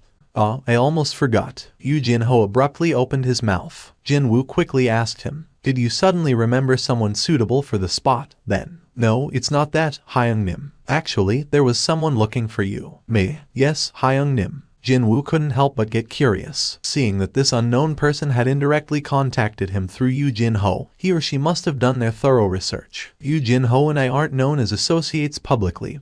After all, that person was definitely an English-speaking foreigner. Hold on. Yu Jin-ho rummaged through his pockets, pulled out his wallet and extracted a piece of a memo from there. This person said that he'd be staying in Korea until the 17th, so he'd very much appreciate it if you give him a call, Hyung-nim. However, quite suddenly, looks like I'll have to go home first. Jin-Woo's expression hardened. Pardon, you're going home already, Hyung-nim. Yu Jin-ho had been thinking of treating his Hyung-nim to a delicious meal since it had been a long time they ate together. But now, he looked like a person who had lost his country. When he raised his head, Jin-Woo was already long gone. It was now that time in the day when the inky black darkness dwelt on the hidden alleyways. A female college student named Yoon Jae-min was on her way back home.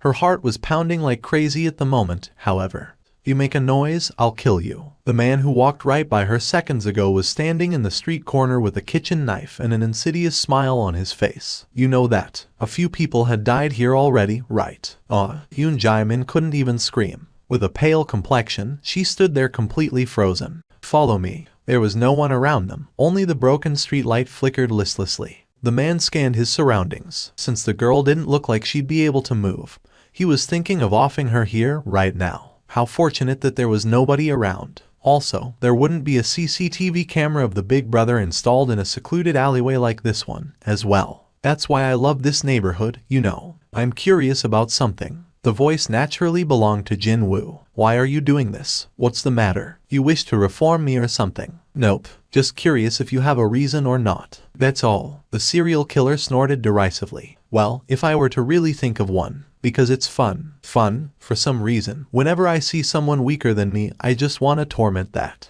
person. The serial killer didn't get to finish what he wanted to say. Instead, he fell to the ground clutching his left ankle where his tendon had been sliced apart. When he raised his head, he realized that Jin-Woo was holding the kitchen knife even before he had the time to notice it. Just when it was right then, Jin-Woo's shape grew blurry again. This time, it was his right ankle. The serial killer rolled around the ground in pain. Jin-Woo ignored the venom-spewing serial killer and calmly dialed 119 to call for an ambulance. He then pulled out the ID card from the wallet to take a look. Next, he placed the phone and the wallet back in the hands of the shivering serial killer and murmured quietly, "Hand yourself over to the police before midnight tomorrow." What? If you wish to keep breathing, that is. He said all he wanted to say. Jin-Woo got up from the spot and inserted one of his shadow soldiers inside the serial killer's shadow, before leaving a similar-sounding order to that soldier. Although, I don't know how patient a high orc's shadow can be, but that soldier might not be good with patiently waiting around until the designated time. But well, carrying out the next part of the order should be the speciality of high orcs. I'd prefer it if you keep living on. The killer had to be alive if he were to repent for his sins for the rest of his life. What the hell are you? Jin-Woo left the serial killer shivering from pain and fear behind in the vacant lot. He could hear the sirens of an ambulance coming from afar. He walked to a far enough location, and after confirming that there was no one nearby, he pulled his hood back. The future of my station depends on this raid. In order to win the exclusive broadcasting rights, the director had to spend over half of the station's total annual budget. There had been simply too many competing bids, and that's why he had to go all in. But, then again, there was a compelling reason why he simply had to make such a brave business decision. Not many Rank S gates opened up around the world. Even when one did open, it was still impossible to take the recording equipment inside to capture the footage of what happened in there. In other words, this would be the one and only opportunity for regular citizens to witness an actual Rank S raid in progress. As long as there wasn't another unfortunate event of a Rank S gate opening up somewhere else that was. On top of this broadcast wouldn't be a recording, but shown live. Sure, there would be a 10-minute delay to the live feed, but still, just how high would the audience rating reach? 70%. 80%. As long as the raid doesn't end in failure. Indeed, no sane-minded viewer out there would ever want to watch the top-ranked hunters get devoured by the monsters during the raid. No, even if there were, he couldn't let such footage be broadcast to the public to begin with. So, the director had staked everything he had on the success of the 4th subjugation operation. By the way, I'm surprised that the association president Go-Gun Huey actually gave his permission to film this raid. I mean, that hard-headed man wouldn't have allowed it simply for the sake of money, so perhaps he wishes to console the hearts of the citizens. The Korean Hunters Association had to swallow the bitter pill of defeat 3 times at the hands of the ant monsters. Because of the continuous failure, the association had to suffer great losses, which in turn also led to the loss of the public's trust. Hey, Byung-gu, I really didn't expect you to show up here today. Min Byung-gu grinned in response. I thought that, without me healing you, Hyung would be the first one to get killed today. I mean, you always jump on a monster whenever you see one, you know. What the hell? Why do you have talk like that? Since when did I ever jump on monsters? Other hunters began giggling after hearing the two men chat. Min Byung-gu was the sole Rank S healer in South Korea. All members of the raid team were greatly relieved and happy to hear that he was coming out of retirement especially to participate in this operation. There was a big difference in whether there was a healer or not in a raid. After all, one would be able to fight harder without worrying about getting hurt when there was one. As the tense atmosphere frozen stiff in nervousness gradually relaxed through Baek Yun-ho and Min Byung-gu's conversation, Cha Hee-in sitting next to the former quietly asked a question. Chairman Baek, by any chance, have you spoken to Mr. Seong Jin-Woo before coming here today? Mr. Seong Jin-Woo. Yes. Baek Yun-ho shook his head. No, I haven't. But why do you ask? It's nothing important, actually. I guess I've made a mistake. It was then. Ma Dong-wook broke out in genial laughter. Looks like it's finally starting. The gazes of the hunters present followed the direction he was pointing at. Through the window of the helicopter, they could see the darkened island that had become the land of monsters. Let me take care of them. The sole mage-type hunter among the team, Choi Jong-in, stepped forward. His skill, Flame Spear, was called into action. As soon as he was done casting his magic, 7 bodies of floating flames drew long lines in the air to resemble burning spears and slammed accurately into the airborne ants. It was difficult to kill a single ant monster with scattered firepower, but it was more than enough to burn away their wings. With their wings burnt off, the ants fell freely back to the earth. They say they have landed on the island now. Just as he was done speaking up, there was a loud explosion from afar. As if that was the signal, several more explosions began ringing up from all parts of the island as thick, choking smoke plumes rose up. The 4th subjugation operation was now officially underway. The Master of the Reapers Guild, Mt Jayu, looked out of the helicopter's window, and at the ground far below, a deep frown forming on his forehead. Thousands of ants were pouring out of the ant tunnel, before splitting up into 4 smaller swarms to rush towards the 4 cardinal directions. That's some creepy and disgusting thing to look at. Seriously, man, doesn't it look like most of them have left the tunnel now?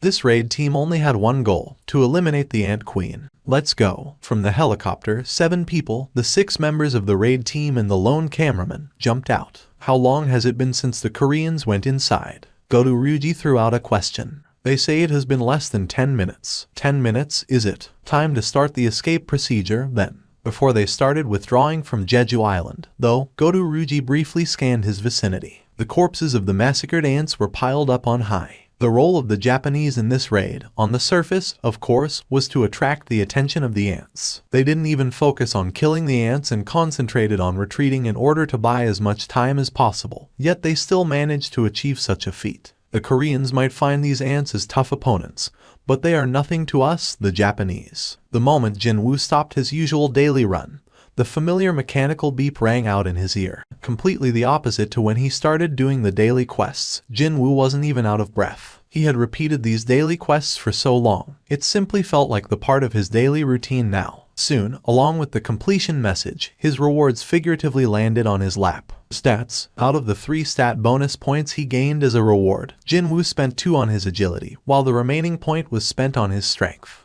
Jin-Woo dismissed the stat window with a satisfied grin still etched on his face. He then took a look around him. His neighborhood had always been on the quieter side, but today, he failed to spot a single soul so far. He could easily guess the reason why, though. Jin-Woo pulled his phone out and confirmed the current time. I knew it. The Korea-Japan United Team's raid would be in full swing by now, and pretty much every single citizen should be glued to their TV screens, too. Jin-Woo turned around. His daily quest was already over, but the steps leading him back home were far more urgent than usual. The operation was unfolding smoothly so far. Just as the Japanese had predicted, Ma Dong-wook's team didn't encounter any obstructions as they entered the deeper parts of the ant tunnel. The inside of the tunnel resembled the cave-type dungeons in its layout. However, if there was one clear difference to note, then that would be the lack of illuminating stones. The hunters had to provide light themselves to see where they were going.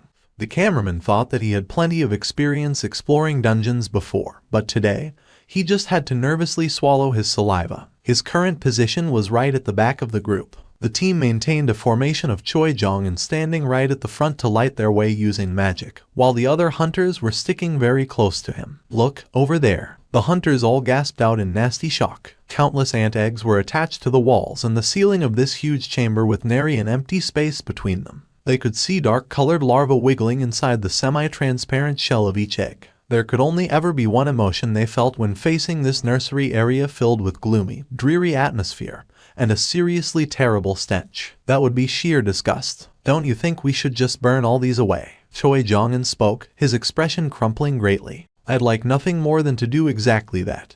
But since we don't have much time, let us not. Even if all of these creatures hatched, they would only live for no more than 1 year at most. As long as they could kill the mother, they didn't have to worry about these critters anymore. Here they come. Baek Yun-ho pointed towards the distant darkness and warned the rest of the team. Even before he made his warning, though, Cha Hyun had unsheathed her sword already. Ma Dong-wook pulled the shield as large as his body right up to his chin and glared at his front. Knowing better than anyone else that there wasn't a lot of time, Ma Dong-wook jumped into the fray first. Let's go. Hunters followed after him. Right behind them, flames flared out brightly from Choi-jong's hands, and arrows fired by Mt. Jayu sliced up the air as they flew to their targets. Just as Ma Dong-woo predicted, the battle was concluded pretty quickly.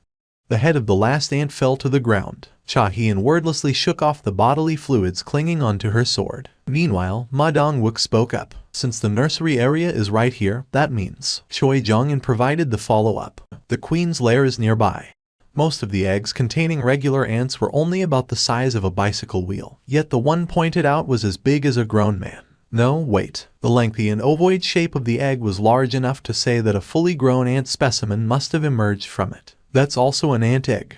Just what the hell came out of that egg? Min Byung-gu had walked closer before anyone had noticed it. There was a look of huge shock on his face as well. We're here to kill the queen. Let's not worry about anything else. Right? Min Byung-gu carried an uneasy expression as he turned around to walk over to where the rest of the hunters were. Before he joined the others, Baek Yun-ho took one last look at that egg. That's just crazy. This is just crazy. Godu Ryuji had to doubt whether his own eyes were working properly or not. Other Japanese hunters either convulsed in shock or muttered lowly under their breaths. Godu Ryuji frowned deeply as he scanned his surroundings. The hunters of Team 3 were found in the exact location where their communication had been cut off. All 5 of them were here, but without their heads. The sight of their headless colleagues lying on the ground as corpses left a shocking mental imprint on the other hunters. Godu Ryuji wordlessly massaged his temples before approaching the bodies to check out their wounds. This wasn't done by a blade. The necks of the dead hunters were all roughly bitten off. Just how much of a biting force was it for their necks to end up like this?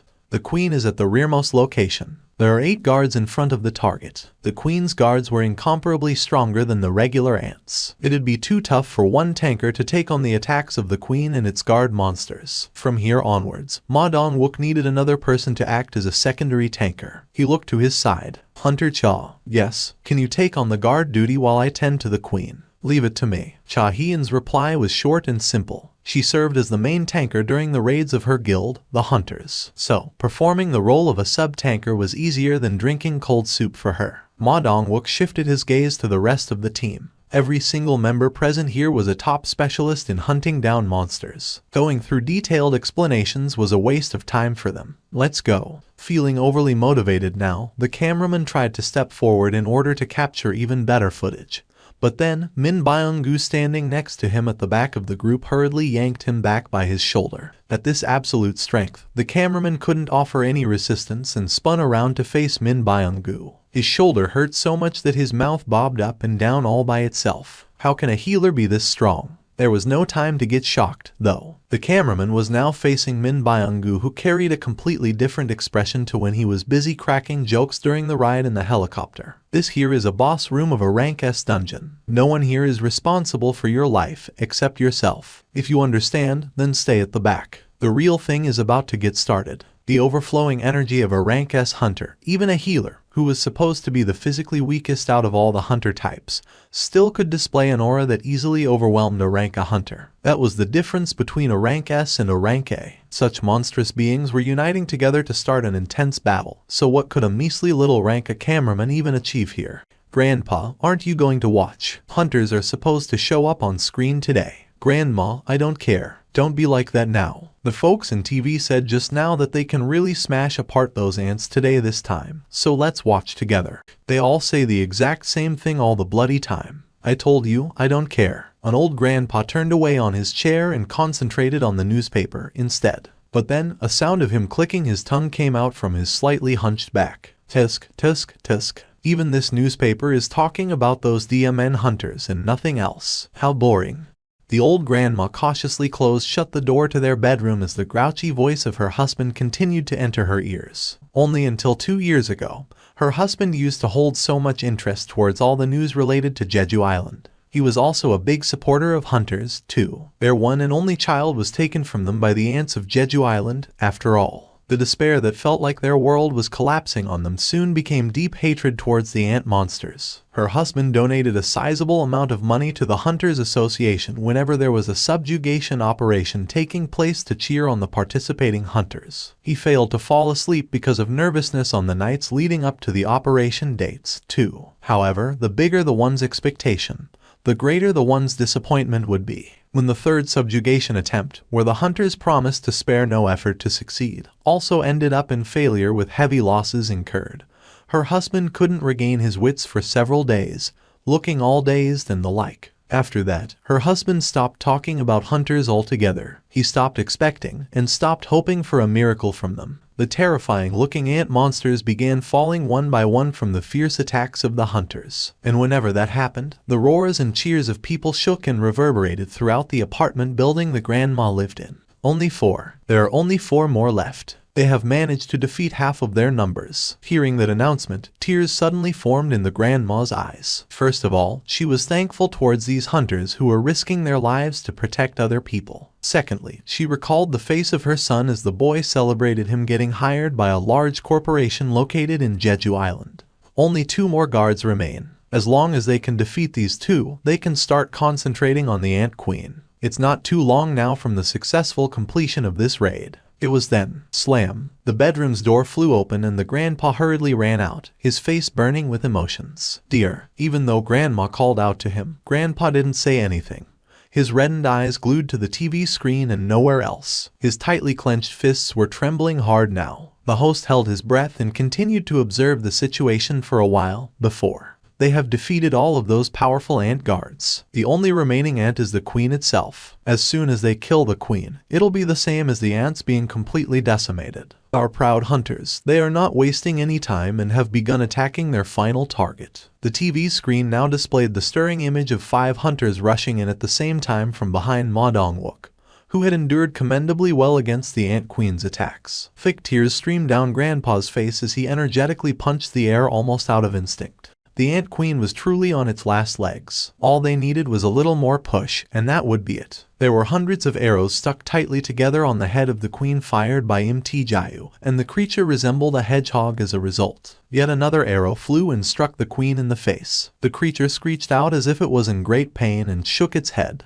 The queen quickly recovered its bearings and began spewing out poisonous acidic liquid throughout the boss room. Splash! It was such a wide-scale attack that several hunters failed to escape in time. Their skins began burning up into black charcoal, but their wounds were restored in full by Min Byung-gu's healing magic. The queen was further enraged by the fact that its acid attack wasn't effective, and bit down on Ma Dongwoo in front of the group with its large, saw-like fangs. However, Ma Dongwook activated the advanced fortification skill to defend his entire body, and managed to endure the queen's attack. Baek Yun-ho in his beast-type monster form, meanwhile, seized upon this chance and jumped up very quickly to rip out the queen's left fang with his bare hand, deftly landing back on the ground. Baek Yun-ho breathed heavily as certainty grew larger in his heart. The queen's finished. His extensive hunting experience told him so. But then, the queen suddenly raised its head high up in the air, and a screech that was so loud that it almost ruptured the hunter's eardrums reverberated throughout the entire ant tunnel. Baek Yun-ho's eyes shook hard.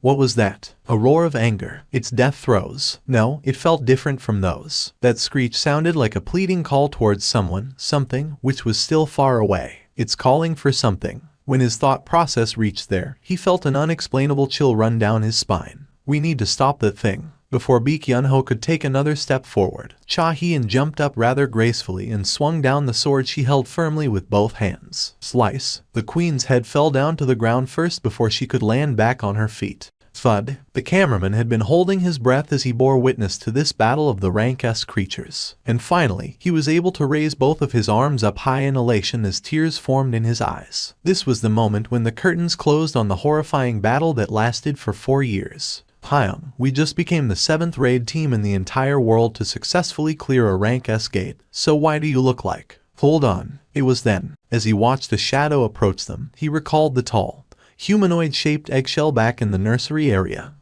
You're telling me that this is the power possessed by a single monster. Baek Yun-ho's complexion paled instantly, as the hunters began falling into a confused state. From the far side of the ant tunnel draped in darkness, a single winged ant was slowly walking towards the Korean hunters. Cha Hien immediately felt something was very wrong as soon as she saw the ant monster leisurely entering the queen's chamber. There's no presence. It was almost impossible to locate the creature without keeping her eyes locked on it constantly.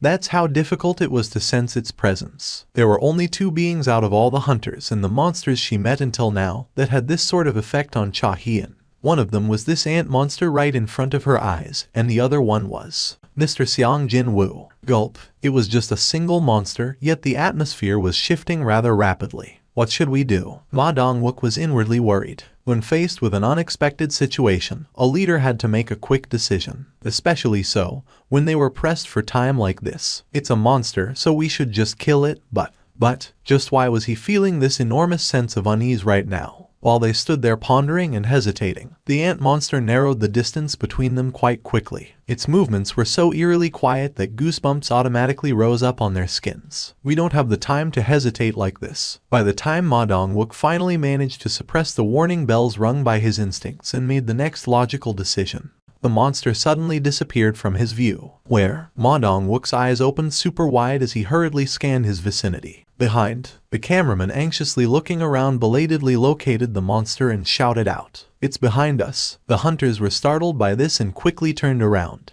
With the speed none of them could see, the ant monster had slipped past the hunters to stand before the dead corpse of the ant queen. It went past us. But how? Just like that, the hunters of the Korean raid team finally got to see what Baek Yun-ho saw earlier with his eyes of the beast. Their heart rate rapidly picked up and their breathing quickened in no time. That's no ordinary monster. Cold sweat drops dribbled down Ma Dongwook's forehead. The ant monster quietly stared at the dead queen, not even showing a hint of interest towards the hunters. But then it raised its head and it began screeching out a beastly howl so terrifying and loud that the entire ant tunnel began shaking from the reverberation.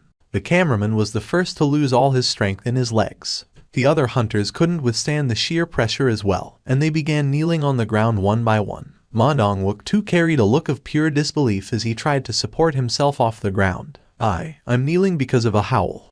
By the time the seemingly never-ending howl came to an end, the only one standing still was Cha Hien and no one else. However, her two legs were wobbling noticeably too, as if standing upright was all she could do at the moment. Cha Hien's eyes grew wider. The creature's face was hideously twisted as it turned around to face the hunters, as if it was expressing its anger at the death of the queen. She did her best to calmly move her hand towards the hilt of her sword. However, the ant monster was a step faster than the speed of Cha Hien drawing her sword from her waist. The ant monster literally blinked and reappeared right in front of her nose. Cha Hien's eyes shook hard. She didn't even have enough time to think about defending herself. Slam! Being struck in the side of her head, Cha Hien flew away in a straight line and slammed into a far wall, before powerlessly falling to the ground. Just one hit, and Cha Hien was rendered unconscious. All of her teammates couldn't hide their astonishment after seeing that horrible spectacle. Because their strongest member had been knocked down in one hit, that was why. Unfortunately, they didn't have any time to stay shocked like that. They had confirmed the ridiculous power level of their new enemy. Ma Dong-wook powerfully bear hugged the ant monster from behind and strengthened both his arms. With the strength that could easily uproot a full-grown tree,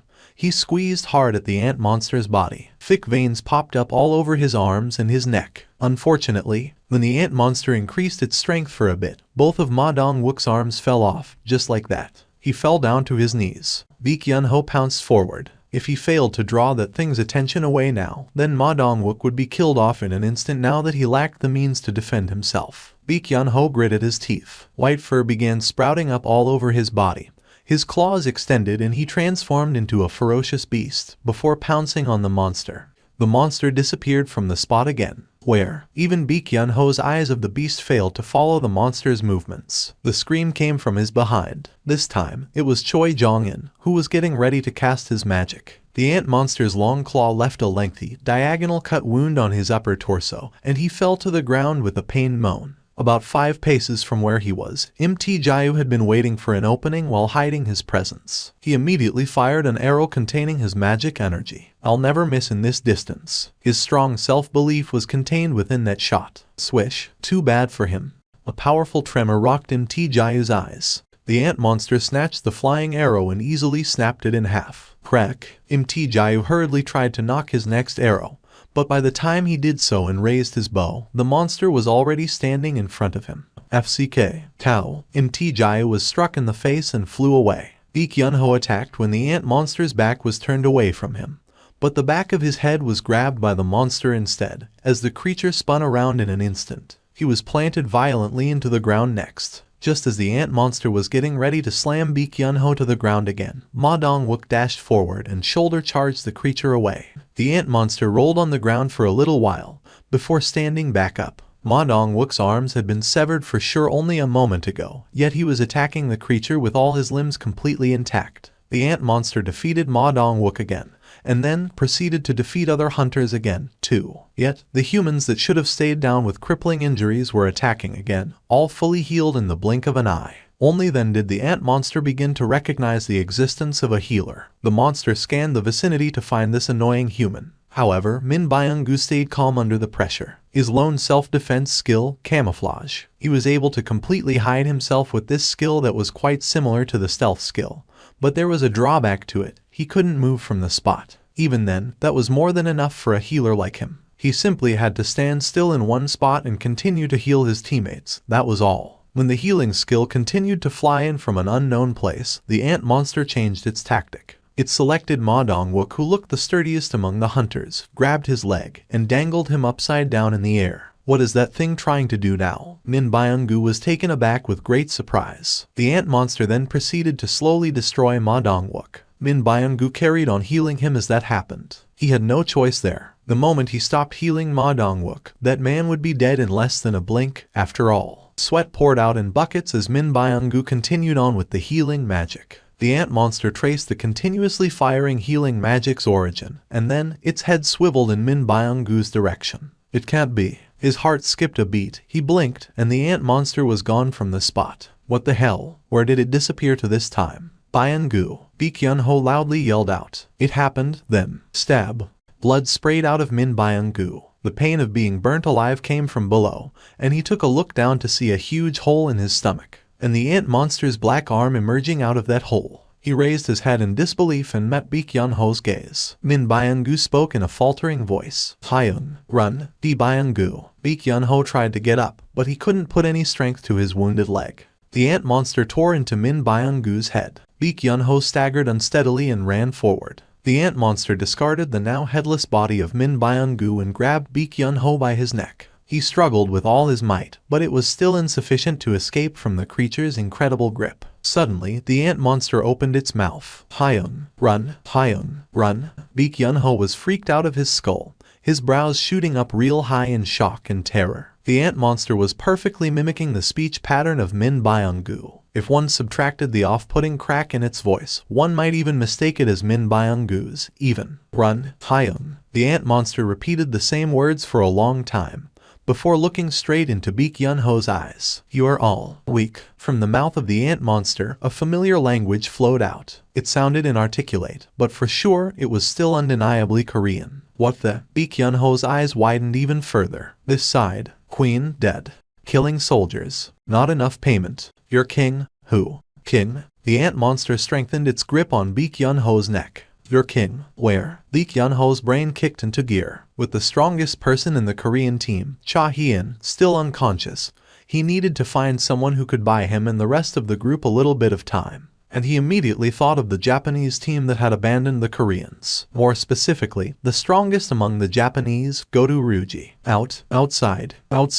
The ant monster raised its head up. It seemed to be searching for something, before speaking again in a satisfied tone of voice. There, a strong one. And then, it discarded Baek Yun-ho as if he was not even worth wasting time on, and disappeared from his sight in a scarcely believable speed. Baek Yun-ho lay on the ground and panted out heavily. He quickly took a look around him. This wasn't the time for this. Before that thing comes back, they needed to get out of here. However, while they were engaged in the battle against that ridiculously overpowered monster, the swarm of ants had returned to the ant tunnel, and were slowly encroaching upon the queen's chamber now. Sir, I've been told that we'll be the last to withdraw. The hunter receiving the transmission from the operations center relayed the message. Goto Ryuji nodded his head and turned in the direction of the coast. This way. Goto Ryuji didn't get to finish his sentence. Swish, because an ant monster suddenly appeared out of nowhere and was now standing before his group.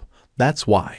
With a single glance, Goto Ryuji figured out the capabilities of the new enemy. That isn't a normal ant at all. Goto-san. His colleagues tried to step forward to help him, but he held them back. I'll handle this. Against an opponent this strong, his colleagues would only prove to be a hindrance. Instead, going at it solo would be simpler for him. Trusting his judgment, the teammates heeded his order and retreated to a distance while leaving everything on his shoulders. Goto Ryuji unsheathed his sword with a circumspect look on his face. An ant, you seem to possess a pretty strong aura. Perhaps the ant monster had also sensed his power, because it wasn't budging an inch from the spot. But that was to be expected. If that creature displayed even a hint of movement, Goto Ryuji was planning to slice it up into hundreds of fine little pieces. It was then the ant monster opened its mouth. You are the king? King? Goto's eyes opened wider. An ant just spoke a human language. However, it was already a well-known fact that intelligent monsters conversed in their own languages. So, it wouldn't be a stretch of his imagination to think that a monster would succeed in imitating humans' languages. A king, is it?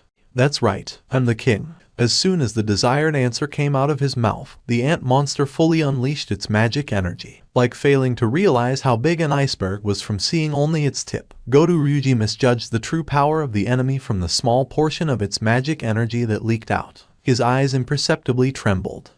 What is this? The bone-chilling cold air woke goosebumps up on his skin, and all the hair on the back of his neck stood right up. He had experienced a sensation like this only once before. Seong Jin-Woo. Slice. Almost at the same time as the ant monster made its move, Goto Ryuji's head fell to the ground. The Korean team was currently surrounded by the swarm of ants. Ma Dong-wook fought, Im Tae-jae fought, Choi Jong-in also fought, and even the cameraman had to kill the ants. However, there was seemingly no end to the waves upon waves of ants. All sounds had stopped and all Baek Yun-ho could hear was his own heavy breathing. Is this the end? He quickly wiped the blood trickling down below his eyebrow with the back of his hand. With their lone healer-type hunter gone, they had no avenue to deal with these many monsters now. This resistance was a futile one, indeed. Even then, he couldn't bring himself to give up, because 2 of his most precious friends had lost their lives in this DMN place. He definitely didn't want to dig his grave where they were buried, too. He bit his lower lip, but then was jolted out of his senses with a sudden presence appearing behind his back. He spun around rapidly and threw a punch, but stopped before he reached his target, because the one standing behind him wasn't an ant. Who is this? It was, in fact, a soldier decked out in black full-body armor. This was his first time seeing one. But then again, he heard plenty of times before about this thing from Park Hye-jin, who had been involved with the Red Gate incident. Isn't this? Baek Yun-ho cried out in surprise. Why is this thing here? It was then, from the soldier, a familiar voice came out. Exchange. This is the end of the video. If you guys want to see the next part, then don't forget to subscribe and like the video.